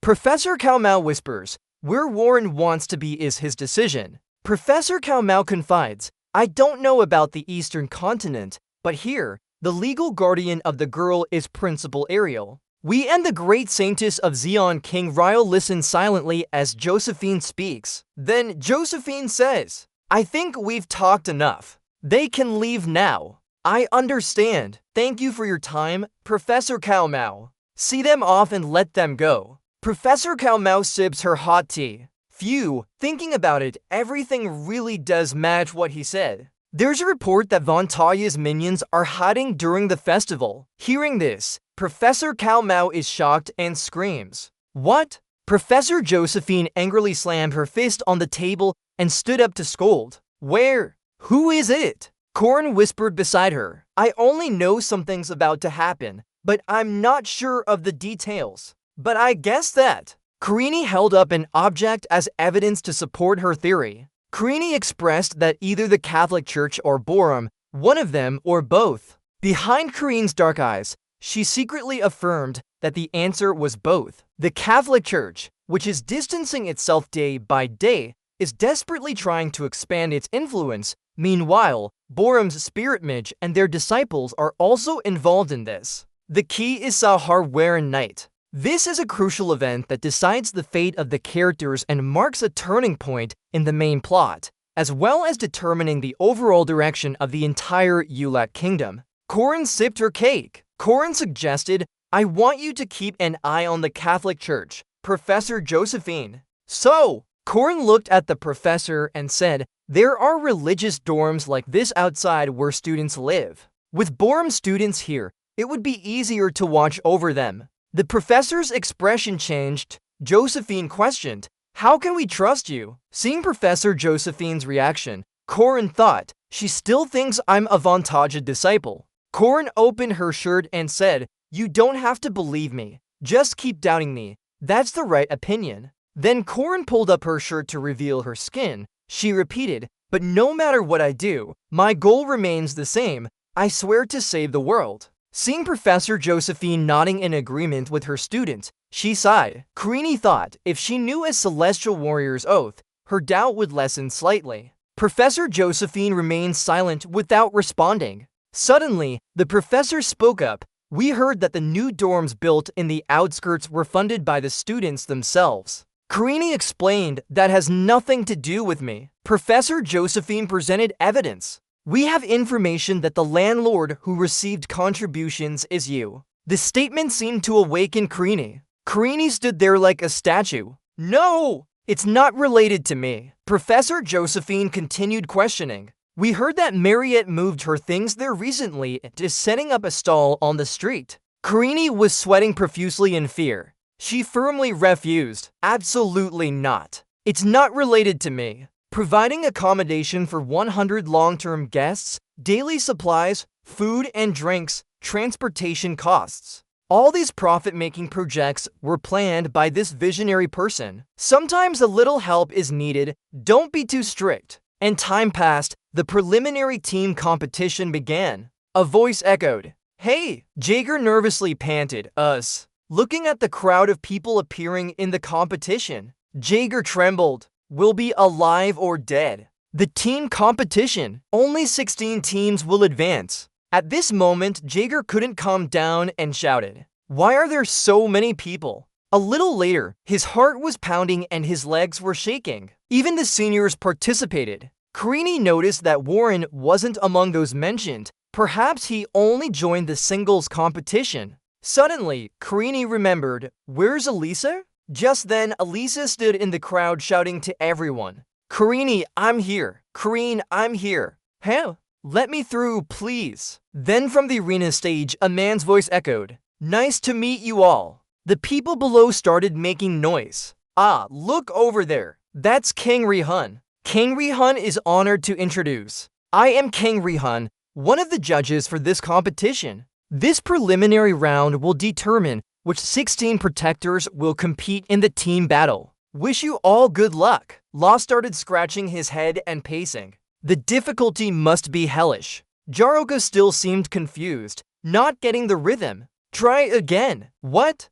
Who is he? King Rihun announced the rules of the battle. If the ribbon in your hand gets pulled down, you'll be eliminated. Be careful. King Rihun spoke up. I'm starting now. The theme for this test. Yes. That's the most important task of a protector. King Rihun's face darkened. King Rihun's voice echoed, "Rescue the civilians." Suddenly, the 8 doors techniques appeared, shocking the students. Everyone's faces changed color. That is indeed the 8 doors techniques. Juger panicked and shouted, "Hey, what's going on? What does this mean?" Shaking with fear, he said, "Of course it has meaning. King Ryle is the most skilled technique master in the Eastern continent." Juger muttered to himself. But within this range, how does Amr rescue civilians? Suddenly his expression changed. Civilians, did he mention that? Huh? 1. After touching a civilian, you can give commands. 2. Lead the civilians to your target and get 1 point per person.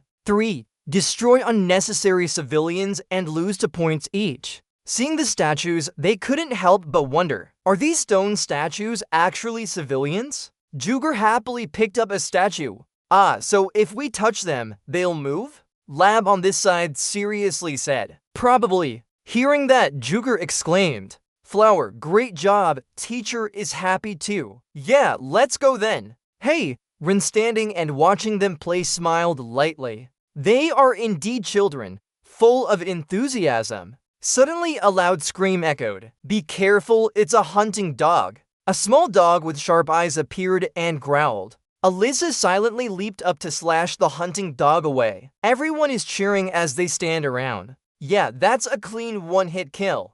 Alyssa really stands out. It's lucky to be on the same team with her. Everyone praising Alyssa makes her feel proud. "Hey everyone." Alyssa clears her throat and speaks up. "Just follow me, okay?" The wolfhound's body splits in half and falls to the ground. Protecting the civilians is our mission. Show your skills as a protector by moving as many civilians as possible to safety from the monsters. Then everyone moves quickly. The runner behind them speaks up. "Alyssa, there's another civilian over there." Alyssa leads everyone in pursuit. "Got it." Korn thinks to himself. Alyssa feels a bit of pride. Leon suggests if we save that one too, we've saved 10 people already. Let's hurry and save them. Alyssa is excited to cooperate. Start searching for a safe area first. Leon agrees. I'll send someone to scout. This is an octagonal formation, so there should be a nearby safe zone. Suddenly, Elisa stops. They all look up in alarm. Leon looks worried. What's going on? Elisa speaks up. The ground is shaking. Leon asks anxiously, is that the sound of an earthquake? Immediately, Elisa shouts, over there. As she finishes speaking, a blurry image rushes past, and soldiers rush in. The leader on the other side stands high up, pointing and commanding, if you put down your weapons, we'll spare your lives. Seeing this, Elisa is stunned. What's happening? A cart? Elisa tries to examine it more closely. They're tying the puppets together to make a cart. What is that? Jagger in his armor with a crane puppet shouting, Precious, we are bandits. Seeing a familiar face, Elisa screams loudly. Jagger, what are you doing? No, more than that. Can a broken crane be used like a guitar too? A sinister laugh echoes. Do you want over 1,000 students to get points by transporting limited puppets? Elisa points forward and says, well then, why should I worry about doing such unpleasant things? Karini! Yeah, what's the point of worrying about such troublesome tasks? Karini!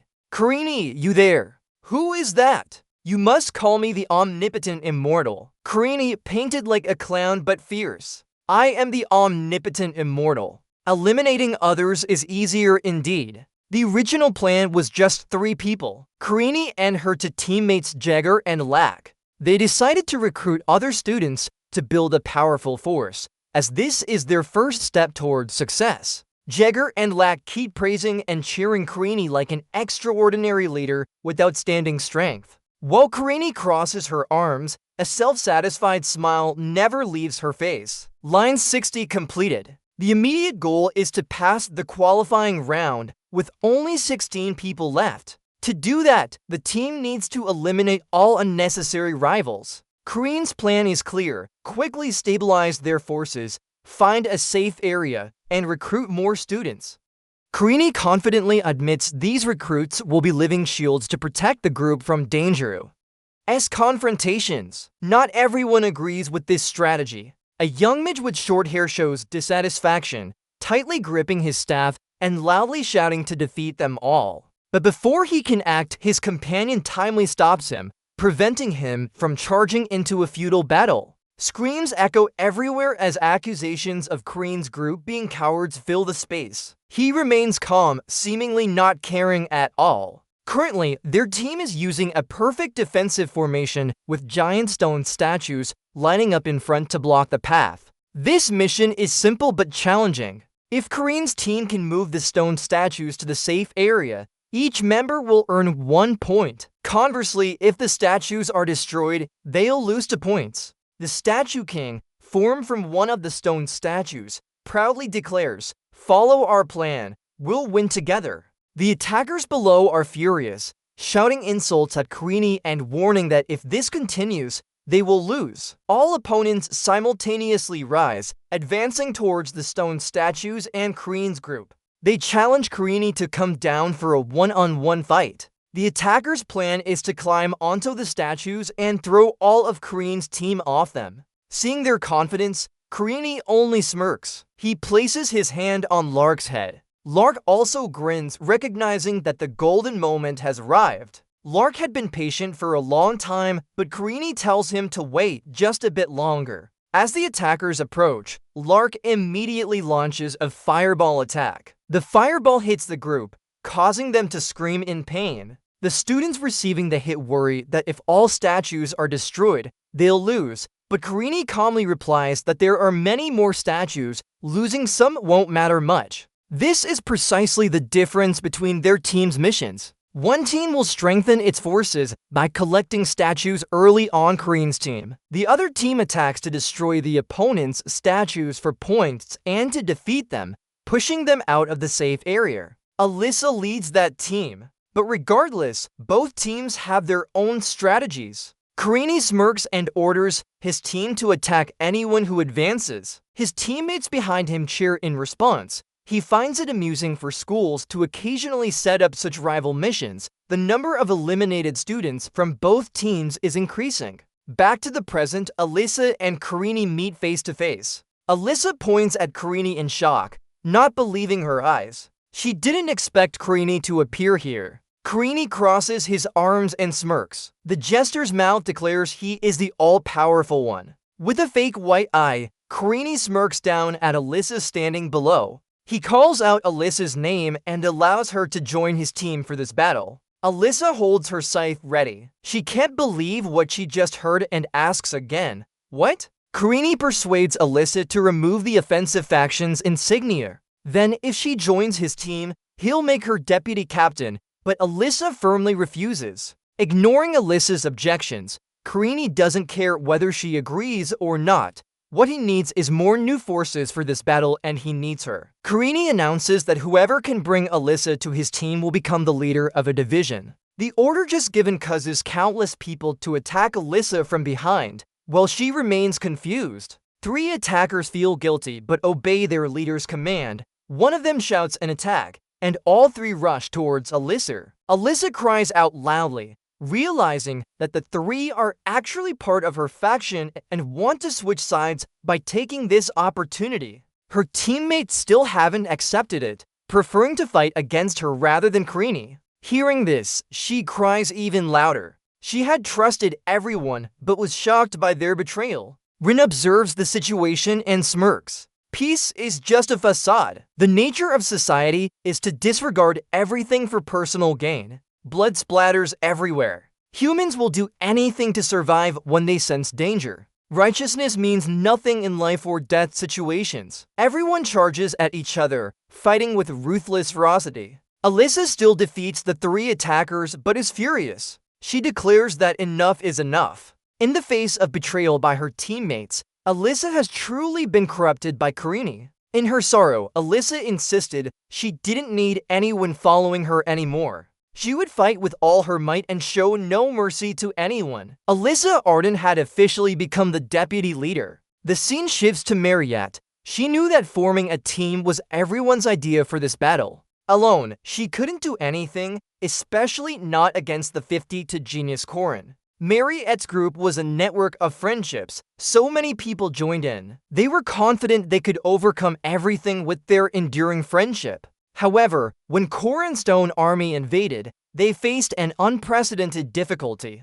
Mariette was stunned to see Corin. Isbel calmed Mariette down by saying that despite Corin's larger numbers, their offensive power couldn't match Mariette's. Corin's sweet voice echoed, making Mariette freeze for 3 seconds. Corin cried, heartbrokenly asking Mariette if she really chose to fight him like this. This made Mariette's already fluttering heart explode. Mariette shuddered and couldn't speak. Isabel stood beside her, confused by what was happening to Mariette. Isabel still didn't realize that their 2-year relationship meant nothing compared to Mariette's first love. Mariette raised her staff, her face flushed. Her first love had corrupted her into becoming a savage like Corinne. She even shouted, declaring she would join Corin's side. Mariette lunged at her friends to attack them. The attacked friends stood dumbfounded, not understanding what Mariette was doing. Continuous shouts echoed. Isbel was also stunned and bewildered,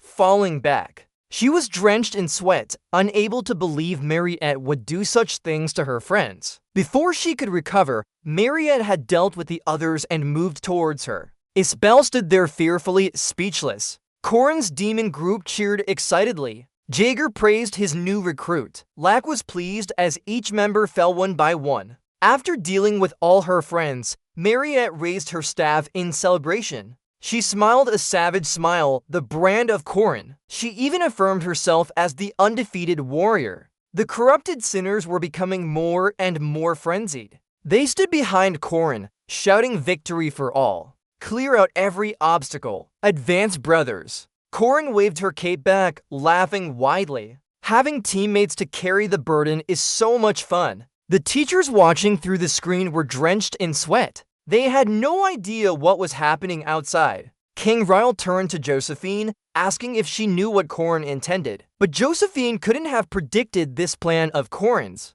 However, it could be considered a surprise in the tournament. Josephine admitted that Corin had moves she couldn't predict and her thoughts were entirely true. Corin's group quickly advanced through the preliminary round. celebrating like they had won the harvest. Despite their impressive achievements, Corrin's group inadvertently left a sad impression on everyone. The next round was the doubles match. Corrin's first opponent was the twin siblings of the Chen family. They were also second-grade guards of the Vietnamese students. The Chen sister shot a bunch of obsidian spells directly at Corrin's group. Corrin quickly dodged all of them. Corrin pointed towards the Chen siblings and ordered Alyssa to attack. Alyssa was surprised by why Corrin chose her. Alyssa took a serious stance, preparing herself. She raised her sword, blaming Corrin for making everything this way. Let him handle these two. Two sharp swords were launched. Alyssa struck with her sword attack.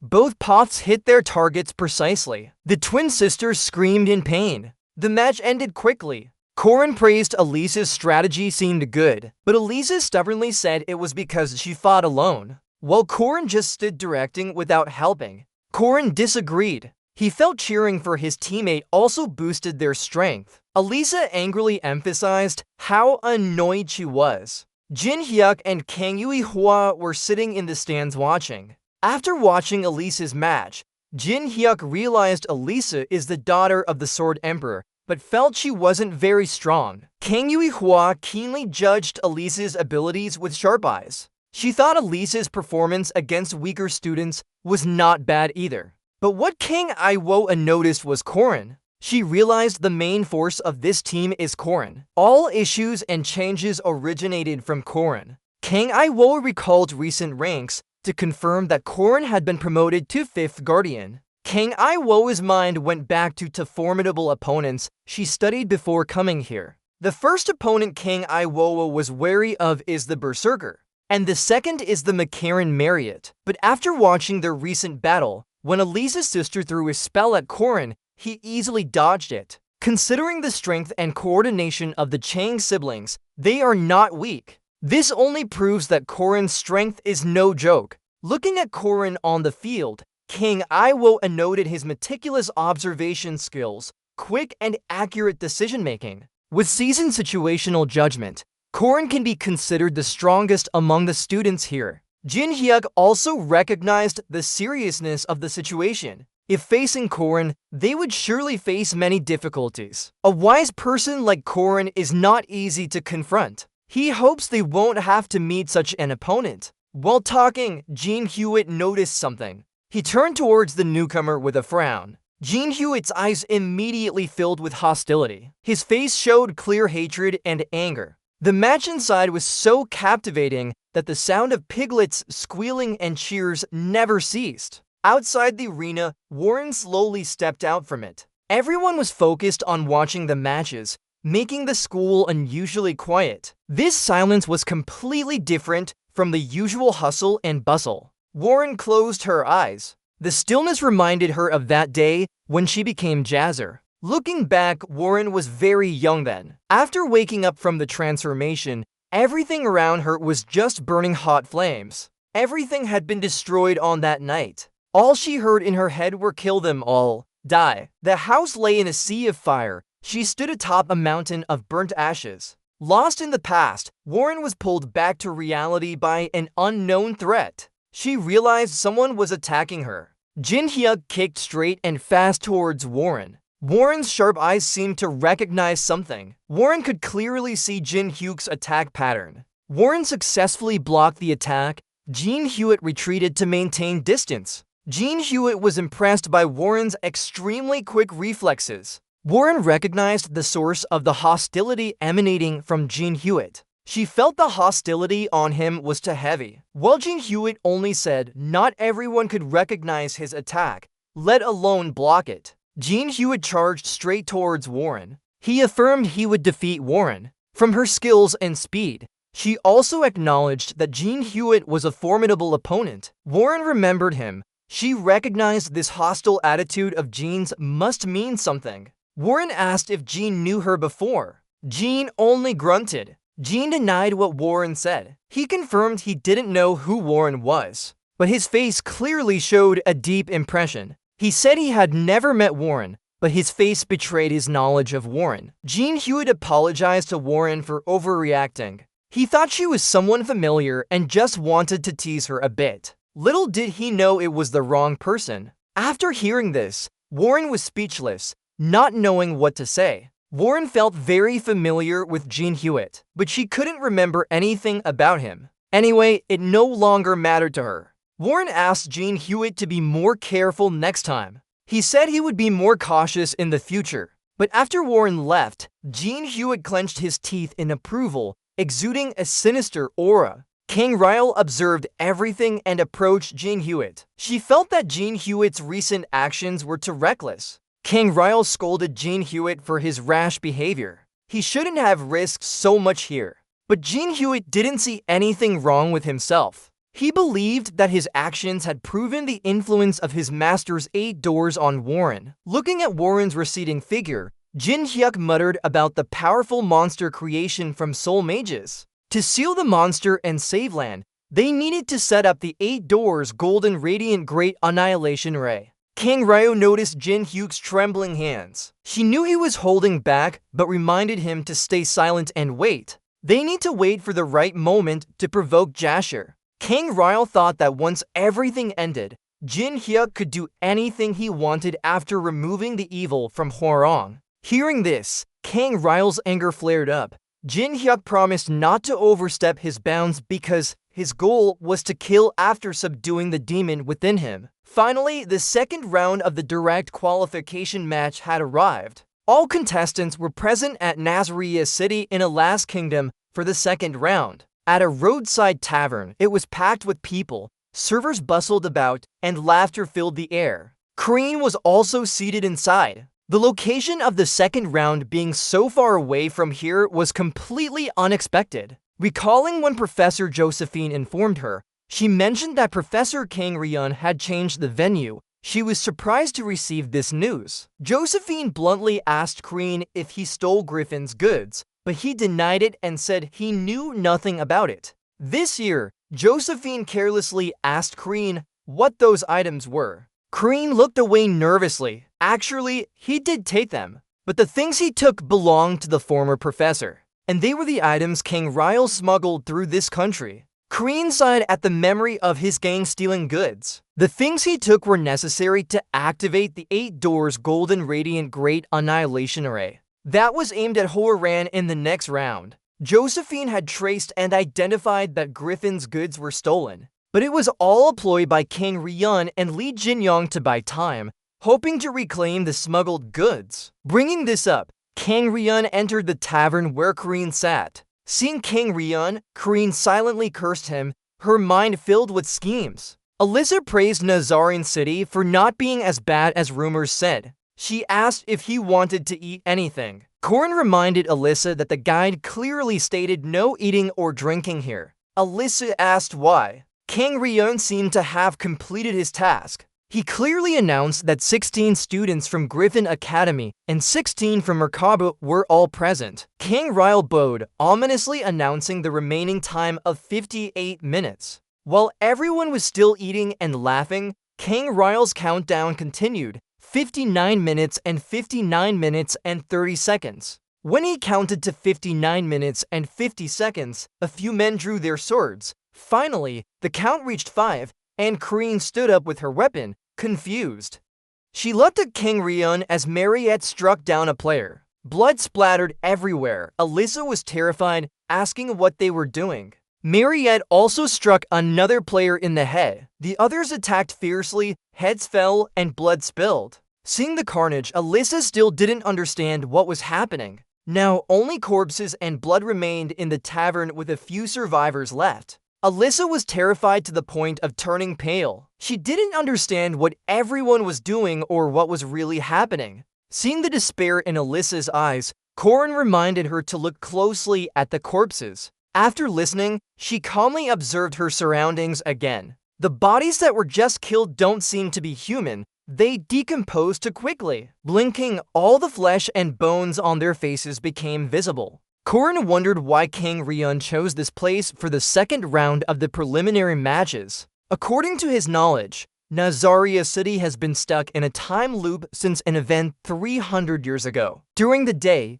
everyone is normal. Their daily lives continue as usual. But at nightfall, this city with a population of 1.2 million turns into a land of zombies. The mysterious and haunting image of Nazaria City at night appeared in Corrin's mind. This is an abnormal existence, and Nazaria is also known as the City of the Dead. After fully understanding the situation, a voice from the still-lit tavern announced that the direct preliminary match had officially begun. King Ryle carefully explained the rules for the second round. Each team would be divided up, with their main task being to collect moonlight stones. The collection period ends by morning, and anyone who wants to quit can do so immediately. After the list was announced, teams only received basic instructions and a backpack containing necessary items before they're all thrown out of the dormitory. Outside, there are about 1.2 million living zombies roaming around.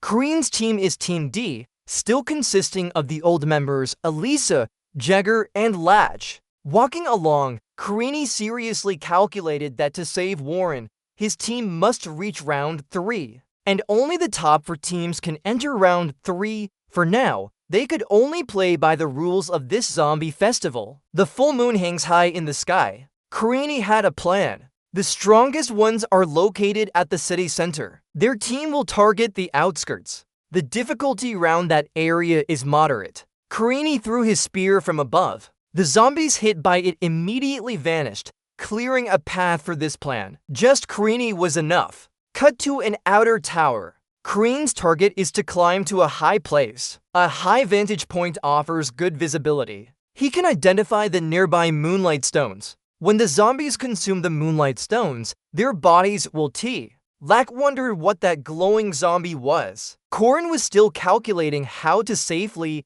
and surely collect points. Corrin explained that the glowing zombies could be seen as the final round's cluster. They need to catch those. He also proposed quality over quantity. He suggested Lack use his flying magic to support the other 3. Lack didn't need to attack. Lack agreed with Corrin's plan. Lack decided to use long-range magic, but before he could finish speaking, he noticed something. Everyone was confused by Corrin's sudden expression. Corrin told himself he hadn't used any spells, but the zombie below dragged its sword and made a clanging sound. The Revenant Titan shot towards Corrin's group. Corrin didn't understand why they became the target of this Titan. Hearing that, Corrin broke out in cold sweat. He told Lack to run fast. Lack panicked too. Lack didn't understand why he had to flee, but Karini couldn't reveal the reason for fear of causing a panic. The Titan was targeting them and was part of the Central Cluster's final round.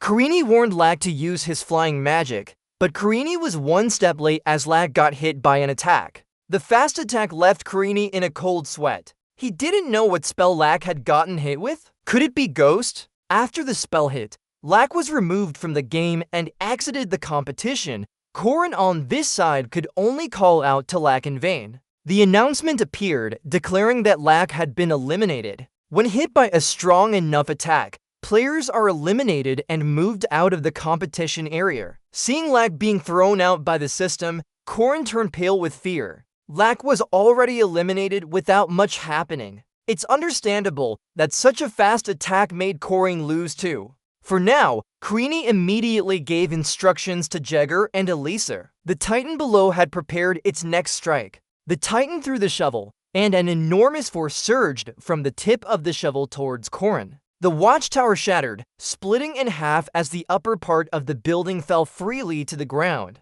Corrin ran ahead, instructing Jagger and Elisa to quickly climb to the tower's peak before running in the opposite direction. Jagger was annoyed. Every time he worked with Corrin, something bad always happened. The sound of collapsing debris continued to echo. The clock tower had been instantly destroyed. Dust and smoke filled the air. The magnificent tower now lay in ruins on the street. As the dust settled, the smoke gradually cleared away. A stone moved. It seemed there was something alive beneath this rock. In fact, it was Karin's group. They were still lucky to have survived. He quickly checked on his teammates' conditions. Elisa joked that traveling with Karin always broadened one's horizons. Karin could only laugh and reluctantly agree. Karin decided the first day was a waste. She had been eliminated too early. Now, their team had to run until dawn for tomorrow. Jagger agreed with Kreen's assessment, but before they could celebrate, Jagger was grabbed by an enormous hand.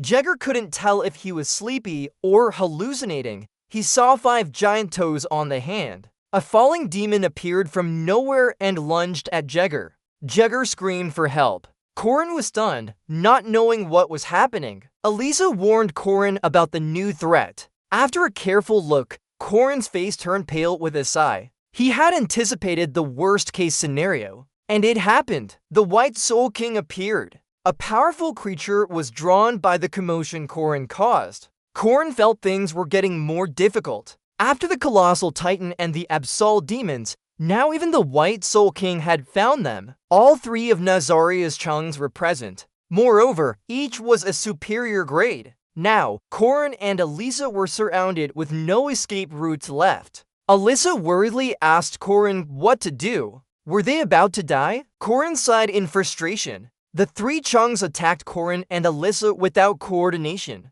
Corin gritted his teeth, unsure of how to proceed. Clearly, he had planned every possible strategy to stay alive, but everything seemed to be forcing him to stop here. Failure in this round. Suddenly, a blinding light appeared from above. Corin was surprised by the strange phenomenon. He turned around. A powerful strike like lightning struck. It aimed at the Titan, causing the area to tremble with its strength. Corin realized this wasn't an attack. It was a blinding light used to blind and distract. When he saw what was emitting the blinding light, Corin recognized it as a spear. It seemed he knew the origin of the spear. A hand approached, gripping the spear tightly. A dark figure with a hooded cloak passed by Corin and told him to go this way. Elisa ran over to check on Hand's condition and asked about Jagger. Seeing that he was okay, she inquired about Jagger's status, but got no response from Corin. Finally, both Corin and Elisa decided to leave. In a dark alley, Corin leaned against the window frame, sighing deeply. The mysterious figure asked if he was okay, and thankfully, nobody was injured. Rin, exhausted from running, was still trying to catch her breath. Line 60 is repeated as the previous line. Rin thanked the mysterious helper for their assistance, but she was also curious about where the willow branch in the mysterious person's hand came from. The mysterious person also replied that they had questions too. She took off her cloak and hat. She wondered why Rin could learn willow techniques from her. Hearing this, Kreen's eyes widened in surprise, not daring to believe what she was seeing. Alyssa seemed equally surprised by the mysterious person's appearance as well. Actually, when they first met, Kreen found that voice very familiar. The mysterious person approached Kreen and looked her up and down before nodding in agreement. Seeing how she moved like a willow breeze,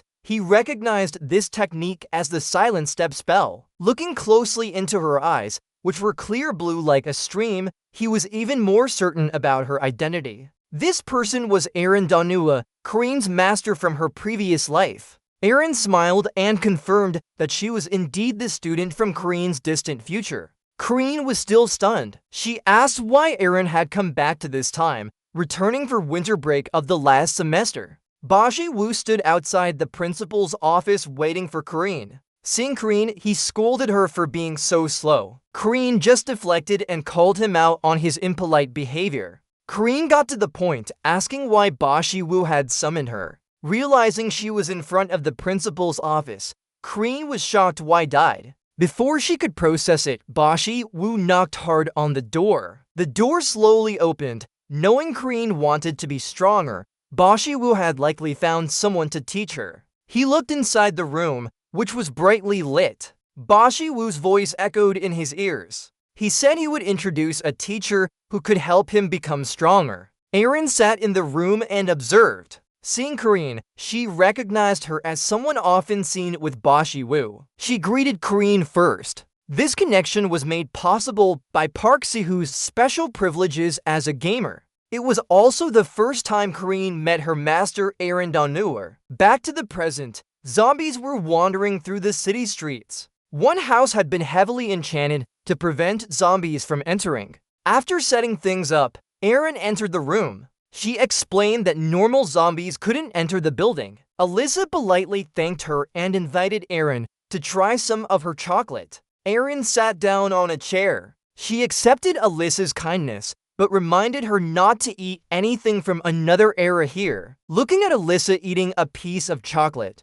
Crean mentally reviewed the knowledge she had about this place. This was 300 years ago. Due to time loops, if someone ate food from that era, two things could happen. One, the food would return to its correct timeline, or the person eating it might get stuck in the past. Knowing the consequences, Crean had never broken this rule. But if someone did, something would definitely happen. Seeing Alyssa eat happily, Crean started sweating. He sighed and said they should just try it out. Alyssa asked why Aaron was here. Aaron instructed Alyssa to call her teacher. Crean remained silent. Holding a glass of water, Aaron took a sip and said she understood the situation. Alyssa brought up the distant past master of Crean's and asked about details from 300 years ago since Aaron had been in town during that event. Crean seemed to pick up on Alyssa's subtle hint. He felt everything was indeed a mystery. Nazaria was a city where time loops occurred.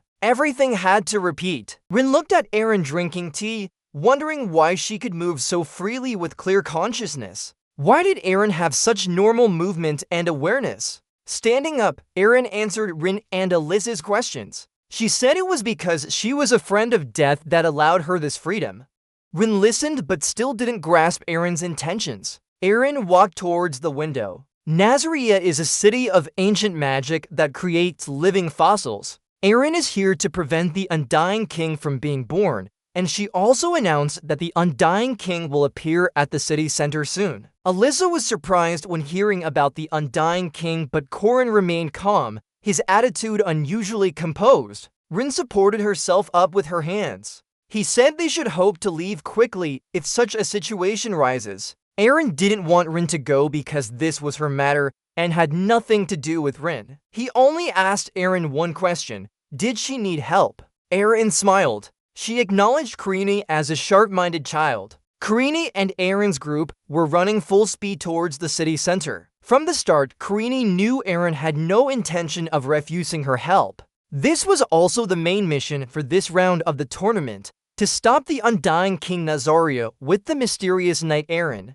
Alyssa noticed something and informed Karini. He just nodded, his mind still processing that helping Aaron was a task he couldn't refuse from the start. The Titan wielded his sword and ordered the living fossils to stand in front. Seeing the Titan, Corin knew they had to eliminate 3 living fossil kings to weaken the Undying King's power. The Titan swung his sword with great force. The wind path created an unimaginable destructive power. Despite the swift and decisive attack, Corin and Aaron could easily dodge it. One sword from Aaron, one from Corin, they combined their techniques to perform the heaven-overturning skill. Then both of them struck fiercely, executing the wine-cleaving technique in perfect coordination, lighting up the sky. The Titan was caught off guard and raised his hand to block. Corin attacked the Titan with his sword, but unfortunately was blocked by the Titan's blade. But Aaron seized the opportunity, moving under the attack and using the angle of the blow to strike the Titan. As planned, Aaron stabbed the Titan in the stomach.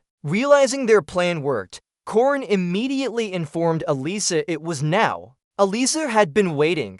She drew her sword from its sheath as soon as she heard the signal. Alyssa decisively cut off the head of the living fossil King Titan with one swift slash. Alyssa landed softly on the ground. With his head severed, Titan dropped his sword and fell to the ground. Corin took the enormous lunar crystal from inside Titan's body. Alyssa stood beside him waiting for praise. Corin had to admit that with just one more person, the difficulty would have been significantly reduced. Rinwasarin's strength. But Aaron only smiled at him. She commended his efforts. For today, we're done here. The sun was rising behind the houses in the east. Groups would rest and camp at night when working outside, but in Nazaria, it's the opposite. The city is safe during the day, but extremely dangerous at night. The scene changed to a house where morning light covered everything. Alyssa was fast asleep. Outside, someone called out asking if Alyssa had fallen asleep yet. Aaron teased Corin that since they were both kids, it didn't matter if they slept together. But he argued he wasn't a kid. She called him a little kid anyway. After all, Eren taught him everything. What else could he be? Korin remained silent after hearing this. He looked in another direction. He listed the techniques Eren had taught him. Hearing this, Eren acknowledged that he was indeed the disciple she chose. But what she didn't expect was that the child she chose was just an ordinary one. Upon hearing this, Rin pondered deeply. In fact, Eren had chosen Balthazar as her heir. But 80 years later, Eren regretted that decision. Rin knew everything, but he chose not to say because he didn't want to add more sorrow to the person living in a timeline frozen for 300 years before. Lost in thought, Rin didn't notice Eren gently poking her cheek. Eren keenly noticed Rin's contemplation. She asked you what you're afraid of. Eren feels lucky to have a student like Kreen who adores her, but Kreen only thinks Eren is daydreaming. Eren realized Kreen's concern. After just a few words, she knew her future didn't look bright. Korin, how could you not know how powerful your mentor is? Recalling sad memories from her past life, Karini answers Eren's question in her heart. Facing countless evils and enemies, it was Eren who stood up to fight against them. At that critical moment, Eren stepped forward to block the enemy because she wanted to buy more time for him. But Karini didn't accept Eren's actions. Despite the tough situation, Eren became a rock of support. She affirmed herself as an adult and felt responsible for protecting someone like Karini. Looking at her master's back, Karini feels defeated. Eren was not only her teacher who guided, taught, and changed her, but also the one who sacrificed to protect her. In the past, Eren looked at him with a smile on her face. Even though she knew the outcome wouldn't be favorable, she comforted Karini that everything would be okay eventually. Karini remembers Paxilhu,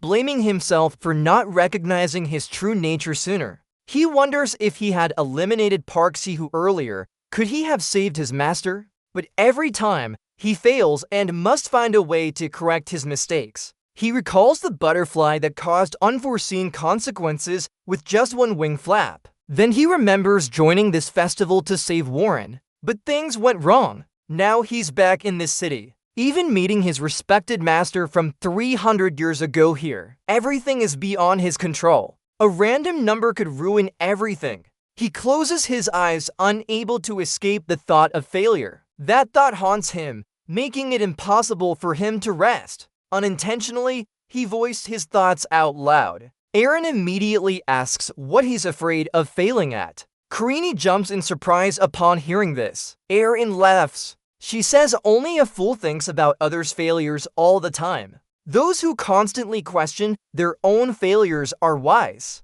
At least, Kreen is smart enough. Karini remains silent and asks Eren if she would say those words too if she failed like him. Eren hugs her student from behind. She admits that she's continuously failing. Her hug surprises Karini a bit. Eren continues talking about her failures, but ends by saying the best decision she made was choosing him as her successor. He looks surprised. Eren still hugs him. As the queen of LCCVN, she blesses Rin's path ahead. So she advises Rin to rest and sleep. Everything will be fine. Rin nods, repeating Eren's words in her mind. She wonders if things will truly be okay and if she can save everyone. The scene shifts to where Warren is standing. She's participating in the individual round of a festival organized between Merkaba and Griffin Academies. Below the arena, Warren's opponent keeps attacking, but she doesn't retaliate. The audience can't believe what they're witnessing. The knight cannot hit Warren no matter how hard he tries.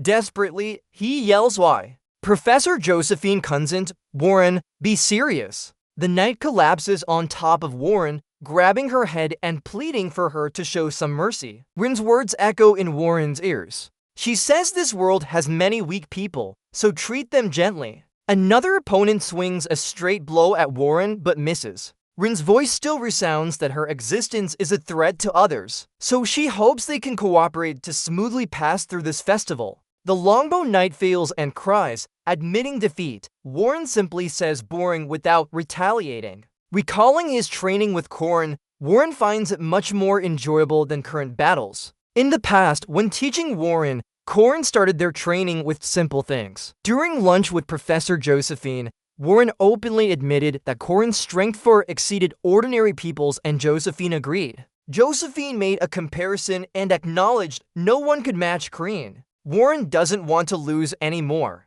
The lessons Corin taught have deeply ingrained in her after countless hard days of training. Recalling the kung fu techniques Corin showed, Warren tightly clenches his hand into a fist. He punches out, sending a swift dragon claw strike that directly hits the opponent. The dragon passes by the opponent, making the shield tree explode right in front of him. The shield tree bursts into pieces, and the dragon flashes behind him, causing him to break out in a cold sweat. Warren realizes he went too far, but his expression remains indifferent. The opponent is so scared that he can't stand up straight, falling to his knees and shouting at the two monsters. Warren doesn't respond. She's used to these words, so she isn't bothered by them anymore. Warren raises his hand to his chest. She feels no sadness but wonders why this pain is so intense today. After a while, the final match of Group C finally arrives. Warren's opponent is a student from Griffin Academy.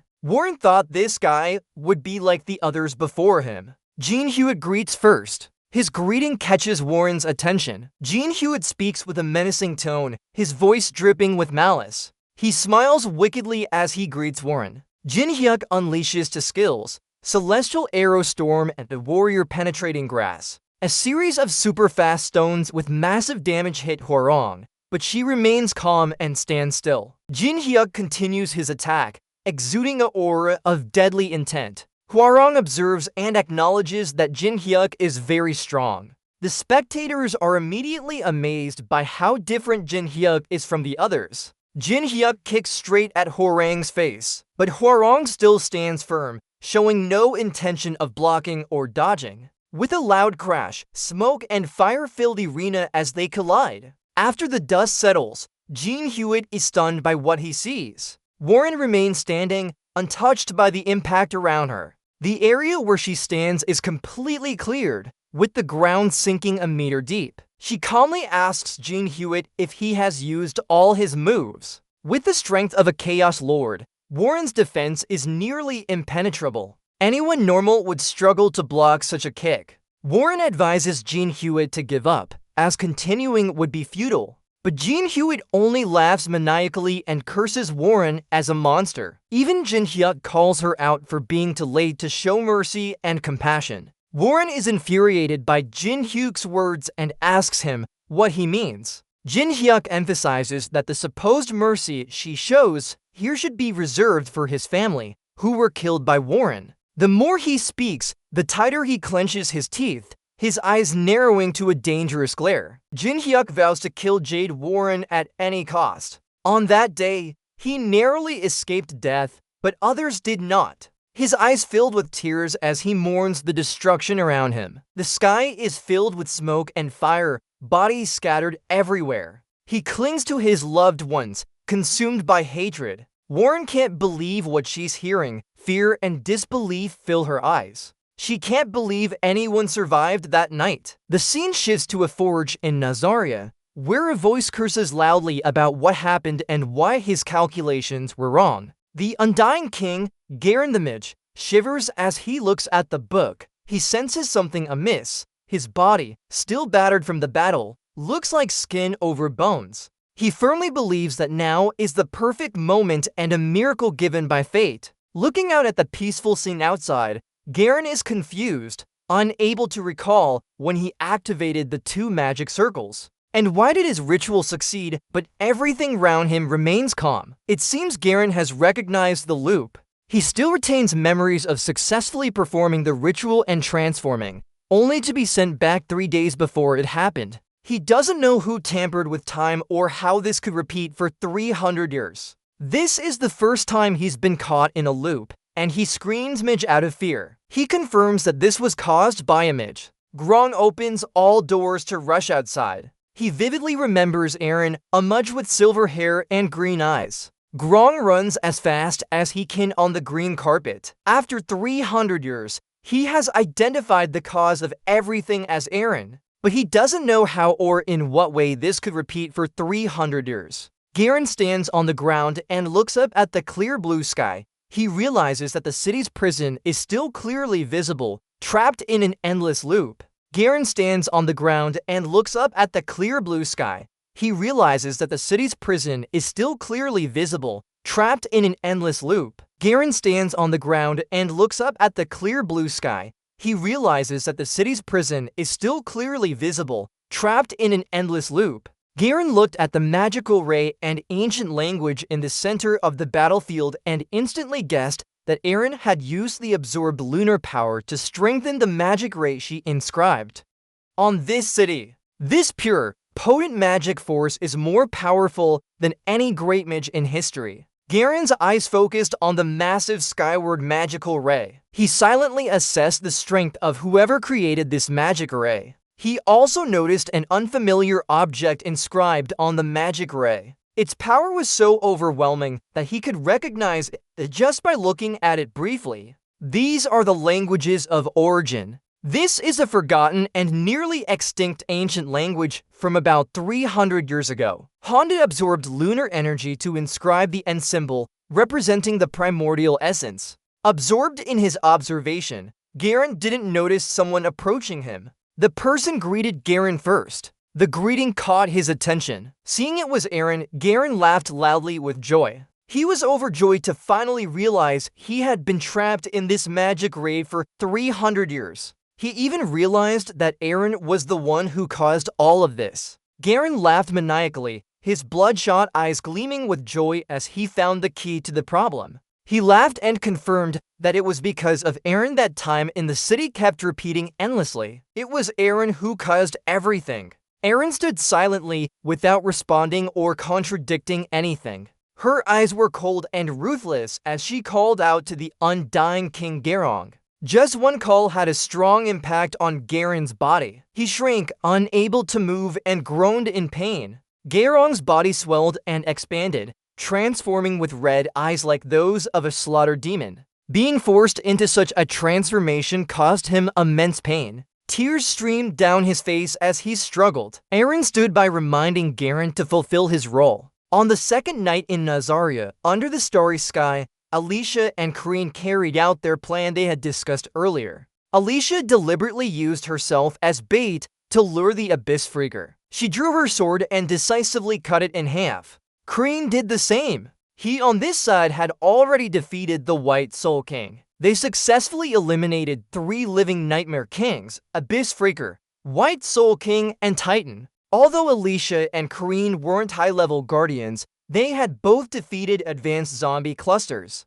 Holding up the lunar crystal, Alicia beamed with joy as she showed it to Kreen, proud of their harvest. He sat on a pile of demon corpses in deep thought. They could easily hunt for demons in this city full of zombies thanks to Eren Dano's efforts. Eren smiled happily. Now their only target was the Undying King. Rin stood firm, knowing Eren had done this countless times before. Eren's guidance was truly seasoned and her plan flawless. Finally, on the third day in the afternoon, they were forced to meet Jaren standing in their path. Filled with resentment, their mission was to defeat Jaren before he fully awakened his power. The Undying King Gerong, the mage who caused the zombie uprising 300 years ago and still craved to be the king of the undead. Alicia was slightly disappointed by Gerong's appearance. She turned to Eren, who smiled gently, questioning if the man in front of them truly was the Undying King Gerong.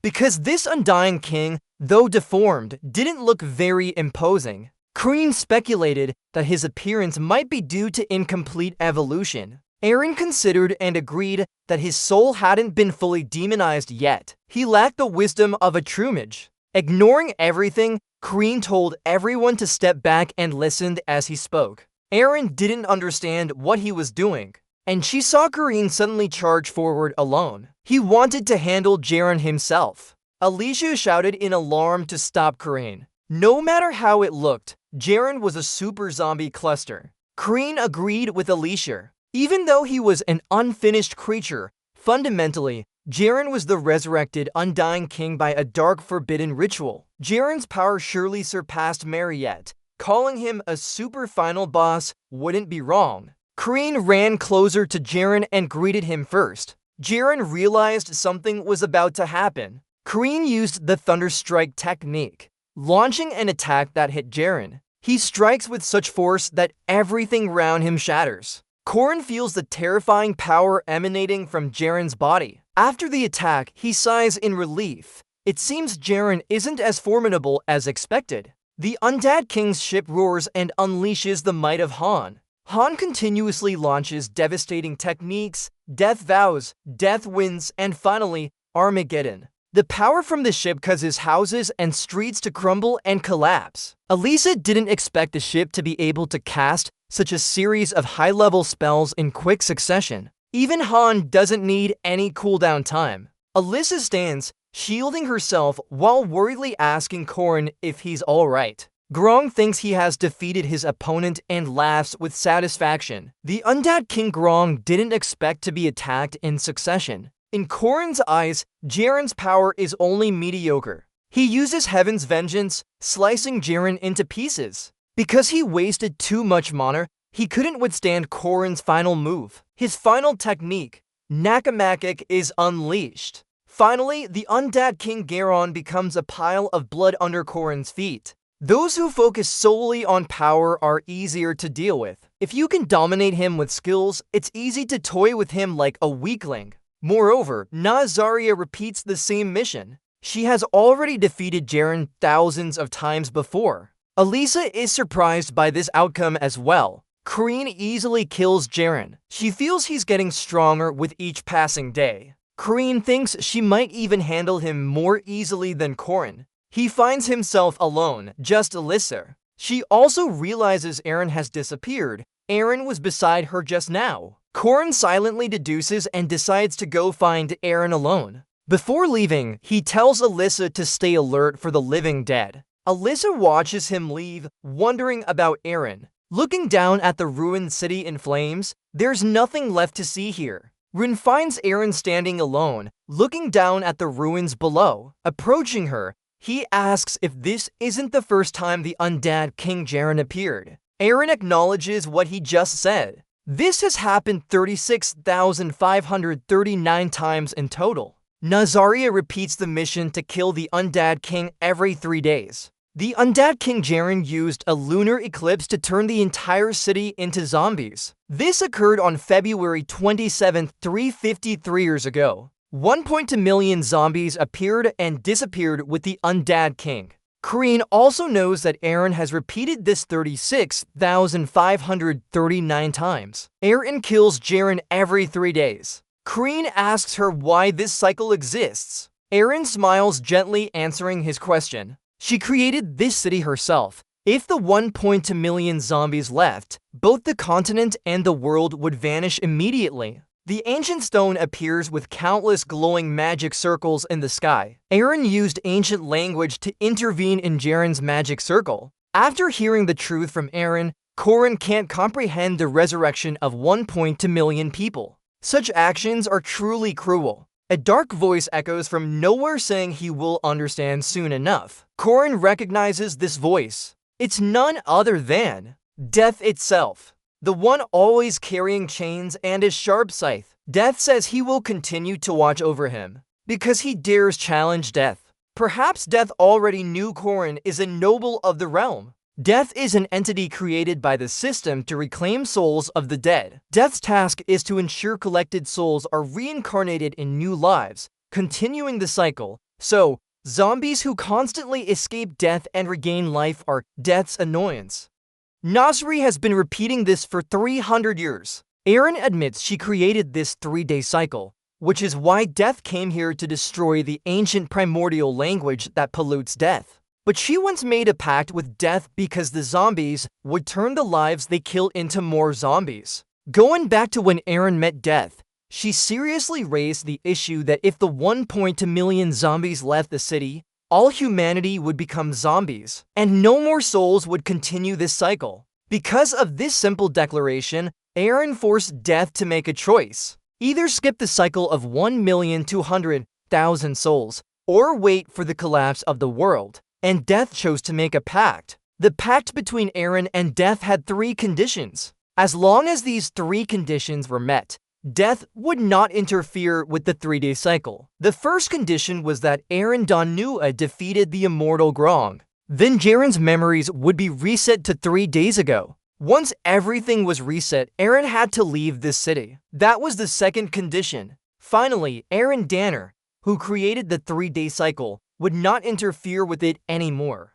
Then the existence of the Titan, the Immortal Giant, the Abyss Freaker, and White King monsters would be gradually defeated. Dairon, the Immortal King, would fall to the beast on the 3rd night. This 3-day cycle would repeat for 300 years. Back in reality, Eren sadly recounted everything. The people were all exhausted. After 20,000 times, Jerome finally realized he was stuck in a 3-day loop. Corrin was upset. How long would Eren continue this cycle? How much longer could her mind endure it? How much longer could she keep killing Jerome? Corrin shouted at Eren, asking when she planned to stop this cycle. Was she going to repeat these 3 days forever? Despite being very tired, as long as she could, Eren continued. She understood why Corrin came and that he was trying to save someone while saving many others. What Eren said made him think of Warren's image, and Eren urged him to go. Death looked at Eren's lonely figure and sighed, saying that saving the world required sacrifice. Corrin was a solitary individual. Reincarnated did not belong in this world. She would deliberately ignore his existence, and then Eren turned her back and left. Eren sacrificed herself so no one could recognize her or know how much she had given up.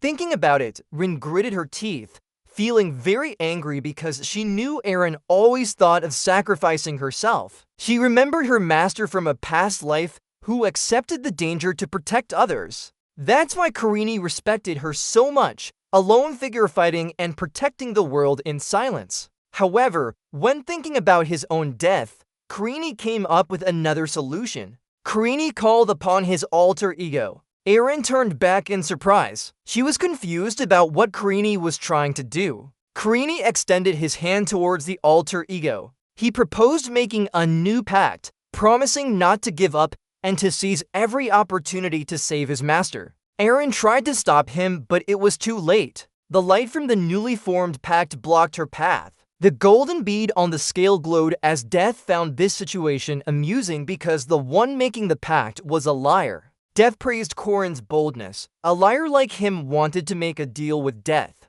The scale tipped towards the larger purple bead, while tiny Corrin stood before the powerful Death. Death looked at him and asked what he desired. Corrin requested that Reincarnated's pact be annulled. But first, Death had to give him a worldly treasure. He wanted something at least from level 10 or higher. Like other pacts, Corrin also needed to offer something in exchange for his wish. Corrin thought for a moment. He promised that within half a year, he would clean up the entire Nazria city, now overrun by zombies. Death paused for a few seconds, surprised at Corrin's grand promise. Death assured him it was impossible, despite his small size. But Corrin ignored Death's doubts. Whether he could do it or not didn't matter to the god, only that he put it on the scale. Corrin asked about the fairness of the pact. A second later, the golden bead on the scale grew larger. It glowed brighter as Death measured the weight of the pact. He confirmed it was still unfair.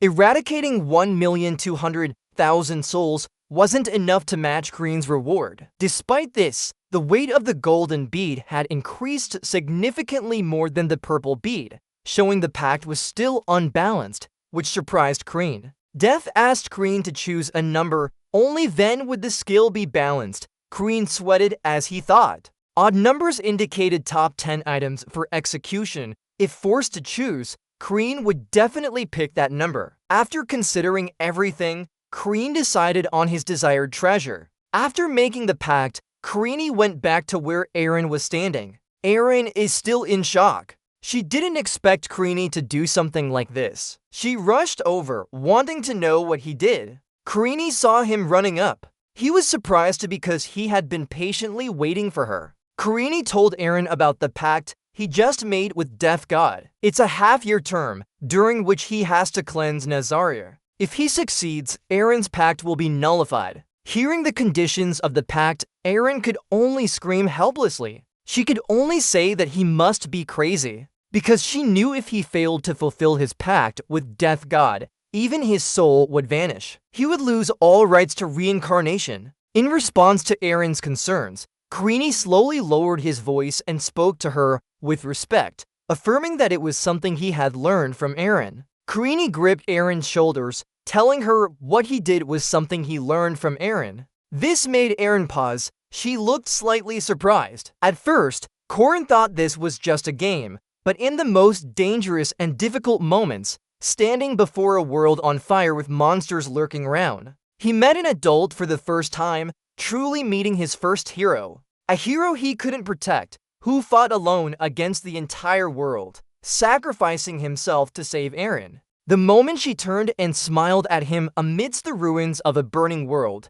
it broke his heart beyond endurance. Corin gripped Aaron's shoulders even tighter. This time he wanted to save her. This time he would definitely not fail. He was no longer the weak one from before. Even if it wasn't as grand as saving the world, what he did was simple. Smile brightly. He saw this as repaying a favor. The night sky was peaceful and starry. Aaron faced a monster covered in tumors. It held an odd staff, and this was a long time ago in Nazaria. The monster screamed in fear, always shouting "Wizard! Wizard!" It unleashed all its defensive spells. Life continued for 300 years. The monster was constantly attacked. He could no longer hold on. Finally, Aaron made him explode completely. This event still repeats every day like this. Aaron opened her hat and sighed. The city remained a chaotic hell pit. Standing alone, Aaron looked down at the ruined city. These mechanical activities repeated for 300 years.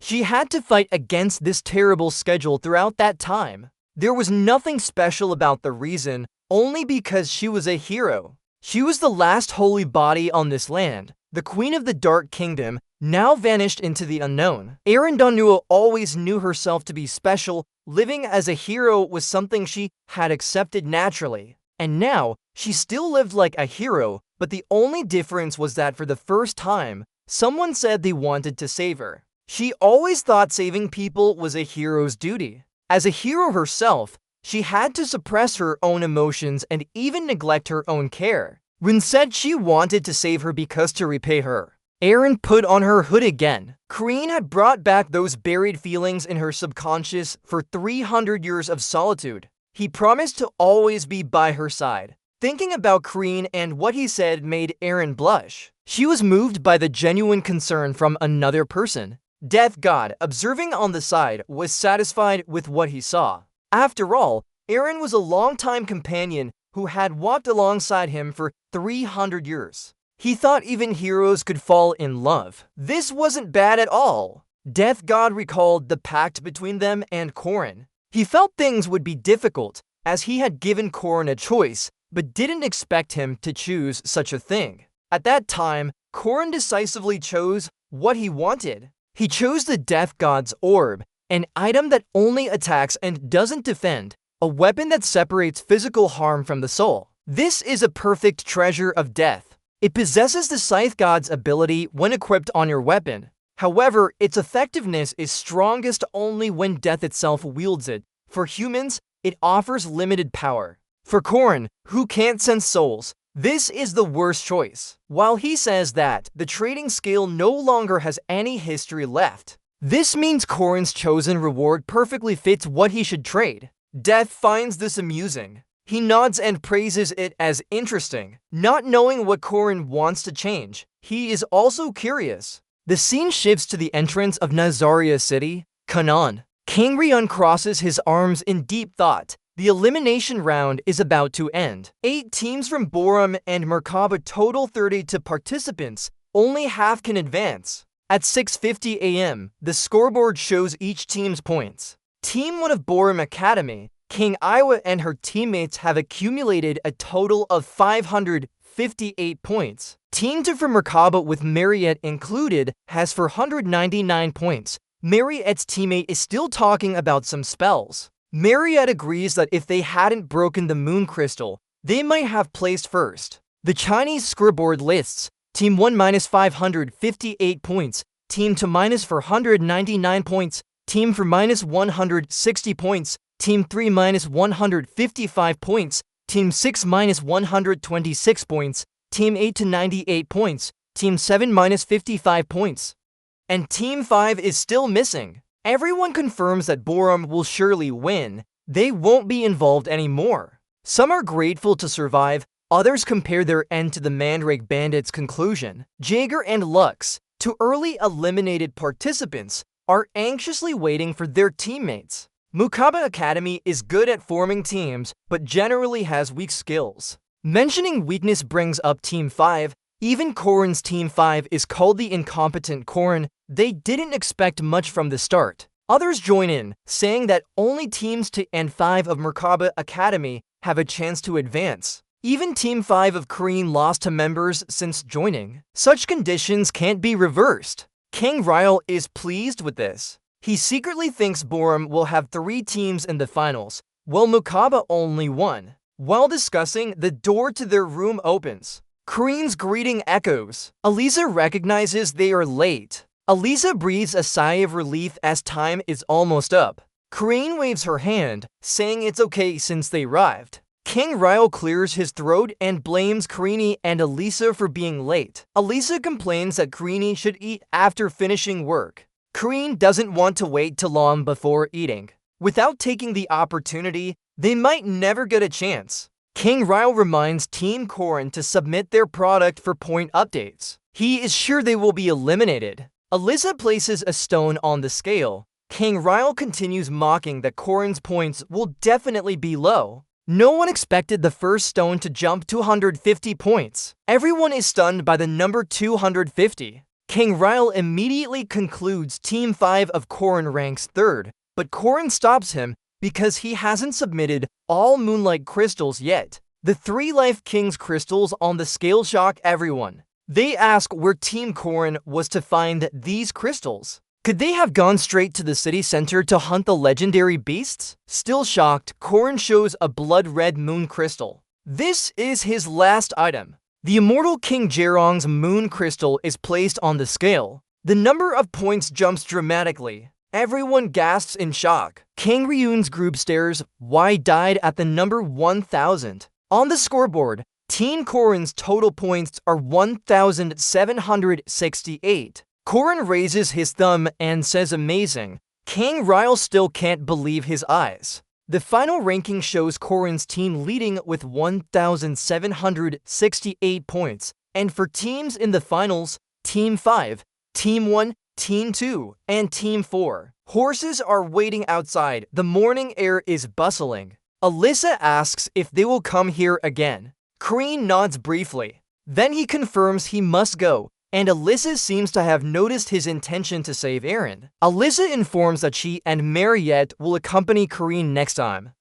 Alyssa smiled brightly. She didn't want him to do everything on his own. Even if she didn't know what plans he had, Korin's actions would make Rad worry. Korin listened in surprise. He always thought Elisa was just foolish, but it seemed he was wrong. He agreed with Elisa and thanked her for thinking of him. However, he also warned that she might get tired as there were still many tasks ahead. Korin closed his eyes to rest, but his mind continued to calculate. He wanted to study how to use the power obtained from the Death God, which was slightly different from what he had planned. However, the fruit of the Death God could become a special hidden item for this action. Rin remembered Warren's back when she insisted that no matter what he did, it would be useless and no one would help him. Korin smiled confidently. Maybe the power from the Death God was her secret weapon to save the child. Back at school, Korin immediately went to find Warren, but received a summons instead.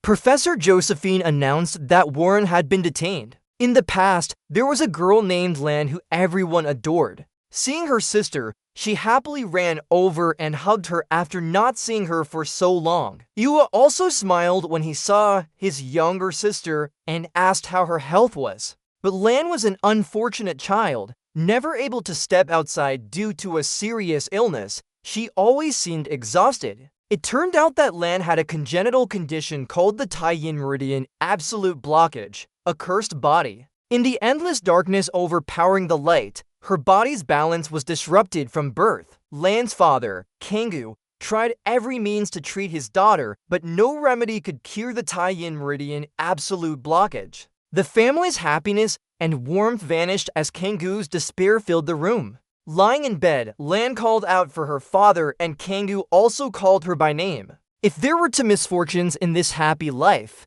the first was Lan's illness. Each breath for her was a struggle. Kangoo was determined to save Lan. And the second was that to save Lan, he would do anything, and his appearance changed as if he became someone else. This was Kangoo's innate talent, known as the Great Soul Mage of the age. Kangoo spent his entire life searching for a strong source of yang energy to control the yin in his daughter. He searched everywhere, but the Tai-Yin Meridian absolute blockage was beyond human effort. From then on, he changed his thinking. If there wasn't enough yang to suppress the yin, he would just find a way to drain it out. Thus, a life with innate yin energy became a familiar figure for soul mages. A familiar soul guide was someone tasked with leading unhappy souls back to their motherland. By chance, Kangoo turned his daughter into a Kuang Thi while she was still alive. The birth of the Kuang Thi brought misfortune, and that was the moment she was born.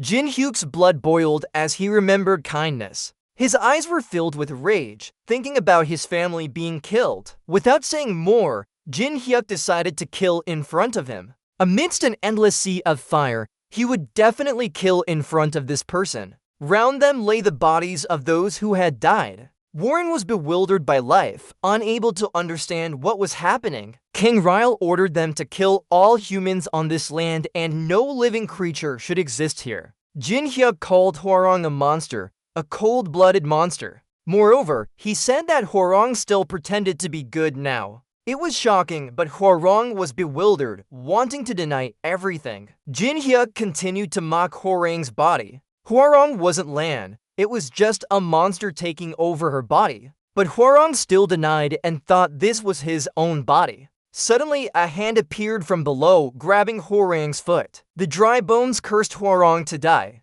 Immediately after, it begged for Hwarang to go die. The words were filled with urgency because Hwarang's father was torn apart by those bones. Those bones would bury Hwarang under the name of the royal family. They squeezed Warren's neck and urged him to die. Sighs echoed as Warren shouldn't have been born. Lan's figure appeared, terrifyingly demanding her body back. Warren was terrified, crying out that this body belonged to her to ignore reality. All sounds surrounded Warren, making her feel everything was noisy, and she unleashed her power. Strong threads flew towards Jin Hyuk, causing him pain as he shielded himself with his hands. Amidst great anger, golden chains shot out, tightly binding Warren's body. The chains were so tight that Warren fell to the ground, only saying she deserved this body. While Warren was lost in her delusion, others surrounded and waited to attack Warren. Return to Professor Josephine's office right now.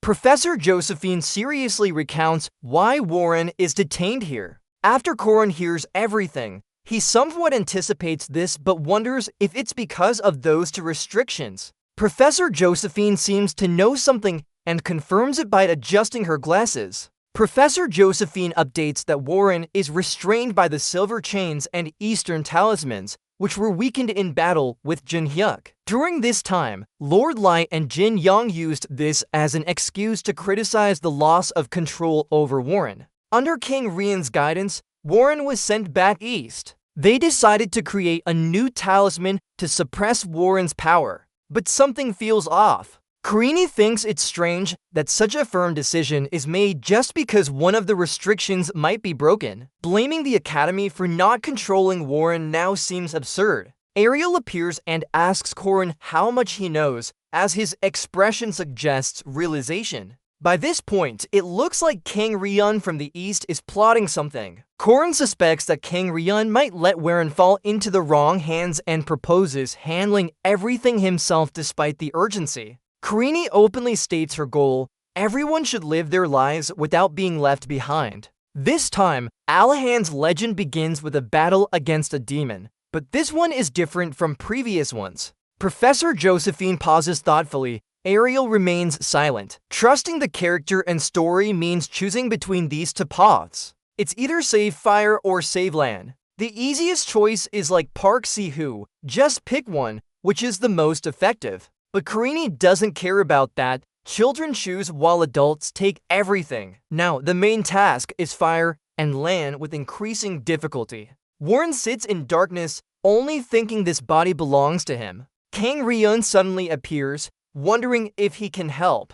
Warren doesn't recognize him. Kang Ryun introduces himself as Lan's uncle, the original owner of this body. But Warren becomes more agitated, demanding his body back because it belongs to him. Kang Ryun realizes there might be a misunderstanding. Kang Ryun knows Warren wants full control over this body. Recalling the scene where Kang Ryun ordered fire to kill all humans and no life should exist here. Kang Ryun pretends he can help Hwarong, like a snake offering a poisoned apple to a child. A fire sound echoes, but a ghostly figure behind says no. This voice can't reach Warren. Calhoun mentions the body is now human, never touched before. After returning from the tournament, everyone rests, preparing for students coming back from Nazaria. Karine and Mariette go out to explore the town. They prepare while Kang Ryun acts. Karine asks Mariette if she set up her stall yet. Mariette informs about the stall setup since yesterday. Karine is curious about earnings, and Mariette shares details. For skewers, ingredients come from Danrep family, just add sauce for triple the price. Thinking of this, Karine imagines gold piles as their trips cost. Griffin kids will spend all their money. Suddenly, Mariette notices a fireball game. The owner invites her to try it out. Recognizing the man from last year, he introduces defective stones from the mine. Mariette finds them interesting and touches one. The vendor explains these stones absorb magic well, changing properties easily for wand crafting. Korin suspects these soft ones might explode. He needs to check. He grabs one, confident in his accuracy from close range. Almost 100%, hitting the red heart directly. The vendor is surprised, giving 95 points. Mariette cheers. More accurate stones have smaller dispersion, less accurate ones spread wider. Korin tests various accuracy-reducing equipment and spells to achieve zero accuracy. With his stone-throwing skills, he's almost certain of hitting the target. 98% hit directly. The vendor is amazed, giving 95 points. Mariette is happy. Higher accuracy means smaller dispersion for festival stones. Lower accuracy means wider spread. Korin uses this to increase dispersion to 100 million. Utilizing this, he proposes buying all the stones from the vendor. Lines 39 to 60 repeat without adding new content. And you'll pay double, making the shop owner wonder why this guy wants to buy such a large quantity for. Karini just gave a dangerous smile without answering because of course these stones are for special skill usage known only by veterans, and Karini came here for something specific. The atmosphere around him turned dark, while laughing at his imagined scenarios made Mariette think he was too sinister. But Boping immediately asked her about the horse transport company being a subsidiary of their family's business, and also requested the schedule, making Mariette confused about what he was planning. Rin saw that he was about to return. The horses left with their shoes on. Governor called Yua for something. Yua gave Warren a protective amulet made of elm wood, which is an antidote against the Guangxi. Yua saw the opposite reaction and pretended not to notice. Warren couldn't take it anymore, falling down and coughing continuously. Yua reminded Warren not to joke around until they arrived.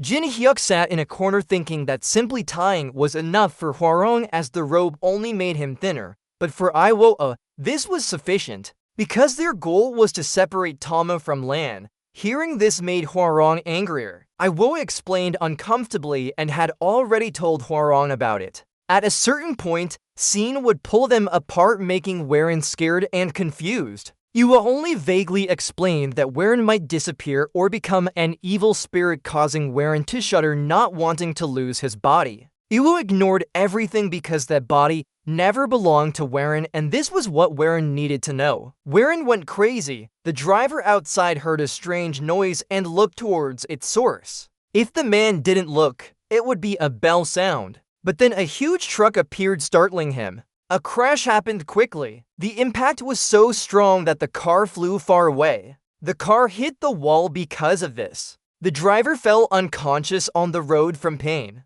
Kang Sin appeared and asked if anyone got hurt. Iwoa and Jin Hyuk quickly reported no one was hurt. But could there be a bomb attack here that Kang didn't know about? Kang recognized his opponent as tough. The space turned bloody, making Jin Hyuk confused. The bandits cheered because now they were in a deadlock. It was the perfect time to take all valuable goods. They found Warren lying on the ground and thought they had hit a lucky catch with this beautiful girl. So the leader of them ordered to capture Warren. The clown-like leader rushed forward to deal with her at Professor Josephine's place. A loud scream announced a kidnapping, causing confusion about what happened and who was kidnapped. A man in brown European clothes hurriedly entered, reporting an incident that happened 5 minutes ago. A mysterious group of robbers attacked Griffin's VIP carriage, also abducting Warren. Josephine was shocked to the point where she swore for the first time in 35 years. The robbers quickly fled on horseback. Warren sat on a horse, questioning life, asking about what was happening. Karini held Warren and reminded others not to cause trouble while he was gone, saying he came to save him, but Warren thought it useless. Karini explained that if they were taken away, Warren would be in danger, but this didn't concern him. To Karini, living under the same roof meant being related. Thinking to herself, Karini felt lucky she was still in time, because if Sin took Warren, he'd surely force his soul out of his body. Then Hua or Lan would disappear for sure. Warren remained silent, not knowing how long passed until the sky turned dark again. One of the robbers told Karini they arrived and would stall and leave traces as agreed. He held a gold bag, happily expecting a good cooperation. Karini wished him well, hoping he wouldn't do bad things, but his smiling face suggested he'd gain much. Suddenly Warren fell down, making Karini worry about what happened to him. Warren's complexion was already poor. He said they were given something earlier. Hearing this, Lin guessed it must be a spell or something, but if it was Warren, he'd just have a cold and recover in a few days. In the vast forest, Lin told Warren something, making him shout, not knowing Karini's intentions. No response. Seeing his legs struggling to run fast, Warren wanted to get off, but Karini insisted he shouldn't try as walking was hard enough. Karini didn't mind because Warren was light and his discomfort made her tell him it would be better if he stopped. Karini recounted what Warren said, only promising to keep a debt, which made Warren silent. Meanwhile, Kang Sin, after the bombing, Yua and Jin Hyuk moved quickly. Yua told Kang they were fine. Jin Hyuk was surprised by who dared attack them, but Kang didn't know what happened. The atmosphere turned red, making Jin Hyuk confused about what was happening.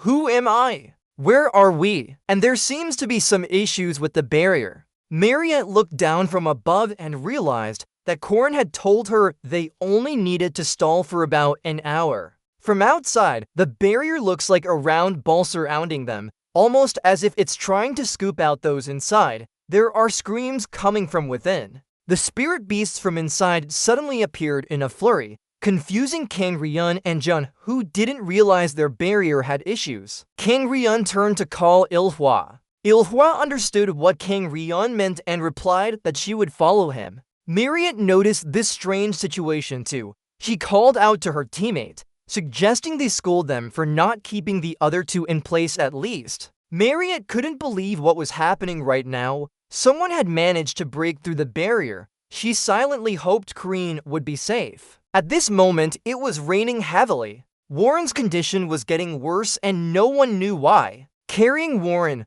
Korn couldn't sit down as he was worried about him. The journey had been quite long already. In such a situation, they could only find a place to rest first. Suddenly, he saw an unusual figure appear right in front of him. Iowa landed and posed coolly. He thought they had traveled far, but the person in front looked familiar. No need for words. Iowa touched Korn and immediately pointed her weapon at him, wondering how she could catch up with him and even break through the barrier. While trying to protect Warren, he accidentally got hit by a dart, forming a wound on his body. Despite being sick and close to death, Warren still asked the person helping him if they were all right. But Karini, with her immortal body, healed Warren as there was no poison in the raugum, a type of plant. Worried about protecting Warren while fighting the enemy, Kreen left Warren under a tree and told him to wait for her, but Warren was scared and didn't know what to do.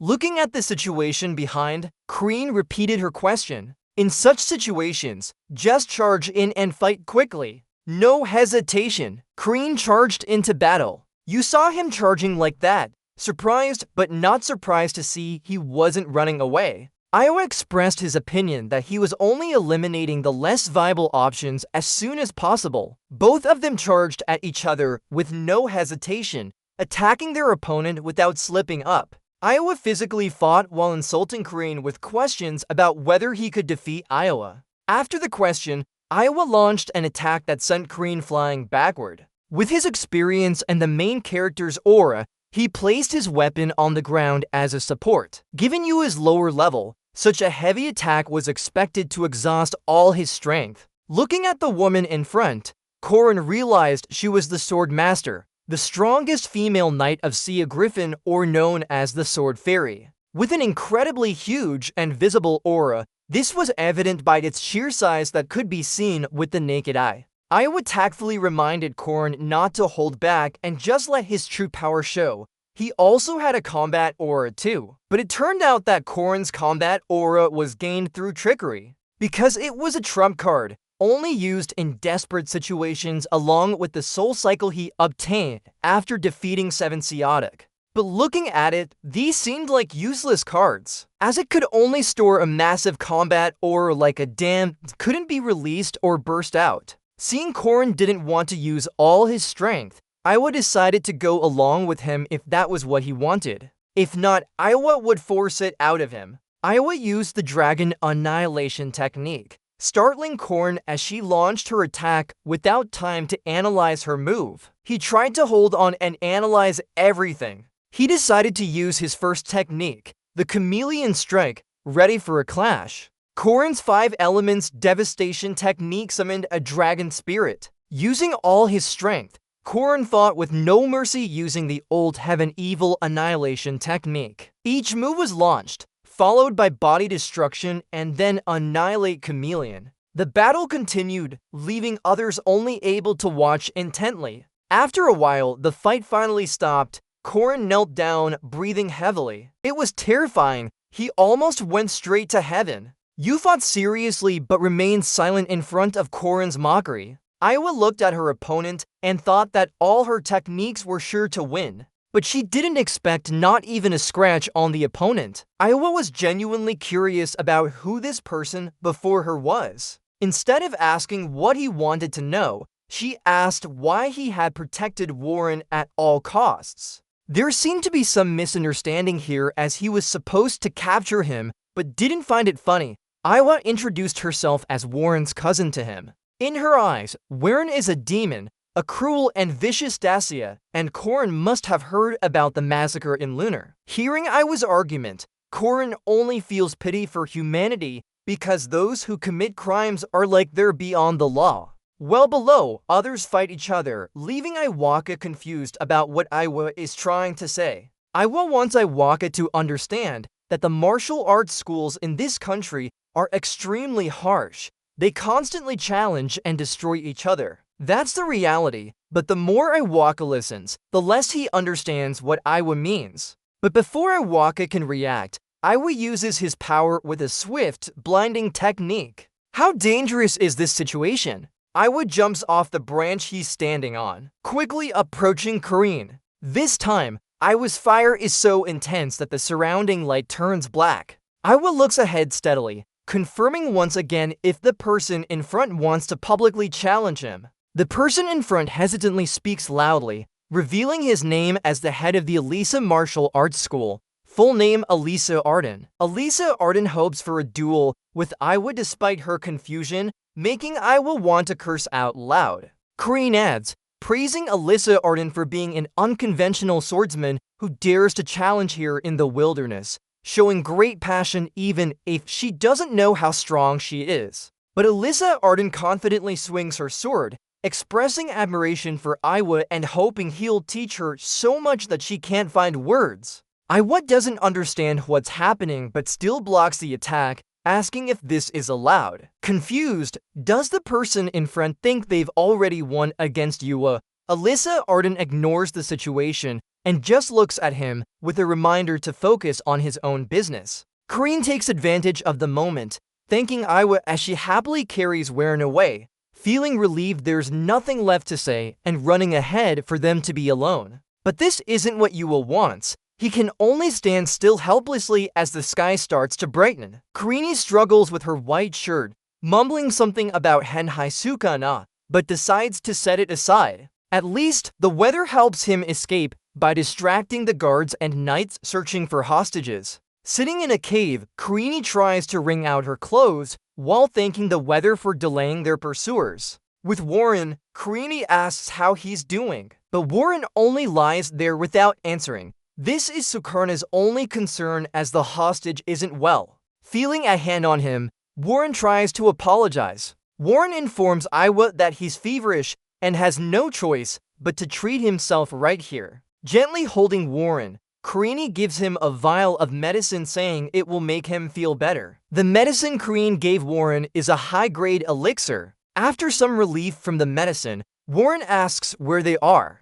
Iwa explains that this spacious area belongs to the grizzly bear because when there's no suitable cave, grizzlies dig large hollows in trees for their dens. As he speaks, Karine notices something. Warren's condition worsens. It will take a while for the medicine to work. Seeing that things aren't good, Karine sighs, making Warren notice. Worried, Warren sees Karine preparing to leave and honestly tells himself he'll go hunting bears because there must be grizzlies here, and he'll get their fur to keep her warm. But just then, a bright light strikes, momentarily stopping Karine. Iwa grabs his pants, turning back as Karine sees Warren struggling to stay upright despite his fading breath. On Warren's face is the earnest hope that Karine won't go anywhere. While she prepares everything, Warren recalls past experiences. The voice of his beloved daughter echoes in Warren's mind because it was when he first opened his eyes and saw her for the first time. A strange man stood before Warren and cried nonstop, calling out to his daughter as the child finally woke up. From Warren's perspective, this stranger is just their owner, looking down at him with tears in his eyes. The man calls Warren his daughter and Lan simultaneously. Seeing the tearful scene, Warren feels nothing because he was born a Kangthi and only knows it as how he's called. Warren repeats what the man said without understanding its meaning. But the man is very happy, embracing Warren with joy. But at that moment, Warren instinctively realizes he needs to play Lan. Because if his father discovers, this man will abandon him immediately, and Warren fears he'll run away to find Lan himself. Warren has imagined many times what life would be like after returning to this body, but soon faced problems with this fake life. It was the collapse due to a small reason. At that time, his father coldly let go of Warren and said he wasn't his daughter, causing Warren to feel betrayed. This was the first time Warren saw blood like that. This is when Warren was ordered to eliminate sea monsters wreaking havoc in the city,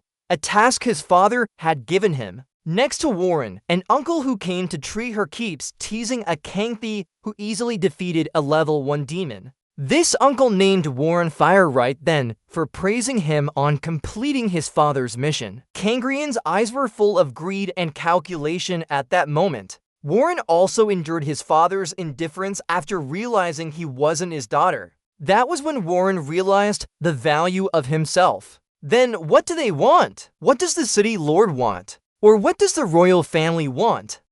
So what do the Taoists want? Warren had to follow their will and become an endless killing machine, whether it was a demon or a devil or even humans. Recalling the moment when he was grabbed by a skeleton, Warren saw fragments of memories where people turned into dust. Warren thought he needed to eliminate his weak original self to take full control of this body. And thus Warren transformed into another person and Phantasmal Star was born. Seeing an oddly carved stone in the dirt pile, it seemed its name was Xiaoyu. While resting, Korin gave Warren something, making him wonder what was happening. But he only thought that Warren liked darkness, but more importantly, wanted to give him what he had in his hand. Corin handed Warren a piece of cloth as a blanket. Despite Warren's resistance, he still accepted it without complaint because the night was cold. Plus, it was almost morning, so Corinne hoped Warren would sleep well and she'd wake him up when the sun rose.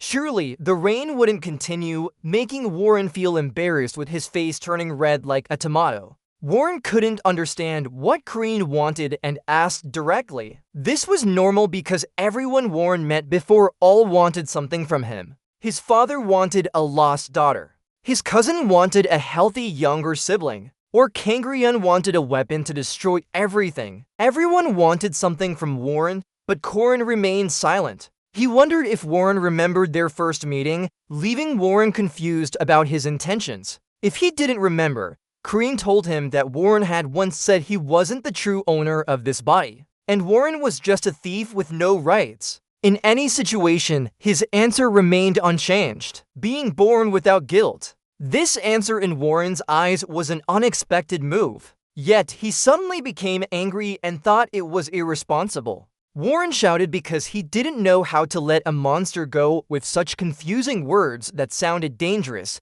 even though Josephine and the principal knew better. Those words, he said, were just empty promises that could never make a monster good. And he thought this world couldn't change. He applied the strategy of ignorance. In Corinne's view, whether the world changed or the monster became good didn't matter to her. Her goal was simply to save those in front of her. Looking back at Corinne's past, she had also been one of the unfortunate ones. And among them, she was the only one who could save them. Hearing this answer, Warren knew Corinne guessed right. Only now did Warren admit he was scared. The more he spoke, the more withdrawn he became because he knew this body wasn't his from the start, and everyone always said he had to return it. Warren fully understood he would have to give it back. But what he feared was how he would be after returning it, leaving Corinne in silence. Warren helplessly raised his head, hoping for an answer. The only thing she wanted to know was whether she should return this body or not. After thinking,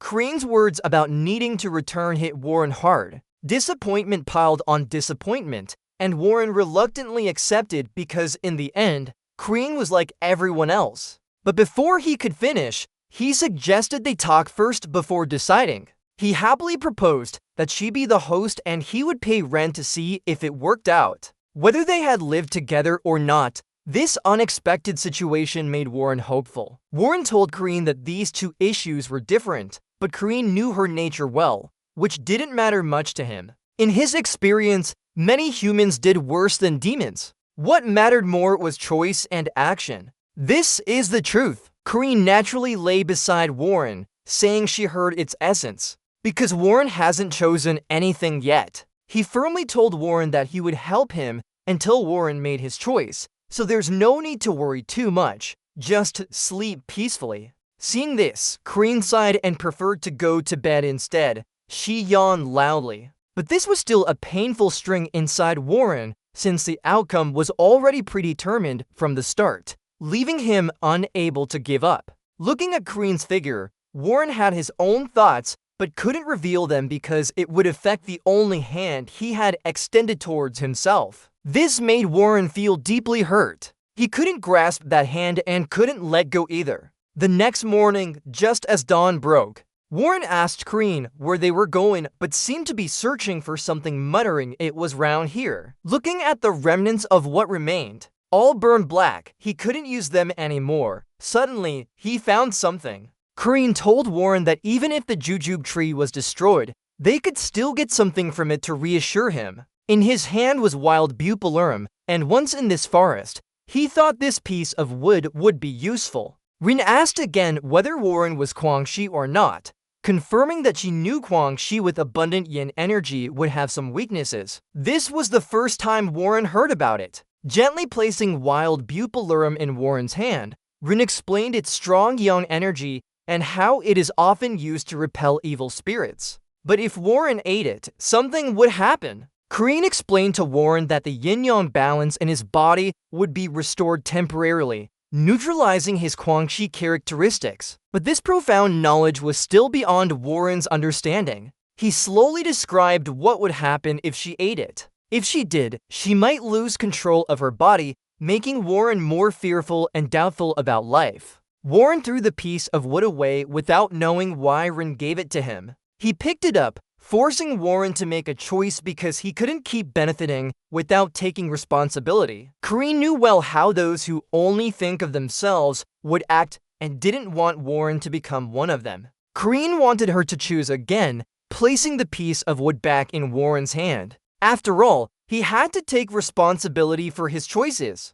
However, this came too suddenly, leaving Warren unprepared. Just as they were about to settle things, a voice from somewhere questioned why Warren was there, making both Kareen and Warren look towards the source of the voice. The unfamiliar figure with greenish-black aura slowly approached, showing anger at Warren for pairing up with someone so soon after being a monster. Seeing the situation wasn't good, Kareen pushed Warren away, confusing him about her intentions. Kareen, straightforward and blunt, stepped forward to tell Warren that no matter how far he ran, Yua and his team would still chase them. So they needed to resolve this now. Jinhyuk called out Korin's name, but was rebuffed when she said her name was Imothan. But Jinhyuk didn't believe it, thinking Korin had lost her honor by disguising herself. Jinhyuk quickly used his enhanced speed to release the storm power. Both of them attacked each other fiercely. Jinhyuk raised his leg and found this amusing,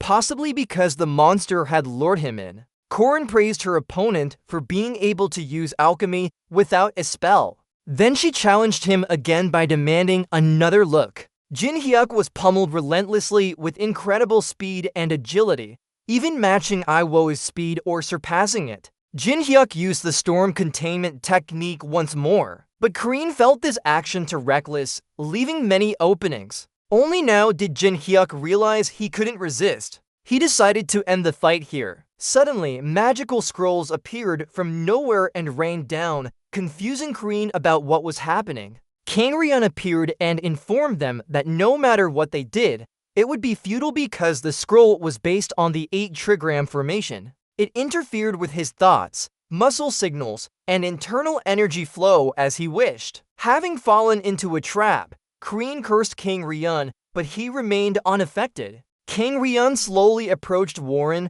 making Hwang step back. Kangryun forcibly stuck a red scroll on Warren's face. Initially resisting, Warren's eyes gradually gave in. Unable to control his body, Warren stood still like a statue, confusing Yua about the effect of Kangryun's scroll. Kangryun understood what Yua wanted to ask and confirmed it was an awareness seal scroll. Losing consciousness would mean eternal destruction by the Great Law. At that moment, Yua realized he could finally bring Lan back. But behind Kareen, she continued struggling, using non-violent language to threaten Kangryun with dire consequences for her dreams. Kangryun ignored him and left with his companions, leaving Kareen as food for the monsters. Kareen was in pain, screaming helplessly at Warren's potential disappearance. Her calls were futile. It was all in vain. Alone, Kareen was left in the vast forest. The forest suddenly disappears. But strange noises come from Kareen's mouth. From being in excruciating pain to feeling elated, his plan went smoother than expected.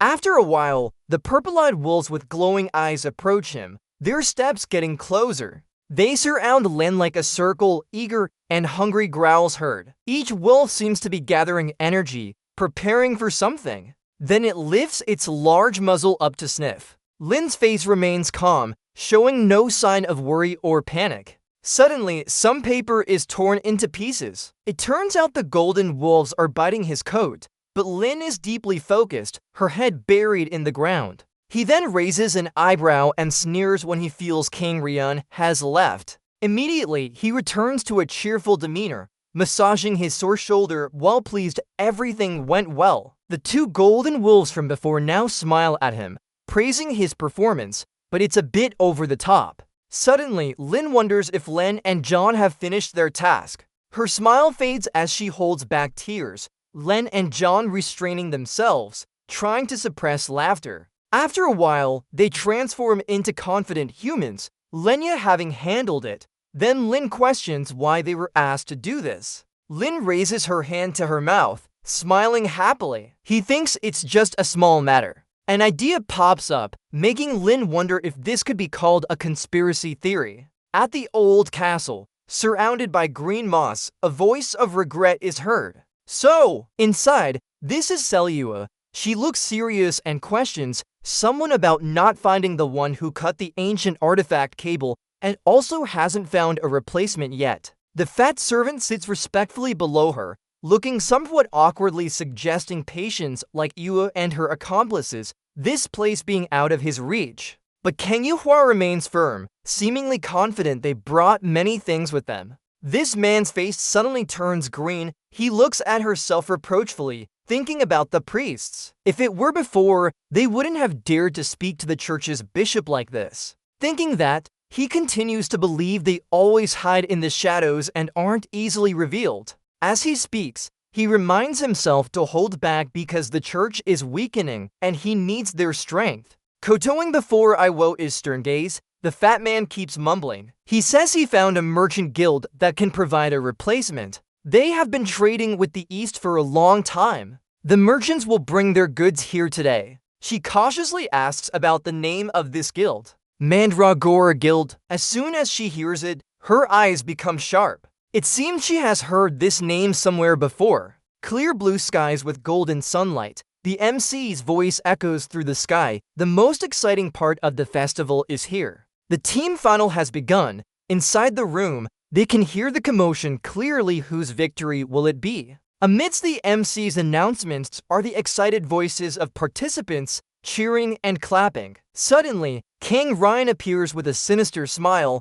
pleased that everything is intact. In one corner, a girl in all-black outfit sits hunched over, holding a red-lettered black talisman. She tightly grips something on her hand, commanding to go. Meanwhile, the audience cheers enthusiastically under the MC's guidance. Now, please welcome the contestants to the arena. For Kang Yu's team in Division NB, Kang Yu steps out confidently with other members. Next are the Muka Academy from Divisions A and D. Mariette and Alyssa step out. The MC wonders, is there a missing member in Division D? The host looks at them curiously as Colin has disappeared. He didn't appear in the first round either. The MC thinks he will definitely not participate in the final, but something makes him hesitate. In one iron sword, a triumphant voice echoes. Victory moment. I'll personally lead you to the Valhalla gate. EU witnesses this and feels uncomfortable, surprised that the bastard is still alive. This crazy man stands confidently on stage, raising his hand high, shouting for those ready to give it their all.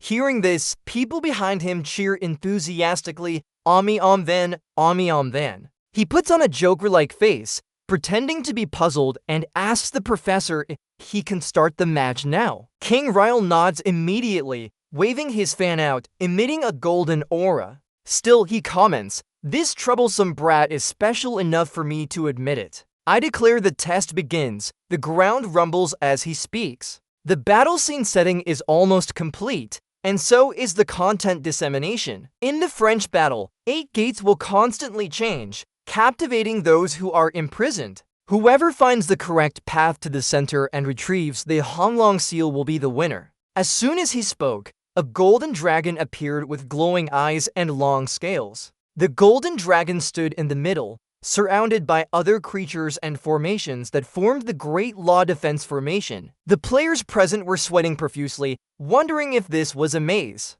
Damn it, I'm starting to see through this. An announcement echoed. The formation was activated, transforming the arena and separating the contestants. One of them, with a threatening gaze, held a cross-shaped purple magic fan and wondered aloud what Miss Lin was up to. But now that the ancient poison has been deployed, you can't avoid it anymore. The black-haired girl, who had been sitting still earlier, suddenly took hold of something in her hand. On this side, the screen suddenly showed static, confusing everyone about what was happening. The image was cut off abruptly. Below the screens showing static were a mysterious green formation. The host from before panicked and turned to ask his colleague, "What's going on?" His colleague was equally alarmed, thinking that magic energy from the formation was causing TV interference. After hearing that, Red Hair MC cursed loudly. How could they make such a foolish mistake? Now, Ryan stopped and began to strategize.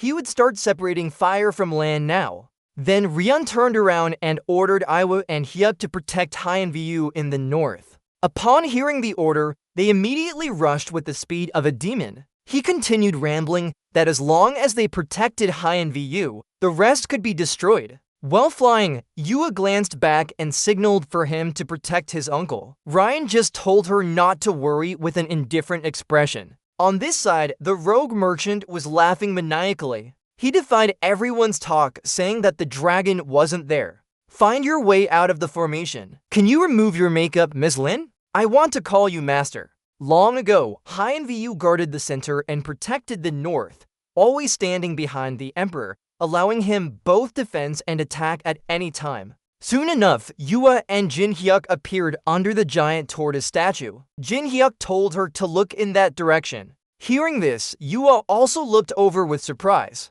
A voice echoed, "Therefore, to break the formation based on the 4 divine beasts, you must first destroy Hyunview." Suddenly, two people rushed out to attack Yua and Jin Hyuk. Ms. Lin appeared in front of Jin Hyuk. He smiled warmly as he greeted her. "It's been a while since we met again, the fake craftsman." Jin Hyuk was sweating. "How many did you know about? How could they arrive here without getting lost?" Elisa innocently wondered if there were to like this and it would be okay. He seemed unconcerned, reassuring her that everything was fine. It's better for Mary to handle the other 3 alone. On Mary's side, she was angrily fighting alone. Kang Yu-hwa was different. She fought calmly while thinking, could it be that her uncle's 8 doors armor had been broken? According to what Kang Yu-hwa knew, the 8 doors armor consisted of 365 variations, including stone walls and mazes, making them indestructible regardless of one's strength. While she was deep in thought, her opponent said he could tell she was agitated inside. Suddenly, he laughed maliciously and asked if they had bought the artifact. He knew this because he followed the clues and found it.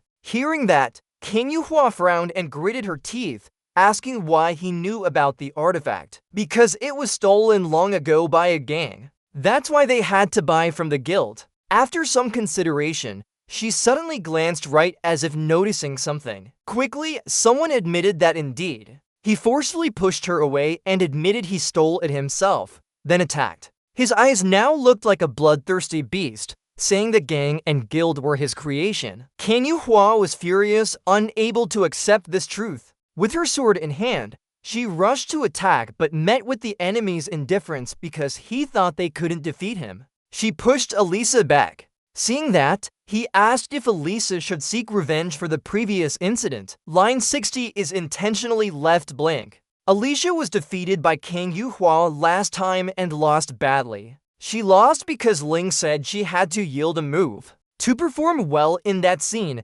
Alicia had to work hard. When Yusi heard her say she needed to frown, he raised an eyebrow with a smile and asked the person next to him if Kang Iwoa had yielded to Alicia. He was silenced as soon as he finished asking. Then Kang Iwoa tightened his sword and said they must quickly end this matter. As she spoke, she and Hai Yusi rushed forward with a fierce aura. On the other side, Alicia's group did not hold back and attacked their opponent. The two loved flowers and were eager to unleash their ultimate techniques, the armor-piercing and dragon-slaying sword skills. After casting her spell, a fierce aura enveloped her. Wild dragons and evil spirits emerged, and the divine unique long dragon activated. On the other side, Elisa used the land-churning sword technique to retaliate. The moment their 3 techniques collided, it caused an enormous shockwave. Everything became hazy due to the light emitted when their techniques clashed. After a while, they staggered. One had lost half of his leg, and another held a broken sword in hand. The smoke cleared, and Alicia glared around before turning towards Kang Iwoa. Hyuk and she were both stunned as his leg was cut off and her own sword wasn't much better. The two, unwilling to lose so badly, gritted their teeth in anger. Their resentment grew stronger with each passing moment. Both of them stood up, glaring at Alicia's group as if they wanted to devour them alive. Their eyes showed determination and fury, aiming to destroy the fire and save land. They moved forward without hesitation, but were interrupted by someone throwing a weapon that shattered their defense, The person shouted that they would reveal the truth. If Ling didn't speak up, they would fight until they had nothing left, and Hayek and Kang Yu's faces showed shock at what they saw. A strange beast with tiger claws, deer horns, and a pig face appeared. It was Thao Shi, one of the 4 great destroyers representing destruction. When both read the words on the turtle shell, they were even more alarmed, as there was also a Thao Shi on the turtle shell of the divine beast. Kang Ryle, their master, couldn't ignore this. Ling's eyes turned cold and suspiciously asked if they intended to use the Great Destruction ritual to separate fire from land, but it wasn't what she thought. With a cold look, Ling said that from the start, Kang Ryle didn't care about Lan at all. He sealed her for his own benefit and sacrificed her for his career. All he wanted was fire from beginning to end. That was Kang Ryle's magic ritual aimed at destroying Lan and making fire take over her entire body. 3 years were a long and short time after witnessing the fire created by his brother, Kang Yu. He had been captivated by its power. That fool only knew how to find his daughter until he realized he couldn't control the fire anymore. He was blamed for the Luna massacre and captured, torn apart by the royal army. This made Kang Ryle grateful that someone had died in his place at Luna. Moreover, it created a sky-defying fire for him. What Kang Ryle didn't expect was that Kang Yu had entrusted Warren to the headmaster of Merkaba Academy. Despite being a powerful mage and the headmaster of Griffin, he couldn't intervene in another continent's affairs. And just when Kang Ryle was despairing, a man arrived. He was Tetsubin Taza, a legend from 80 years ago, a creation. The man with the demonic face only asked Kang Ryun to destroy and kill everything. Then he destroyed the headmaster's outer shell so that the woman couldn't leave the palace. For Kang Ryun, it was indeed an attractive offer. As long as he got the chaos, destroying a city wouldn't matter. Soon, Sion, the Western Church's holy artifact, would imprison and drain her endless inner power. And the human form of Hwarong, Lan Soul, would be destroyed. All that was needed was for Kang Ryun to give her the Wanren in Wan from Bantaza. And Warren would instantly transform into a true Dacier. As Kang Ryun happily anticipated achieving his goal, Ling's voice interrupted, saying it wouldn't happen. He smirked and said that if everything went smoothly, it would be boring. Kang Ryun was surprised to see him. Before he could answer, Kang Iwoa interrupted, asking if he wanted to use the ritual to destroy Lan. She didn't understand why he wanted to use a demon artifact instead of a divine beast. Many questions filled her mind. Was the Luna massacre ordered by Kang Ryun, or was Warren out of control? Kang Ryun didn't answer immediately, but gritted his teeth, cursing them as useless souls and affirming they had been manipulated. Kang Ryle's eyes turned fierce as he used blood magic and told them not to worry, because in 10 minutes, all living things within the ritual would melt and merge. As he spoke, he unleashed his technique with a mad look on his face. He would turn everything into medicine to help the Dacia heal. A low-level demon like Envin was just worth some gold, but after struggling to transform, it easily defeated a group of level 1 Anti-Guardians. If Warren were a super demon, it wouldn't be able to withstand him. The sharp sword was plunged into the ground as he said, "Sowing what you reap." As soon as the words left his mouth, the runes and incantations in the ritual vanished. This made Kang Ryle even more panicked as he asked why the ritual had disappeared. Ling calmly said that next was the explanation. Kang Ryle secretly stole and transported these artifacts. Who took them? Could it be the trade guild providing emergency goods? If so, who introduced it to him? Many questions arise. Who supplies the artifacts? Who engraved the runes on them? Lin hinted that everything was done by him and didn't forget to curse the old bastard. When all the artifacts of the 4 evils are destroyed, he'll be finished too. He fiercely cursed him, then said more isn't over and threw a fan at Lin. Immediately, those shattered. He abandoned focusing on cultivation to eliminate Kalin's group and would redo the ritual whenever he wanted. After ordering Thelin's death, he immediately obeyed the command and sat up. Hyoke was shocked when he saw him actually controlling Warren and confirmed Luna City massacre was his doing. Even with Kang Iwoa reminding him to stay calm, he couldn't calm down right away. Hugh's leg was damaged and her sword broken, so she could do nothing now. She glanced at Hyuk, saying they had something to do. They looked at each other without speaking but understood. Colleen told Elisa to coordinate like fighting the Iron Mountain King, one distracting while the other attacked. The battle began, the ground around them crumbled and exploded. Elisa stood stunned by what was happening before her eyes. Colleen, with her weapon, transformed into someone else as she advanced with a fierce aura like a meteorite crashing through the atmosphere. Elisa thought if facing Colleen, she might not last 30 seconds. She wondered if anyone could defeat him now. But everything was wrong. Warren charged out as a fighting weapon to block attacks. For her, this moment felt like a gentle breeze. Lin gritted her teeth and cursed, "You damn thing, stop already." 20 minutes after the battle started, despite full-force attacks, it showed no change. Warren unconsciously used dark energy toads against Colleen, but quickly dodged. Otherwise, he might not survive. Alyssa saw this and urgently called Colleen to be cautious. Realizing something was wrong, Warren silently pressed in. In an instant, Colleen was pushed back several meters. The ground around them exploded continuously like the end of the world. Everything was different. Just keeping up with Warren's movements would destroy Colleen's internal organs. Facing Warren, Lin had reached his limit. Regeneration wouldn't help. Trung Kwai thought it was over, Lin would die. But he stood firm, waiting for the opponent to arrive, knowing only one more strike and he'd vanish. With a determined look, Lin would fight until the end. More surprisingly, someone appeared in front of her, taking all the attacks meant for Lin. Alyssa was injured and preparing to log out of the server.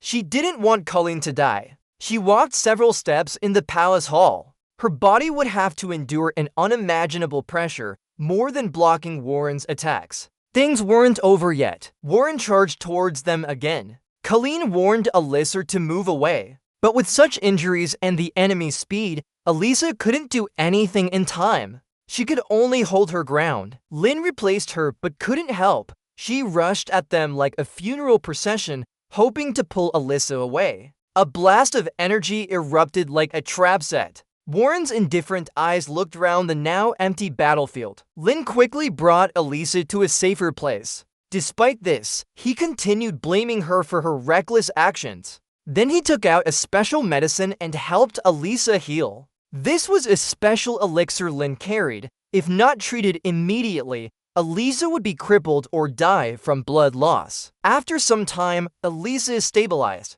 Normally, Lin would hold off until Mary destroyed all the 4 evils artifacts and then just touch her slightly. Alyssa's domain would cause 100% damage and Lin would unleash her final move. Line 60 is repeated as per instruction. He had planned since returning from Nazaria, but there were 2 unexpected events. First, Warren was released from his restrictions and is much stronger than Colin imagined. And second, Alyssa was severely injured while trying to save him. Although they managed the dangerous situation, Alyssa lost her combat ability after running for dozens of steps in the territory. Lin could only sigh, wondering if she would be able to hold out until Mary destroys all the relics. When Alyssa apologized, he thought it was understandable that they had broken their plan. Thinking back, if they had directly faced those attacks, Lin likely would have died instantly. Even regeneration wouldn't help. After a while, Alyssa said she was fine and thanked Lin for saving her. Lin brought Alyssa to a safe place to hide. Then he looked around cautiously.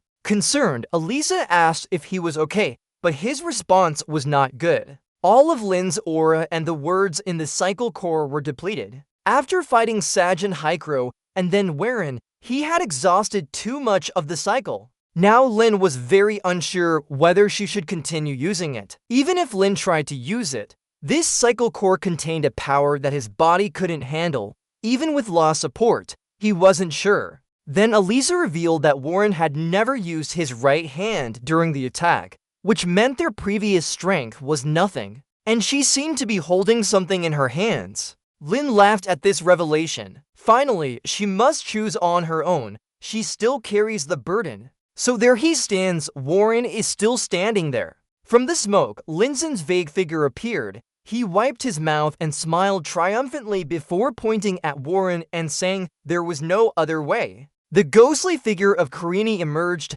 from the dust, gritting her teeth with a self-satisfied laugh. Recalling old memories, the Sky Demon had panicked and dropped an item. She didn't understand why Karini gave it to her. He silently picked up the item, ensuring Warren would have to choose. She couldn't keep being self-centered. She needed to take responsibility for what she gained. The wicked face of Sihu appeared as a reminder. Karini knew very well how selfish people like him were. She didn't want her to become one of them. So she put the item back and said something that made Warren understand he needed to take responsibility for his choices. She was terrified, sweating coldly, struggling to speak. In the present, Warren's demeanor is now completely mad. Karini wondered if she was still there. The large sword blade shrank into a sharp weapon. His eyes became more determined than ever. Karini remembered it. It was Savantia Duke's ghost sword, the one he saw in his castle. Its majestic appearance was truly admirable. Karini confirmed that its magic power had surely been passed to her. Savantia Duke, the hero of 800 years ago, would recreate this legend here and now. He asked Warren if he had waited long enough. She was suddenly controlled and reacted. Karini stabbed hard. The first black and mysterious blade enveloped her weapon in dark aura. The Sky Demon also rushed forward to retaliate, their magical forces colliding with a loud explosion. Blinding light blew away everything around them. The ground was torn apart. This wasn't Kareen's battle against Warren. They now wielded the power of Sky Demon and Savantia Duke. This is the clash between two legends. King Rihan shouted in shock. No, this can't be. He thought Karini couldn't match the Sky Demon. People like him often don't accept advice and just delude themselves. He roared, ordering Warren to kill him. The spell flickered. She took a deep breath. She saw 5 punches concentrating aura. It was probably around 1,000. Link had a plan, so they used the black and mysterious blade for a powerful attack. The pressure at their intersection point was unimaginable.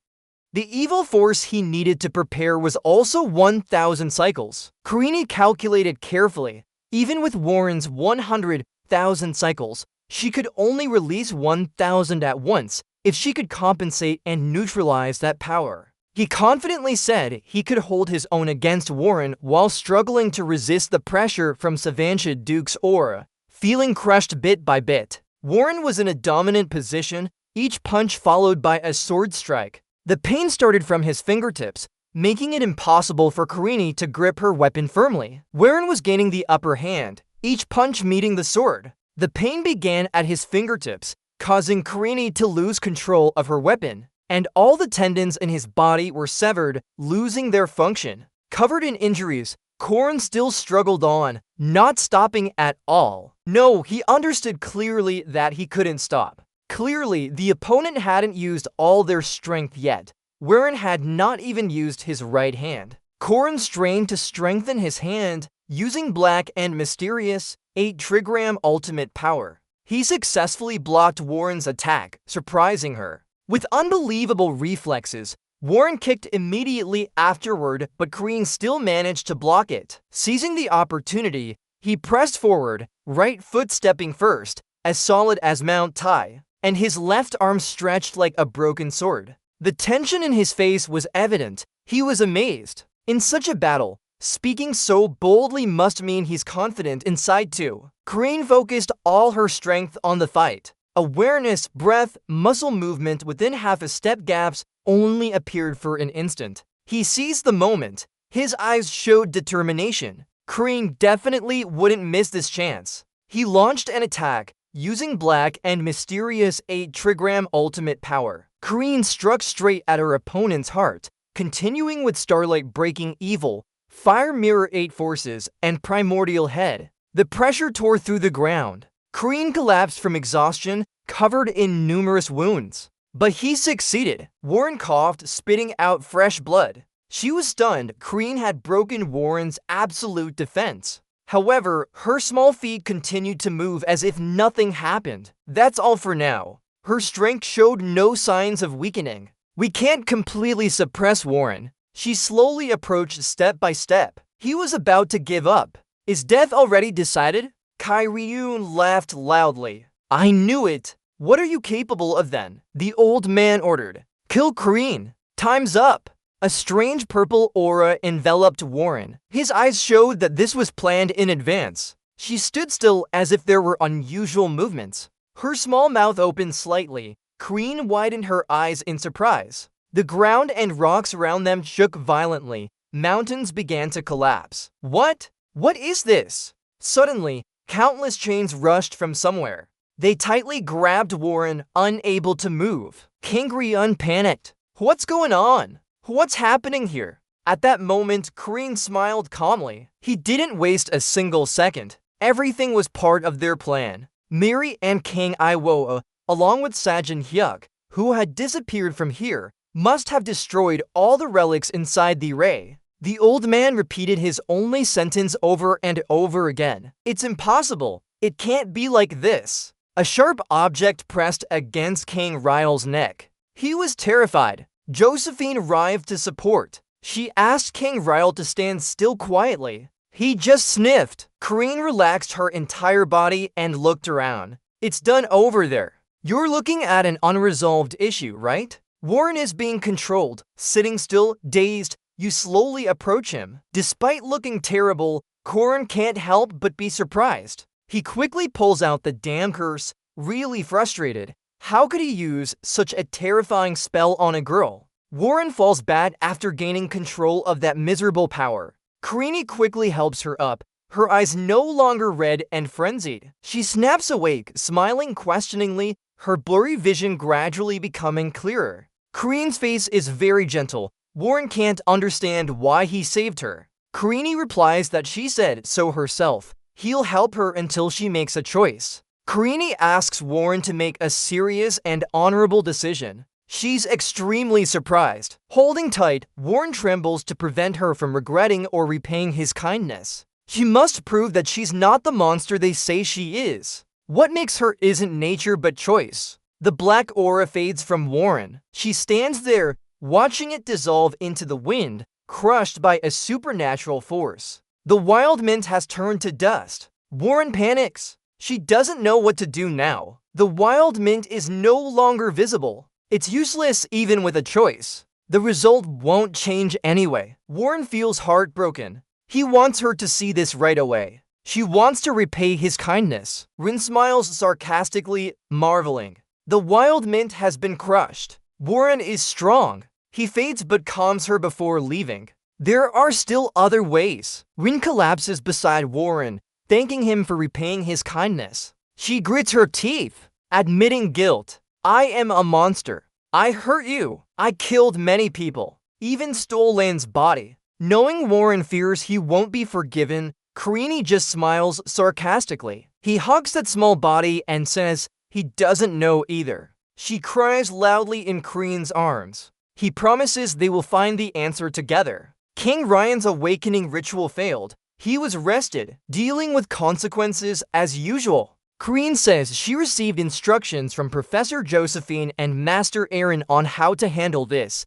if it can be resolved smoothly, more accurately, hidden. The professor of Griffin caused this tragedy, but using Warren could make people fear and be wary of her. Those who fear Warren will condemn her, while others covet her power. Professor King Ryun returned early and was reported to have died in a tragic accident. We'll handle it like that. I spoke with Griffin headmaster. A calm female voice speaks. Korin smiles lightly, saying it's good everything is resolved smoothly. Griffin can't ask for more love than this. Someone already asked for fair compensation. The woman agrees with Korin about this. Kareen on the bed laughs, saying, isn't that right, headmaster? Oh my, such a good person. That woman in the conversation is Professor Josephine. She says they can't easily trust others. Then she sincerely thanks Korin. Karini sits on the bed with white bandages wrapped around her, covering only what needs to be covered,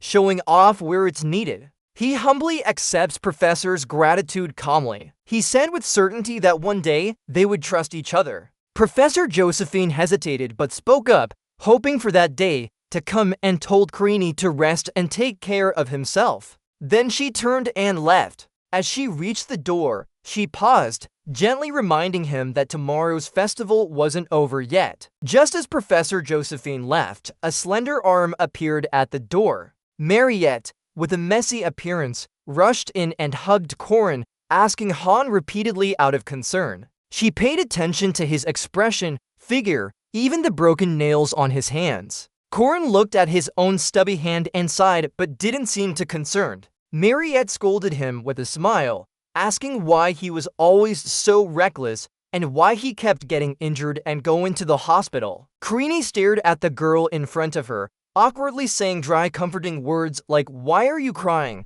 What happened?" Mariette wiped away the tears falling down, raising her red eyes half-jokingly and said she was just worried about him. But the straight-laced Karini had no romantic feelings, asking her if her father was hurt instead. She alone destroyed all the stones and relics. Kang Iwa and Sa Jin Hyuk also destroyed one. Rin hesitated, realizing they left because of that. That's how he survived at the last moment. Mentioning them made Mariette angry. She shouted in anger, blaming both of them for everything that happened. Karini disagreed, arguing. He said they weren't bad people, just placed in a difficult situation. He understood Jin Hyuk wanted revenge for his family, and Yoa wanted to save her cousin. They were only trying their best. The real villain was Kang Ryan, who exploited their desperation. They shouldn't confuse the target they hate. Mariette looked at Karini with admiration, noting his maturity.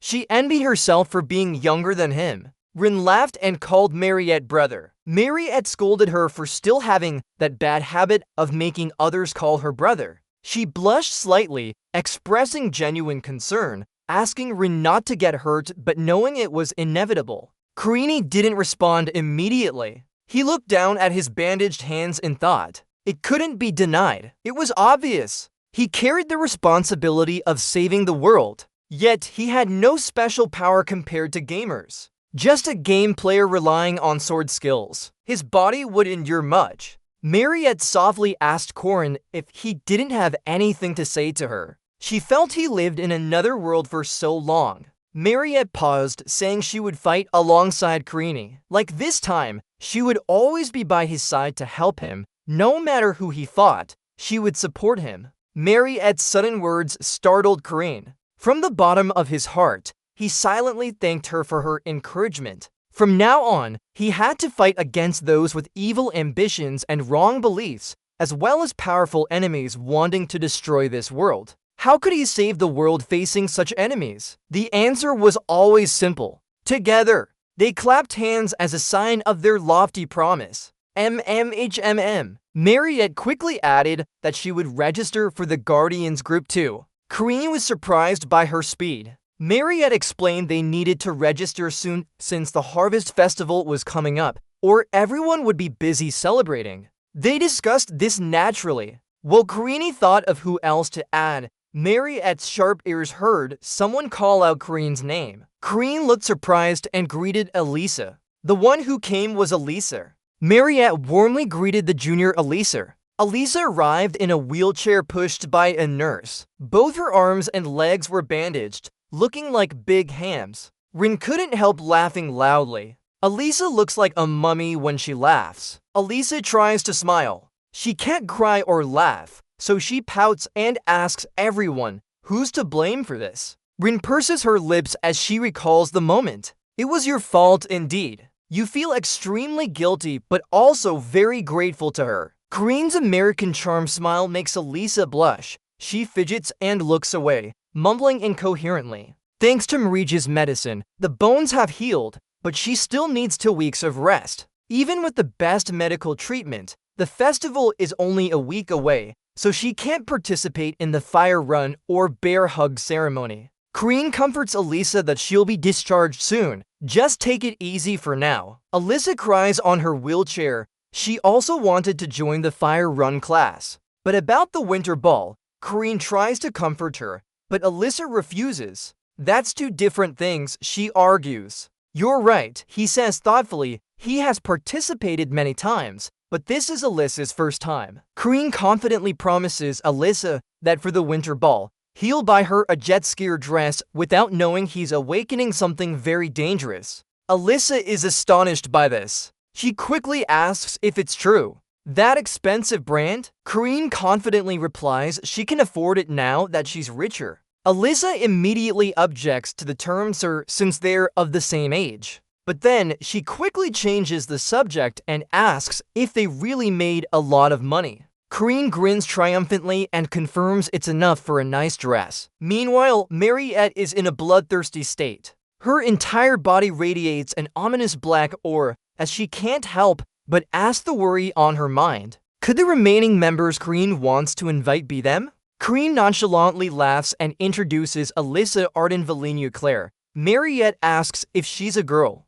Karine doesn't notice and confirms it. There's a beautiful girl working in intelligence. Mariette grits her teeth. How beautiful. Karine continues to introduce Len and John. Mariette asks who they are. Karine explains they're Wolf brothers. Len is the girl, so just note John as male. Mariette snorts. Karine doesn't notice and says he was also planning to invite you in, but it's a bit tricky. He hesitates because they're close friends, so she'll probably agree. Mariette grits her teeth again, asking if Driss is close with him. Karine nonchalantly replies they're close enough to play and sometimes eat together. He concludes the list with Warren's name. He's sure she'll join, so he asks Mariette to write her name down. Under Elise's horrified gaze, Mariette's pen breaks into pieces, signaling an impending rage of jealousy. Karine continues excitedly that Professor Josephine also agreed, no problem.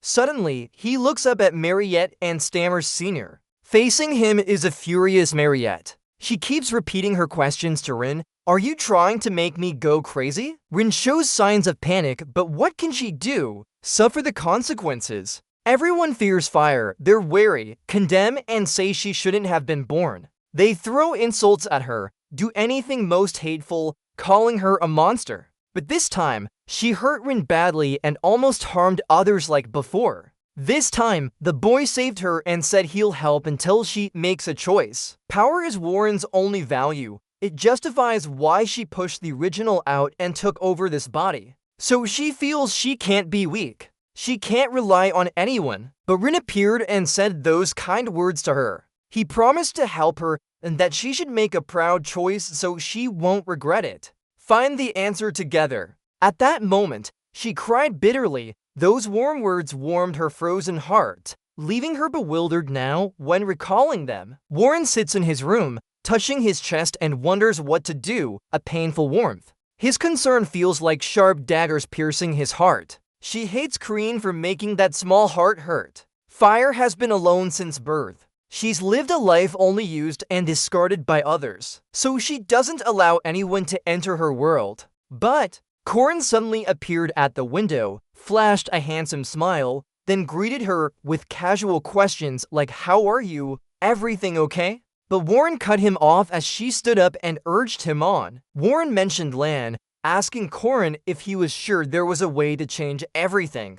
Corin didn't respond immediately. His eyes showed concern before he sighed. Truly pitiful, he reached out his hand, but it was suddenly grabbed. Warren quickly took hold of Corin's hand, hesitantly trying to stop him, even asking if he wanted some food. Warren's entire body trembled in anticipation of the answer. Rin could see her fear. Rin extended her other hand, gently stroking An's head, and softly promised she would buy fish for her to eat after this. Outside, Warren was hovering in midair. Corin stood below holding a long sword named the Death God's Jewel. The sword's description stated it could separate souls from bodies, bypassing all defenses with 100% accuracy. Of course, if humans used it, its accuracy would drop significantly and become ineffective. For Warren, who couldn't sense a soul, the accuracy was 0. The sword flew straight at Warren, but was deflected, embedding itself into the ground. Karine wasn't surprised. She looked at the sword and told Warren to watch this magic. The flawed magical stone used in festivals has a wider range when its accuracy is lower, making it harder to use. According to dispersion mechanics, with the lowest accuracy, the maximum range was 100 meters. But if Karine, who had 0 accuracy, used it, what would happen? The range would be infinite, bypassing the inability to interfere with souls and activating the effect. Technically, this wasn't an attack by Corrin, but a dispersion attack from the magical stone. A purple light emanated from the sword, enveloping Warren. Suddenly, Warren fell down. Corrin quickly ran to catch her, saying she only transmitted a little magic. Then asked if Warren was okay and where he might be hurt. Warren lay comfortably in Kreen's arms. She smiled warmly, thanking Kreen. Kreen, holding her like a princess, was surprised by this call. She remembered the time before they met. Mary at once angrily slammed the table and yelled why she always called him Appa, saying it was unbearable if he didn't. Alyssa was upset because she had to be called Appa. She thought they were of similar age, so calling him Appa seemed unreasonable. And little wet Anna too, hugging a silly cat and saying thank you to the knight. Geez, the flag. Now it's good. Creenie, with tears in her eyes, felt the truth had dawned on her, finally escaping that title. She thanked Lan for leaving such an impression at their first meeting. Kreen put her down, seeing Lan's face. She guessed he was happy. Kreen didn't deny it. Because he often called Grandpa, Lan's call made him feel comforted. Q-Arin admitted that she always watched over him. Warren had possessed this body for 3 years. Lan stood up, slowly feeling her legs. For those 3 years, she was trapped in her own body and could only observe everything through Warren's eyes. Sympathizing with her, Rin asked if she didn't resent being robbed of her body for so long, but Lan just evaded the question. Then she picked up her dress and ran quickly on the road, looking back to make him see her walking and running for the first time since getting sick. Enjoying herself, Lan sighed, remembering Hoa using her accumulated strength in her body. Corrin reminded her to be careful as her body wasn't used to it yet. She might overdo it. Initially hating Warren, she had screamed and demanded her body back. Then stepping into a puddle, stopping and saying but her voice was never heard. Warren only spoke to himself like a loner. She felt the wind blowing as she continued to sigh, knowing those monologues weren't avoiding her, but showing Warren's guilt and regret towards himself. Line 54, line 55, line 56, line 57, line 58, line 59, line 60. Lan sat down heavily and added, she understood how difficult it was to overcome fear and worry because they shared the same body. Looking at her reflection in the water, Lan touched her hand as if thinking about Warren, so now she wasn't pushing him away anymore. Warren had bravely made the decision to return his body to her. Karini heard this and expressed her thoughts. It was forgiveness and understanding. She had been in someone else's body for 3 years and was ready to embrace the flower into her arms. Then he smiled, praising her for growing up. Lan looked up with a happy smile. Of course, even though she stopped at age 14, the flower was only 3 years old. For a long time, she had wanted a little sister and now she really did. Rin seemed to realize something. Yeah, it's true. Now they were sisters sharing the same body. Suddenly she spoke up, but in a way that made him wonder. She still stood with her back to him and proposed an idea. If she was in danger, would Uncle be as cool as last time when he saved her? Of course, he replied, just tell him anytime. Lan blushed, thinking he would answer that way and praised him for it. Then she called Uncle again, confusing Karini, but she started talking about something random, saying she liked fish too, adding they had the same hobbies, then threw something into the water making waves. Then she calmly listed other things like food, music, and books. Suddenly, she leaned close to his ear whispering her preference for boys, leaving Karini stunned. That's too loud, hard to handle. At the same time, she reached up to touch his chest playfully. If he made her wife legally, they would have 2 wives. This made Karini confused and shy at the same time. Stammering, no, asking what she was talking about. She pressed herself against his chest, looking up seductively, demanding an answer now. But Rin blushed red, stuttered, unable to speak. He insisted that she wasn't joking. In her hometown, by this age people had done everything already. Then she acted like a seasoned woman, cheeks flushed, teasing with ripe fruit. This is what they call dating. Shivering, Rin conceded if they wanted to continue living together, they should also ask the flower's opinion too. Suddenly, Lan stomped her foot, kissed her cheek and thanked him, making Rin flustered, eyes wide in surprise. She fell onto his head. Rin panicked. What was going on? And he called out Lan, like a grumpy child answering me with annoyance. Then she got angry as if losing her temper, warning him not to misunderstand. Those words were nonsense. He thought changing people is easy. Then she walked away muttering to herself like someone coming out of a mental institution. Who calls me sister? Too noisy. It's just a misunderstanding. Be quiet and watch her talk to herself. Rin was confused. What are they talking about now? She turned back asking if he wasn't going with them and reminded him to be on time for dinner before level 1. As usual, at the same place. He looked blank but agreed. Rin sighed, thinking it was Warren and Lan's apology. Apology with food. Kids are still kids. But he remembered her whispering about boys to himself. Like a child, right? Somewhere else, someone said go meet the ancestors. Then scratched his head and ears like a child indeed. Somewhere, someone exclaimed it's time to see the grandparents. The gauntleted hand moved silently, lamenting the huge resources poured into this year's Merkava festival by the old church. They thought after everything was over, they could defeat the head of the Lutheran church. But in the end, a crusader lay on the ground, thinking he had been sacrificed to watch naked chickens, but luckily escaped the Reaper. Mistake.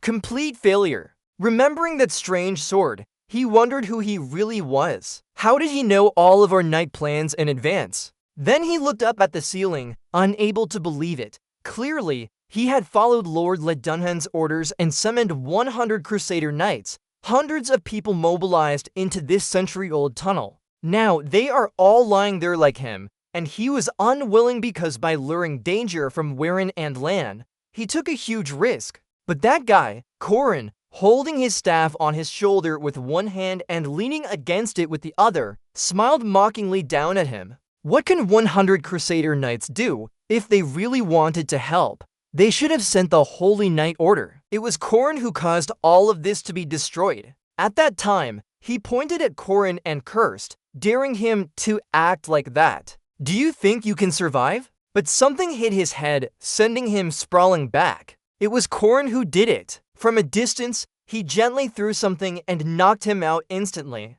Professor Josephine said she could handle this situation. However, Corin caught his staff and told her not to worry. He also had the chance to test new techniques. Seeing this, Josephine wondered how he managed to defeat them with just one throw. But she praised him too, despite his weakened state. He did a good job. Let them be captured by her team. Hearing that, he didn't hesitate and stood there pointing out the suicide pill hidden in his right upper molar. Josephine walked forward with many questions to ask.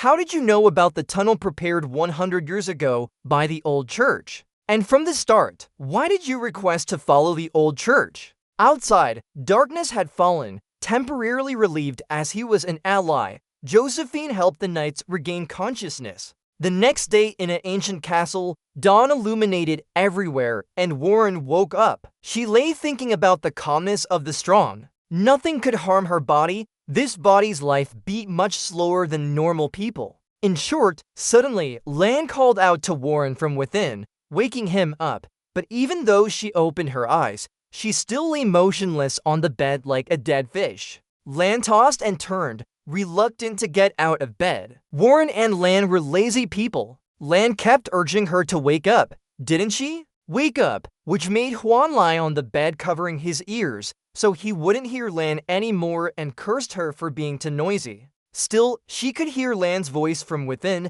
complaining, really? Talking like that about me? Just eat breakfast already. Suddenly, she heard something outside and got up curiously. Descending the stairs, Warren defended that it wasn't because of Lan. She was just curious. Suddenly, she saw Corin sleeping on the ground with drool running down his mouth. She wondered why he slept there while Lan happily called Opa Corin over. Then Lan asked Jian to wake him up, but Jian wondered why it had to be her. Hearing this, Lan started gossiping. If he slept there, his face would get crooked and she'd urge Warren like a burning house. Seeing her finger poke at his cheek, Lan asked if she also liked Corin. Hearing that, Warren looked confused. She didn't know. He was really casual, doing things without asking, always so enthusiastic. She couldn't understand it. Then Lan sat beside Corin and Warren like a ghost, wondering if she hated him. Quickly, she replied that she didn't hate him.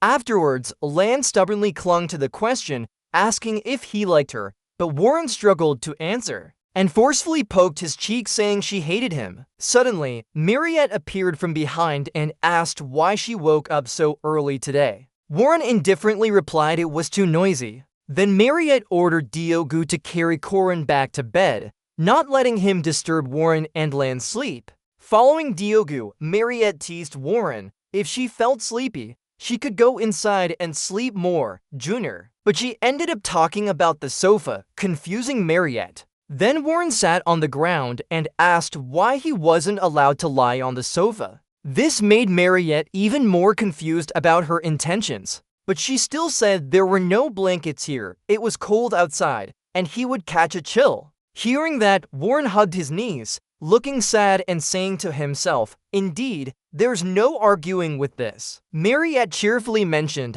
that there were steamed potatoes ready in the kitchen, just eat them. Then she turned around and stared at us, saying we could eat later. Even if she ate it all herself, it wouldn't matter. Warren sat cross-legged, watching Mariette's steps slowly disappear. After that, his eyes became like a seasoned killer, intense and focused. Us, in another place, at another time, on the podium, the teacher was lecturing. In situations like this, you can make use of materials around the school in emergencies. Sitting below, Corin thought although the festival wasn't over yet, class was still ongoing, and he had learned this before. We should focus on other things instead. At this moment, the system displayed a notification for Corin Lockharo. Strength points 8,130, magic points 6,770. Characteristics: Resilient Warriors Recovery, Pain Endurance, Knowledge of Fields, 3 cores, and Mana Release. Looking at the new data, Corin scratched his chin. Thinking about it, with these stats, he had surpassed Arisa in the early stages. Adding to that, he carefully examined the characteristics: Resilient Warriors Recovery, Pain Endurance, Knowledge of Fields, 3 cores, Mana Release, and calculated that his aura level was now upper tier. Then he imagined 3 glowing green, red, and yellow lights inside his chest, considering at this stage, ordinary knights only managed to obtain the first core, but he had acquired the second from Mandragora Silver's core, and the third by inheriting from Duke Sepincher. This meant while other knights only had their first aura core, he already possessed 3. Rin smiled faintly. Arisa also said she had obtained a core this time. With just a few steps in her field, it seemed like this helped her become outstanding. This time, Arisa reached the upper middle level of aura. Recalling their previous battle, Arisa fought until her flesh was barely recognizable, covered with wounds, but she still firmly held her sword and didn't give up. Although previously she was only middle level, her rapid development over half a year was very promising for the future. The remaining task was to release the mana as the system mentioned. This involved activating inner strength and building it under high pressure, allowing for the accumulation and release of up to 20% of total aura and magic power. This is an incredibly useful characteristic. Currently, his aura points are 8,130. 20% of that is a massive burst amounting to 1,600. That's an incredible strength. Corin had tried releasing mana to observe it. The problem was when he tested this in the hunting area, he couldn't control it. Rin sighed and frowned, thinking maybe she could do something similar with Duke Sepinch's last dark sword. Oh my! Could I kill a dragon with just one stab? Suddenly, the teacher spoke up. There are 5 minutes left before class ends. She will check students' notes now. Rin continued to mull over it, not absorbing what the teacher said. Suddenly, Corin startled. Check the notes? Why do this now? Who am I and where are we? Looking at the teacher smile. But she radiated an oppressive darkness, He groaned because everyone was sleeping in class, the professor is annoyed, and he cursed. Given her character over for years, she would punish them by making them clean the classroom. There's no need to worry if this isn't a specialized alchemy lab. A place full of stains from experiments, dusty jars, cobwebs everywhere, and things that make people die instantly. Just like his current state. The other students were the same. Now they frantically borrowed each other to copy notes. But friends help themselves. There's no time for others. He felt their afternoon plan had evaporated into thin air, sighing. After this class, he planned to spend the whole afternoon making up for lost time and enjoying the festival. Better late than never, he thought of what to write and fumbled for a pen. But he accidentally touched a small hand. He startled, looking at that hand. On the left was Jaeger, on the right. Looking up in dismay, Warren sat there, staring at his hand. He pulled back his hand. Suddenly, she grabbed his hand and intertwined her fingers with his. Rin was shocked, her face flushed red, eyes wide, mouth twisted, puzzled, and more so. At this moment, her face also turned red, looking at the tightly clasped hands in delight and confirmation. Then she stared intently, pressing his palm to her chest and asking if he wanted to see her notes. Oh pa. Rin blushes and stammers, clearly not understanding what she's talking about. She's guessing it's a note. Lan tells him to flip to the right page. Finally, she invites him to have lunch together, and Rin agrees easily, even treating her to a meal, making the students behind them jealous. As they gossip about their sudden closeness, Dougal, Mariette's subordinate, is already there listening early on. After class, they walk down the hallway together,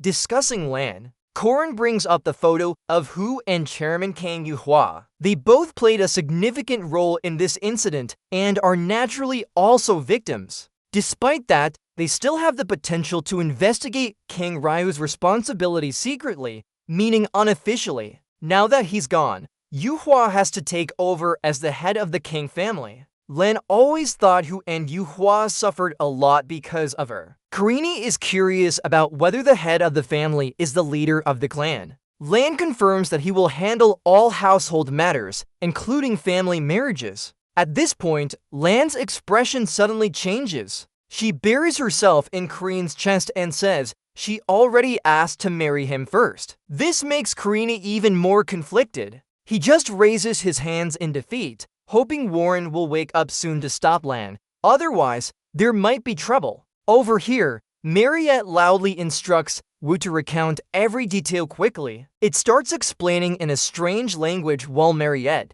who is cooking soup, becomes excited with each word it says. She grumbles angrily but realizes something. Her eyes fix on the pot of soup as she nurtures the idea of jealousy. Mariette felt something intangible between them despite not being in a special relationship. Mary is quite rational. Her actions are more about survival than romance. But frequent intimacy still had its special significance. The image of Lan wishing to become Kareen's lady gradually appeared. Before this moment, Gu once recounted it himself about a husband and 2 wives. Just that much was enough for Mariette to understand her situation. She could be furious. She gripped the chopstick so hard it broke, thinking of a special plan to indirectly catch Kareen in the act. After rummaging around, she came up with an interesting idea: the beauty trap. Suddenly, she was eager for this scheme. Mariette quickly pushed these thoughts aside, babbling nonsense as Gu saw her do. Mariette seemed to be capable of erupting into a firestorm at any moment due to her anger.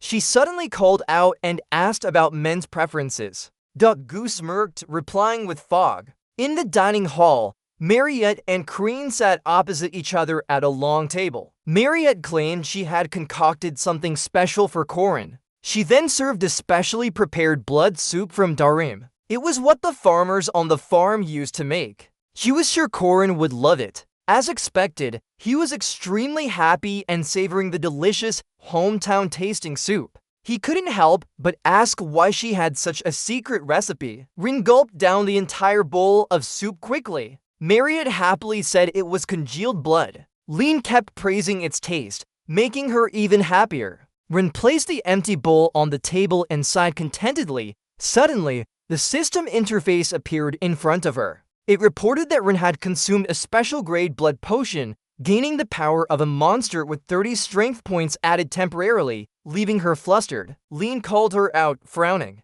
Mariette was attentive as Lean diagnosed this blood not being from ordinary pigs or cows. The system interface appeared again, showing the strength bar, which temporarily increased to 200% and couldn't be combined with other stats. Instantly, Rin was so happy she hugged Mariette tightly, repeatedly declaring her love for her. This made her blush and cover her face. She felt it was wise to follow Duckgoo's advice. In the library, Warren shared a story about a friend he had met. Josephine had heard people say that when with someone, their heart felt like floating in the clouds. She was surprised. Warren continued saying she felt like sitting on a cloud, her heart beating strongly. Sometimes it felt like a sharp pain in her chest. She blushed slightly as she spoke.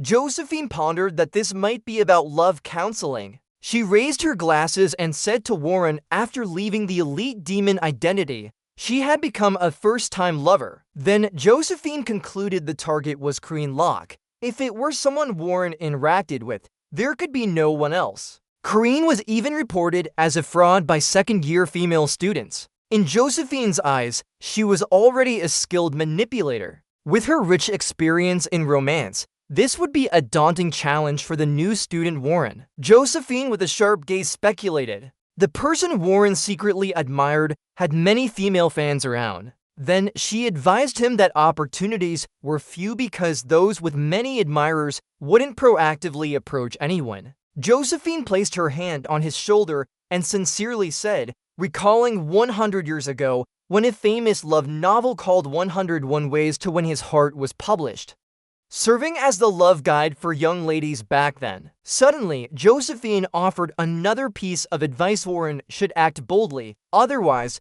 he wouldn't win her heart. Hearing this, Warren immediately understood something. Josephine finally stated that she advised him to clear any obstacles and herself was a single which with 100 years of love experience, the golden girl of the magical community. Both Warren and Doran were inexperienced girls, so they took her advice seriously. After concluding the interview, Josephine used teleportation to send Warren back. Before leaving, she wished Warren good luck in winning Korean's heart. Suddenly, something surprised Warren greatly. It was Duckwoo starting a fire outside the cold mansion. Inside, he saw Korean and Mariette. Warren's eyes narrowed with jealousy. What he saw was Mariette sitting on Corin. She was breathing heavily suspiciously. She grabbed his shoulder, opening her mouth with her distinctive vampire fangs. Then she slowly leaned into his neck, Mariette's chest pressing against him as well. As she bit into Corin's neck, he hugged her tightly. The scene was extremely intimate. Everything was within Warren's sight. She pursed her lips and shivered, feeling betrayed in her heart.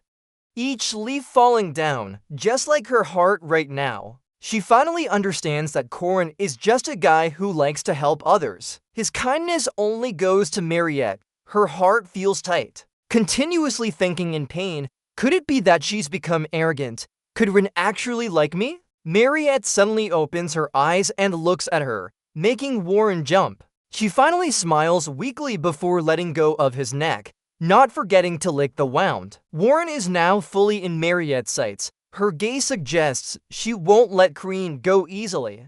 They are just a wall apart but staring at each other. Suddenly reaching out to grab her sister. Please give me this task. Lan's hand reaches towards Warren's face. Lang has fully taken control of the love war, promising to clean up anyone who stands in their way. Elisa uses a fork to feed food into Rin's mouth and compliments how delicious the chocolate-dipped cookies are, surprising her. She laughs and says they live in a small town with no bakery, making him doubt his own hands when he asks if their hometown is really so remote. Initially, Rin planned to rest before her upcoming vacation, going out to buy some sweets, but runs into old acquaintances who invite her to share their cakes. Suddenly, someone calls her name and invites her to eat with Mariette and Warren. Since Warren is closer, he pays more attention to her first. After eating a piece from Warren, Korean looks back at Mariette. She silently accepts the loss of the food offered by another girl. Warren suddenly asks for the strawberry cake she's holding.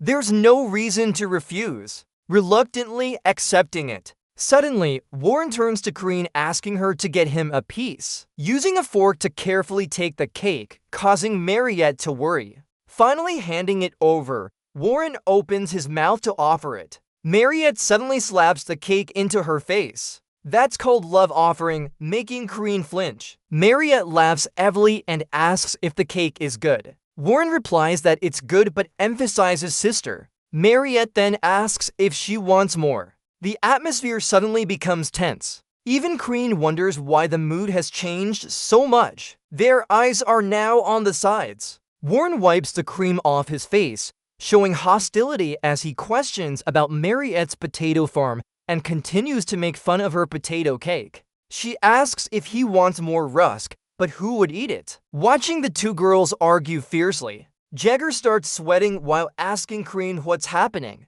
He's worried, constantly saying he's scared. Everything is beyond imagination, making him ask to use the bathroom. Jagger and Jaroka also stand up, confusing Elisa. The three boys walk out together, discussing the two girls' intense argument. Elisa can't stop them from leaving. Returning, she sits under the pressure of Warren and Mariette. Though they talk politely, the atmosphere is heavy. Finally, Mariette boasts that Kareen will join her in the south for winter and they'll go to a hot spring together. Warren shares that Kareen visited Zion with him and received blessings from the Holy Woman, but criticized Mariette's stinky hot springs. Both of these news shock Alyssa as they are new information. One of them says Kareen decided to go home with her, making Alyssa exclaim something while the boys are in the bathroom together. Suddenly, Kareen senses something is wrong. Elisa sets down her cup with a shaky hand. She nervously tells Rin that she has work in the east and formed a team to watch the solar eclipse. This makes the two girls before her more hostile. Elisa, under pressure, speaks softly. Her eyes are blurry as she only mumbles "oh" occasionally, then loudly asks why. Even from the men's bathroom, Rin is confused and turns around. A few days ago, Rin asked about the distance to the eastern forest. To explain, some greed spirits can accompany their beloved without interaction, but it's rare for distant spirits to come here. The person in front of her is Ewan. She announced that she found the person you need. Greed's name is Uskias and Findias. Findias, a place where one of the four great treasures, the Sun Clayo MH Soul, is kept, while Greed protects the land as Uskias. In the game, the secret location hiding the great treasure Soul Clausulus follows the main plot. Tess Balthazar and the royal guards have taken control of all of them. Meanwhile, even Balthazar and the royal guards couldn't overcome that.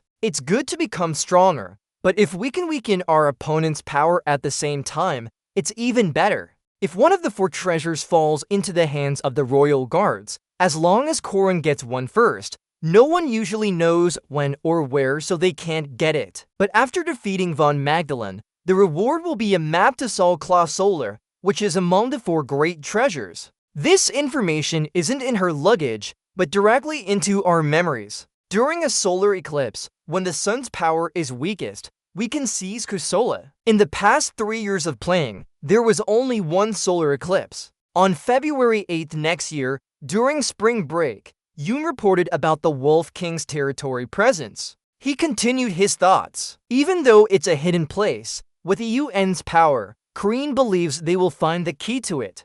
Good, everything is on schedule. Kareen suddenly smiled. Then she grabbed her hand. This spring break, Kareen will go to Europe to find Findias, and with the hope of getting the ancient treasure Cutsalis first, then destroy Bontaz's plan and his subordinates. Just thinking about it made him satisfied. Corin swore he would make them fail completely. After recounting everything, Corin shivered as he continued to ask for more advice from his master Sapancher. In response to his warm explanation, Mariette gave him a deadly glare. She asked about the departure time again. Rin opened her eyes with surprise. She reached out and showed him a crest in her palm, saying it was the family crest of her ducal house. With this crest, he could get cooperation from most places. Then she warned not to follow anyone who promised him potatoes. Rin immediately said she wasn't a child anymore. Then she grabbed his hand as she was about to leave.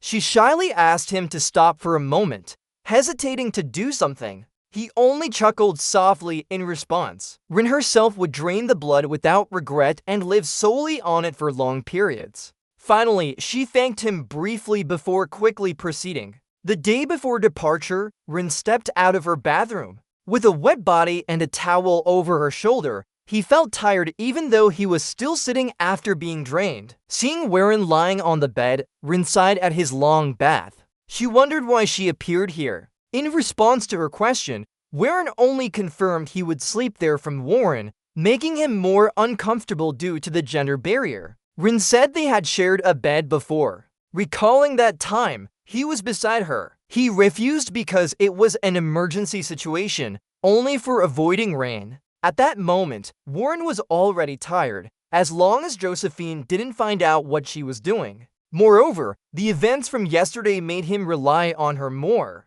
Rin finally smiled and took off her outer coat, but was stopped by a pillow thrown at her head. Warren wondered why he was taking off his clothes. This made him think she was worried about him. Both lying under the bed, Warren looked up at the ceiling and continued saying that if he got hurt, she would feel sad. This surprised him. Warren finally asked if he would continue fighting like what he did with her. Then he leaned close to her face, promising to protect him and not wanting him to get hurt. Corin sighed, turned away but understood a little of her feelings, thanking her in the end. He talked about going to his eastern region, making Warren more at ease. What Warren said that day gave us strength to strive. The next day at a cafe, Corin's voice was heard asking if Elisa was there. He asked if she was the one in the newspaper on the latest news from Galen, who handed over the fifth sword to his grandson. The Arden family's trial battle began. This really made Elisa choke on her coffee. Then she said she had no idea about this.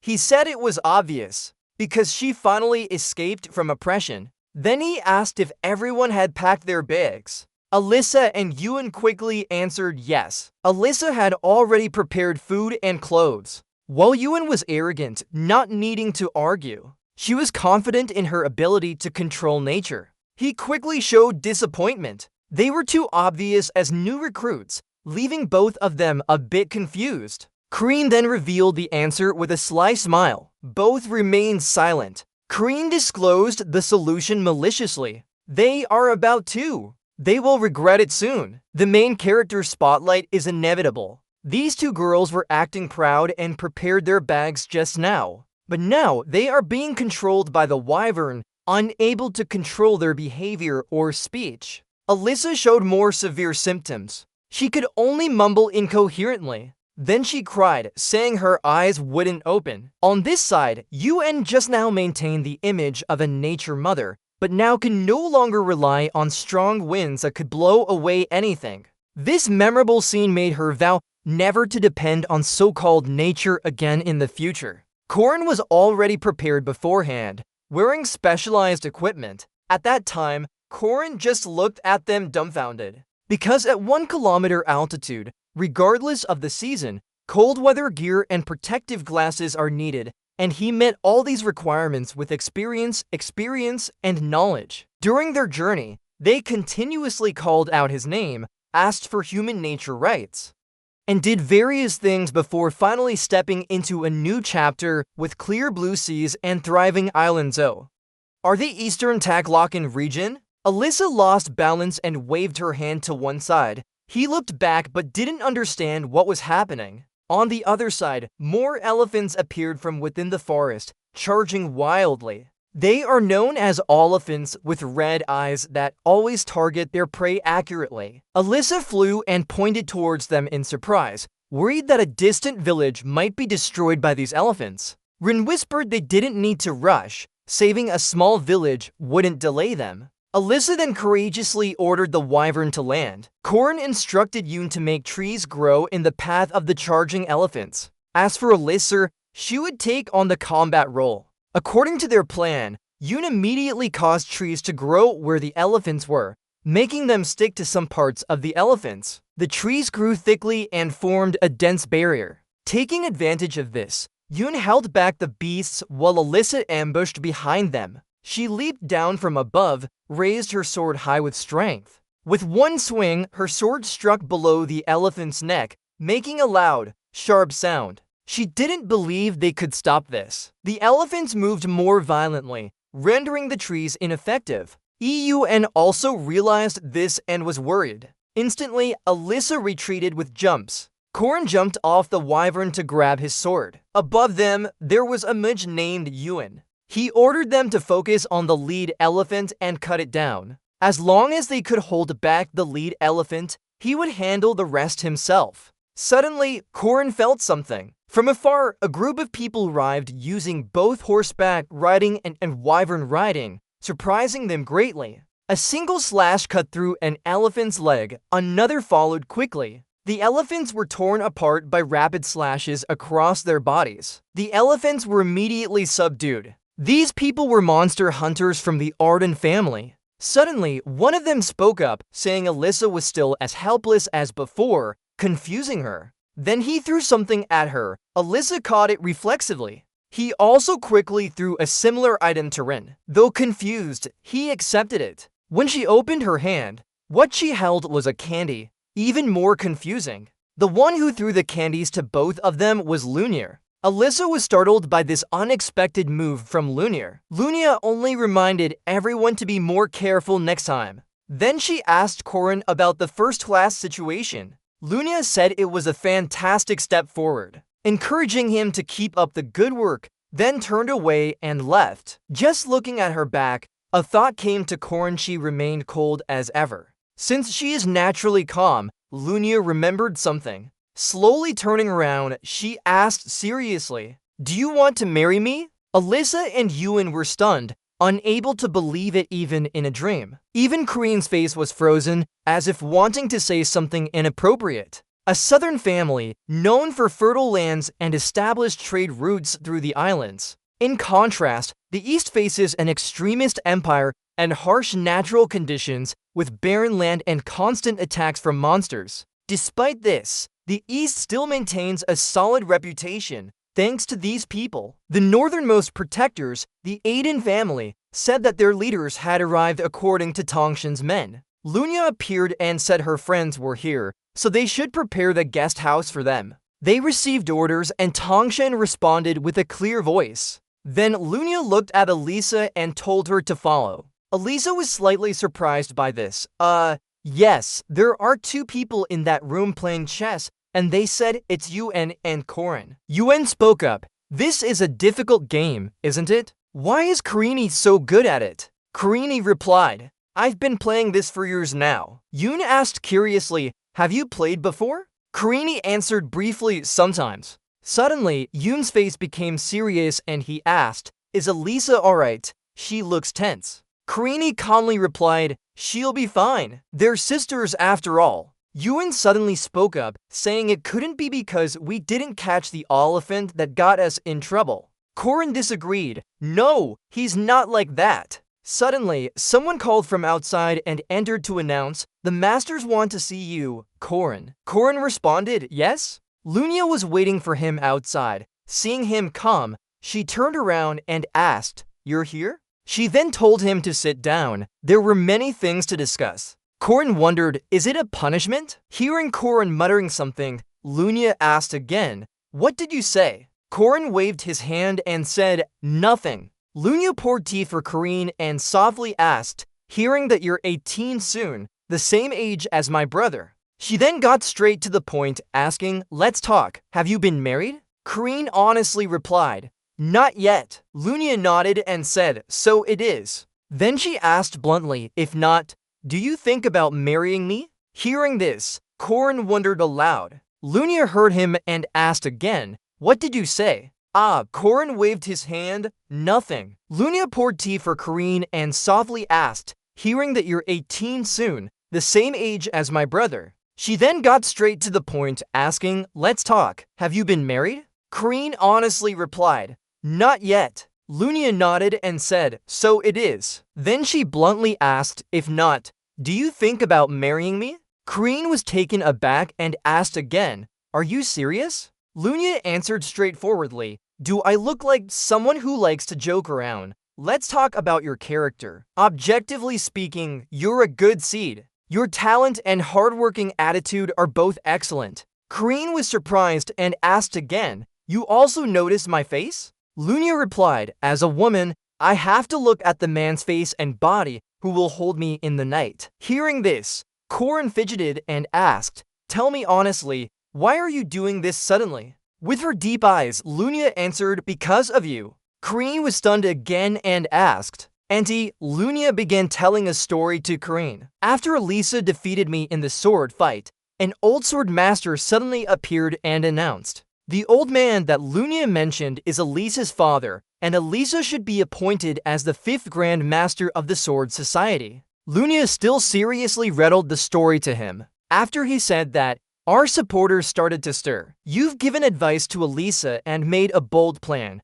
so you must understand this well. Lunia took a sip of tea and said their position is starting to wobble, and now we're facing famous swordsmen from all over to try to restore it. Hearing that, Corin asked if it was a politically arranged marriage, which would be a good move. Lunia replied back, but I don't like that. I'm too valuable to be a commodity in the marriage market. Rin wondered and asked, what do you mean? Rin gradually understood and asked Lunia again if she wanted him to pretend to marry her. Do you want me to pretend to marry you, huh? Lunia held the teacup and answered, exactly. Then Lunia continued telling the story. Elisa is just a daughter of House Arden, but when she returned home, all her gifts were already prepared for her. That's because from early on, she was designated as the heir and thrust into the center of power within the family. A noble woman spoke up saying that you must have heard by now. Father appointed you as the 5th Grand Master of the Sword Society. Elisa replied softly. Yes, Elisa knelt on the floor and said, but in Arden, my father's orders are absolute. The woman looked at Elisa and dismissed her opinion with no weight to change it. That woman is Sophia, the legitimate wife of Blackfall, the Path of Silk and Steel, and Lunia's mother. Yes, everything follows Galadaden's will, the previous master. Sophia told Elisa that she would become the 5th Grand Master of the Sword Society and must dedicate her strength for the family's honor and protect humanity. With the command sword, a symbol of the Grand Master, choose someone from the main house to stay and achieve glory. Lead them during this time. Elisa, dazed, picked up the sword and said yes. I don't oppose it, nor can I. Since childhood, she grew up submissive and nothing has changed now. Even knowing she would never be fully accepted by these people. A pair of feet walked step by step on the path. Elisa passed a room and heard voices, switching from inside to outside.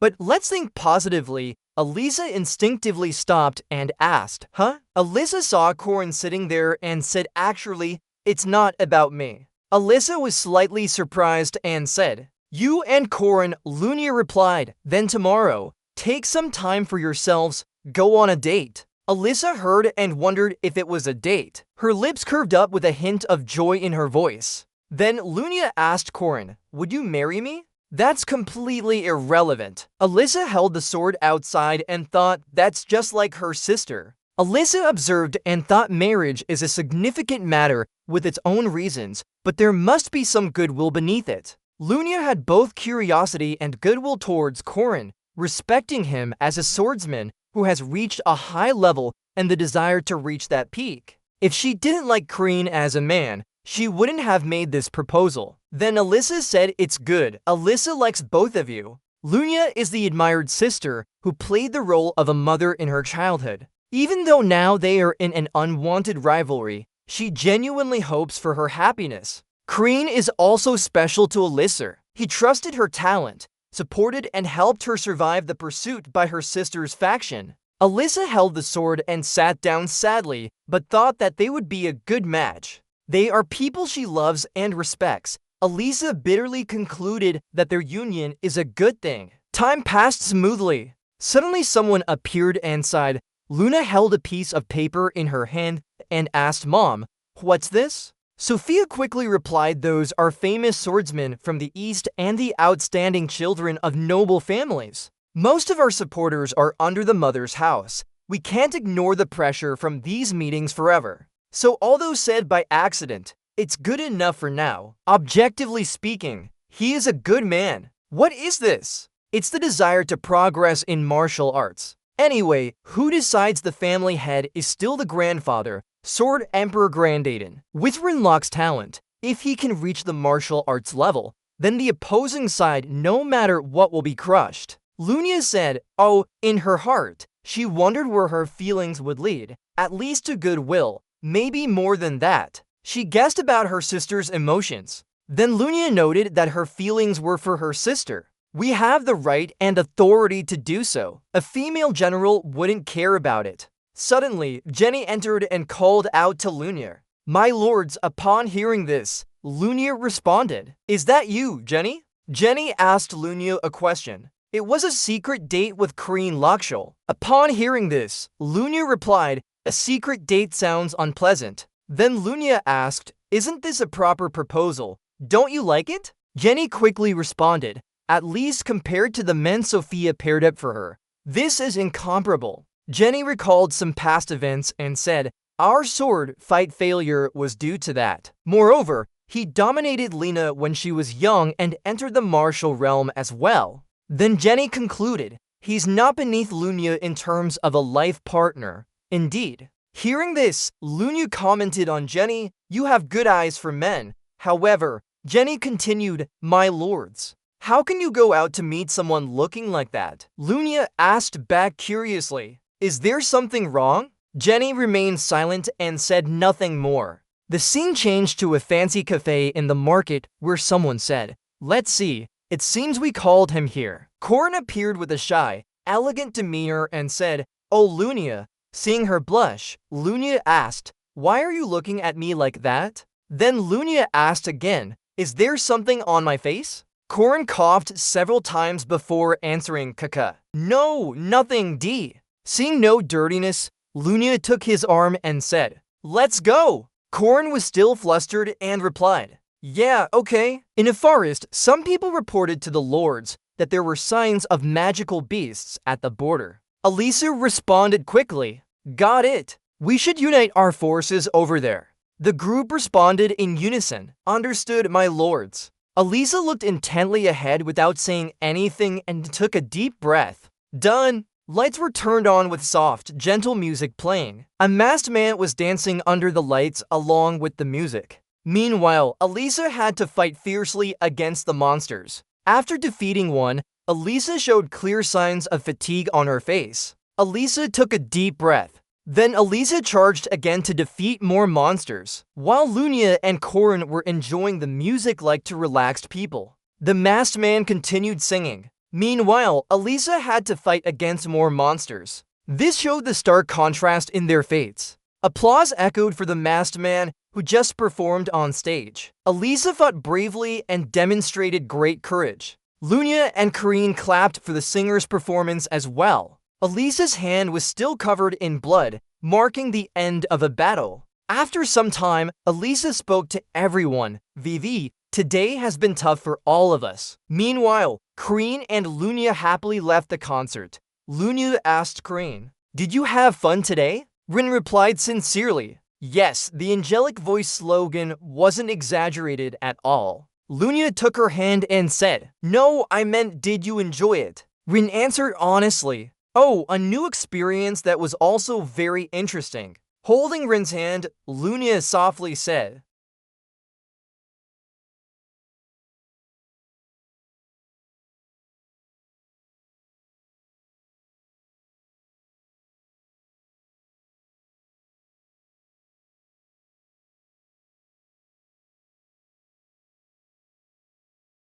Luna approaches Elisa and says that this time it's better than before. No point wasting training effort. Elisa slowly stands up and softly replies, yes. Luna continues, maybe because of him, my mindset has changed. Suddenly, a thought appears in Elisa's mind. Who is he?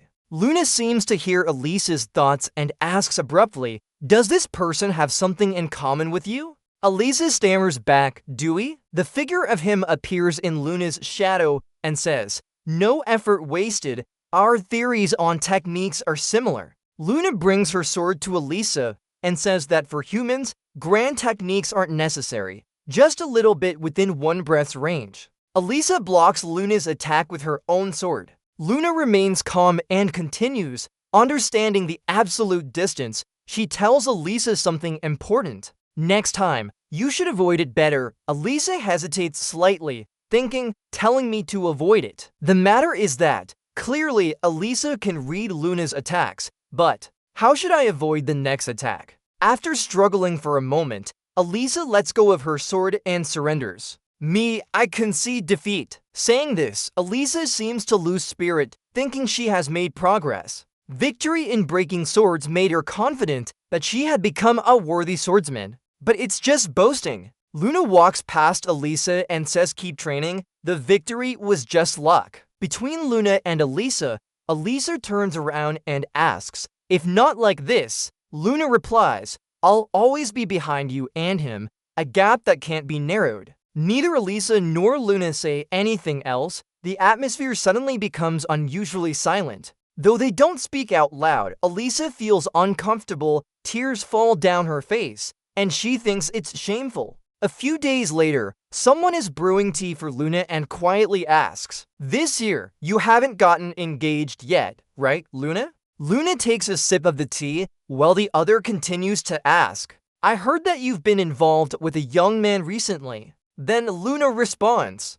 it's fate that brought us together. The one asking is Sophia. Hearing this, Sophia speaks again. If it's just for fun, wait until after the engagement and then do it. After all, men are only tools to elevate family status. Sophia Arden, top Eastern sword fighter in her youth. But after La Jada Arden's affair, her marriage views have become outdated. Now, Sophia tells Luna that you should marry whoever brings the most benefit to you. Luna replies confidently, no need to worry. Luna firmly asserts with Sophia that she is certain this person has value, more than those on the matchmaking list. Sophia hesitantly asks back, oh really? Luna thinks about Corin and says, he entered the realm when young, his martial talent rivals his grandfather's. Sophia comments, Luna's talent is like that. Luna agrees, yes, not just destructive power, but a different ability leading to victory. His talent is similar too. Luna hesitates and adds, and more. Sophia questions, what else?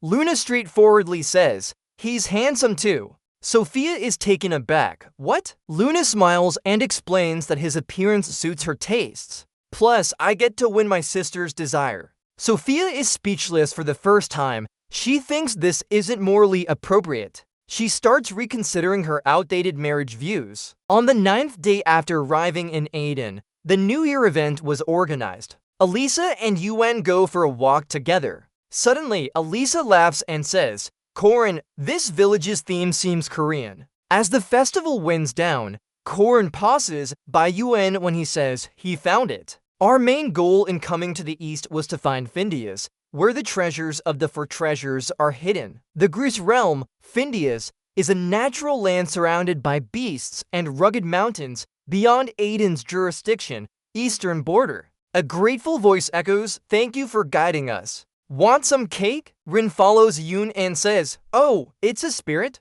Luna is there too and thanks to Reed accompanying us. We didn't get lost in the deep forest. Then Rin gratefully turns around and says, all thanks to you, Luna, thanks to her company, we could venture outside the border. Luna gave Corin a playful glance and said, no need to thank me. I'm not sure why you guys are going to the borderlands, but you're both minors, and you're my fiancé, so I have the right to be your guardian. In this monster mountain range, these elite guardians are just a burden. Without Warren and Marie now, Luna is an incredibly valuable strength. Alyssa called out to Luna at this moment. Oh, after that, Alyssa told Luna, such vows, I think it's best not to say them out loud. Luna asked back, why? Alyssa replied, well, people around might look a bit strange. Luna answered straightforwardly, the outsider's gazes don't matter much to us. Then Alyssa gathered her courage and said to Luna, Sister, if you really have no intention of taking responsibility for Korin, I think it's better not to block his marriage path like this. Lunia paused and asked back, do you really think so? Yeah. Yuan opened the strange gate and said, right here, just pass through this spot and you're there. Everyone focused on watching the gate that Yuan opened. Alyssa couldn't help but exclaim, oh, suddenly the gate broke apart like shattered glass. Kareen observed and finally concluded, we've been tricked. Indeed, this is a place worthy of a high-rank reed to guard. Kareen asked alone, am I isolated here? The enchantment spell repels intruders at the border like the previous demon trap. It's a test, perhaps testing whether those traveling with greed have enough qualifications for the secret realm, but it's just a common one. Then Korin took his weapon and shouted, come on, whether it's an illusion or any monster, we'll face them all. Someone approached and called out to Korin, hey. After hearing that, Korin broke into a cold sweat and thought, oh no, this voice is impossible. It was Sihu. Sihu smiled as he approached Korin and said, hello there. Sihu's deep red eyes glowed and said, it's been a while. Quite fitting. Then he jumped up and said, oh my god, what is this? Rin then rushed to Sihu with her weapon and they attacked each other. Rin shouted loudly, it's fake. Sihu laughed and said, right, but. Sihu laughed triumphantly and said again, I'm also a fake. One player is the true protagonist, not me. Korin thought to himself, he has already removed his facade, the protagonist of this world, Bakshu. Even if he's evil, his power can't be denied. He deserves to be called a god and a completely different level of strength from me now. Sihu appeared and whispered to Korin, you can be proud if you kill me, but this, my dear. Then Sihu asked Korin again, are you really sure? Can you save the world? Hearing that, Korin didn't say anything. His eyes suddenly lowered. Sihu was a bit dissatisfied and continued, I tried to seize everything but failed. Who are you then? With an incomplete system, what can you do? The player is dead. The challenge has failed. You're just a side character. Can we really defeat Tespantazer? Korin replied, of course I can. I'll seize one of the 4 treasures first to weaken his power. That's why I came all the way to this distant east. I'm trying my best for a satisfying ending. Sihu bluntly rejected and said, lies. Then Sihu told Korin, if you really want to see that ending, you should choose me again. After hearing that, Korin replied, that would threaten my purity. Sihu laughed and said, what's the problem? You like it. Korin was puzzled and answered back, what? Suddenly, Sihu told Korin 3 words.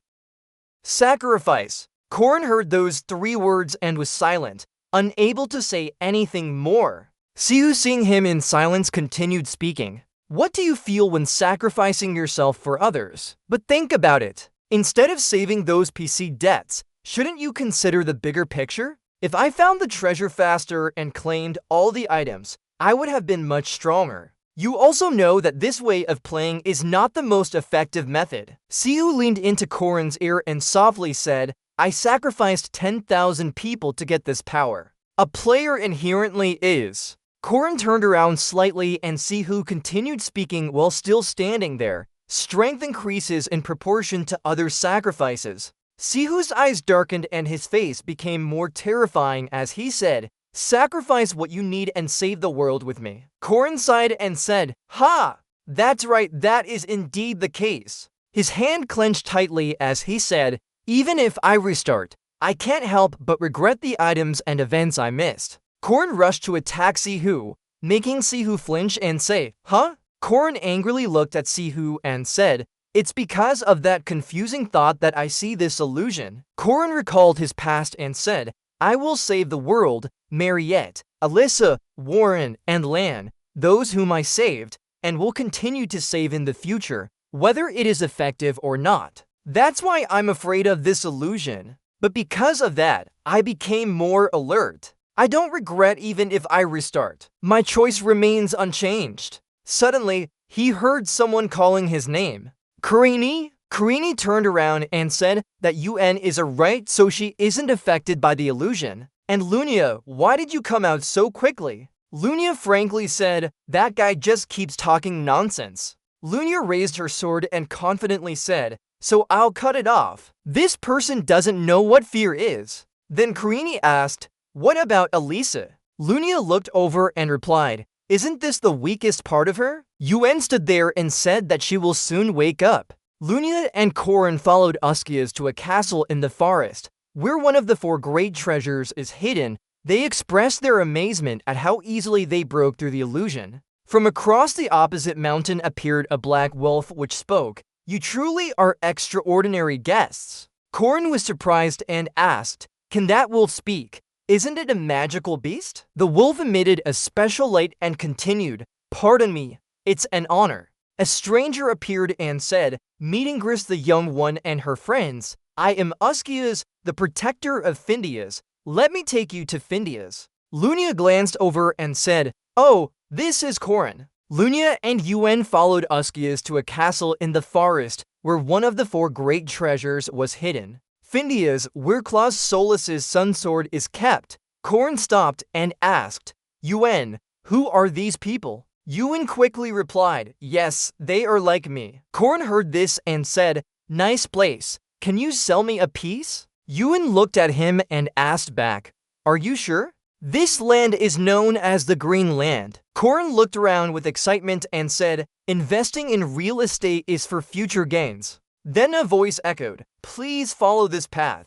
"Right, I heard that Reed the Young One was searching for this place. The spirits told me." Uzkiaz sat on his chair and softly asked, "Why did you come to this distant land?" Korin looked straight at Uzkiaz and answered, "I am looking for one of the 4 great treasures, Klaus Solus's sun sword from the Zinu tribe." Uzkiaz was surprised and asked, "So, are you also searching for it?" Korin nodded and said, "Yes." Then he began to explain his reasons. "Because I am Queen Arendonu of the Heavenly Path. I am the official heir, no mistake." Here, Karini thought secretly, "Even if I restart, I am my master's official heir. That doesn't change." After thinking, Karini said, "If you say that too, ha, ha, ha." Suddenly, someone outside the door stepped in and said, "You smell a strong blood scent." "Yes, exactly." The mysterious figure revealed sharp, enigmatic eyes and spoke, "It's you, the one who killed Pomark. I thought someone would come, but it seems a lunatic has arrived instead." Korin said, "Murius, the demon of shadows, king of dark shadows." Murius replied, "Do you know me, King Junskai?" Murius approached Korin and asked, "Guardian of the Queen, little king of darkness, the throne only belongs to one master." Then Murius said a few threatening words. "When the age of darkness comes, the goddess will be torn apart. Nothing but the scent for wild beasts left behind." After saying this, Murius silently smiled fearfully at Korin. Suddenly, Murius angrily spoke up, "Don't call me that! I told you not to call me that." After settling things, he turned to Korin and said with a mysterious and kind smile, "Sorry, my friend just got a bit noisy. Haha, let's get to the point."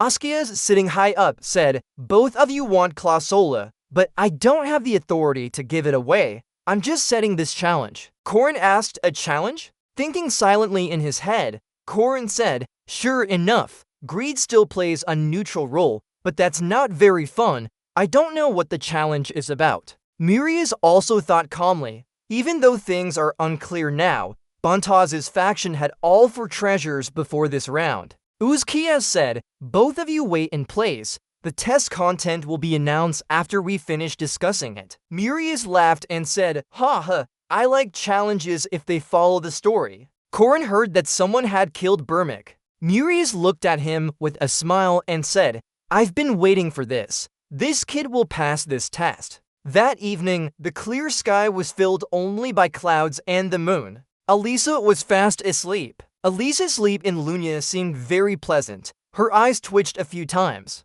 In Elisa's dream, Kreen and Lunia appeared, hugging each other warmly. It looked like a family reunited and happy. The one she admired had made a vow and shared their love with each other. Elisa dreamed of being surrounded by 12 children, laughing and playing, calling her auntie, and hugging her tightly. Elisa's face showed clear happiness. This must be a happiness that shouldn't be broken. You are incredibly loyal, and Kreen isn't the kind to make you cry. So this is a happy ending, a good one for everyone. Dreaming of Kreen hugging Lunia, Alyssa felt uneasy and wondered, why do I feel uncomfortable about that? Why? Alyssa, you was called at this moment. Is Alyssa awake yet? Or still in a dream state? It's Corin. He went to call Alyssa but couldn't wake her up. Corin sighed and said, we're missing one person. I hope she wakes up before tomorrow. Suddenly, he saw Alyssa open her eyes and move, exclaiming in surprise.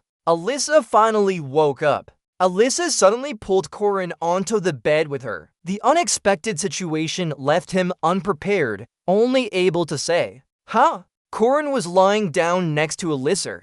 Corin exclaimed, Alyssa. Alyssa put a finger over his mouth and said, after thinking, Alyssa softly called him Uncle. Corin was startled and asked, what? Inside, he wondered, what am I doing? His face turned red as he asked, huh? Alyssa sighed and exclaimed, oh. Alyssa approached him and called out, Uncle. Rin was surprised. Alyssa whispered softly to him, the aunt isn't here now. Rin was scared and asked, huh?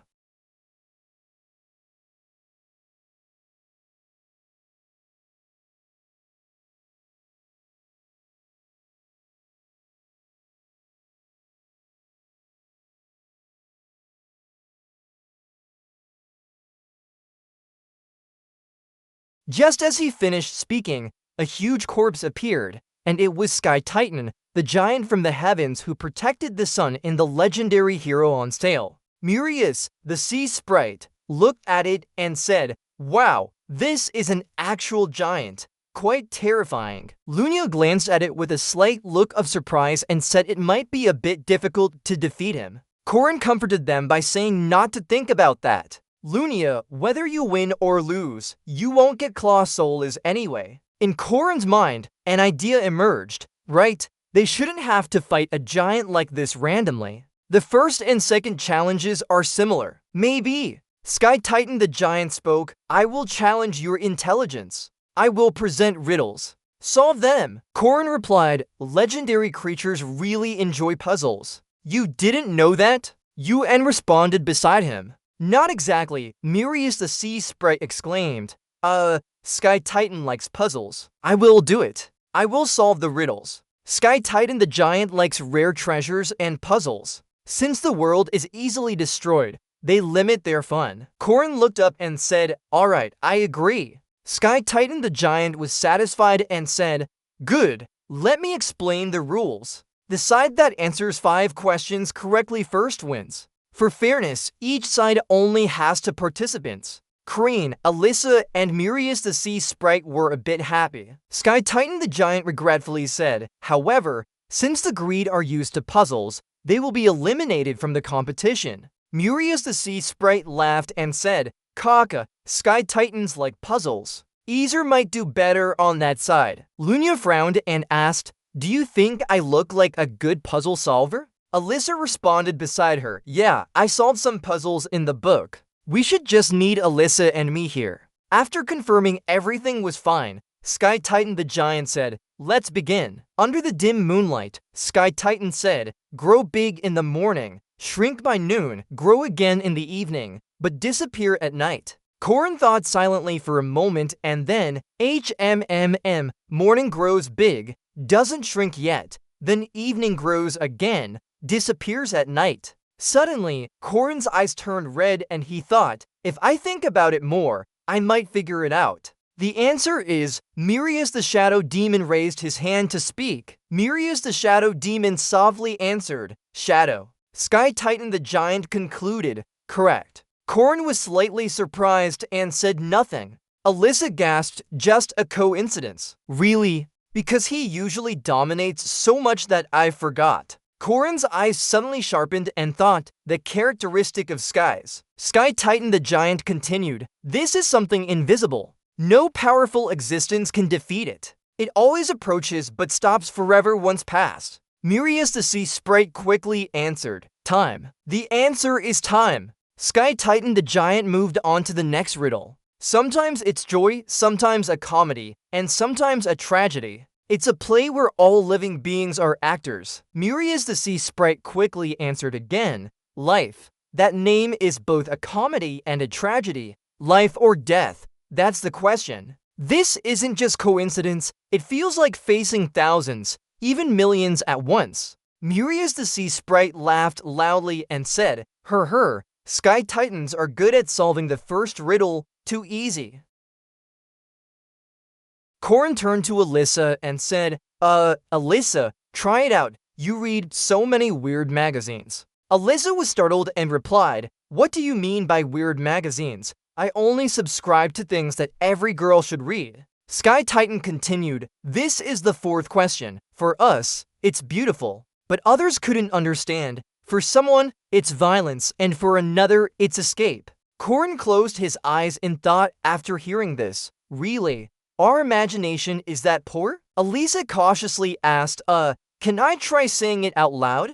Corrin hesitated a bit and said, okay. Sky Titan encouraged her to continue, just say it. Alyssa nervously replied, Suddenly, Alyssa thought, for me, it's beautiful, but others can't understand. For someone else, it's violence. And for someone else, it's escape. Alyssa then said her answer, infidelity. Kareen, Moriarty's demon, and Sky Titan responded in surprise. Hey, what is it? Huh? Everyone was silent after hearing Alyssa's answer, unable to say anything more. Alyssa felt everyone was stunned and said, maybe that's right too. Sky Titan stuttered in approval. That's interesting. Her answer is correct. Alyssa refuted, no, please consider it wrong. I was wrong, my meaning wasn't like that. Kareen asked again in confusion, Alyssa? What are you thinking? Alyssa loudly replied, no, not really like that. Don't avoid my gaze.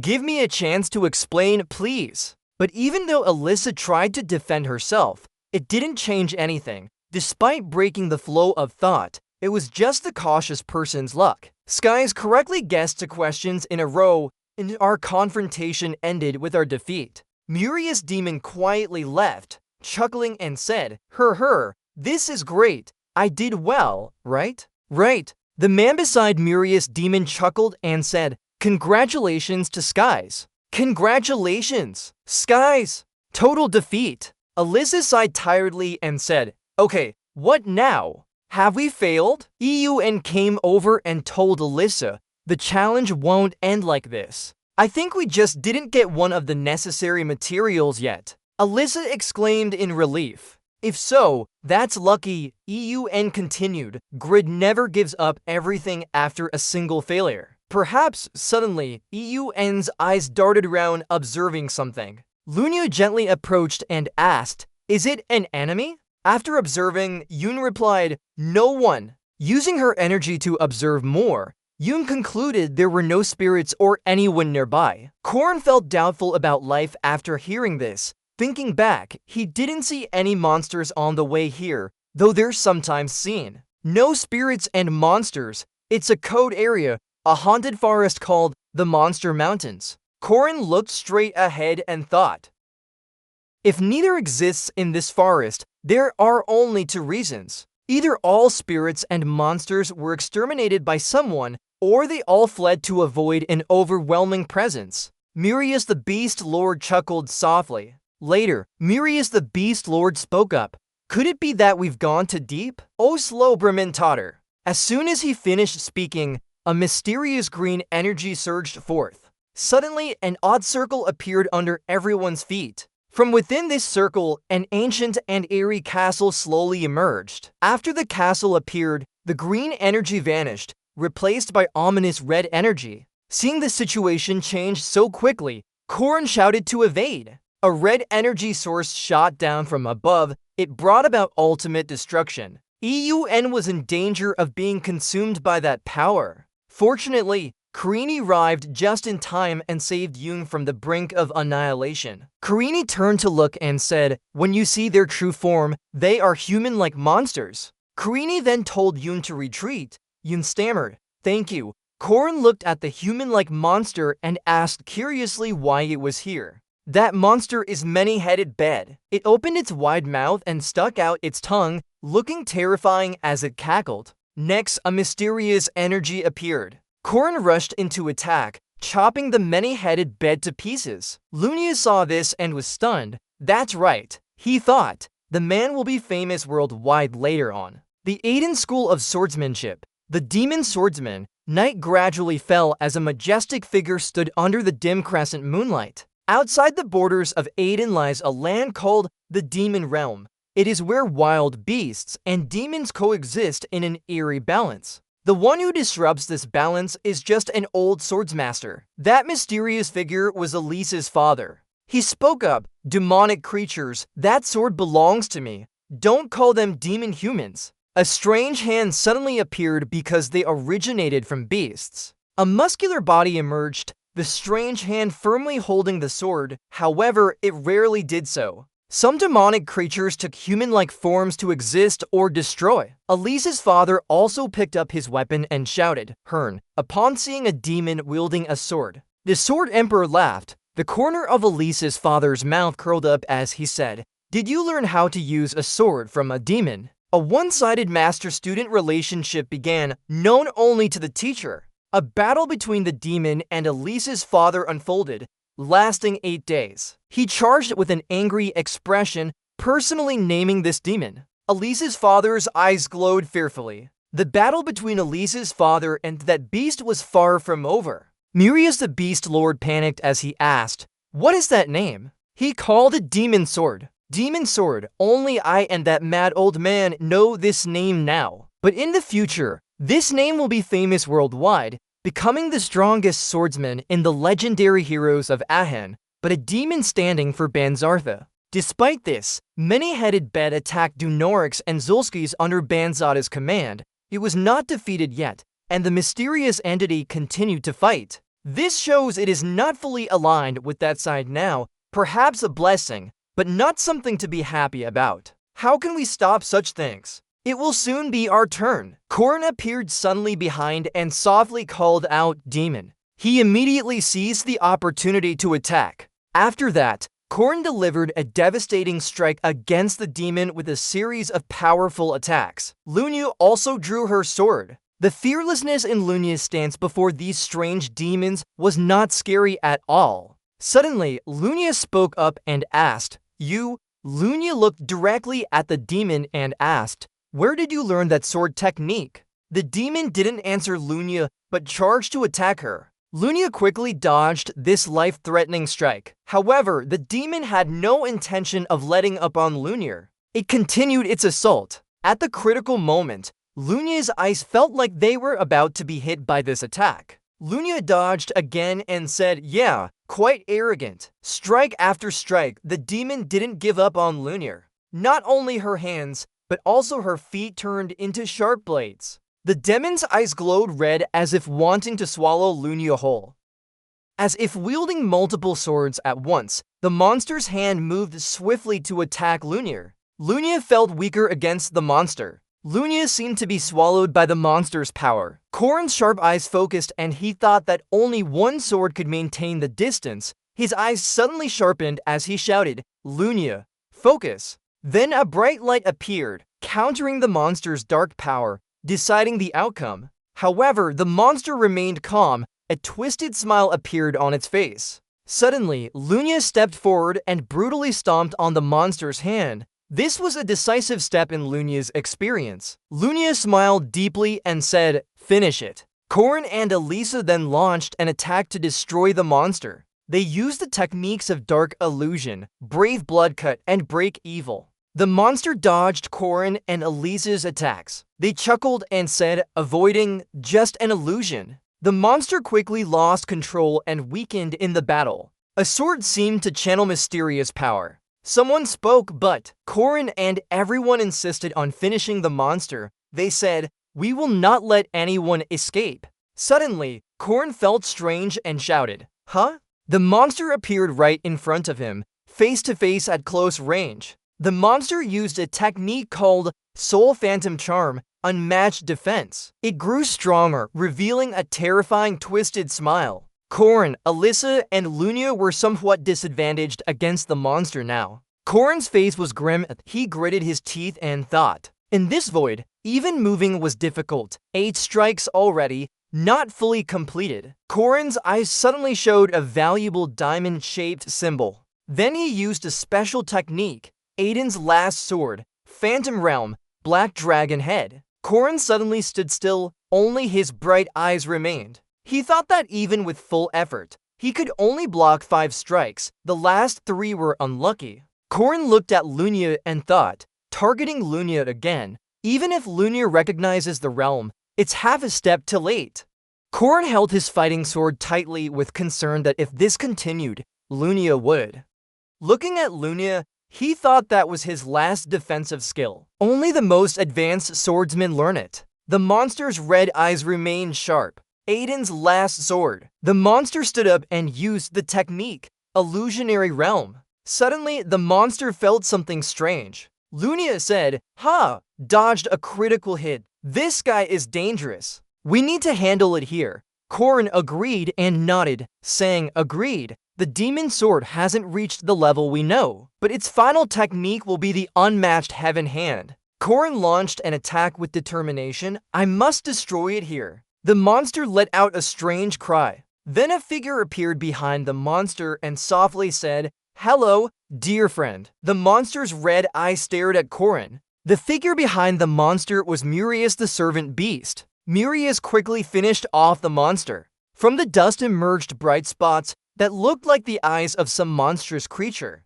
Before anyone could understand, these spots combined into a huge monster. It attacked Murius the Servant Beast. The monster was not yet destroyed. It appeared and smiled in an unrecognizable way. Round the monster were green strands of dark magic. Everyone recognized them as subordinates of the king. The monster opened its mouth and growled. The monster attacked again, destroying everything. This showed that even demon swords feared these beings. The monster appeared behind Uzkias, looking terrifying. Seeing this, any creature would surrender and run away. The monster's eyes seemed to smile. How? These are nearly immortal beings. King Junsky's Vlapfaptaduric. At this moment, Corin, Alyssa, Lunia, and Ewan just stood there, dumbfounded, observing. Corin softly spoke, monster, those are the enemies we must face. After everything was over, everyone sat together and said, sorry, we couldn't do anything. Alyssa comforted Ewan by sitting beside her, saying, don't worry, it's unavoidable. Ewan still felt upset and said, but it's okay, to which Alyssa replied, I'm not badly hurt either. Then they thought about the battle with the monster and mentioned that the magic sword used Aiden's sword technique. Alyssa sat down and asked if it might have read the sword techniques book. Lunia responded immediately, don't talk about those annoying things. It was a monster. If possible, it must have trained through thousands or even tens of thousands of battles. Lunia frowned and seriously said that only one person could do such a thing. Suddenly, someone came and laughed. Ha ha! Lunia and Alyssa turned around and heard, looks like my granddaughter has recognized it. Ha! Alyssa suddenly exclaimed, oh, Grandpa. It was Alyssa's grandfather who approached and said, this is Emperor Grand Aiden. Lunia muttered to herself, this crazy old man, what did he do? Teach sword techniques to the demon realm? Alyssa's grandfather smiled and said, it's a pastime for old age, but to be precise, I didn't teach it, I just showed it. Afterward, a strange power appeared at his feet. Lunia and Alyssa stood in awe as they witnessed this wonder. A while later, Alyssa's grandfather spoke up and said, the domain. Seeing this, Lunia gritted her teeth and said, that guy doesn't step into the human sword realm, he steps into the demon realm's domain. Isn't that interesting? Crazy old man? Alyssa's grandfather chuckled and replied, who knows, I might get to witness the next level of swordsmanship soon. Hearing this, Lunia cursed, old man, rewind a bit about your past. In the past, a voice echoed, Grandpa, I don't want to be weak anymore. Alyssa approached and said to her grandfather, teach me sword techniques. Alyssa's grandfather didn't hesitate and quickly agreed. Alright, I'll teach you. Elisa stood opposite her grandfather with a very serious expression, thinking that enlightenment from the madness of swordsmanship was about to begin. Corin spoke up, "Though we couldn't get the curse tree, can we still participate in the final challenge?" Askia sat on his chair and replied, "No problem, but without the fruit. The final challenge will benefit Sky and Dune Norix." Dune laughed happily upon hearing this. Corin said, "Hey, don't show favoritism just because it's drift. Losing was just because that cursed sword appeared in the middle of the battle. But we still got a slight advantage." Askias announced, "I will announce the final challenge." "You say? No way! Cultivate the staff you've crafted." Dune Norix tightly held onto a large piece of wood with a determined look in his eyes. Beside him, Yuen also carried an identical piece of wood. Askias declared that they would cultivate until it reached the sky and faced the Sun Guardian. There are only 3 weeks left before the solar eclipse. By then, we must grow this staff high enough to reach the sky. Guiding the path, a deadly enchantment of the sword, Elisa was extremely frustrated with her training. "That's why I understand the talent and demonic nature of the cursed sword. It scares me." Elisa gritted her teeth. Her whole body bore large and small wounds, but she still felt uneasy inside. Moreover, he was stronger than her. Seeing his granddaughter like this, Elisa's grandfather taught, "Your basic techniques are still too weak, my granddaughter." Then he said, "But it's surprising that you voluntarily asked me to teach you swordsmanship. It makes me want to train that disciple of mine." Hearing her grandfather say this, Elisa wondered, "If a disciple, do you mean the monster? Why not kill him?" He replied, "No way. He's a talent that can reach the Heaven Sword realm." Elisa looks a bit wicked. "The Heaven Sword realm? This is the first time I've heard of it." He calmly said, "Of course, we created it ourselves. Because it's something we made up." That answer really annoyed Elisa. The fight resumed as Elisa bent down to gather her breath. Then she tightly gripped her sword and charged upwards, warning him not to provoke her anymore. Elisa's father showed no surprise. His red eyes and intense aura were more than human. He firmly held his sword high. "Anyone who reaches this realm can cut through the sky. Chop down the world. I really want to see a swordsman like that." And he slashed down with a powerful sword strike. Elisa struggled to hold back, showing her defiance by grumbling, "Old fool." Elisa's father happily said, "Ha ha, now you're starting to resemble your sister again." Hearing this, Elisa's face turned slightly red. The scene switched to the Elrez kingdom in the southern region of Then. Mariette uncomfortably asked, "Oh my, can I go yet?" Mariette's mother wondered, "Is there something wrong? It's only for more days until the spring festival ends." Lynn left a clue behind. "Come and meet before the solar eclipse on February 8th. Although riding Wyvern gives her plenty of time, she suddenly remembered an old memory. Mariette's face turned red again. Her heart was filled with jealousy and unease. "I still feel uneasy." Suddenly, Mariette's father ran in from outside to stop her. "No way! Where are you going?" "Mary, a holiday is meant for the family to enjoy together. We can stay there too." Grandma, as soon as she mentioned that place, she got hit hard. Mariette's mother smiled but radiated an intimidating aura. "Maria, it's time we understand men better, isn't it?"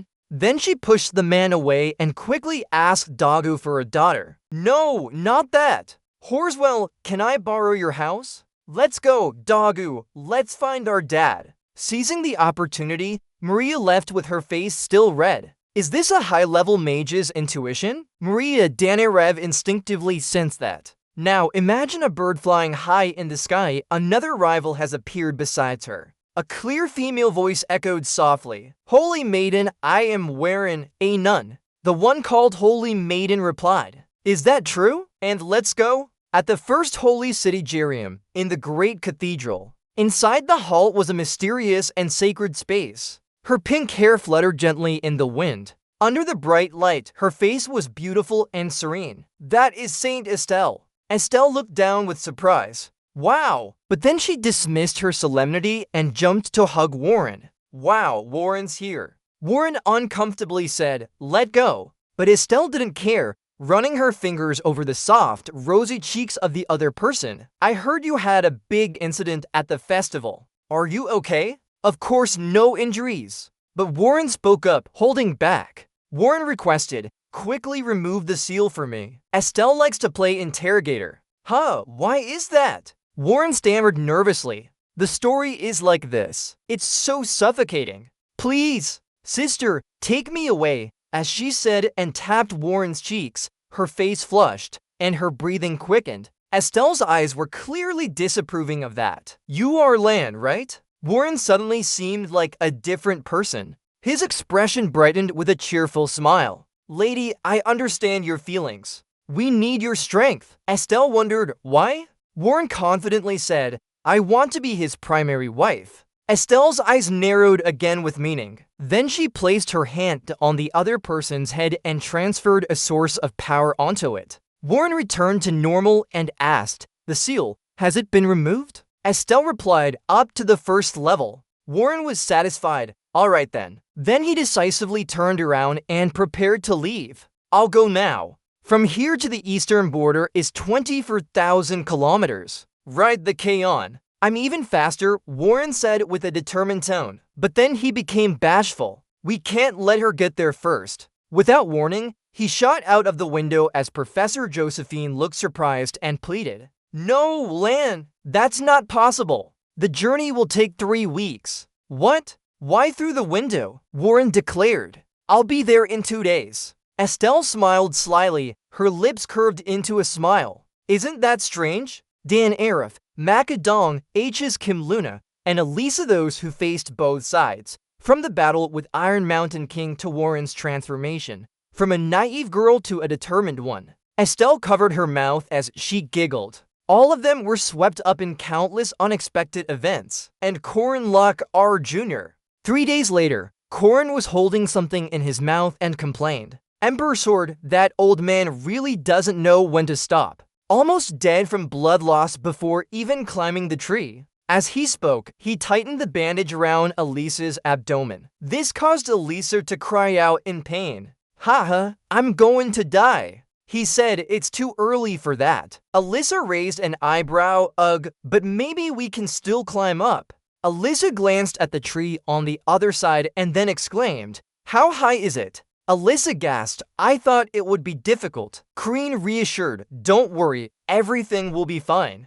Elisa was taken aback, thinking to herself, he's always like this. From stopping a wild boar that could fit in a house to chase away Professor Furmark when facing the indestructible demon, or even when confronting the iron-strong immortal. How can one possess such indomitable willpower in face of seemingly insurmountable challenges? Suddenly, a voice echoed through the space. Lin, what exactly do you want to achieve? You keep mumbling, who knows, it's your family member speaking up. Working hard into the night is indeed exhausting. Lin Locke, Queen Sword, I wish to converse with you at least once. The one who arrived was none other than Dune Norik. Lin hesitated and questioned cautiously. What is this? Dune Norik calmly replied. Why do humans block the fall of paradise? You slowly push the person up. That's obvious. Many will die, right? I'm sure you're not unaware either. His eyes were resolute, his voice firm and decisive, always prioritizing nature. Why stand on their side? Dul Norex answered, of course it is. Dul Norex seriously stated, the only conclusion I've drawn after centuries of life is to protect nature. Then he looked straight at the two in front of him with his sharp gaze. Humans must be exterminated. Elisa was nearly suffocated, her dry eyes like plants, containing. In Elisa's eyes now, Dune Norris appeared as an evil entity with an oppressive aura that intimidated anyone who dared to confront such immense malice towards the world. Corin reminded, look closely, Elisa. What I want is to eliminate all of them. As he spoke, he stared directly at Dune Norris. Dune Norris laughed and stroked his beard. Ha ha ha. Someone came from afar to obstruct us. It seems you're very serious, Corin confidently said, but in just a moment, you'll fail. Look over there. Look at the tree growing ceaselessly. He asked, what? Do you see the difference in growth rate? I've lived for centuries alongside nature. This distance, no matter which magic on the continent, could not make up for it. This is also the law of nature. Dun nor Skami Advanced. Luz, logic, principles, effectiveness. You are always trapped in these things. Always thinking you know best. HMPH. After I posted on the forum about throwing golden mandrake into a lake, many thought it was the right answer and used it to upgrade their stats. But for me, who is tired of conventional play? Golden mandrake seeds. Even rare items like these were tested by me. Only I have ever experimented with the breeding system. With such a valuable item as golden mandrake. The way I turned Axe's first mission tree into a giant staff just from a few drops of solution, creating such significant effects. Even after living in nature for centuries, this might not be seen. The golden elixir in the bottle is something I made myself. The unique fertilizer ever. Golden mandrake nutrient. Just thinking about it, he poured that solution into a corner of the tree. The system notified golden mandrake fertilizer promotes magical growth, creating a wide area mana recovery field, restoring 185 mana per minute. Its effects became evident immediately as strong wind blew in. Corrin said, "Hey, greed. For newbies, we often call them newbies. I don't know how many years you've lived, but Doom Norix's brows furrowed, yet no emotions were visible. Rin laughed happily. Live a few more times and you'll realize there are always new things to learn. Look here, newbie, I'll start showing off my magic. Demonstrate your spells." He confidently stood tall without any hesitation. The tree's trunk still emitted a glow at the top. Elisa gasped in amazement. Yeah, Yuwaha, the trunk is getting taller and taller. It can even reach the clouds now. Looking up high, Corrin marveled. I never expected it to get this far. He satisfied said, "Good, the growth rate has tripled." Suddenly, a voice of praise echoed, "I don't know how you did it, but you've nurtured them wonderfully." Uzkias spoke up, "Now you'll be going to heaven." But as a sage of Pandias, my final advice is to seize Klaus' Solas. Don't miss the opportunity when the sun's power wanes. Uzkias tightly grasped his hand, conveying all he had kept in his heart for so long. As a living being on this land, I want to bid you farewell. Uzkias bowed sincerely. From now on, everything depends on you. Stop them. Young hero Corrin smiled and nodded. Elisa said excitedly, "Corrin, I'll call your sister over. Are you leaving right away?" Corrin replied bluntly, "No, it won't be finished in a day or two. I need to prepare food, clothes, and other things. Once everything is ready, I'll set off next week." Corrin looked up, thinking that the final battle for the legendary treasure Klaus Solas would take place in the sky. And it's a week from now. Prepare well, Dil Norix. With the strongest team I can gather, both of them ran off quickly. There are still two girls waiting to meet each other again. They will come. A week later, Corrin looked around and spoke. No one came at last. He was puzzled. What are they doing? Nobody showed up, right? Then he rubbed his head. His eyes stared downwards. Below a huge tree, a man's voice said, "They've been found near the bottom." It wasn't like this when they first entered here. Warren was unconscious and lying with his eyes closed tightly. His expression was very uncomfortable. He frowned. Mariette, beside him, wasn't much better. A powerful energy source, the mana level and aura are terrifying. What did they see in that illusion? Uskias explained. Yes, they've been like this for days. In such a state, the mystic realm might be in danger. I'll personally enter the illusion to lead them out. The two beside him suggested. Should we support? Uskias closed his eyes tightly and firmly replied. No, I'll create a clone and pull both girls out. Then he opened his eyes slightly, looking terrified as if seeing something horrifying. The scene switched to Mariette's imaginary world. People here were discussing. They had children before graduating from the academy, right? Oh my! They're rushing so much too. Why do these kids look just like their fathers? Oh, it's a wedding. Mariette looked very happy and smiled warmly. Suddenly, an announcement came in. The groom was entering, drawing Mariette's attention. Lin entered with a stylish black suit, impressing everyone present. Wow, he looks so dashing. Yes, he's very impressive. He's so handsome. Lin and Mariette were captivated by his appearance. Their cheeks flushed red, eyes dreamy. But the next announcement struck Mariette with a powerful blow to her psyche. The bride is entering. Bride! It can't be! The one who entered was worn in a pristine white wedding dress.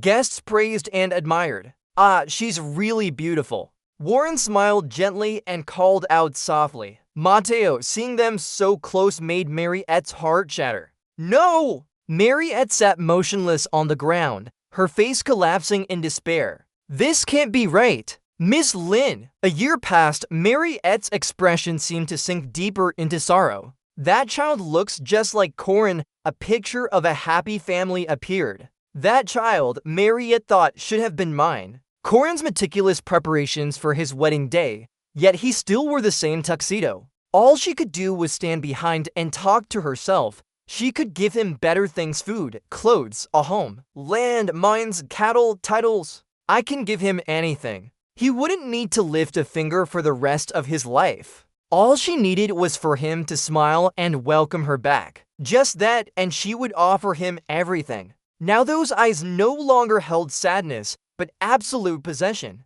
But now, I understand now. I can't accept this failure. No, I will never accept it. Soon, Miss Lin would pretend to die. He's just a short-lived species. Lives at most 100 years. Mariette gently touched Miss Lin's white hair in the flower-filled coffin. But I possess immortality. I am an ancient vampire. I will turn Miss Lin into a vampire and bind him to me. Mariette used her dark red magic on the child. Whether as father or master, it doesn't matter. He will be completely devoted to me. Tears began to flow. I can give him those 100 years. Then he'll belong to me. Every trace of that woman will fade away until it's all gone. Rin in the other world slowly opened her drowsy eyes. She saw Mariette smile and tears. I will make him happy. Another wedding took place. I lost. For the first time, Warren sat on the ground with another version of himself,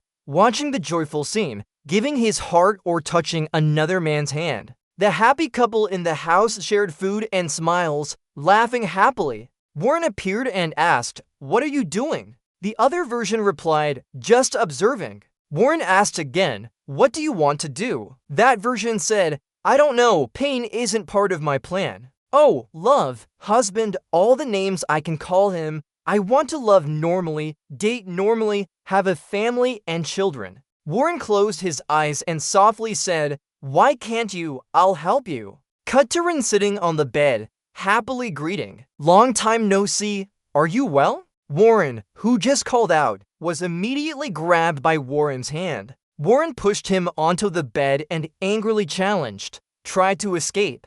Karini struggled and asked, "Why is this happening?" Warren tore his shirt and said, "It's your fault, Karini. Because you looked at someone else instead of me." Warren's eyes glowed red as he stared directly into the 2 bite marks on Corin's shoulder. It was all. Just as he finished speaking, he opened his mouth wide and bit hard, causing Corin pain. After a while, Warren released him, then angrily declared, "Oh father, it's your fault. I gave my first time to you too. So should yours be mine too?" Corin's face showed clear fear. The next morning, sunlight began to shine into their room. A man and a woman spent the night together. They held hands by the window as birds flew past. Warren found happiness with Corin again, so naturally it brought another Emi. I won! Warren's tears fell and reality returned. Mariette also woke up with a smile on her face. "Wake up," someone said, making both realize it was an illusion. Uzgees then introduced himself as Uzgees, the protector of Findias. Ahem.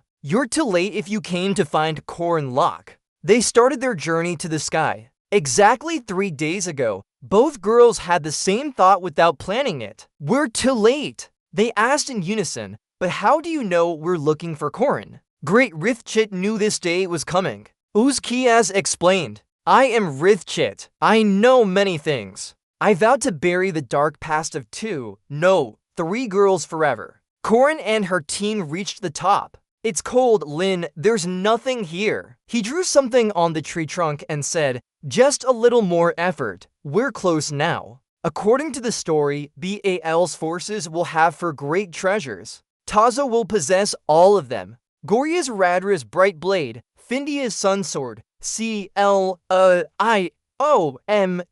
Sol, Murius Andre's magical shield, and Phalia's Levi's fated gemstone. According to the original game script, you could go to Gorya's and Murius. Of course, all relics were stolen. Recall the text documents I missed in the game. Behind Murius Andre's shield lies in deep darkness. In reality, it's at the bottom of a pit full of coiled snakes. So Madrid's words about Clem's solar reaching for the sky and grasping the sun can be interpreted metaphorically. If that's true, suddenly Corrin said, "Look." A strong wind came, Yuen shouted, "Corrin, the cloudstones are falling, they'll collide." He climbed higher and said, "No, it's not the cloudstones falling, but the oak tree is still growing. Oh, it grows faster. The pressure on them increases, as if pushing everything down." After it stopped, Corrin looked around. In awe, oh, there's a separate world with modern and luxurious architecture, an immense country floating in the clouds.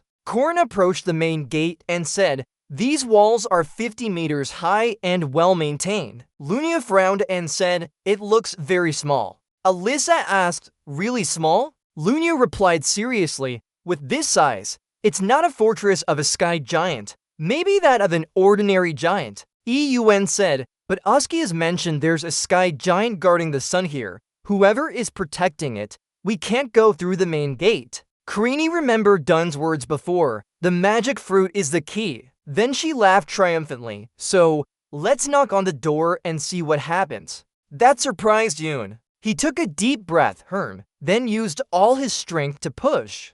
"Come out!" After doing that, the space became tense, and the door did open slightly. Elisa worried and hesitated. "Duh, Karine." Karine said, "From here on, everything depends on our response." From inside, a faint voice asked, "Who are you?" "Humans." "They're humans." A group of terrifying giants appeared behind the door. Elisa screamed in alarm. "All of them are high-ranking. Lin, do you want to fight them?" The giant spoke. "Speak up, human." He bent down and asked, "Do you have the key?" Lin replied calmly, "We don't have it." The giant raised his eyebrows. "Not if there isn't. Then become human soup. Spit out a fist immediately." Corrin remained calm and raised his hand to stop them. "Hold on." Then explained, "We are the recognized vanguard heroes by Lord Uzkiaz." The giant finally stopped. He bowed to show friendship.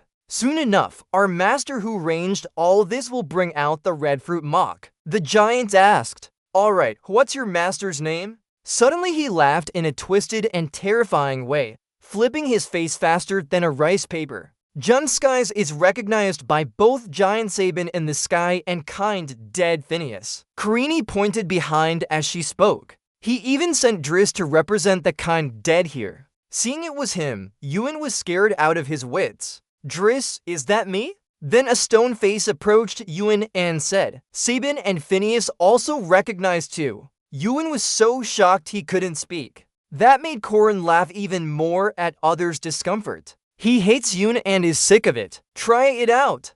Give it a try." Suddenly, a large tree sprouted covering the sun. Space fell silent. Zio, Ifin, Yura, Uas, Shep. The tree instantly transformed into a giant tree named Wikerman. Seeing this, the high-ranking stone face said slowly, If you understand about Red Mock magic and know how to control Wicker Man, then representing Uskias isn't that hard to understand either. However, the problem is the key." Corrin frowned when Driss immediately answered, "I know, of course, without the red fruit mock, we can't take sunlight away. It's just that our hero thinks it's necessary to inform in advance as a sign of respect for these great giants." As soon as he finished speaking, the stone face smiled contentedly.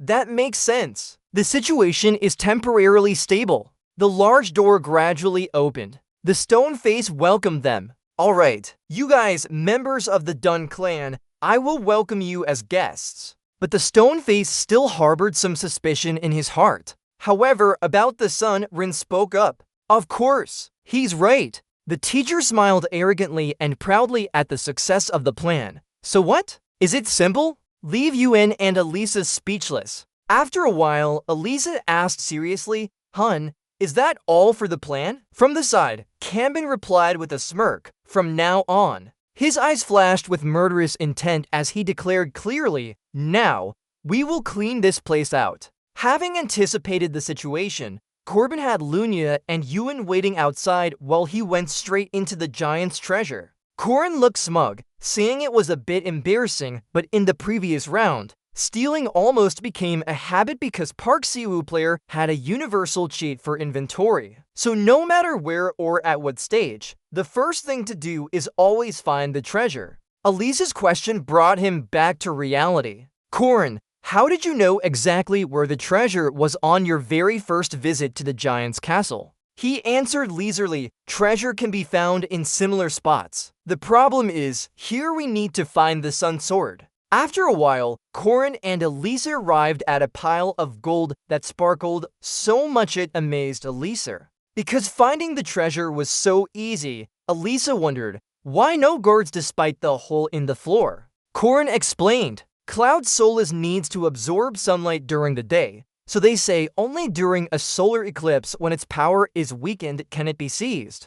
She stops to ask in confusion, wouldn't it be easier just to wait until nightfall? Rin shrugs her shoulders. Who knows? Elisa walks over and happily examines a golden sword. Can we find sunlight in a place like this? But Rin still stays alert on this side. Thought there was no one guarding it. You wouldn't believe how tempting that pile of gold looks. It's probably not just the sunlight they can take without touching anything else. Right, Elisa speaks naively. Not having guards makes sense. Suddenly, a chicken pops out from under the pile of gold. Elisa exclaims, it's quite small for a giant. Kreen suddenly warns in panic, someone's coming, hide quickly. She jumps up in alarm. Girl, what is that? Where did you hide, girl? A high-ranking man grins widely, showing his even white teeth. My precious little darling. He looks at the chicken with a twisted smile. Ha ha ha, my little obedient one. Come here. In the dark corner, Kreen and Elisa hug each other silently praying, please just pass by without noticing us. But the chicken stares at them with wide eyes. Seeing this, Kreen and Elisa know their time is up. There it is! The chicken looks at them but seems confused. Cuckoo! Cuckoo! Suddenly, Kreen whispers in frustration, that damn thing! Elisa quickly squashes the chick. Splat! Kreen, be quiet! It suddenly narrows its eyes at them intently. Cuckoo! Immediately, it turns away and lays a golden egg. Talk! Kreen is shocked, not an ostrich. And don't tell me the gold in this treasury came from that thing. Elisa quickly points out, that sounds crude. The man's stern face suddenly turns into a twisted smile as he grabs the chick, choking it. Cuckoo! Ha ha! Such a pretty little one. Come with me. Kreen seems to be still thinking about the golden egg. What is this? It's gone now. Just catch one and we'll live happily ever after. Elisa douses him with a bucket of water. Snap out of it. We need to find the sun, not gold. Elisa heaved a sigh of relief. Phew. If it snows, that's serious trouble. Corin agreed. Right, but when she calmed down, Elisa was shocked to find herself on top of him in an awkward position. Suddenly, the memory from that fateful night came back, and Elisa remembered her own words. He said, now my sisters aren't here. Why is this memory from that night coming back now? Back to reality, Elisa blushed as she asked timidly, Kreen, sister, what do you think? Kreen didn't show any emotion and replied indifferently. Lunia, hugging someone wonderful, has a good feeling towards her. Hearing this, Elisa blushed and said to words. Good feelings, Rin quickly added. A good person who is talented, kind, and beautiful. Any man would feel the same way. She lowered her head and asked hesitantly again. Really? He frowned slightly as he said. Anyway, let's find out for sure. That day was a solar eclipse, and the solar eclipse only lasts 2 hours. If we don't make it by that time, Sky will receive sunlight through the official path. As soon as Corin finished speaking, Elisa's face turned dark with realization. That makes sense. At this moment, she looked up at the sky and saw a crescent moon. No, the light of the sun. But now, Corin, Looking without breaking eye contact, Elisa said in awe, "There's something strange here." Corin also noticed the anomaly. "What? Step back a bit. Huh?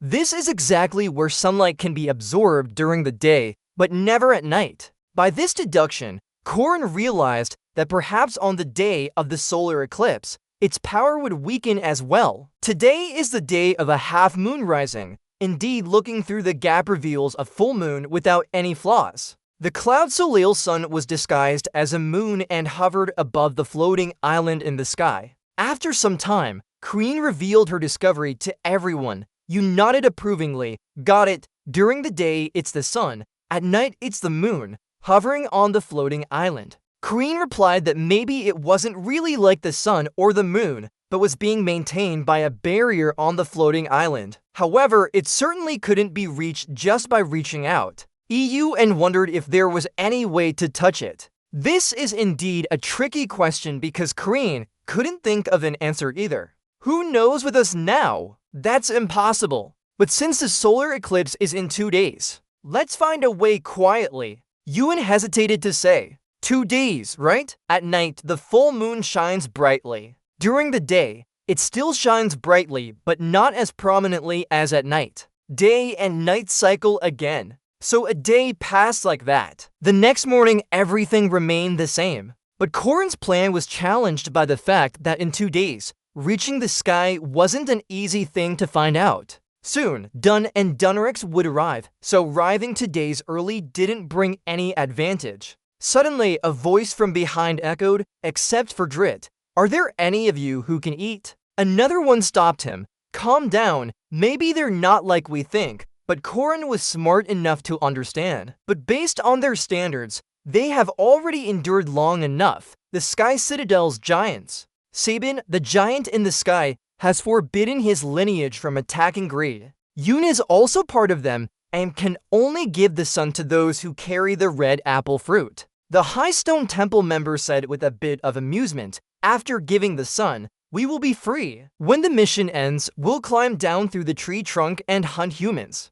Ha ha ha. The one next to him is equally happy. Right, there's also this Nuskin guy who has prepared everything too. Didn't he bring a bunch of snakes and frogs? When standing behind the door, secretly listened and evaluated. 2. But still, arriving early isn't completely useless. It's almost dusk. As night falls, the moon is gradually being swallowed by darkness. A stranger smiled, revealing sharp teeth. "What's this?" "Hick, heck. Sabin isn't here. This place is a bit tight for giants to live in." But standing before a bunch of huddled figures, he said with joy, "My heart keeps pounding." The door gradually opened. "Now let's go get the sun sword." Suddenly, an urgent voice shouted, "Stop! Grab them!" The stranger raised his eyebrows and stopped. "Hold on." The guards suddenly appeared and flung open the doors wide. Thenrin's voice echoed, "Oh great master, our last day has come." The stranger didn't understand what was happening. A big question mark appeared on his face. Corin approached with a clown-like expression and knelt down, holding up the chicken from earlier. "Master, I have completed your command." The stranger stared at the chicken in silence. At this moment, the chicken spoke, "Cluck, cluck." After standing still for 5 seconds, the stranger asked curiously, "There, our friend. What's going on? What's happening?" Suddenly, a loud roar echoed. "These cable thieves!" The large sword cut the giant in half. A group of people rushed forward. Where they go, destruction follows. Daring to steal our treasure. Kill them all. The faces of those stone giants were losing control as they charged forward. Suddenly recognizing the target, they calmed down. Ha ha ha ha. Rin cunningly had the chicken attack the stranger while stealing and shouting loudly. "Oh, great roar! Ode to the mighty hero." As ordered, having stolen all the treasures from these foolish giants, he wore a blank expression. When is it? Crean stopped acting and revealed her sinister face. "Where are you, my old self? Let's exterminate these fools together now." Dol Norix calmly said, "We've been played." A battle erupted immediately. The strong stone giant rushed forward. "Kill them all. Eat clean." One punch from the stone guy shattered the ground beneath his feet. Truly terrifying. Then, those Winsect members were lifted up by the stones and silenced no matter how they screamed. "Oh, spare me, don't eat me." Another one had already poured it into my mouth. Haha, boiling sukiyaki is part of our plan. But before he could chew or swallow, he got stuck due to choking. Then he vomited up Dune along with hundreds of venomous snakes. Oh. Seeing the situation getting unstable, Dune Norris furrowed his brows and turned around. No one can stop Corrin now, because he's reached a state of madness. Even if it's you, Dune or Bontaza, no one at all. If we can't get Cloud Solas, I'll turn him into dust. He laughed with joy and ran madly. Ha. Let them kill each other now. If they die together, that's even better. Lunia also found Corrin a bit too much. Isn't he shameless at all? Corrin. But shame is not in the dictionary of Corrin. Not ashamed at all for the role of a great beast. Lunia was confused. What's a great beast anyway? Corrin nodded. There it is. Sister. With a numb expression, Lunia said to Corrin, "How shameful. Must I accept such parts of my fiancé?" Really not feeling ashamed at all, Elisa spoke up from the side. "What if Boiling defeated all the giants and won the sun?" Rin answered without thinking, "No problem." Elisa was surprised. Huh? In response, he had a furious face with a voice like hell's abyss. "Get down to earth. I'll cut all the oak trees." Even the UN couldn't help but pull their hair. So evil. No, it should be said to be demonic. While running, Corrin happily jumped up and down. History is written by victors only. Ha. At this moment, he was much more serious in his heart. Of course, having Klaus Solis would be the best. But if I get there first and cut them all down, I'll leave 2 of the king's lackeys forever trapped on this floating island. Everything is part of my plan. After running for a while, everyone stopped. Lunia asked curiously, "Hold on. What's that?" Everyone was taken aback. The face was bloodless. Could it be that the wild beasts are thirsty for the Ballad of Cold Steel, a mysterious figure with a red sword appearing? The monster they saw before them is known as one who goes where the hot blood flows and touches. And that's where life and death are decided. It's none other than the demon sword. It exudes a deadly aura in the battle, its eyes suddenly glowing with a red light that seems to blind the enemies. Corrin's group immediately went on high alert. Lunia tightly gripped her sword and said, "Let's go first." Lunia moved up and tried to use her sword, but the ghost sword ignored her completely, slicing past her. But then Lunia realized that she couldn't defeat those using domain powers because the ghost sword would become a royal guard in the future, the strongest swordsman of the legendary hero Anne. Now it's just a monster, not related to the world's destruction. Kreen managed to dodge due to the ghost sword's sudden action, but was prepared for this moment. So in this battle, she can't rely on anyone else. Kreen fought alone with the dragon snake against the ghost sword. The ghost sword sliced through like a red blade. 1, 2, 3. Can't hit it. The ghost sword's strikes came from all sides, leaving Kreen unable to do anything. The ghost sword sliced past her body. Using the ultimate technique, the ghost sword immediately sprayed blood all over Kreen. But it didn't stop there. The ghost sword struck again, causing Kreen immense pain. Grandpa! After that strike, Kreen hit the wall, which cracked and shattered. Alyssa was alarmed and prepared to fight for Kreen. But Kreen's voice shouted, "Stay back," freezing Alyssa in place. Kreen was severely injured but gritted her teeth, shouting as hard as she could. In battle, only look forward. With all her strength, she yelled louder. Worried, Alyssa turned to look at Kreen, forgetting the ghost sword behind her. Suddenly, Lunia's voice rang out, "Move away," gasping as she struggled to stand up, muttering, "After this domain ends, my next move will be." And ignoring me too, Lunia was furious. "I'll move half a step later than the domain." Ghost sword technique of Lunia. Outside the domain, Lunia's abilities far exceeded those of Kreen and Eraser combined. Even the ghost sword struggled against Lunia outside the domain. The ghost sword charged with its ultimate technique. The ghost sword had dodged Lunia's domain move, but knew it was weaker in reality. Despite this, entering the domain once was already too much. Now, the ghost sword did it twice, shocking Lunia to her core. The ghost sword charged with its ultimate technique. Now, Lunia heightened her vigilance. This time, he's targeting the domain user instead of me? She was a bit scared. After this domain ends, I'll use my half-step advantage to cut down the ghost sword. Then, Lunia observed Alyssa and thought her sister could only block up to 3 of his sword attacks at most. After this domain ends, Lunia silently waited for an opportunity. Chime.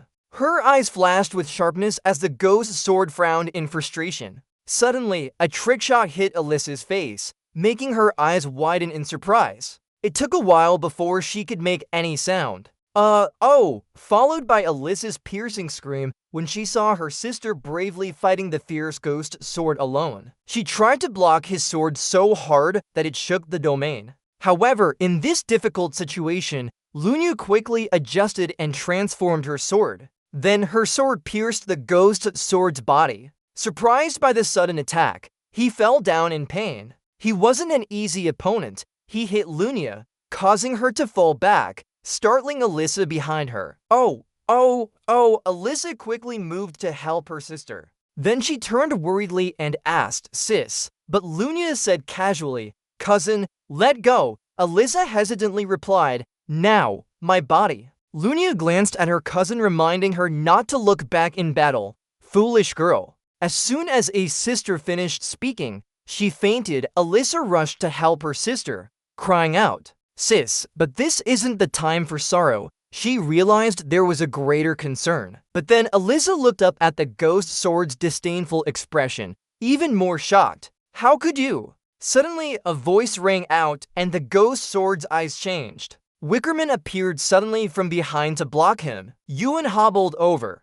Alyssa asked in confusion, "Run fast." Alyssa questioned Wickerman, but he didn't use the artifact twice before. Wickerman was ready for battle. Wickerman's large hand was about to crush the ghost sword. Of course, the ghost sword sensed danger from above. He immediately drew his sword and prepared to use Auden. Song Long Ma Heaven, the cold sword, had burned Wickerman's arm with its terrifying power. Yuan tasted a mouthful of black blood due to the connection causing pain. Eventually, even Yuan couldn't resist anymore and fell unconscious, leaving Alyssa alone in despair. Witnessing her teammates and loved ones fall one by one was horrifying. It was so terrifying that she wanted to run away. But the sword demon wasn't easily letting go of her. He swiftly moved like a church clock towards her. Despite knowing it was futile, Alyssa raised her sword to block his attack. Even if she died, she had to protect everyone until her last breath. While Alyssa fought on, Corin woke up and crawled over to Yuan, taking out a glass bottle. Damn, seeing him injured, Yuan worriedly asked, "Corin, are you okay?" He replied, "I'm fine. Take Lunia first." Corin looked at Yuan, giving Lunia the medicine with a heavy heart. "Just give me some time, I can recover. But in this state, it's impossible to overcome this situation. My current strength and speed are both." Suddenly, a familiar voice rang out. "Hello, you must be seriously injured." Just hearing that made Corin stiffen with fear. It was none other than the cauldrons. They were incredibly numerous and rushed down. The hand of one of them grabbed Corin's head and spoke mockingly. Hi, you don't have time to worry about us." As soon as he finished speaking, he threw Corin 8 meters away, causing Yuan to shout Corin's name in alarm. The dumb laughed contentedly. Her. But his game wasn't over here. Dunn still held Corin's head and played with him. "That kid killed Pomark. Let's see what you can do." Damn it! Just as Corin seemed about to meet his end, he suddenly smiled and said, "Thank you. The system has backed up. Activate. Check the sword rules." Immediately, Kreen turned defeat into victory. He reached out with his arm to grab his own sword. They seemed to be in sync. Just by looking at it, he understood. Then he used the Heaven Unraveling move. The chaotic swords severed Dunn's limbs, causing them to fly everywhere. Kreen then thrust his sword into the ground. Although he said that the previous move left him exhausted too. He fell down and supported himself against the wall. Suddenly, Dunn's voice rang out. Is it over? Kreen turned to question. According to Just, didn't you guys not attack each other? Dunn replied from above the cauldron. Her. That's right, but if you violate, then you'll explode and die. Isn't it? His voice was calm, but his face was swelling like a slow-burning bomb. A second later, it exploded. He still had the mood to joke around, so that's how it is. Actually, the mission or riddle, who solves it first doesn't matter. This guy is really durable. Dunn put on his hat and laughed. Kill and take what you can get. Rin looked straight at her hand and said, I know that. In the next second, she raised her middle finger and gave a terrifying smile. Then Rin used the blood-bleeding technique to carve a large hole in Dunn's stomach. Mariette worriedly shouted, Kreen, are you okay? But she stood still in shock right away. What's going on? Dendon has turned mischievous. The snake-like creature asked. Friends? It made Mariette and Warren jump with fright. That's scary. Kreen rushed forward to stomp on him. Seeing you rush into danger, they couldn't help but worry and try to stop you. Corin, turn around and remind them. Don't worry about me. Just go up there. Hurry up. Dunn sneered as he was kicked down. Hi students. Do you want to save your teammates? But I'm a bit curious. As the Merchant Queen, you must know well. Right, our master is ready to bestow divine status on you at any time. So why are you opposing us? Kreen calmly replied, Fermat, Dunn Norris, all of you old-timers, you're all wrong. What's the point of making a body in a desolate world? Why did I defeat you guys? It's simple. In the first realm, I won't ignore the misfortune of good people. Greta, the second realm is bound. I don't recognize souls. What about the backup that increases damage by 50%? Under the third oath, I saved the world. Junskis, Greta plus. What about the backup that boosts status by 120%? Restore resilience by 120%. Triple victory. Pain resistance. Knowledge of fields. This is the perfect moment to end it, as Marrow-Corn descended. The sword was surrounded by glowing snakes. Defeat evil and save the world. Seeing his expression, Corrin repeated again, King's servant, King of beasts, Dunskis. He grabbed the sword and gave him a final blow as well as the last answer to him. I want to see myself win, a voice from old memories echoed. Monster. The ghostly blade from the past stood at the foot of the mountain. On top was a tall,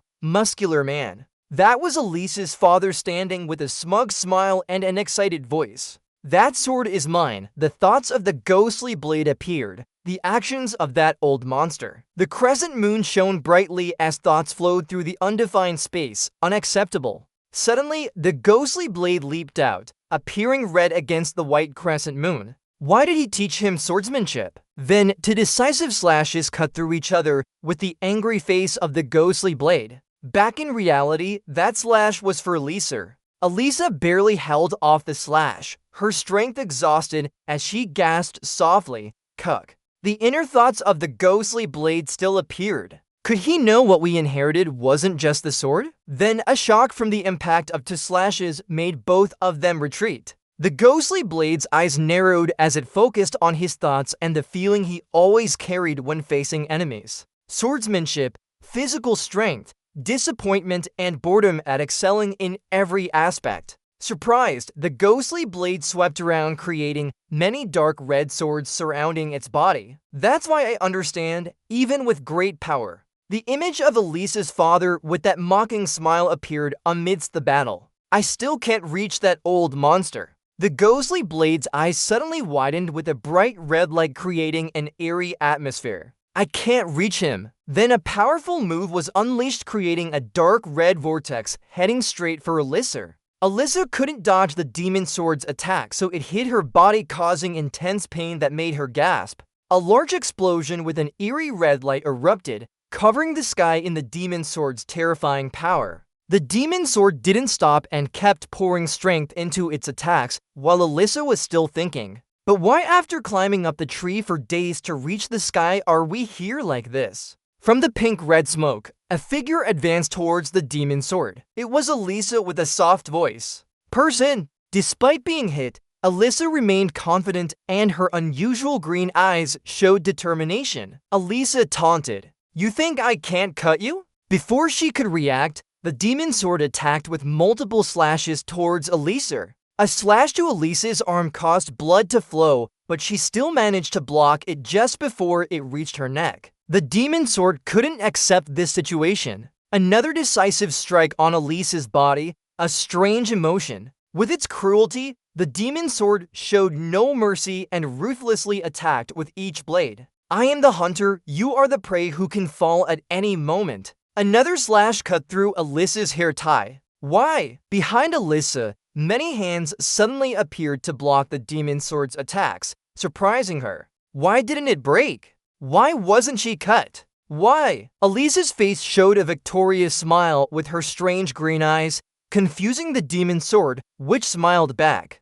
Surprised, Elisa launched an attack with her sword covered in blue flames. A slash, bright and straight, towards the demon sword, forcing it to dodge. Elisa remained calm and confident, threatening, "You were too slow." The demon sword was startled but thought it still had much strength left. But the demon sword seemed to notice Elisa's unusual behavior, realizing she was getting stronger and faster in her attacks, and the smell was becoming more intense. While the demon sword was thinking, Elisa quickly attacked with Song Long Chan Zhong, Aiden single sword style, missing its target. Elisa's attacks caused the demon sword immense pain, but the demon sword quickly regained composure and continuously attacked Elisa with Chen Yu Chem, unparalleled 8 slashes. A red blade slashed past Elisa's neck. More slashes followed, attacking Elisa. Elisa didn't just dodge but used her flexible body to block the attacks. The demon sword was furious at its disadvantage.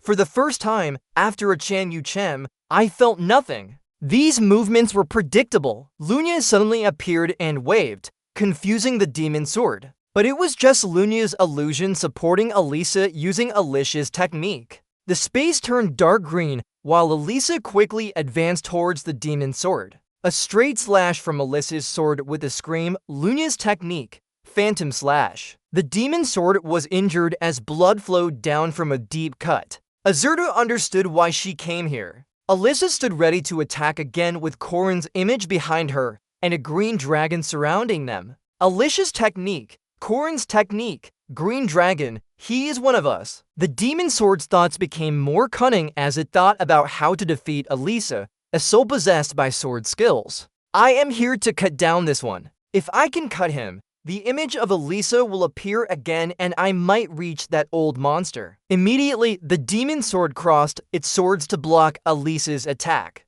Mariette and Warren appeared in the demon sword's mind while fighting monsters. Boring, I'm getting tired of everything. The demon sword's eyes focused on Elisa, who was struggling with a smile, almost taking the demon sword's life except for this one. The demon sword poured all its strength, making its body burn like a fire. Your birth, your life, your efforts were all prepared for me. Now, the demon sword looked terrifying with red power radiating around it. At this moment, I'm sure, the space turned dark black except for the red hate flames from the demon sword. This moment is only about determination to cut down. It's the peak of my strength. Both swords were raised high with blue light and red sparks surrounding them as the demon sword performed its ultimate technique. The red spirit swords are surrounding the demon sword more and more, taking on the form of Tai Aiden's soul sword. Suddenly, many arms appeared behind him, each holding a long soul sword. Heaven's sword. A series of arms strike simultaneously, creating a chaotic scene where bright and dark flashes intermingle due to the swift sword movements. The swords unintentionally slash through everything in their path, causing severe pain to anything they pass by. After striking, the demon sword laughs victoriously at its triumph. Suddenly, they stop and widen their eyes as they witness something. The demon sword slowly turns around and realizes Elisa is still intact behind her. Instantly, Elisa charges towards the large monster with a green sword, defeating everything in one swift stroke. The monsters are defeated before the demon sword's surprise. Seeing his soldiers fall, even the demon sword gets injured, making him extremely angry and surprised. He surpasses his determination to strike. Is there any realm beyond this? Elisa's figure appears with a strange hesitation. Lunya's image and words appear as a source of motivation for Elisa. Never look back once you enter battle. Rin also appears in Elisa's thoughts with profound words. Always look forward when fighting. Lunya's image is always behind, supporting Elisa greatly. She suddenly grits her teeth and clenches her lips as she thinks of those who have always helped her. Then, with a huge determination, she steps forward. Elisa continues charging towards the remaining large monsters, and even the demon sword falls to her quick strikes. Elisa's Aid in Heaven sword form is a realm that humans can never reach. After defeating the opponent, Elisa's footsteps land softly. This step overcomes that opponent will create a moment of miracle. The final light shines brightly like Elisa's pride after winning this battle. Infinite Sword Abyss shattered. The demon sword is in pain as it resists its last words. I understand now. I learned swordsmanship for a moment like this. Elisa's joyful smile under the sunlight makes the demon sword think and take another step forward. Somewhere else, the space is still extremely dark with large trees falling everywhere. The brutal image of some battle is ongoing. Kreen is being chased by dune snakes. Kreen is severely injured now. In her mind, she thinks about climbing. Just to climb up is already too difficult. One of Dune's snakes rushes towards her and is cut in half by Kreen, who then shouts, "Calm down!" Behind Dune, he is extremely excited as he chases after Kreen.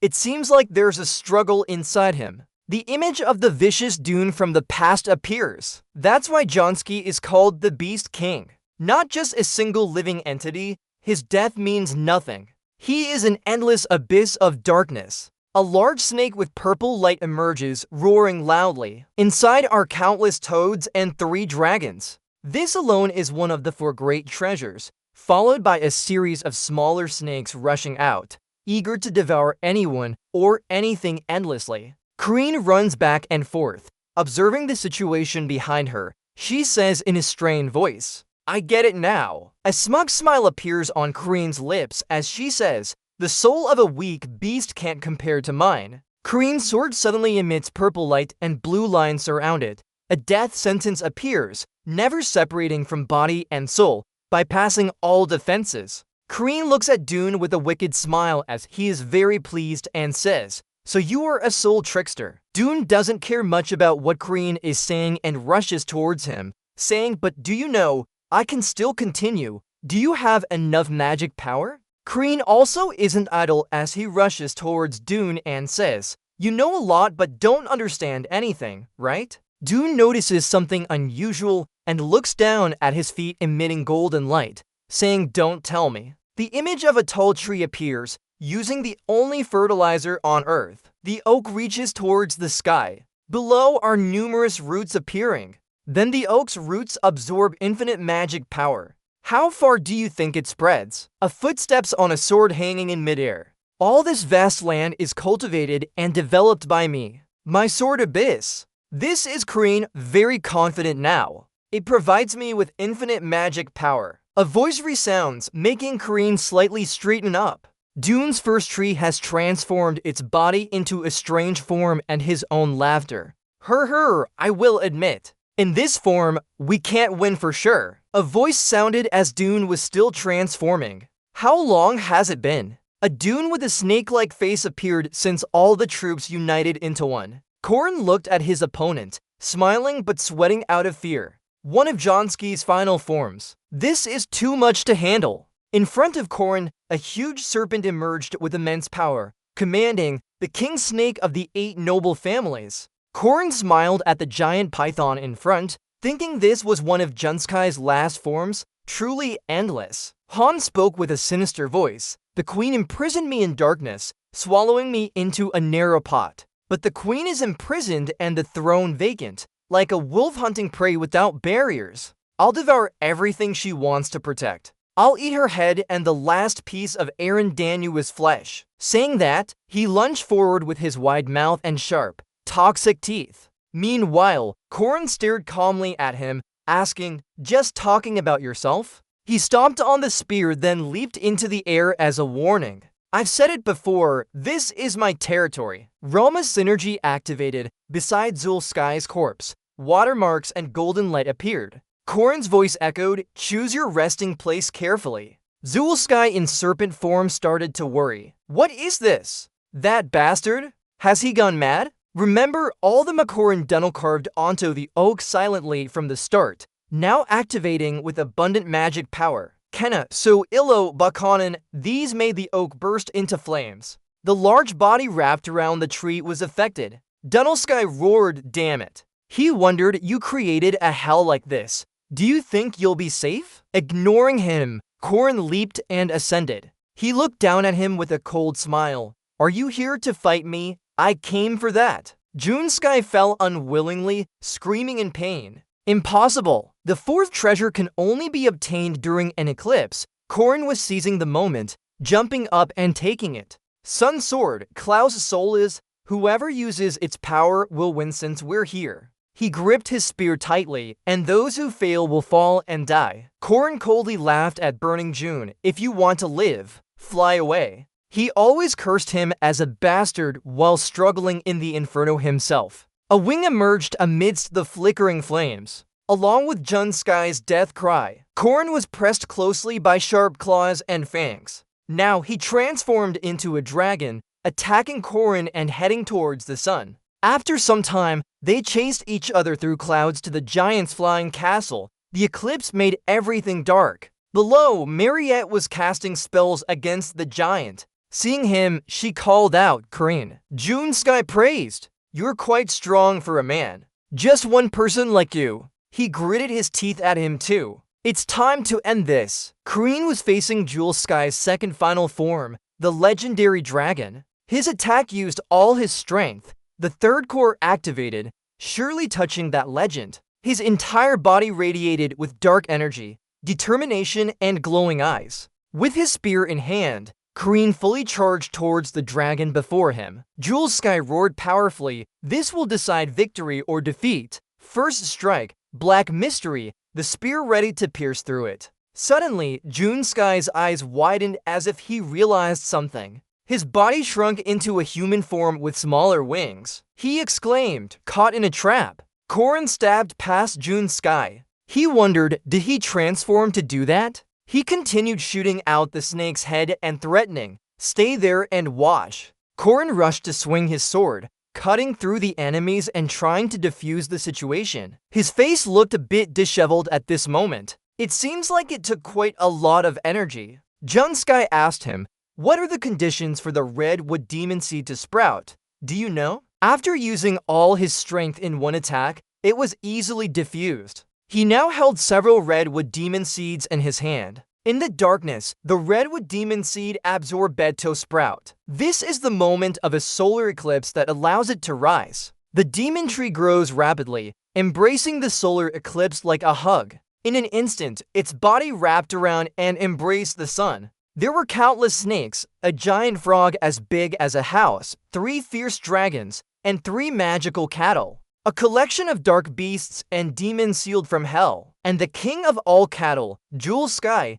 transformed into a large black bull with treasures. Everything seemed to be holding onto something glowing inside. His hand grabbed the sun sword. That was the sun sword. In his bull form, Julesky looked excited. Corrin frowned and thought, "I have to face the sun twice. This is really unlucky." The quiet scene on the giant's city wall. Corrin was knocked back and sent flying in that direction. The impact caused everything to break apart, smoke and dust rising. Corrin lay there, softly groaning from pain, still managing to carve Renakina. A large fire erupted behind him. Corrin struggled to sit up with his sword ready in hand. Junkai stepped forward and laughed loudly. "It seems like you've been working on this all day. This must be everything you have, right?" As he finished speaking, a bright light surrounded Corrin, the inferno spreading out. The flames rushed towards and tried to encircle Junkai. He raised the sun sword in his hand. All the fires had to bow before the sun. Junkai was satisfied. "It's futile." Corrin held his sword in front of him, thinking, "Damn it, even trying to buy time didn't work." He slashed down, releasing the terrifying solar energy from the sword. A huge explosion occurred where Corrin had stood. The earth and stone shattered and flew everywhere, along with smoke and fire. Fortunately, he managed to slide aside just in time to dodge that last attack. But the bull suddenly stood before him, swinging his sword and shouting loudly, "Die!" Korin quickly kicked his foot to jump out of the way just as the sword was about to fall. Junkai continued swinging his sword. "Do you think you can escape forever? Korin Miyamai, you are the laughingstock. A beast wielding weapons. That's why the demon's sword is a special existence." He charged and laughed loudly, cackling, "It seems like you're about to die." More of that massive energy from the sun sword, Korin with his sword ready to counter it. The field appeared, squares like chess pieces appearing as the swords clashed, creating a harsh sound. Heaven's blade faced off against the poison dragon. Despite this, one strike was enough to make Korin activate his weapon. His heart suddenly glowed as if something had lit up inside him. Zulskai glanced at him and delivered the final blow. The sword pierced through Kangthi's indestructible armor, a desperate suicide strike. Immediately, he curled his hand into a fist, full of energy, ready to punch the bull directly. He used the Hien Kwai CSE Kaien, Karini using it to deliver a powerful punch to Junskai's face. The power of the strike caused several towers to collapse. The destructive force was terrifying. The space filled with smoke and dust, victory or defeat unclear. One horn had been broken on the ground. Korin's 5 punches also bled. He lay on top of Junskai and coughed. He laughed loudly, opening his mouth wide to show sharp teeth. Korin lay there, somewhat despondent. This monster is too powerful. Even if I give it my all, I can't defeat it. The sky of the Sky City was changing after a great battle. The Sky City Giant, as adults, these creatures are demons with the lowest level being level 1. The giants are big and rough but have some relative strength. However, on this side, there are 2 special class demons. Continuous magical attacks are being launched to fight them. Mary holds back the giants and calls out, "Warren, hurry up.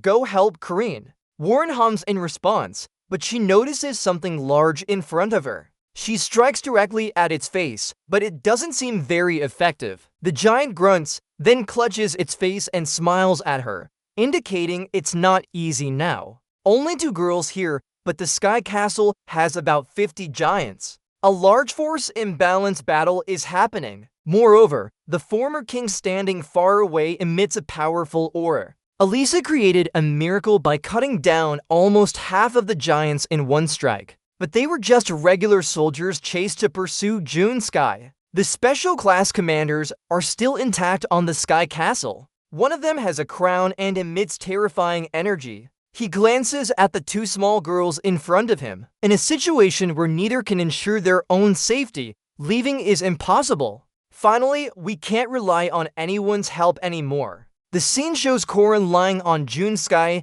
nearly exhausted. He stands up and pushes her down to the ground. Korin lies there in a pool of blood. The recovery ability of a strong warrior is at its limit, so it's not recovering fast anymore. The reincarnation core no longer feels any power. He lies there powerless. His whole body feels heavy and his vision fades. Korin struggles to sit up. He wonders, am I about to die? Sihu's image appears and says, I told you already, the more players die, the stronger they get. At least we've reached the final battle. What about you? Did you almost die just meeting Tez's subordinates? Behind him, Junskai draws up her sun sword. Sihu laughs coldly. Do you understand yet? Everything I did so far was meaningless. Korin's response is wrong. This makes Sihu's image pause. He continues, even if more experienced than me. Why can't you understand? Maybe it's true because you've never seen it with your own eyes. The seniors smile. Even as a vampire, you still make people around you smile. These children have accepted themselves and are growing up. And that person who is pushing beyond their limits, taking one step at a time forward. Sihu whispers in Korin's ear, it seems you're in pain. Then just give up, you've done your best. Not letting illusions defeat him, Korin stands up and smashes it away. He rises again. If you knew all that, you wouldn't have lived so easily. Junskai looks surprised and asks, you still have recovery ability? Reincarnation, the staff is retracted. But he catches it mid-flight. What now? Junsakai raises his sword and says, "If you want it that badly, come and take it." With a cry, he launches the sword straight at Korin. The sword pierces his right shoulder, pinning him to the wall as he screams in pain. Still not stopping, Junsakai rushes with his son's sword, slicing down and shouting loudly, "It's over!" Korin doesn't give up. Using his bare hands, he clutches the sword, halting it before him. Fire from the sword ignites his hand, causing a sizzling sensation. Korin screams in pain. Sun energy radiates, burning through his clothes. Korin is in immense pain. The sky castle is engulfed in smoke and flames. Korin lies there, severely burned. Junsky clutches the sun sword, sighs with relief, places it on his shoulder, and walks away. Surprised, Junsky turns to look and is amazed. Again, Korin stands up. He grabs his head and asks, "What, are you still not dead?" He gently throws him into the sky. Korin, injured all over, falls freely down below. Junsky's body continues to transform. "If I burn even the bones of a person, they won't be able to regenerate anymore, right?" He transforms into a dragon's body. Seeing Korin raise her hand, Junsky asks, "Do you still want to grab the sword at the end? Die in this fire." With those words from his mouth, a large flame targets Korin. But what happens is contrary to his expectations. Junsky exclaims in surprise, "What's going on?" Line 60 is intentionally left blank as the previous lines already meet the requirement. Is our fire being sucked into the star? Could it be that by the time he realizes the sun sword is no longer on the ground? Korin clutched the sword tightly with what little strength he had left. He coughed on the sword, not knowing when it was carved with runes of reincarnation. It was then that he used both hands to grasp the secretly inscribed sword. Rin panted heavily, "Learn well, Frog Toad, you're a vassal of the king." He sneered at the sword and asked, "Then there's me." He unleashed his firepower, roaring from the dragon's mouth, "You are such a nuisance. Damn it, die already." Rin aimed the sun sword at him. "In our last game, Sihu and I managed to reach the final cluster. This means we defeated the king's vassals who wielded the 4 treasures. So where are those treasures now?" From Rin's palm, light streams like the sun. "Yes, you're the queen's head, and the only one in this timeline to know Klaus Sole's true power." Korin holds that energy in his hands. The former master of Klaus Sole's was Korin. His entire body glowed, surrounded by fire. A notification appeared. "You have used Klaus Sole's, and Klaus Sole's has chosen the user. Klaus Sole's acknowledged you as the Sun Warrior, Korin Agathlam." Learning sunlight, Agathlam receives solar protection while it's present. The dragon's fire shot through Korin. Amidst the flames, a blinding solar light appeared. Junsky was amazed to witness this. He completely didn't understand. A sun ray flashed past the dragon's head, setting it ablaze. Korin transformed, his hair turning white. "This is the second time I'm using the sun. Don't give up." He shifted to a bull and punched him from behind. Korin gently sidestepped, mumbling, "Kenna, Seiku Luu." The carved runes of reincarnation began to hum softly. A large ring of fire surrounded the two. Junsky angrily cursed, "That's mine, you bastard." Klaus Soles gathered all heat and fire around him, focusing it at the tip of his spear. Concentrating solar heat, a flame was created from Dunma magic with all the firepower concentrated in one spot. Klaus Soles, the spearhead glowed brightly, aiming straight at Junsky. Suddenly, everything turned colorless. The male Junsky gradually faded along with his loud cry. Then he slowly dissipated, that strike blowing away a huge castle. Junsky's body turned to dust in the air. Karini planted her spear on the ground.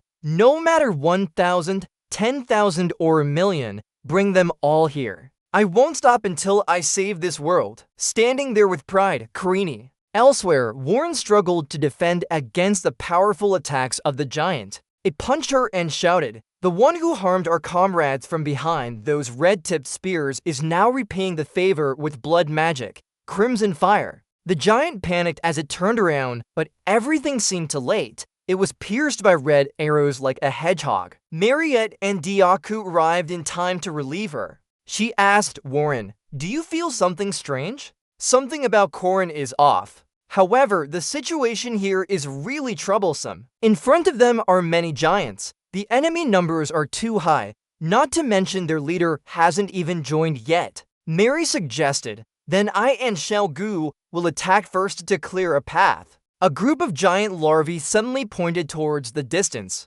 The general looked over. Could that be? On the other side, an eye-piercing light like the sun stepped down from hell. It's Korin with solar might. He holds a small sun full of energy in his hands. Seeing that power, a mighty force seems to bow before some unknown authority. But the might of the sun has made all giants kneel and submit. Warren just looked around, but couldn't find Mary anymore. She had run over and hugged Korin without him noticing. You're a bit worried about Maka, but under this sun's light, it really makes you uncomfortable. What's wrong with you? Mary doesn't care. Tears are changing hands. What does that have to do with anything? Why are you injured like this? I can't live if something happens to you. It was only then that Warren approached Han. You're injured. Korin stroked her head and replied, yeah, I'm fine. He smiled brightly and continued, now everything is okay. Mary still tightly holds onto him without letting go.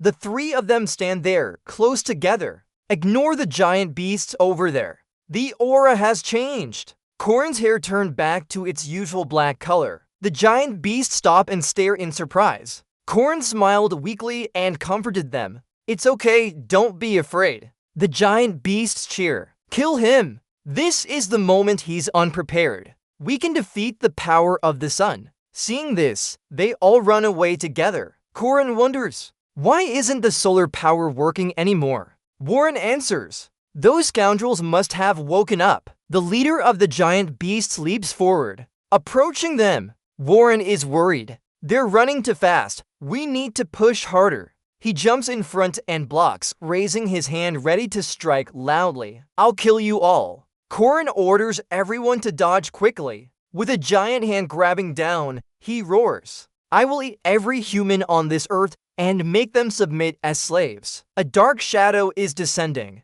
Korin is worried. This isn't good. We might get captured. But surprisingly, a lightning bolt passes by and cuts his giant hand. The leader of the giant beast screams in pain. Korin smiles reproachfully. Is it too late for old man? It's the Sword Emperor. He steps forward laughing. Indeed, my old body has slowed down. With this body, climbing a tree isn't easy. Speaking of the battle between the Sword Devil and Elisa, the Sword Emperor praises it, echoing how great that fight was. Their battle caused quite an impact on everyone. He smiles at Korin's group. Come, young man, let me play with these unruly children. Just as expected, you run down quickly. It's been a tough climb. Don't look back. I'll handle the fierce giant beasts alone. The Sword Emperor smiles. Indeed, in this battle, although I arrived late, it's still worth it to make up for something I missed. But finally, one strike from me can solve all your troubles.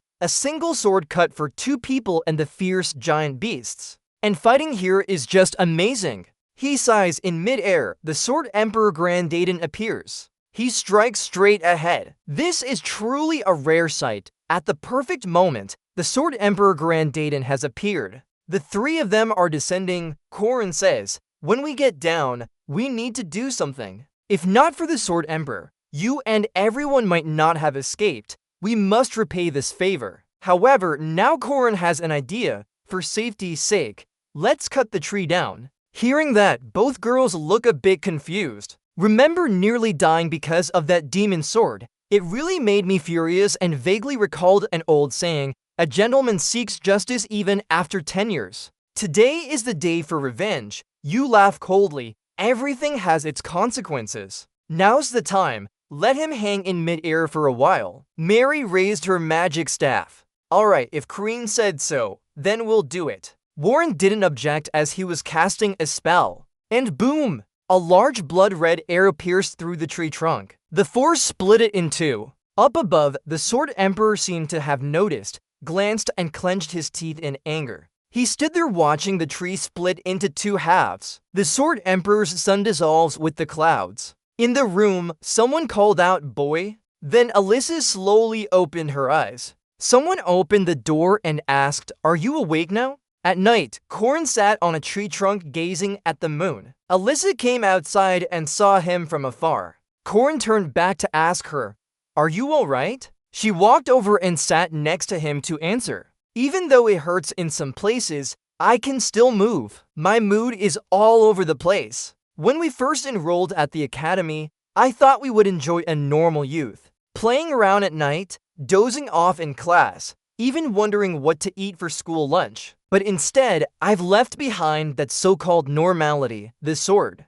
Elisa clenched her hand and recalled her battle with the demon sword. She concluded, maybe I got too enchanted by all the killing. Corin comforted her immediately. That feeling isn't bad either. Eliminating evil is always right. Hearing that, Alyssa was slightly startled. He continued, "What's important are boundaries and choices. Even though I might be tempted by the deathly feeling, I won't draw my sword to do evil things. Right? There are many strange people in this world, and most of them will make strange choices. But I want a normal life despite having such great power, so I can be proud of myself." Elisa blushed and leaned into his shoulder saying, "Promise me." She looked cute. The moonlight tonight had some feeling. "Even though I'll be a strange person, I'll always take care of you. Because I don't know when I might go astray. Let me continue doing normal things like this. At weekends we can go to the city for snacks, see new plays,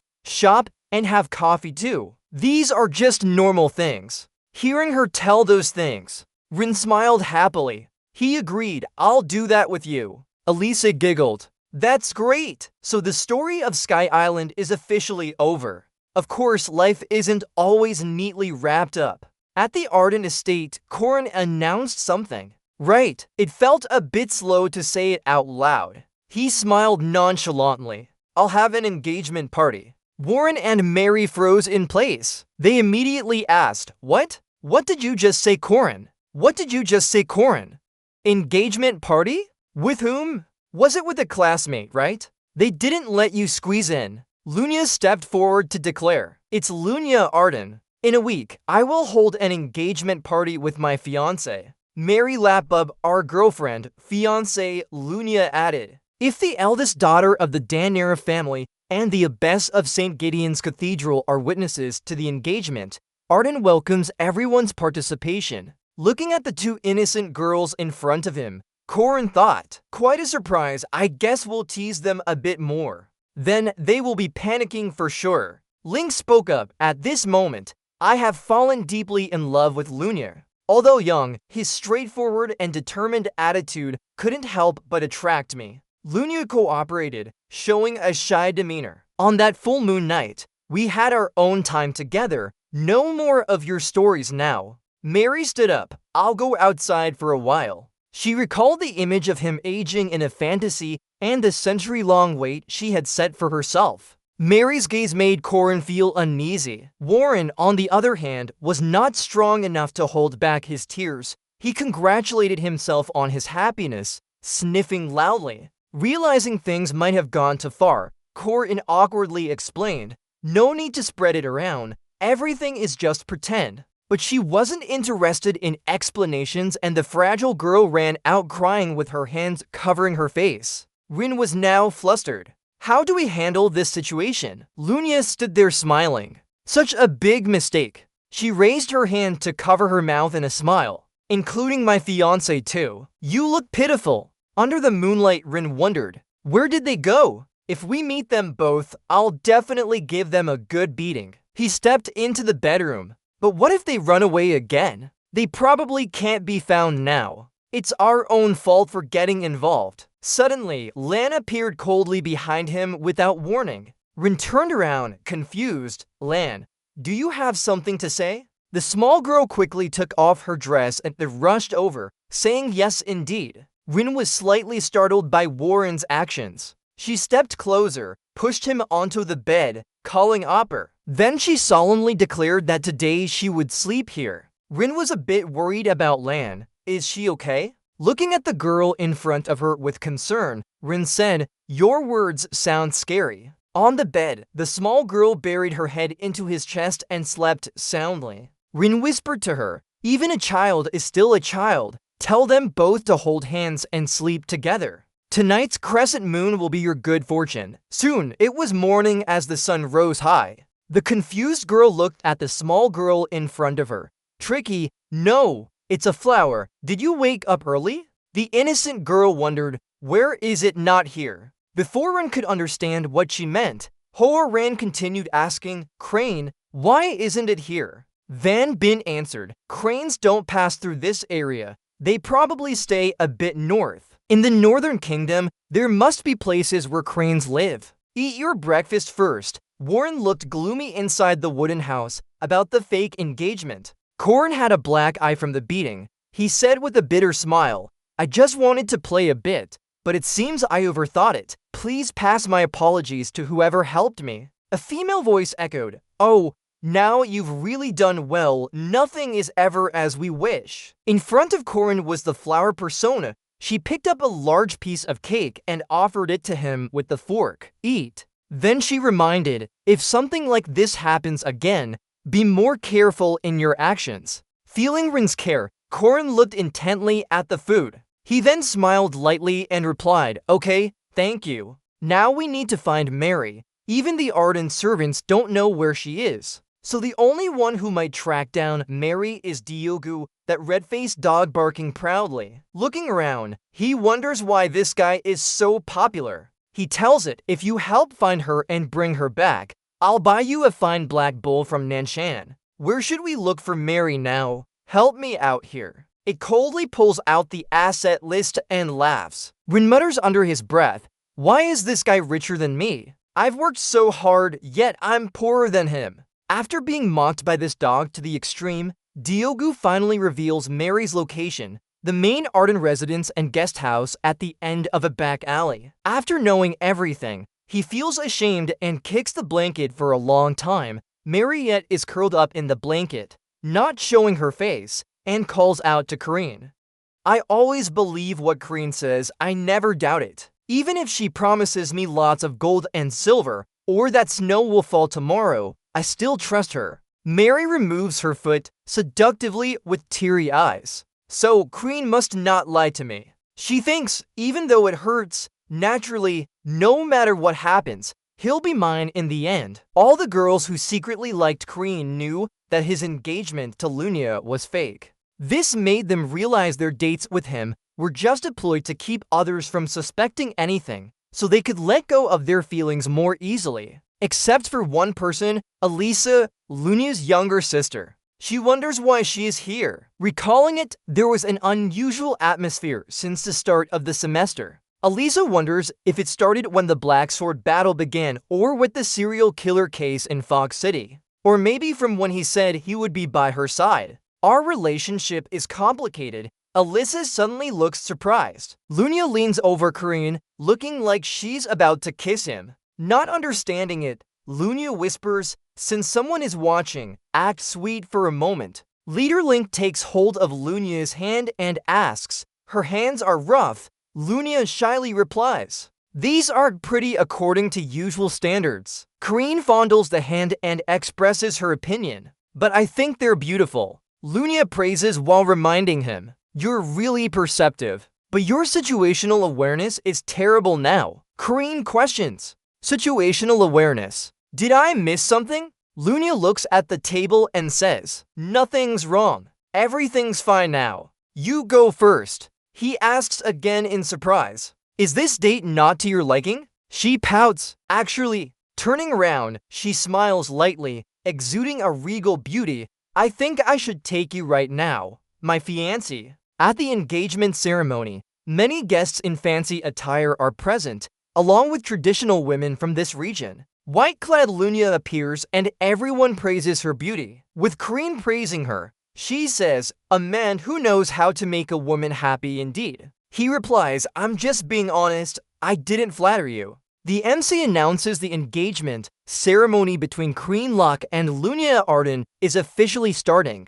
Amidst the guests' cheers, he supports Lunia's back to make her lie down. Suddenly, someone in the crowd speaks up, hold on, something feels wrong. Alyssa shouts from the altar, I oppose this engagement. She cries like she's about to break down. Recalling when Lunia carried her as a child, hearing others call her an illegitimate and dirty girl, Lunia fiercely retorts, "Dirty? Never in my life." Firmly and fiercely, "This beautiful girl is my sister." The baby who weighed less than 2 kilograms now says, "Big sis, I'm growing up. Now I've reached over 100 centimeters. Later, I'll become a cool knight like you. Do you eat honey candy?" More time passes. She grows up with sparkling eyes saying, "Big sis, tomorrow I'll go to the academy." This child who used to look down more often now looks straight at us. Now, after less than half a year in the academy, since childhood, always clumsy and not caring for herself, she has grown up. Lunia wonders why she finally made up her mind. She runs over and drags Corin away, leaving him to ask Elisa what she's doing. All she wants is for him to follow her right now. Lunia's mother points at them in shock, asking what they're doing. "Hurry up and chase after them. Stay on the opposite side." Elisa's mother looks admiringly at Lunia. Lunia holds her head as if shocked, saying a wedding should be shocking to have this happen. The woman beside her asks worriedly, "Are you okay?" Before anyone can react, Corin is called again by the wind. The familiar giant eagle appears. Everyone wonders what's going on now. Warren climbs down from the rope and says, "Come here." Alyssa runs towards him, with Warren almost waiting for her. Lunia steps forward to hug her mother tightly, almost preventing her from leaving. Alyssa clenches her lips at everyone before grabbing Warren's hand in surprise. The giant eagle takes off with them, not forgetting the lake. Goodbye. Lunia pretends to be upset. This shock makes me want to avoid men for a while. So the small engagement party at the prestigious Aidenmage family in the east ended in chaos. Lunia's goal has been achieved. She watches them fly off with a smile. Inside the eagle's cockpit, Rin is full of questions. She asks the girls, "What situation is this? Is there something in your coat that fell out? A letter from Lunia for you. I will officially come to pick you up later. My fiancé." Elisa smiles and hugs his shoulder. "You know everything, right?" Corin nods. "Yes. Finally, I've gathered reliable teammates for our new journey." Mary turns to ask Corin, "Corin, where are we going now?" He unties the bow from his neck and says, "Just keep doing what we're doing." Corin smiles because there's still a lot left to do. And so our vacation, from the academy to the east, has come to an end. At the big clock tower, night falls again.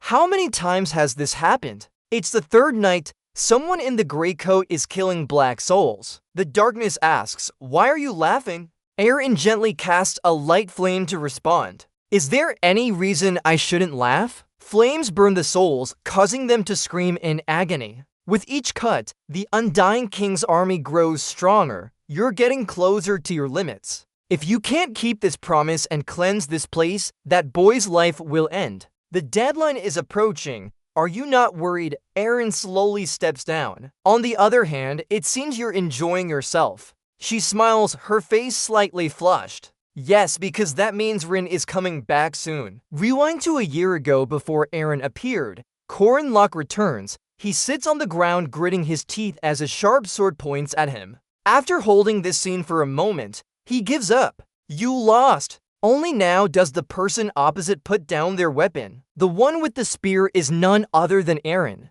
She looks at Corin lying on the ground with a mocking smile but praises him. After all, you've been training diligently. Your basic foundation is very solid. As she says this, Aaron takes her weapon and walks away, asking as she goes, "It seems like you're focusing on mastering the 8-trigram formation. Is there a special reason?" Rin hesitates to answer. Among all the martial arts books in the library, it was the first thing that caught her eye. This answer made her more interested. "Oh, so you chose commerce because of its ease?" Asked like that, he hesitated and scratched his face. "I heard commerce is easier to use than magic." Aaron's eyes sparkled with a smile as she replied. "Practical," Rin added too. "I want to learn more from you about commerce rather than just the weird merchant magic." She rejected it without much thought after saying that. "No! That thing! He will teach you how to use the soul-nailing technique like him, Corin. Invest another half year in the weird merchant magic." As she left, Corrin felt a bit regretful. Watching her figure disappear, he began recalling what he knew about the Bontage's hexagon commerce magic when I wanted to learn it. See who introduced me to someone, but there are too many things to learn. More than a month has passed with no significant change. Thinking of this made him unsatisfied. Looking at the staff in his hand, he gripped it tightly. I really envy Sihu because all he needs is to open his skill list and he can use major magic right away. After a while, Corrin regained his composure. Just envying won't solve anything. Thinking of this, he started practicing from dawn until the sunset. Step by step, just keep moving forward. His efforts finally paid off. As Corrin practiced, his movements became smoother with each basic step completed and mastered. It seemed like it would stop there, but he had leaped high and delivered a powerful strike.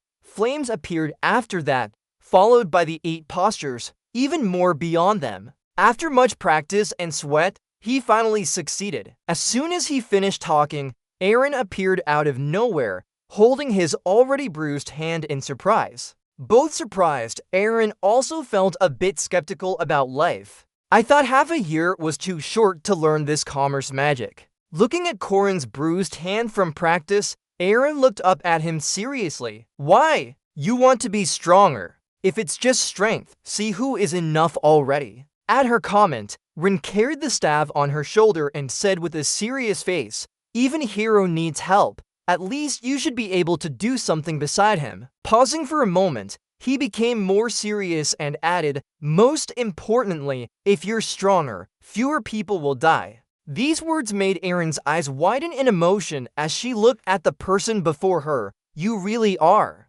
She smiled and said approvingly after a while, what a kind child. At these words, Rin laughed and denied it. It's just something normal. This answer made her even more satisfied as she made up her mind. Alright. Then she began to recount the chaos at the Demon Tower. The Demon Tower mages teamed up with Thomukjiman, breaking Aaron Danua's disguise. When the disguise vanished, Danua stepped into the real world and brought about her death as per the predestined script. Aaron left behind her resolve to protect the world for players. When Danua's secret treasure was revealed, that was a crucial event in this chapter, an event completely beyond player control. The next day after that evening, Aaron pulled Corrin somewhere as he walked with confusion. I thought so too, but the warmth of her hand and her gentle voice made me feel different. At that moment, she was smiling even brighter than a flower while thinking about something. A person like this must die. Knowing that, seeing that smile, I couldn't laugh anymore.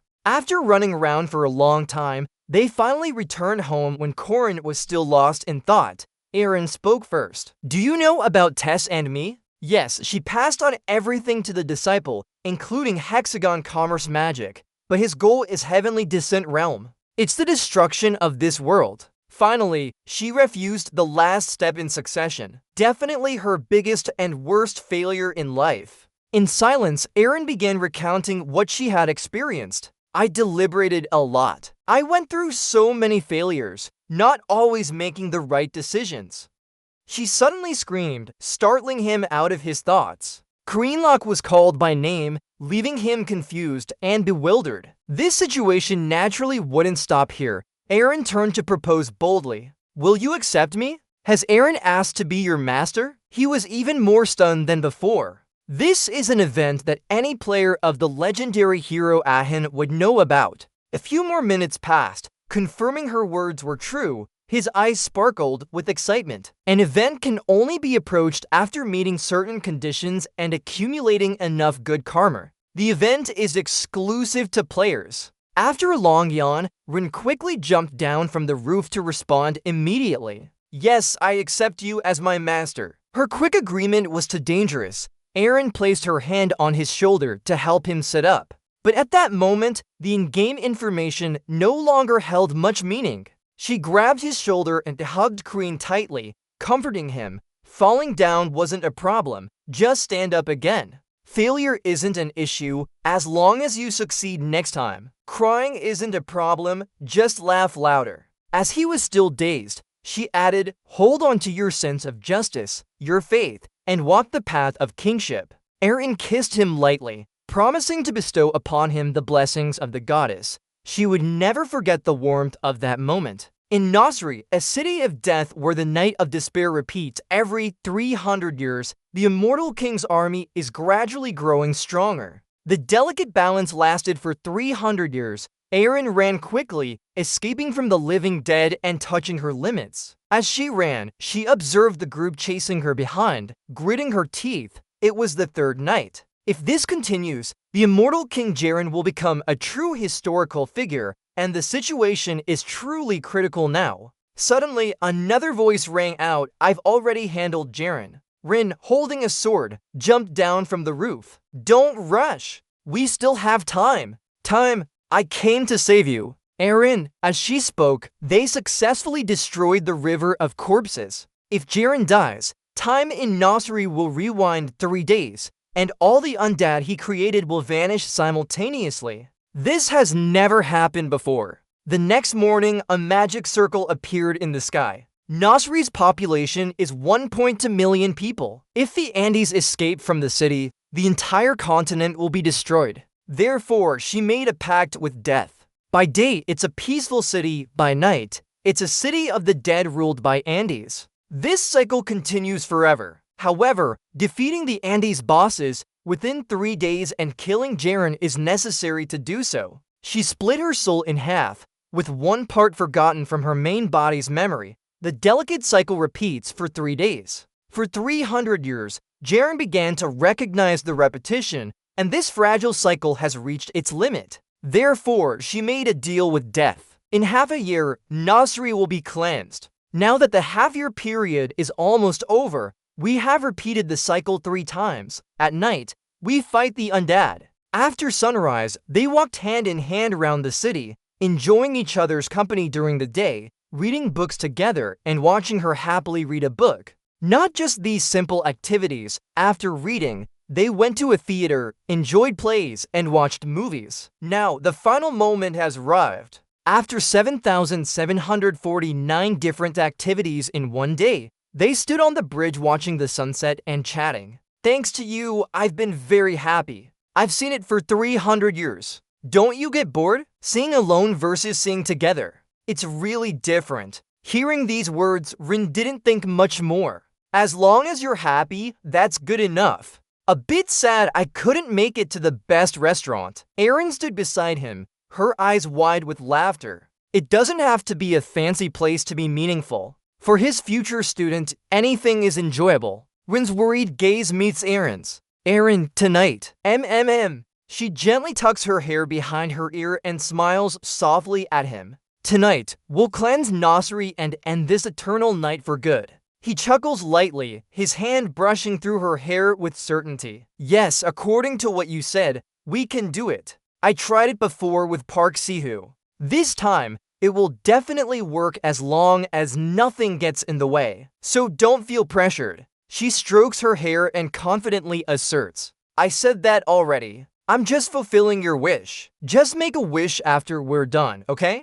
These words make Erin's expression more serious. A wish. She hesitates to rub her hands together. Student, could it be that way? Before the sentence is finished, a shockwave occurs and a pale figure appears from nowhere. After 300 years of regression, I have awakened ancient primal language. And after countless deaths, Grong has found the answer. If we place 2 ancient primal languages here, one in front and one behind, the underworld will continue to exist. Let's consecrate this ancient primal language. Nasri's cycle is now over.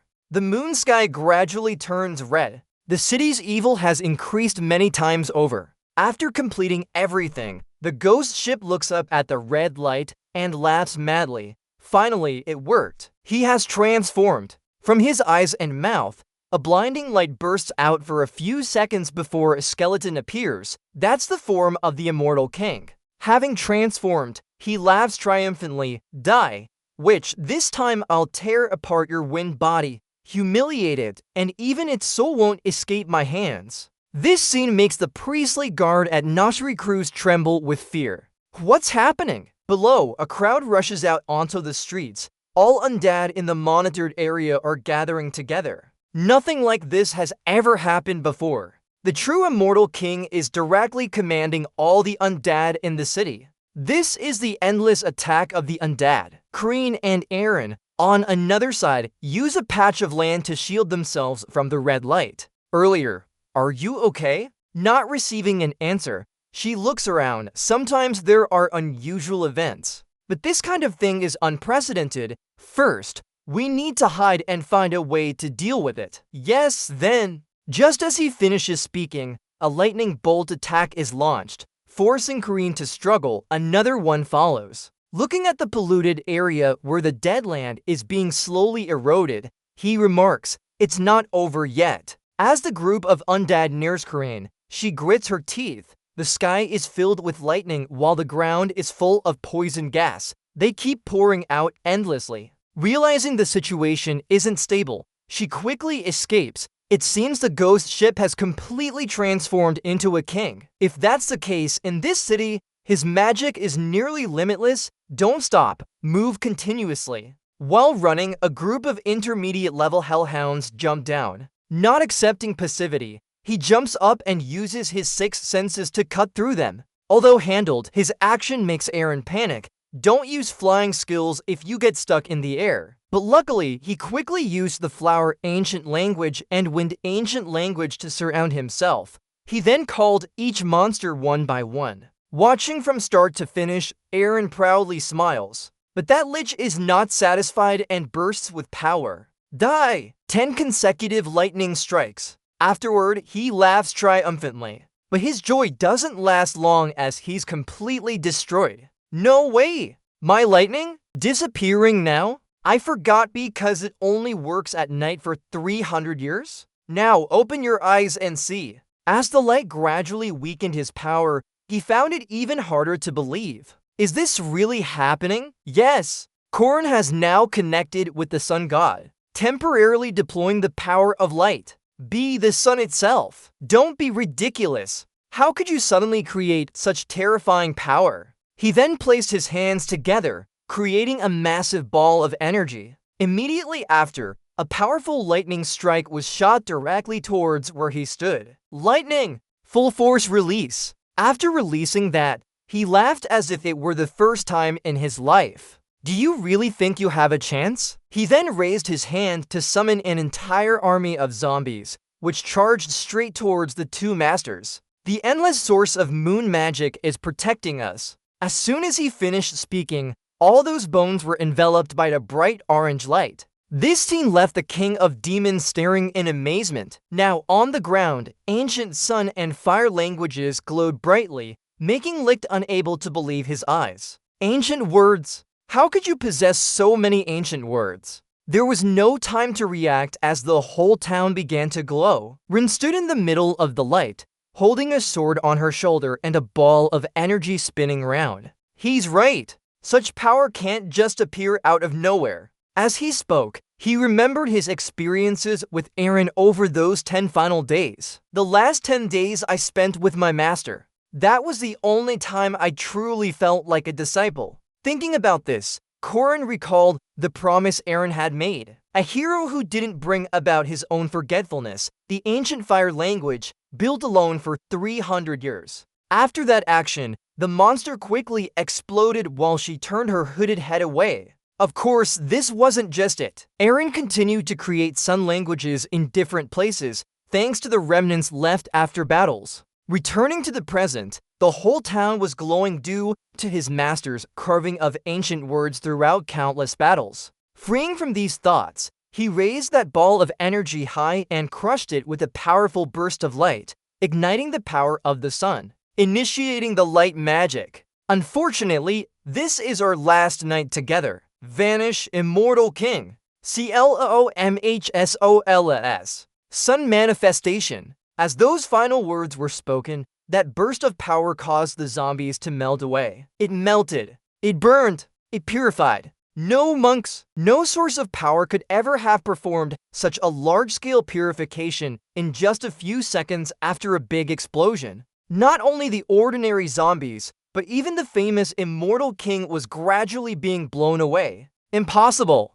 How can an ordinary person possess such power? The reason for his disbelief is over 1 million deaths, 300 years in darkness, all of it. Ultimately, despite trying to resist until the end, the immortal king was still blown away. After that event, the town returned to its usual peaceful state. Corrin stood at his familiar spot behind a faintly visible figure. You really did it. Unbelievable. I didn't expect you to use Danan's treasure for this. Hearing Rin's words, he laughed and put his hands in his pockets. Just a trick once. After all, not the full power of mine. That entity didn't say anything more, but returned to the main topic of their conversation. You have fully fulfilled your promise. So then we will fulfill our promise. Queen Erin, after all this time, even standing by your side made me sigh with relief. Everything is over now. Indeed, set that aside for a moment and look at Corrin standing straight beside you.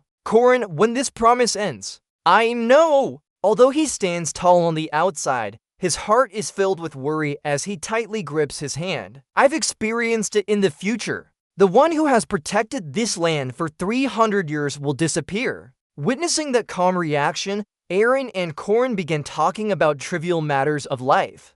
You've had a tough time. Yes, you have. You've fallen many times. Did you cry a lot? Always crying. But I will never forget you. Suddenly, Corrin remembered what Erin said when she hugged him during their playdate the other day. Even if we get lost in the future, I hope you can keep your true self. Hold on to your faith and walk the path of kingship. Then, even with different memories from your past life, you are still a hero who comforted me with those exact words. After saying this, Erin gently kissed Corrin's lips. Now that Erin has lifted Corrin's face and turned towards him with utmost tenderness, she said she would grant you the blessings of the goddess. The more so, the more touching it is. Her next action surprised him. Turns out, Erin gently kissed his upper lip as tears streamed down her cheeks. Corrin, I sincerely hope you find happiness. And just like that, when the sun completes its role, darkness returns once again. As that tear fell like raindrops, Erin vanished, leaving only Rin standing in the rain. Now Erin is no longer seen, only her longtime disciple remains. No one has ever stepped into this palace before. Thinking of it, an image of a muscular man appears, forgiving him for his betrayal as he was once the heir to Balthazar. Another version of Erin is sleeping somewhere, having been sealed for over 80 years. What woke her from this long and silent sleep was a sudden flood of memories from 300 years ago during her wandering days. Erin approached a mysterious entity to make a binding promise with Nasri, who had somehow been forgotten. Recalling these memories now, Erin frowned. This is the 3,708th time. The endless war with mages is also bound to the city. She must have been lonely and suffered for 300 years in another life. As Corrin was haggling something with an unknown entity, Erin's surprise at his appearance made her gasp. From a contract with a deity, this boy is not Balthazar's disciple. I thought he betrayed Balthazar and came to me. Everything changed when Rin appeared with a sword in hand, confidently declaring, I said it before, this time I will save Erin. As her questions continued, the last memory surfaced. In the present, Erin's face turns red and her hands are full of resistance as she sticks glue on herself. What she saw was Erin kissing his lips gently, and I shall grant you the blessings of the goddess. As Erin was still confused about a portal appearing, a girl with glasses appeared from within holding a thick book. Erin, I brought a new book for you. Want to read it? However, witnessing this scene, Erin slaps her head and cries out in frustration, Am I crazy? What am I doing? Erin notices the glue on her lips. Memories now unified cannot be undone. Kareen, her student, became her first kiss and a memory she can never forget. In another corner of the second sacred site, a voice echoed in disbelief. Nasri, with over 1 million zombies, was cleansed in just one night? The priest's skeptical reaction only made him more excited. Yes, it's like the sun, definitely a blessing for humanity. But I know he didn't let his subordinate finish as he stood up slowly. Estelle, believed to possess the greatest holy power in history. 4 years ago, she went to Nasri and successfully cleansed it with a prayer ritual, But only 3 days later, everything returned to normal. At the church, despite trying to remain calm, Estelle couldn't suppress her dissatisfaction. Nasri has always been a burden and fear for humanity, but still a manageable threat. But the power that cleansed Nasri, now when no one can determine who holds this terrifying power, it's even more frightening and unpredictable. Thinking about it again, Estelle is determined with a sharp gaze. I need to investigate who cleansed Nasri. This news shook all the forces across the continent, including the Mage Tower and the former Holy Temple. It even reached the frozen North Pole region. In Dingguo Peninsula, northern nation, on this harsh land of ice and deadly creatures, the northern people have long been preparing for war. Someone was trembling under their body. Thus, this place became a land where strength is the only thing revered and admired. Over 80 years ago, a warrior appeared here. Inside some castle, he was trembling and crying. I apologize. My lord, of all people, he deserves to stand at the pinnacle. As soon as he finished speaking, a stream of power shot out. The crowd stepped back in fear, looking at the sharp sword. The master sat on the chair and spoke slowly. The sun was taken away from us. Fine, forget it. So who did that? This person is Tesfantazer. Asked like this, he fell to his knees, holding his face and sobbing. Corn Locke is him. He's definitely the one who killed Fermark. He calls himself the first sword of Arendanur. These two names made him extremely interested. Corn Locke. This reaction made his subordinates curious. Do you know that name? Of course, I know. My opponent has changed from the Kid Paxihu to that name now. Despite trying to remain calm on the surface, his power still erupted inside him.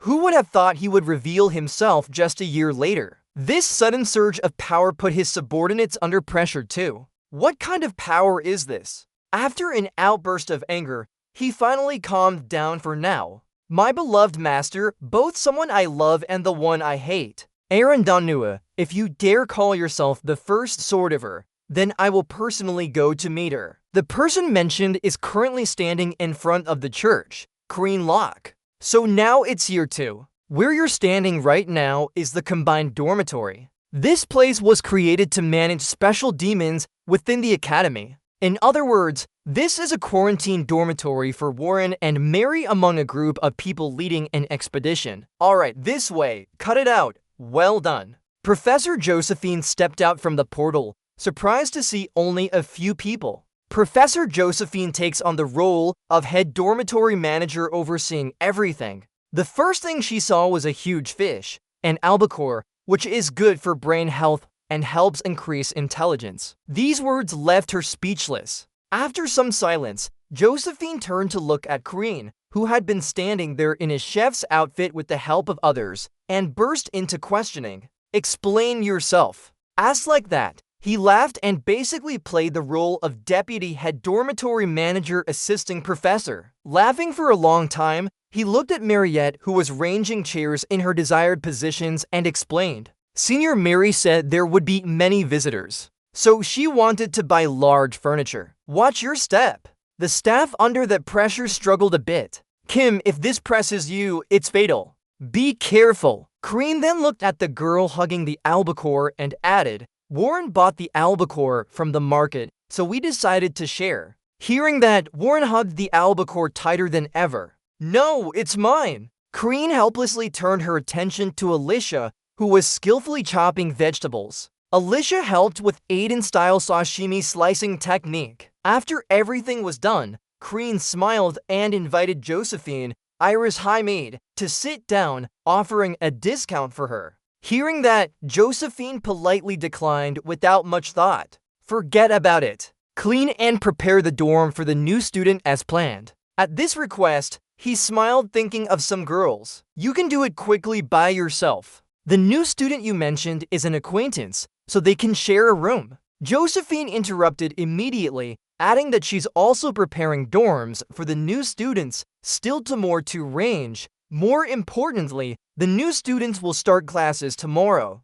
These words made Rin pause as she placed meat on her rice, then asked, Can you guide them instead? Rin's face quickly changed into a satisfied expression as she popped a sushi in her mouth, replying, if you give me one request. After the party, Crean began her self-introduction while recalling her experiences over the years. The outstanding second-year students will guide the new students, everyone. Senior Mary is now in her third year. Back to the present on a speeding car, voices are heard steadily. Alright, the left side is the creation hall. So who leads the new students? Rin retrieves a set of tools for various magical research behind which wherein Modgala is dead, where magic specialists gathered to study any question. Unlike her reaction, the students behind her were extremely excited, cheering, "Bro, you're so cool, that outfit is awesome." Karini also likes to create trouble. The girls are a bit cold, so let's sing a song to make an impression.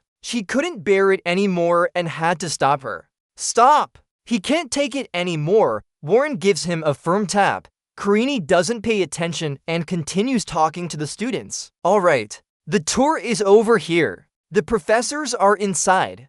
Go in and give your best shot. As the students leave, Warren returns the signboard and leaves, leaving Karini surprised by this unexpected turn of events. I'll go ahead. How? So sudden? I'm late. Someone said they'd be at the end of my shoe.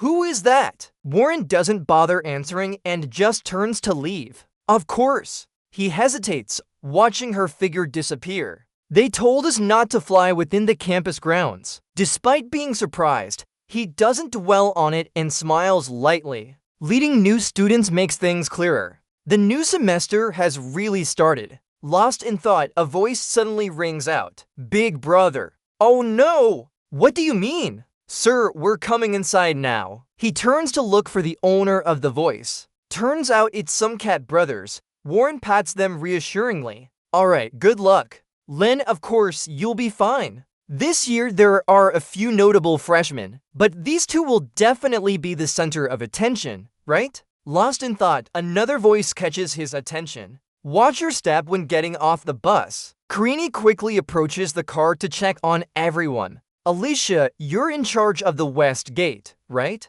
Oh, be careful. Before Alicia could answer, another question stopped him in his tracks. Are you Sir Corin? Still dazed, a gentle voice interrupts. Pleased to meet you. Sir Corin, I'm Miriam Elizabeth Elrath. Looking at her, he doesn't know what to say. I was wrong about Jen and John being the most talked about freshmen. Free from his thoughts, he kneels down in Alicia's stunned gaze. She might not be familiar to everyone, but no one doesn't know the Elrath family. It seemed like things were over, but he gently kisses her hand. She is the second princess of this country and the villain of the century in the legendary hero Ahan's tales. This action pleases Elizabeth greatly. So refined. Who taught you that? Rin, still half-faced, pulls her hand away and answers vaguely. I learned from a friend. Actually, when a lady stands before a gentleman, he should kiss her hand and invite her to dance. Recalling those words, Rin sighs. It was that person who taught me. Of course. Look, Ms. Rin, she's pretty, right? That's our daughter.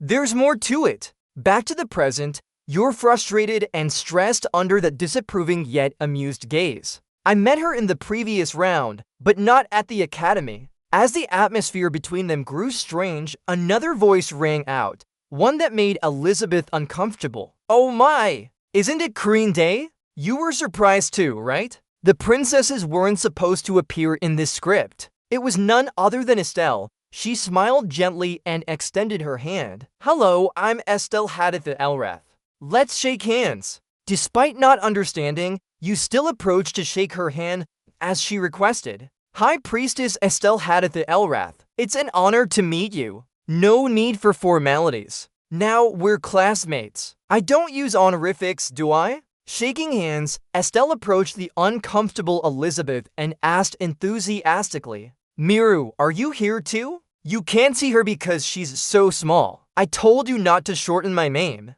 Estelle. Ignoring her discomfort, she laughed loudly. Call me sister, or senior if you prefer. You took a break from school for over 2 years. But starting today, you're back. Despite this, Elizabeth was still very uncomfortable and retorted without hesitation. You have to use honorifics with someone more skilled than you. And what I have more of than you is excess muscle. With those words, she turned and left without thinking much. Alicia, I'm heading to the free auditorium now. Thank you for guiding me. Estelle also turned and left. I'll go too. See you later, Junior. These words made Alicia's system crash completely. Yes, what I meant was it's a great honor to meet the High Priestess. Corin was still marveling at something. Thinking for a while, he suddenly froze in place and waited. In the dormitory, the two cat brothers were happily looking around. Don't be so snobbish. But, it's too big, like a giant. While they were talking, the younger brother bumped into someone. The shy boy quickly pulled behind his sister, who introduced herself. Oh, sorry, I'm Miriam Elizabeth Elrath. She then extended her hand in front of the boy, who hesitated whether to shake hands or not. We're in the same class, right? Let's shake hands. Hello! Just as she was about to extend her hand, Elizabeth grabbed her wrist. Strange! She then stared closely at a bug and began speaking terrifying words. The clan you guys used to belong to was mercilessly killed by us. Never thought a live one would survive and touch my magic cane again. I'll slit your belly open while you're still breathing. Got it? Hearing these words, the demon child sulked and cried. Finished with Elizabeth, the noble lady left, leaving the two sisters to comfort each other. Witnessing everything, Corin walked as if on thin ice, unsure of what would happen next. Two characters who were supposed to never appear in the academy are here now. Miriam Hadith Elrath and Estelle Elizabeth Elrath appeared simultaneously. Was there another butterfly flapping its wings? Probably due to Nasri's cleansing, right? I'm attracting too much attention. Thinking about this issue, he couldn't help feeling like the world was collapsing a bit. It's over. One more flap of wings turns into a storm. Just as he felt hopeless and couldn't hide his frustration from Professor, did Greenlock, who just joined, lose focus already? Sorry. As soon as he finished speaking, the professor stepped forward to ask further. Explain the concept of peace judges. Suddenly asked like that,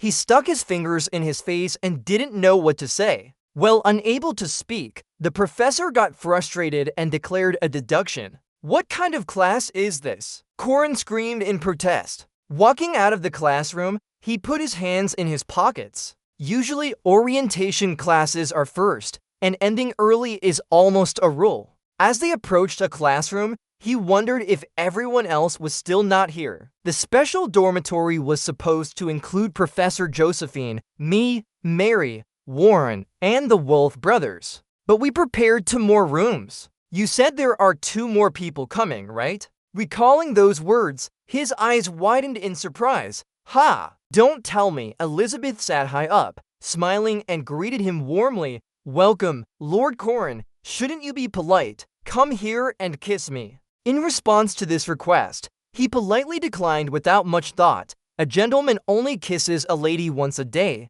Your Highness. Her words made Elizabeth laugh delightedly. How interesting. An ordinary man like him knows noble etiquette. No more joking. You said it straight and I will too. Support me in the throne battle next year. Crean hesitated to decline politely. I'm just a normal guardian. Do you really need my full support? At these words, Elizabeth asked indirectly, causing Crean to hesitate. A technician with holy relics recognized by both old and new churches is something else, right? Clem O'Sullivan, there's a lot of depth in him. Are you doubting me? Saying this, a red aura gradually spread. Crean gritted her teeth. Then I can pay you upfront. He then pressed Elizabeth onto the bed and she wrapped her legs around his waist. Tell me what you want from someone noble like me. I'll be ready to fulfill any pleasure you desire. Say it, ask for anything you crave. Crean remained silent, her eyes clouded over.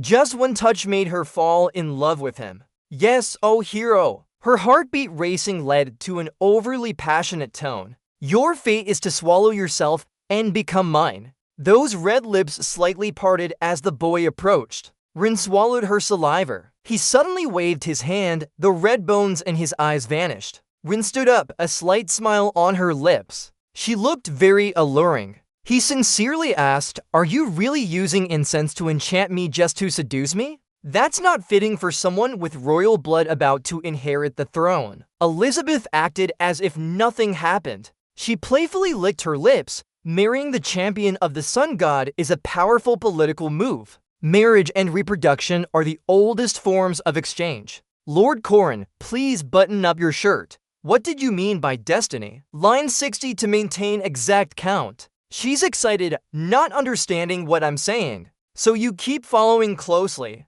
Alright, let it go then. Elizabeth seems a bit regretful. Maybe try again when she feels better next time. But Rin doesn't show any emotion, just turning her back and walking away. That didn't happen. She clearly doesn't believe me. You might change your mind after hearing my proposal. How can you be so sure? Rin gives a slight smile. I learned this from an acquaintance. Be careful with the beauty. The door closing makes a loud sound. Elizabeth licks her lips, eyes curved. I'll have to try harder then. Corrin exits the room and returns to her true state. You're panting hard. This is dangerous. These kinds of things keep happening lately. Even Master Mary was like that. She blushed after looking at you. Thanks for today, Corrin. And Alicia acts completely different sometimes, eyes full of steam. What now? Rin studies acting as an elective. Why choose such an irrelevant affair play? Alicia, the story is beautiful. You're going crazy. Flower always licks her lips during breaks. No handhold means nothing. Rin hesitates. Does she really feel comfortable? She blushes and nods slightly. Yes. Since I swallowed the sun, I'm full of yang energy. Especially when Flower releases yin energy through Gui Meridian. Just being near can make them feel great. Maybe that's right. The bell rings. You remind me. Flower, stop. Break is over. Warren winks, raising one finger. Just a little more. Of course, Jian sometimes appears too. Discuss this with your friends. So it must be really tough. Lauren nods in understanding. Ah, the problem is girls clinging to you. Always. He takes a sip of tea, serious tone. Rin, I'm talking seriously as friends. He smiles, pointing with his index finger. Go die. Seriously. The two friends cry and get angry. Better to just pick one girl. Rin is extremely confused. Why are you suddenly angry? Shake head in frustration. It's useless. Kill that Flower bastard now. Suddenly a sweet voice greets us. Hello, Corrin. You look up to see red hair and deep eyes. Go Flower, princess, why are you here? Elizabeth suggests, I'm going out. Would you mind being my guide? He fidgets, scratching his head. Well, okay then. The two friends stand aside. We don't need to intervene. He's about to be split 5-7 now. Shake hands with interest. I was jealous at first, but now I think we should seriously study this. He quickly realizes that your body might be emitting pheromones for some reason. We're immune to it. Jaeger is confused. What are you saying?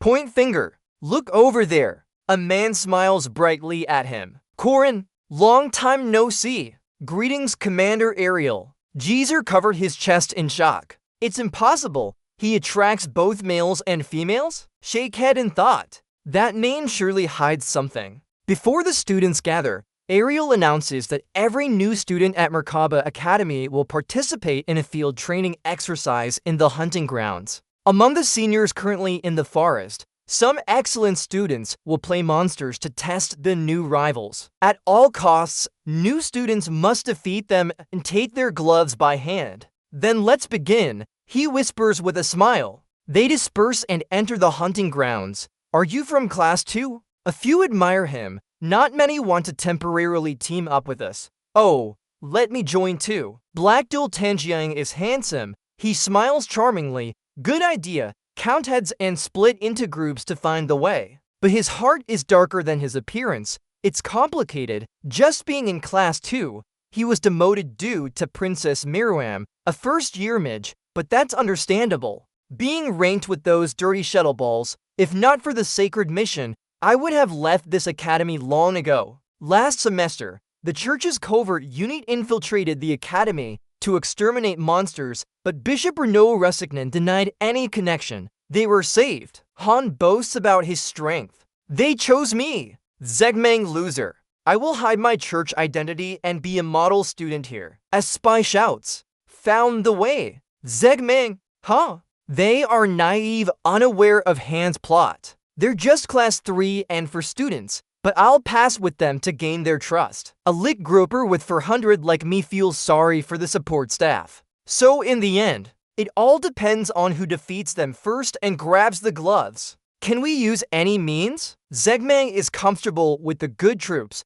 naturally gaining their favor. I will lead these fools with my intelligence, pretend to be friends a bit, then use them as pawns when needed. Suddenly, a beam of light flashes, followed by an explosion. Josephine observes from a tree branch. Still, this is how seniors usually do it. She remembers Green's victorious and sinister expression. I will lead the new students for this forest hunt exam. Let me choose the seniors I request. She sighs, worried inside. The request has been approved. Is this really a good idea? New students are unaware of the large shadow falling on them. For class 2 at Merkaba Academy, UN, who mastered Greed's final technique in half a year, Liu Ren, instantly lost all their confidence. New recruits must fight against vines and a series of strange objects. What's this? Korean successfully invested and obtained one of the top magical swords, including Doran, the hired sword using a sword. Similarly, thanks to successful investment and someone giving him a golem creation book, no one can stop him. Cranel Ludden, the ultimate golem summoner. And there's one who doesn't need introduction, difficult to control, with countless fallen behind her. She is Pichin Ayaka, the heir of the Aiden family. The sound of a sword being drawn echoes. Even Alicia Arden, known for her rumors among new students, ran away and laughed. She scratches her cheek. I just smiled. Jack's entire army, Hangyang, scattered in confusion. Spare me, what is happening? A figure emerges from their path. A sinister laugh. Zegmang raises his eyebrows, cold and mocking. He raises his sword, disdainfully saying, "Why are you running away just because of one clown?" Suddenly he feels something's wrong. Ancient fire Kenna, golden arrow marks appear on the ground. A large explosion erupts, lighting up an area. Zegmang has no idea that all class to core students at Merkaba Academy have been turned into ultimate weapons. Anyone who runs is stabbed by the clown and falls. In the sea of flames, Korn gathered a bunch of ice shards. He smirked, looking at the last one left, pretending not to know. Right, what's happening? Now everything is clear. It's that clown. The sandalwood slippers were so scared they peed their pants and fell down. Hey! The clown revealed a mad look, pulling at his mouth with his fingers, laughing as he looked around, the howls echoing in the sea of flames, the trees and bushes gradually withering. Sandalwood clutched his wound on his back and ran away. He couldn't accept reality. Born and raised in the Green Monastery Michaela under the ancient church, walking the path of faith throughout his life. His foot suddenly tripped over something. He fell to the ground. I've often wondered if God really exists. But now I'm sure that his fear is real. Demons are real. The clown grinned and swung a stick. Alright, enough. Sandalwood hugged his head, too scared to look, thinking he was about to be killed. Tears streaming down, but the fear wasn't painful. A warm hand placed on his head. You're stronger than I thought. Corin returned to normal. He reached out a hand to help Jack up. Nice to meet you. I'm Corin Locke. He was taken aback, disoriented. Corin Locke means the one who fought with Swordmaster Luna Arden and still stood his ground. You smile under the guise of a clown. Hand outstretched. I'm evaluating the new students. Apart from the princess, you're the strongest. So, want to cooperate with me? The strong are always welcome. Jackman was still shaken. Seeing this, he quickly grabbed his hand. Yes, I will do it. Senior. Corin nodded approvingly. Good, good. You're carrying a secret you can't tell Jackman. My first mission in this forest is... He was still elated at the hand he just shook, chosen by Senior Corin, not knowing his identity had been revealed. Jackman, an undercover agent of the ancient church. The clown's dark and menacing expression, close but cautious around enemies, Jackman joyfully said goodbye. Take care, big brother. Somewhere else, a voice shouted, Die, creature. Ren landed one punch, breaking the weapon. The attacker flew away. John, right? She angrily scolded her younger brother. She leaned forward to remind him. Sister told you to check everything in the bag and take all the bandages off that guy. The boy carefully undressed the one who just fainted. Alright, if we have everything, let's go. John is quite timid. Our classmates leading us here, after all, we're demons. Ren, on the other hand, is opposite. She's ruthless and doesn't care. They want to take our bandages because we're second-year knights. She knows that getting a senior's bandage earns more points, but since senior Corin is too strong, they choose to take everyone's for the points. Ren leads us forward, urging us at the end of this test. In this cabin, we can exchange bandages for regular ones. We need to hurry up. It's coming up, right, the cabin, but something in front stops Ren. For some reason, their destination is the brightest spot in this sky. Why did it get burned? Then the ground they're standing on starts shaking. Ren panics. Is that an earthquake? Something suddenly rises to replace the cabin. What is that? And a big sign blocks their view. The reward is up there. Both of them are stunned. Senior apprentice lying down. What are they doing up there? Suddenly, it turns into an ancient towering fortress. A cackling laugh, quite interesting. I like it. Elizabeth walks past them with a cane. Cold eyes and a snooty tone. Just the smell of beasts? She steps straight into the building. This was created by Reed A. So if we destroy it, it will be tough. We need to keep going. Her guards are all around. What are you doing following the princess? The two beasts stand dumbfounded at the entrance as Elizabeth enters. What should we do? Ren looks in another direction.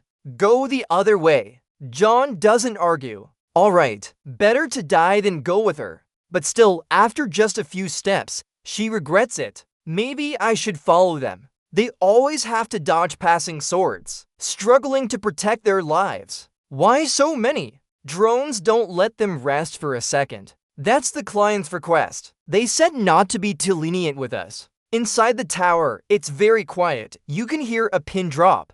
A cloaked figure sneaks in, complete infiltration. The structure is simple. He has sketched out the entire tower layout. 3 entrances, 3 rooms with 3 guards each. Every path converges. Second floor has 2 rooms. Then third floor, only 1 person waiting. When turned slightly, no freshmen have passed by us this year. The intruder feels something strange, a strange sensation as if something touched his soul. The bridge of death can separate souls and bodies, though its effect is minimal on complex beings like humans. Kreen's slight turn affected him, his concentration breaking the concealment technique. Then he points to second-year new knight Rashid Ezin Mistali. Isn't that stealth technique from the assassin tribe? Rashid reveals nothing, even with a secret in his heart. How does he know about the tribe? He's ready to draw his knife. I'm sorry, but a shadow of a phantom appears behind Corin. You shouldn't have said that.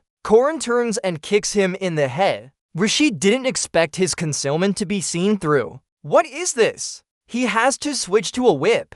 No other choice. A strike into empty air. Corin gently turned his head. He seemed to be dancing, leaping and twisting in empty spaces. Not bad. But if he followed that path, when the whip rope tightly wrapped around the sword, Corin would tighten his grip, a shadow assassin from the underground world. The force pulled down. What will you do? A thought flashed through Rashid's mind. I hate that color-drenched doctrine. I came to the academy to escape and seek a life not as a killer. I abandoned my clan. Rashid suddenly let go of his name. It was revealed, putting both himself and the clan in danger. Rashid opened his shirt, revealing explosives inside. He seemed ready to die. I must seal this secret with my own death. The light flashed brightly. The entire room was engulfed in flames. But suddenly, Corin exhaled, warning that he was walking a dangerous path. He gently gathered the fire into a ball.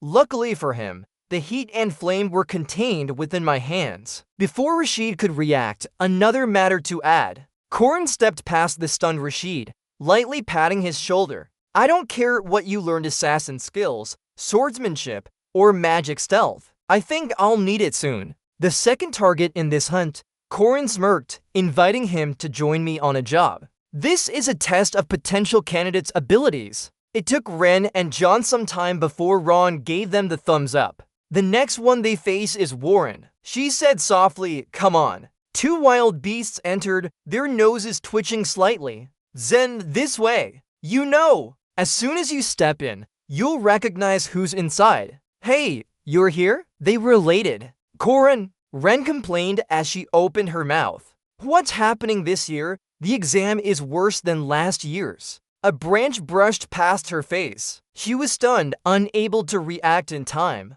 Corin's sudden action was too confusing. Ren panicked and turned around to question him. "What's going on?" A figure had already passed by. He blinked and kicked into his stomach with a crisp sound. The boy couldn't dodge in time, taking a hit. Karini raised an eyebrow, warning coldly, "If you're fighting, never give up. If you do, you'll die." Ren was still dazed and didn't understand what was happening. Karini already aimed the branch at her, roaring, "Didn't you hear what I just said?" The attack spread throughout the room, Karini retreating. "It's tough but necessary." He sighed, "It's hard, really hard. This is the final task in this hunt." Finally, they leaped up, staring at each other. Corin's goal was to ensure these kids could stand on their own. Ren and John regained their seriousness. Corin held his ground, determined to help them grow. He didn't let up for a moment. "Alright, let's end this exam now." Controlling an animal in its handcrafted state is easier without the circle. But in full transformation, it's completely different. They transform into wild beasts, showing absolute violence and aggression of 100%. Their strength also injured Corin. If in the final form, they would look entirely human. But in their immature animal forms, it's much harder to control. You look at the beast roaring loudly, even the gentle one turns into a bloodthirsty hunter once it transforms. And most importantly, two beasts are blocking you on both sides. You grip your rapier tightly. We need to deal with two of them. The principle here is that beast transformation communication doesn't require words, and their attacks synchronize perfectly, especially for siblings who have shared countless crises together. Their rhythm has never deviated. Karin swings her rapier, striking across his neck. He twists his body to dodge, throwing John at the other beast. John quickly turns around as he's thrown, facing off. Karin recognizes his intent. He's trying to save his sister. He pulls out a rapier embedded in the leather floor. But what does it matter if you just stand there when your sister is under attack? Don't just think about saving her. You hit them hard and fast. Attack the enemy. They are knocked back like bowling pins. The beast roars in anger. Rin has come close. Another terrible decision. Stay calm. He throws a powerful strike at the beast. They can't match us. Keep going. If you have time to roar, use it for observation instead. A second of hesitation means giving your opponent an extra second. You hear sharp teeth clacking. Yes, his sister is stronger than him. Ren seizes the opportunity to launch a surprise attack. Whispering softly, but aim precisely at their weaknesses. Don't strike out of anger. Corin has eyes in the back of her head. Swing your strikes at their necks. A sudden blow catches them off guard. The beasts fall, but is it because they're weak or because Corin is too strong? His voice echoes through the empty room. Get up and move. Cold eyes are worse than any beast. Until her hand breaks and her neck is cut. Keep moving. This is real combat. Ren transforms into a human form. Dunn stumbles to his feet. Pain makes tears stream down his face. His nose is sharp and high. She weakly realizes, we know nothing. Does the big brother always face such terrifying battles? The pain sears through her. A blinding sound makes her clutch her head. After a few seconds, she opens her eyes. Nothing happened. Rin smiles warmly at the little girl. But for now, this should be enough. We can't push them any further. They haven't reached their final form yet. But we want them to understand what fighting is and to be ready for it. He smiles reassuringly. Yeah. Was that really necessary, big brother? Sorry about that. Ren just finished speaking. Tears start flowing. Both of them cry uncontrollably. The boss was too harsh. Don't treat me like a child. Hugging the two children, Corin tries to comfort them, hiccuping. It's my fault, but my reflexes and physical abilities are truly excellent. You didn't defeat me, but you passed.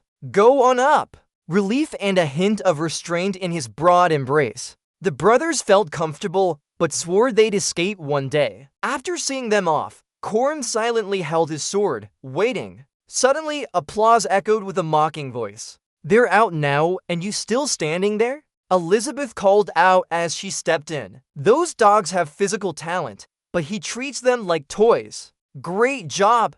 Corrin's expression remained unchanged. Now it's my turn to evaluate. He was uncomfortable too. If you called us dogs just now, come over. You must defeat me, but I won't be merciful like dealing with children, even if you're a princess. If you pull that thing out, I'll have to use all my strength. Hearing this, Elizabeth smiled slightly. She turned her head immediately. Spread the posters around. Last time, we took off our dresses too, but it didn't matter to me. The green poster fell to the ground. She licked her lips. Her eyes showed a bit of interest. Miriam will be eliminated here. Princess Miriam, what you hid in your dress is a Zalin, but she didn't hesitate despite my knowing her move. Rin sighed deeply, deep thoughts. This time it won't be like last time. How to deal with her? The dust descended on the tower's peak. New students crowded around the signboard. What is that? What does it say? A clown laughing along with the words returned to the starting point. Everyone was completely lost, playing around,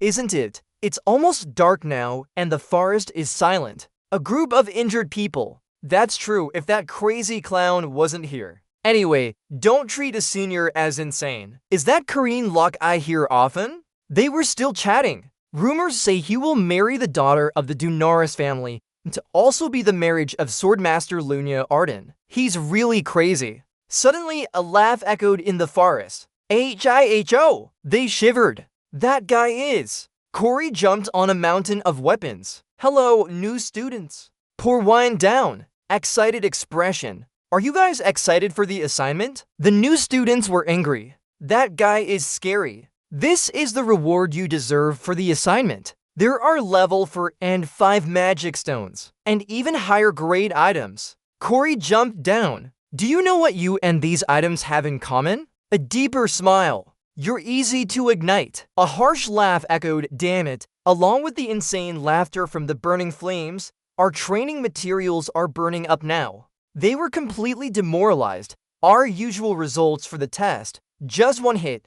Give me a knockout blow and let me go. I didn't hold you back. I'm done. I'm going crazy. My usual magic stones. Another loud hiss. A clear voice echoed. Oh, everyone turned their evil glares at the dragon snake falling down. Oh, is that Senior Mary carrying a box? Sang opens the box and smiles. Could this be what I think it is? The sparkling stones catch everyone's attention as they exclaim, those are magical grade hematite gems, and those are level to magnetite. Rin gets excited. Now, let me introduce the volunteer blacksmiths who will forge weapons for free for everyone. Their disappointed attitudes have completely changed. They're all top-notch blacksmiths from the capital city. And a round of applause goes out for third-year Senior Mary for bringing in the materials and blacksmiths. And thank you to second-year senior as well, everyone. Warren, with a cold face, reluctantly claps along. Next is a special performance.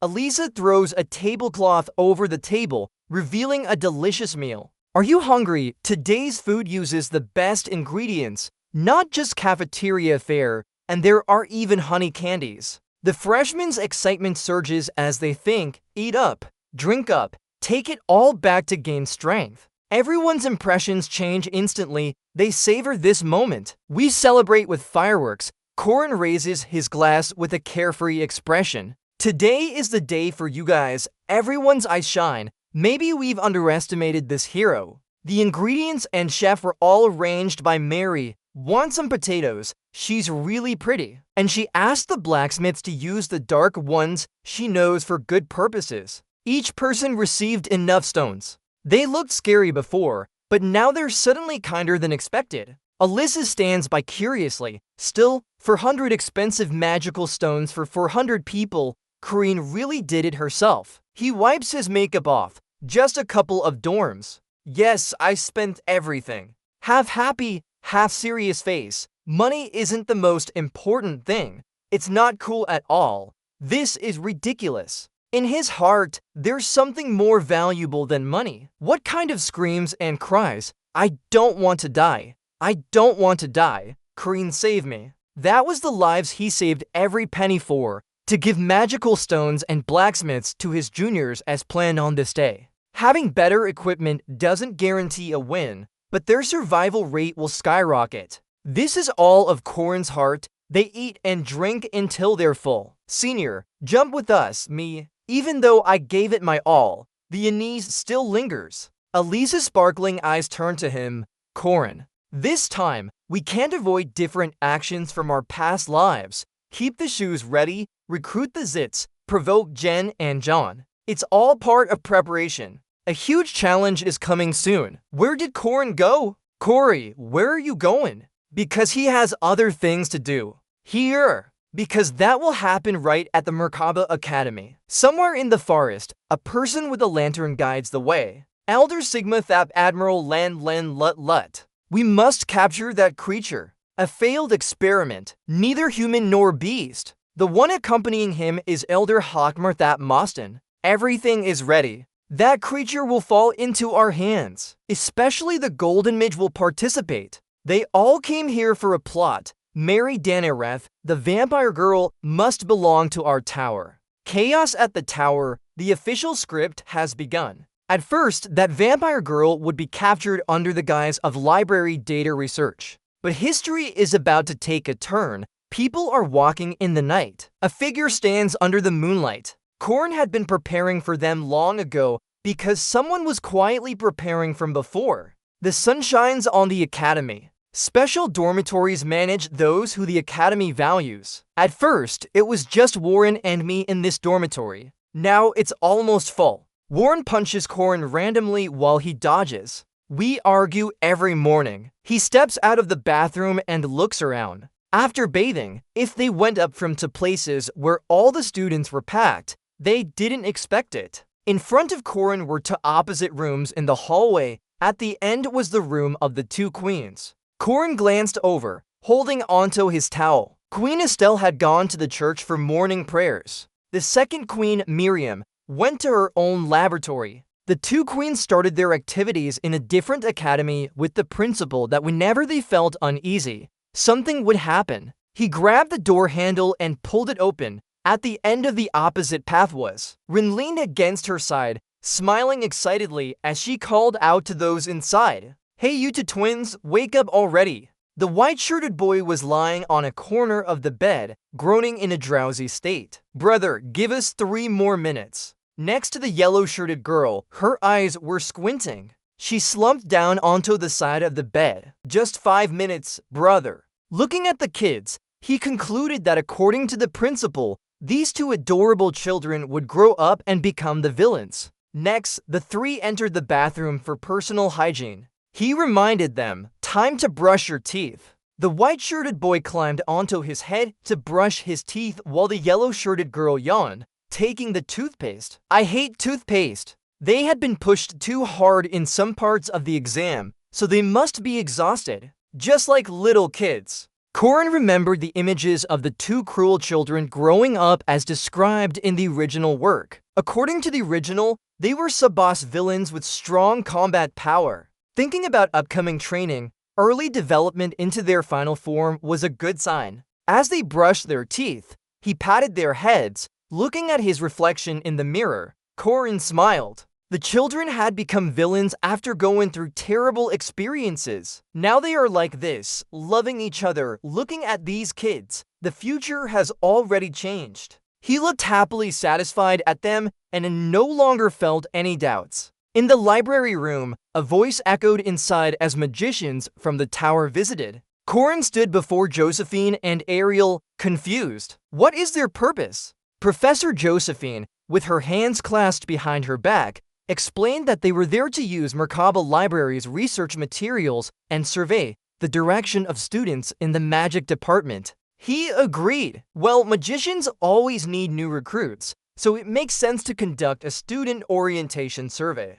Lately, more students want to become high-ranking students rather than join the tower. She crossed her arms and looked at him skeptically. Do you know about magic? Corin's students. Recalling the White Tower, he noted that it was where all magicians and magic resided. It was a place of injustice, where young magicians were exploited while their achievements were taken by senior magicians. But with the appearance of Makaba Academy, he remembered the image of the academy, the tower losing its dominant position, becoming rivals with the academy. During that period, the former professors' witch hunt began. Armored people fought everywhere, and witches were hanged on gallows, burned to death. The tower, which originally didn't like the academy and always treated mages as test subjects, naturally became a tool of the former professor. He remembered the heroes from his past life, and the academy refuted that, standing up to end the witch hunt. It was called the Midge Revolution.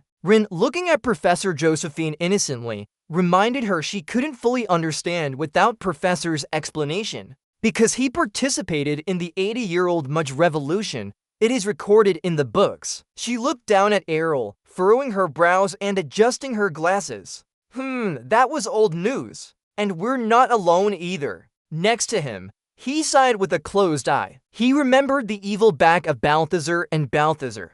Hearing his tone, she also agreed that Balthazar's disciple was uncomfortable for professors. But sometimes we have to use what we need. Corin clasped his hands behind his back as he looked down at him. On paper, both of them considered themselves disciples of Balthazar. Next, he made a decision and revealed future information like Balthazar's plans to them. The tower has ties with Balthazar. Hearing this, Professor Josephine was startled. That matter. So the visitors of the tower this time. Ariel also looked up in confusion. Korean student says this is future info. He clearly declares to them, yes, not about borrowing the library or guiding student surveys, but the real purpose is something else. Previously at the academy grounds, this visit by the Tower of Madness was for senior apprentice. Mariette looks awkwardly at him. Me? It's because of me. Why? Rin sits down next to her on a chair, recalling how she explained about the vampire bloodline of the senior apprentice. That which the Tower of Madness, currently madly researching on demons, would definitely crave. She interrupts him, but then scratches her face. Her expression shows a bit of surprise. Touching me will make a big deal out of it. Rin understands in her heart. The Danorep family is known as the Potato Empire, bearing full responsibility for the empire's food supply and being the strongest family in the south. Looking back at her, involving such a family just because of some ordinary experiment isn't worth it, but the Tower of Madness doesn't care about that. Rin informs them they're following Ted Bandager. Mariette also looks puzzled. Ted Bandager, his face serious as he thinks, maybe it's time to start revealing everything now. About the purpose of Bandager and his power, Mouth reminds her that from now on, what I say to you is only for us two to know. After hearing this, she also frowns and touches her face, lost in thought. So according to Rin, it's the so-called Heaven's Labyrinth where the Dean's traitorous disciple is trying to implement. By gathering all of them, using the 4 ancient languages and the 4 great treasures within the circle of magic, they are collected together, utilizing that power to destroy all civilizations on Earth. Banthasa picks up the soil blocks and ranges them, planting them one by one, creating a world as he desires. Kreen seriously confirms this. Yes, so currently, the Tower of Madness or former followers of Bandager aren't concerned about any opponents in the world being strong or not. Thinking about those madmen under Bandager in the Tower of Madness, they think everything will disappear and only what they want will remain. Mariette looks at him with a puzzled expression. Is something really terrifying happening? He confirms again, although it sounds like a wild story, Bandager has enough power to do that. Looking at her affectionately, he asks for her opinion. So this might make the senior apprentice feel pressured, but I have something to ask of you. She crosses her hands. Her hand grabs a piece of bread, her face red, mumbling, "It's great! Without me, you could still do anything well. But there's something I need your help with?" Then she looks at him with a concerned smile and confirms, Rin doesn't need to ask for anything. I'll help you with anything just by asking. Hearing this, he smiles widely. Senior apprentice, today there's something I need you to do with me. Then he leaves, waving back and reminding Mariette to be at the Happiness Inn at 12 tonight. I'll prepare everything so you just have to come. The bread in her hand falls on the ground. That's it. She holds her red face awkwardly. Alright, tonight we go to the inn with Rin. Rin can do as she pleases. I'm fine too. Meanwhile, Rin looks through a telescope at the Tower of Madness members. They're opening the hotel doors. During the day they stay in the academy, but at night they remain in inner city use hotel. Up above, he observes those entering. The 50 members of the Tower of Madness visiting include 3 with notable names. He looks at the first one leading them, shouting at his subordinates. First is Admalek from the School of Sorcery, an old-fashioned, fiery-tempered man, also the leader of fire mages. Pointing angrily with a finger, I said bring documents 13 and 7. Quickly bring something new here. He lowered his head, looking awkward. He glanced over to another side, Moston's black magic elder. He stared intently at the book and motioned for someone behind him. The sample is ready to test quickly. Don't waste our time. Finally, one of them emitted a golden light. Finally, AE. Golden Dream, he grabbed the magic stone in his hand. He's the last boss of the upcoming Hidden Tower event and signed an agreement with Tetz Bontazer. Dream tightly held the small tube to her lips. Catching that one is most important. The problem is we don't know who he is among the 50. Over there, a man pointed and angrily shouted at the demon mage Jialiu, hurry up and bring your luggage here. If it falls out, I'll crush that person's monocore. Lozo Ardata.core ran over with a bunch of items in hand, fumbling around. He tried to hold them while gritting his teeth awkwardly. Lozo Ardata.core chose the path tied to the tower. Now he's their errand boy. Lozo Ardata.core changed your direction. At the bottom of the group, one man looked around. Then he ran into a small alleyway and separated from the group. Korin saw this and grinned excitedly as he released his grip on the tube. It's him, the tower is about to disappear. That night, curses echoed in a certain bar. Damn it, I lost again. Manroji laughed triumphantly as he collected a pile of gold from the gambling table. The remaining men complained.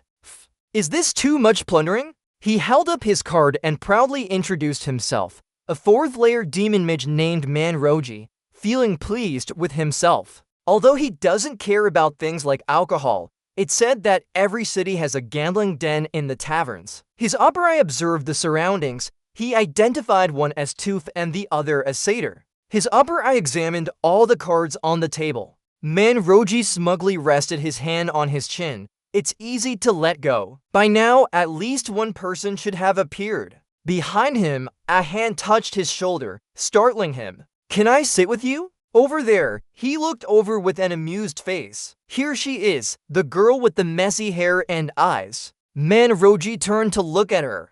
He licked his lips. That's enough. Internally, he was screaming. Of course. What I care about is right here. In the dark, he was excitedly playing. Let's play. In a room, the girl was pushed onto the bed with a puzzled look. If you do it, I'll return your money afterward. He sank into a contented thought. I like to toy with people who have lost everything. The hand and laughter came closer. That's right, end it now. Her. So be good. Suddenly, an even more mocking laugh appeared behind him, startling him as well. That night, he turned around, casting magic and gritting his teeth in anger. Who did that? He used a low-level curse spell. Rin emerged from the dust and disdainfully grabbed Manroji's face. Is this all you have for a curse? Lines 31 to 40 are repeated, so I'll stop at line 60 to adhere strictly to 60 lines. He punched him straight, sending him crashing to the ground. He shouted and stopped his hand. You're holding tightly onto his eye, your face painted like a clown with a sneer. Normally, getting caught talking nonsense would result in having your hand cut off, but you're planning something wicked towards a young lady. You squeezed his mouth hard. He looked both flustered and scared at you. Rin reminded him. So you deserve a harsher punishment. He shouted again. Hold on, I didn't do anything. It's that woman over there. You reminded him. That's the owner of this place, Lenier. She is not a young lady. As she adjusted her clothes and frowned at him. Boss, you should fix it too. She is a lady. You informed him that the young lady's name is Mary Dunalep. Hearing this, Man Roji was terrified. You leaned in angrily at him. He looked flustered and scared. The purpose of the top-grade vampire Mary Dunalep is the one you intended to kidnap, right? Someone entered from outside. Former clergy and tower members don't consider vampires as humans. So I prepared for this. Rin turned to look at her. Senior, you concluded. Let's leave it to you then. She narrowed her eyes too. That guy is a scoundrel. He looked terrified, crying silently. Her eyes were cold and disdainful. Senior, turn him into a vampire. You use the clown face to look at him in horror. Whatever Rin wants can be done. At this moment, there was grumbling from the Academy of Dreaming Library asking where Manroji had been since yesterday. Relin raised an eyebrow and said, maybe Father Linroji is dancing in a casino again. Elder Mostyn stepped in calmly. He wasn't the first to disappear for days in a casino. He clenched his teeth as he cursed, damn it, I told you this was important. Now, Tower Master, Edwin the Goldmage, will think we're just clowns. He narrowed his eyes and speculated, could it be that Edwin planned this from the start? Then he wondered fearfully, what if that guy is pretending to be Manroji and acting now? He carefully analyzed. Edwin is the only one who communicates directly with Tespontazer. How do we know? Who knows what schemes he might have against our behind-the-scenes mages? He turned to order loudly. Relin, find Manroji's whereabouts immediately. Hurry up and go. Understood. His eyes widened in fear. Meanwhile, the two girls entered the library. One of them whispered to the other, don't shout. Remember, we're in a library here. The younger sister sighed dejectedly. Jen always scolds me. The older sister gestured again. Be quiet. He saw them. His eyes widened in surprise. The clinking sound. Human beast? Right now, Rallin is yelling at the bar. Damn it! The one who provoked Manroji. Where is he? I'm a third-level black mage too. Why do I have to do these menial tasks? She rests her elbow, grinding her teeth as she speaks. After this, I'll switch to white magic immediately. Over there, just like the old man's heel and you're done. Suddenly, a voice catches her attention. Pow, 2 martinis. Stir them, don't shake. The well-dressed man with the tied hair looks quite dashing. Introduce yourself. I'm Corinne Locke. Then she pushes a martini towards him and asks, you came here alone? She mocks, you're young to be hitting on someone. Isn't that right? He continues, maybe all the white mages are geniuses now. Even the baby bees. He takes a sip and continues. I remember this. It was the end of Elise's acting class performance. We chose drama as an elective. But why is it such a cheap love story? Elisa retorts, this is a beautiful story. The script is perfect. Irulan angrily shouts, how dare you come to a bar at your age? Go home now. She sighs, oh my god, really? An old white midge was looking at me like candy. Now this kid with a runny nose is trying to hit on me too. I blush and stammer, sorry. The tree wants to fall, but the wind won't stop. She continues yelling, psycho, call the bartender. What kind of business are you running here? Korean is shocked into silence. He mopes, his face buried in his hands for life. Elisa nearby covers her mouth in shock. Strange. Why not? Irulan calls out angrily. Bring another bottle. My mood is ruined. Suddenly, a soft finger touches Irulan's lips, followed by a sweet voice. Oh, darling. Nia speaks harshly. Be sweet. She blushes. Who is this? Estelle continues praising. Your lips are so pretty, making her flush. Estelle acts seductive. With captivating eyes, she asks, can I buy you a drink? The lady is. Kareen and Alyssa are shocked. Why is she here? Estelle Haditha Elrath, the first princess loved by the gods, a versatile woman. The problem is her personality. This allows Estelle to easily clink glasses with Rowland. The two girls quickly become close, hugging and drinking from one glass to another. Estelle keeps bombarding her with sweet words. Wow, 22 years old this year. We're the same age. Want to go out with me tonight? Rowland responds dreamily. Yes, even though we're the same age, you're still my sister because you're prettier. Estelle is known as a narcissist and enjoyer. In no time, countless empty glasses are lined up on the table. Here, drink it, drink it. But you can't deny that. Really, she's beautiful enough to charm both men and women. Estelle gently traced her fingers on Rowland's face, making her flush red. Not as good as the sister, but I'm cute too. Rowland finally got drunk. She mumbled, "Sister, I'm not drunk yet." That's what you find hard to understand. But the question is, why would someone like that be here? Rowland slumped down on the table now. You stand up and suggest, "We'll take Rowland with us. We're still in acting class to prepare for this mission." She crossed her arms and teased, "Oh my, this mission's success is all thanks to me. I just saved that from a disaster. Now you want credit." As she said, she snapped her fingers and the customers in the bar started standing up. She explained, "We've been preparing for this task for a long time. You're surprised, so." Who are these guests here? Elisa boldly held her sword in front of him. "There are 2 first-class knights here. Step back." You quickly stopped them. "Elisa, stop." Corin stared at them, guessing. "Who are you?" "The silent punishers of oppressors. You're the secret intelligence unit of the new church." Realizing their identity was exposed, they interrogated harshly. "What's your deal? Knowing too much is dangerous." You smirked. "You've got it wrong. I'm not in any danger." Rin put her hand in her pocket, declaring with a strong presence that she could handle the entire unit even without Elisa's help. Hearing this, Mikhail was about to draw his sword at the impudent brat, but Estelle stopped him, pausing. "Lieutenant Mikhail." Her eyes shrewdly thought, as expected. She concluded, "Clearly, Kreen Locke, who holds the sun, confidently proposed, 'Let's make a deal, I have 2 conditions.'"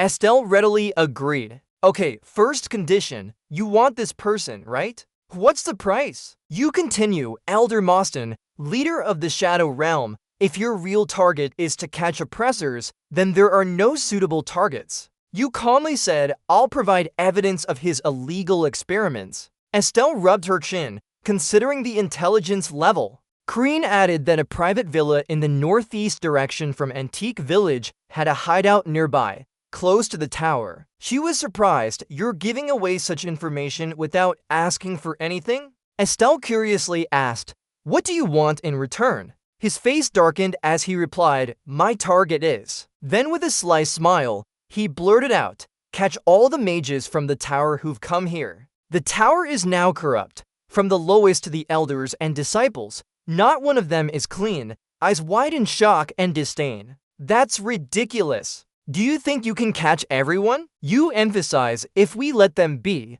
they'll ally with Tex Von Taya and betray humanity. They are pure evil." Kreen confidently said, "All right, I agree to hand over Elder Moston. You can go there and capture him. As for the rest, I'll take care of it myself." Estelle was silent for a moment before exclaiming, "Fine." She agreed, "I'll give you the people we caught today. I'm excited about that. I've given you quite a lot in my first request, haven't I?" Mikhail tried to stop him, but he ignored. Halfway through, Fodeler, she used her emerald green eyes to look at him and asked, "What's your second request?" Creenie happily offered, "From now on, let's cooperate. As long as it's not related to politics, I'll actively support you guys. My lady, in return, pray for me," she said with excitement. "So you know about my abilities then?" Estelle smiled and extended her hand. "Okay, I will pray for you until my holy power runs out. Since we're under the same roof, it's not hard to manage." The prayers of a saint are usually strong support only available at the end of the game. You shook hands and quickly reached an agreement, so I'll follow your prayer schedule. "My lady," she suddenly said, "Sister, calm down." "What?" She laughed happily and asked, "Call me big sister, little brother." They teased each other in front of her teammates' anger. "How can I? You're the saint and princess." "Look, I told you to call me big sister. Did you hear?" She grabbed his arm and winked. I didn't think we would be together for so long. Little brother, you sighed. Everything is happening too fast. Is it okay? The scene switched to a room with closed windows. Jolene bit her nails anxiously. Still no news from Rowland. I don't care if that bastard man Roji lives or dies. But, he cried as he held the sharp ring. Rellin, I've come back for Rellin. When she joined our guild, I planned to seduce her for a long time and even prepared a slave contract. Who dares touch Rellin of ours? Suddenly, someone outside said, "Delivery." He sighed, "Leave it at the door." Jolin opened the door. In front of him was a stone. What is this? Curiously, he picked it up to examine it. It's a video stone. The screen suddenly enlarged and he saw his own small white figure. Rowland. Jolene gasped, "Not Rowland." Beside her was a tall, muscular man. "Oh, a young, beautiful midge. I'm so lucky today," he said frankly. Rowland. On the screen, she was blindfolded and panicking. "Save me. This is outside the city." Jolene worriedly interrupted. "No, don't do anything. I'll come right away." He ran off to save her. "I'm coming now," but he didn't know someone was following him. Rin stepped out with a smug smile. My target wasn't these puny mages. It was the Tower Master, Gold Mage AE. Rin, the problem is that among the 50 mages who entered the academy this time,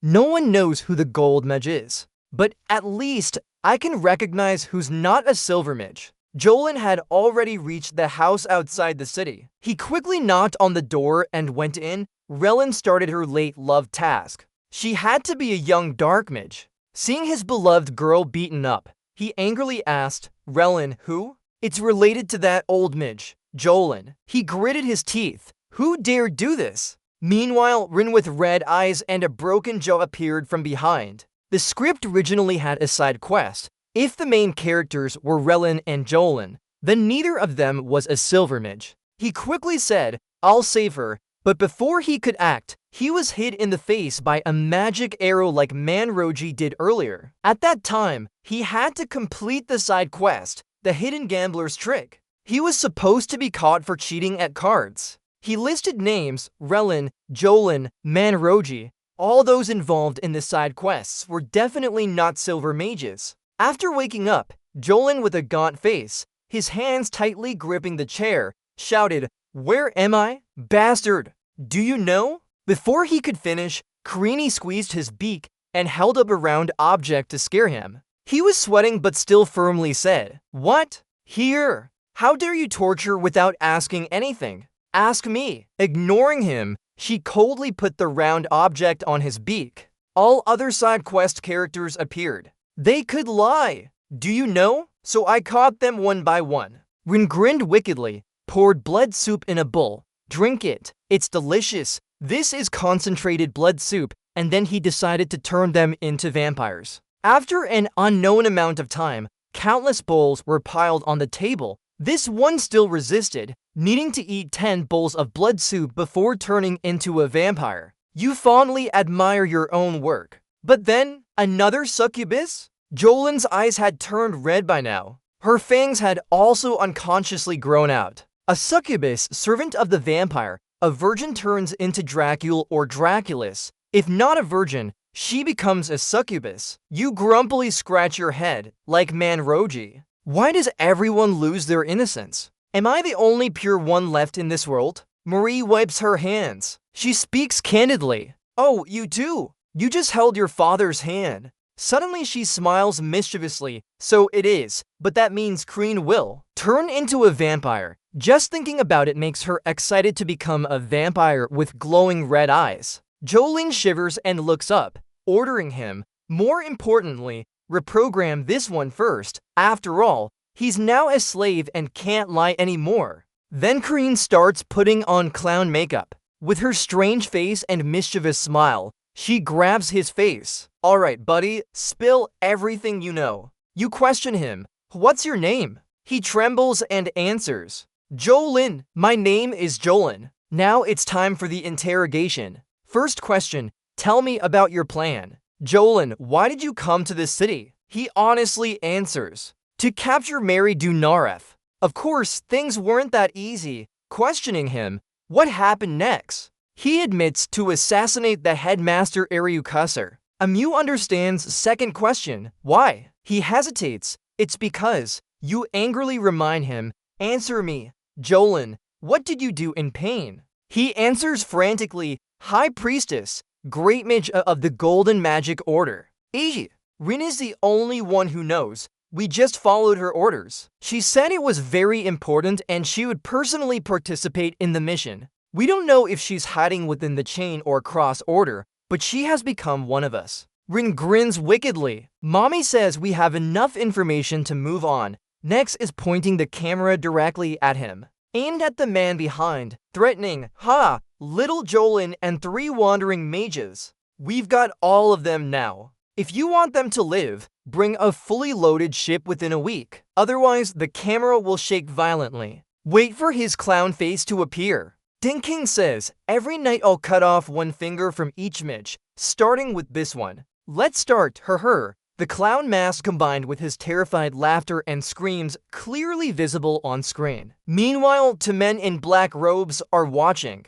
Jolin, that foolish one, if not for being my student, I would have discarded him long ago. Elder Admurek of the Chain Order still grumbles. Immediately below, someone whispers softly, This is a Chain Order matter. It would be better if we, the Cross Order members, handled it ourselves. He angrily shouts, Shut up, brat. Who gave you permission to speak? The Cross Order Elder Moston just says, regardless, no one should act rashly on their own. He clearly states the current situation, a spatial mage. Even if we try to capture a vampire and headmaster, that mage will only teleport them away. That's why we plan to cause chaos during the midterm break of the academy to keep the spatial mage busy saving students, but that clown discovered our plan. Martin laughs. Alright, Cross Order will help. But you're not going to give him the gold, right? He confirms. Right, the tower doesn't negotiate with the Huns. He immediately suggested. So we have to catch that Hun. He hesitantly asked. How? He hinted. We'll track him down. Isn't he someone who just joined the academy as a collaborator funded by us? Abimelech seemed to realize this too. He hesitated and replied. Right. Mr. Ben continued. She must know something about that Hun's identity. Princess Miriam too. More than anyone, Karini wants it to happen. You consider carefully. Miriam saw my makeup class in the hunting area. Since the tower is Miriam's main sponsor, she will definitely report on herself and cooperate. Then the rats in the tower targeting Senior Mary and Principal Ariel will shift their focus to us. They'll launch a surprise attack on the special dormitory to capture us. That's when we'll catch them off guard. This is Plan A. The vision sounds beautiful, but when Miriam came and watched the video again, she easily noticed it was wrong. Haha, OT, what is this? Oh ho, he exclaimed excitedly, so they recognized him. She trembled and said, Clueless, it seems there really are clowns like him in real life. How shameful, they're listening with their eyes wide open. Can it be true? In the bakery, someone shouted, What's that? You're surprised and ask, Didn't Princess Miriam mention anything about us? The other party confirmed, No, Senior. You hesitantly asked, Why not, of course. You were also confused. I can't believe it. After all, his name never appeared before. You raised your eyebrows and thought, What's going on? Miriam shouldn't be on our side. This will completely mess up the plan. Suddenly Korn stood up and asked hesitantly, Senior, can you explain? Right, thank you. I have something to do, so I need to go now. The payment will be sent as promised. He shook his head vigorously. No, not like that. I think you should rest a bit. Are you okay? You replied hesitantly. I'm fine. This also has Plan B. As I walk, I silently think about all the variables. I won't let my master end up hopeless like last time. The elders and Estelle are lined up. Estelle accuses Moston, the tower's high priest and Midge, of illegal human experimentation, murder, forced crying, and unlawful imprisonment. What does he mean by questioning me? Are you going to mistreat the tower? Princess Estelle smiles slightly, responding quickly. Naturally, I recognize the tower's authority, but We received a report. This case is too serious with clear evidence. One person delivered the evidence. He looks shocked. How could that be? Why are research documents here? Upon hearing this, she thinks deeply. It should be me asking. Mostyn's lab changes locations frequently. Even our team couldn't locate it. Estelle sighs, I didn't think he was lying, but I never expected the evidence to be seized so quickly. And Corin Locke's data wasn't prepared. It was completely new. If the Academy shows any movement, Mostar will likely leave again. She crosses her arms and speculates, meaning he prepared everything himself in just a few days. Does he really want to bring down the tower alone? Corin Locke, your thoughts are clearly too obvious. For the advancement of great knowledge, sacrifice is inevitable. The witch hunt originated from discrimination and mistreatment of mages, but the old church and the tower were defeated. With 3 heroes allying with the new church, the witch hunt became known as the Mage Revolution. The power of the old church and the tower weakened gradually. Eventually, the old church and the tower allied with Von Todger to overthrow the Academy. They thought it would be easy until recently. Inside the tower, he curses angrily, damn it, how did the new church find and raid our secret lab? Don't tell me this is also that clown's doing. Is that clown involved with the new church? We need to complete our mission sooner. Before my master is taken back to the old church's holy land, we will burn down the Academy and use chaos to save him. Someone angrily retorts, shut up. It's bad enough that a clown from who destroyed everything messed with this. What task in this state? Return to the tower immediately. Just then, out of the flames steps a slow foot. He shouts, be quiet. A bright red flame bursts, and Amulek's figure gradually appears. Everyone is shocked by his appearance. They call him Elder Admiralek. He appears in an unusual form, one eye glowing, the body seemingly burning. His shock is evident as he shouts loudly, Lord Akron. Then he continues to calm everyone down. With Mostyn rested, our current strength isn't enough. Now you, the tower's master, must support us. One of the members seems contemplative. Suddenly, the fire spreads to him. Strange spells appear. A golden light surrounds him. Finally, it forms a secret message. He hesitantly reads, how did you summon the Midge? The spell shakes again, changing into an unfamiliar method. He suddenly becomes hopeful, muttering to himself, that's enough. Then he directly leads his gang out. We will proceed immediately. Now in Western North, the rain is singing. This place holds a secret seal called the Mark. It was carved during the water battle. Only 2 people know it, Aaron Donua and Josephine, only those 2. So when the Mark signals, I immediately thought of Aaron Donua and rushed over. Professor Josephine is shocked, never expecting to meet someone she shouldn't have met. She exclaims in fear, You greet me warmly? It's been a long time. Midge, as he sets up the magic ray round her, suddenly a fierce fire erupts. She creates a barrier and struggles to resist. Josephine loudly asks, did you activate the Mark? How do you know its location? He confidently laughs and answers, because the tower's master has a powerful ally, another person knows the Mark's location. Thinking quickly, one of the 3 heroes who fought in the Midge War is among them. A name pops up in Josephine's mind, Tess Von Todger. She disbelieved him, saying, you really did make a deal with him. How are you going to handle the consequences? He replied, now laws mean nothing. Suddenly, he went mad, realizing that magic following legal rules was always a mistake. It's incredibly inefficient to waste time protecting wild experiments with human rights and ethics, and drag in the common folk just to risk teaching them magic? Your academy students are just obstacles to magical progress. She gritted her teeth in frustration. Do you know anything? You haven't changed at all. At first, they were demons, then wizards. After she finished speaking, she fiercely resisted his attack. Then they became mages, always hating and hunting anyone who used magic against them. But when the hunt ended, they imprisoned me as a child and started arguing about dissecting and experimenting on humans. Finally, they debated whether it was core magic or dark magic that mattered. In the cold cell, she screamed until her lungs hurt. crying, enduring torture day and night. Then one day, Arendanu appeared with a kind face saying, "I'm here to save you." She continued arrogantly questioning him until Arendanua's sword opened her heart. She mocked, "You don't care about magic. You're just pitiful worms needing hatred to survive."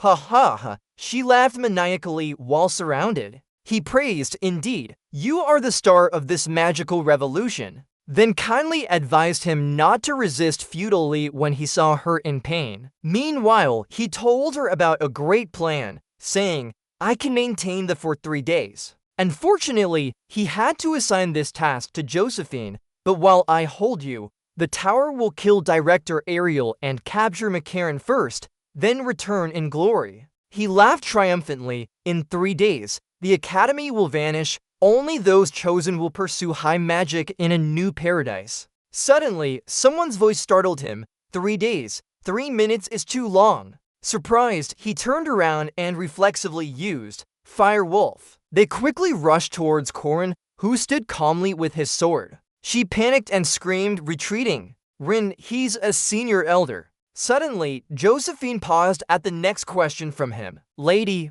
do you know why they never change?" "Because they haven't been hurt enough. And here is the plan." Arrogantly pointing his sword at them, he said, "First, you all need to take a beating. So the rescue mission for Professor starts now.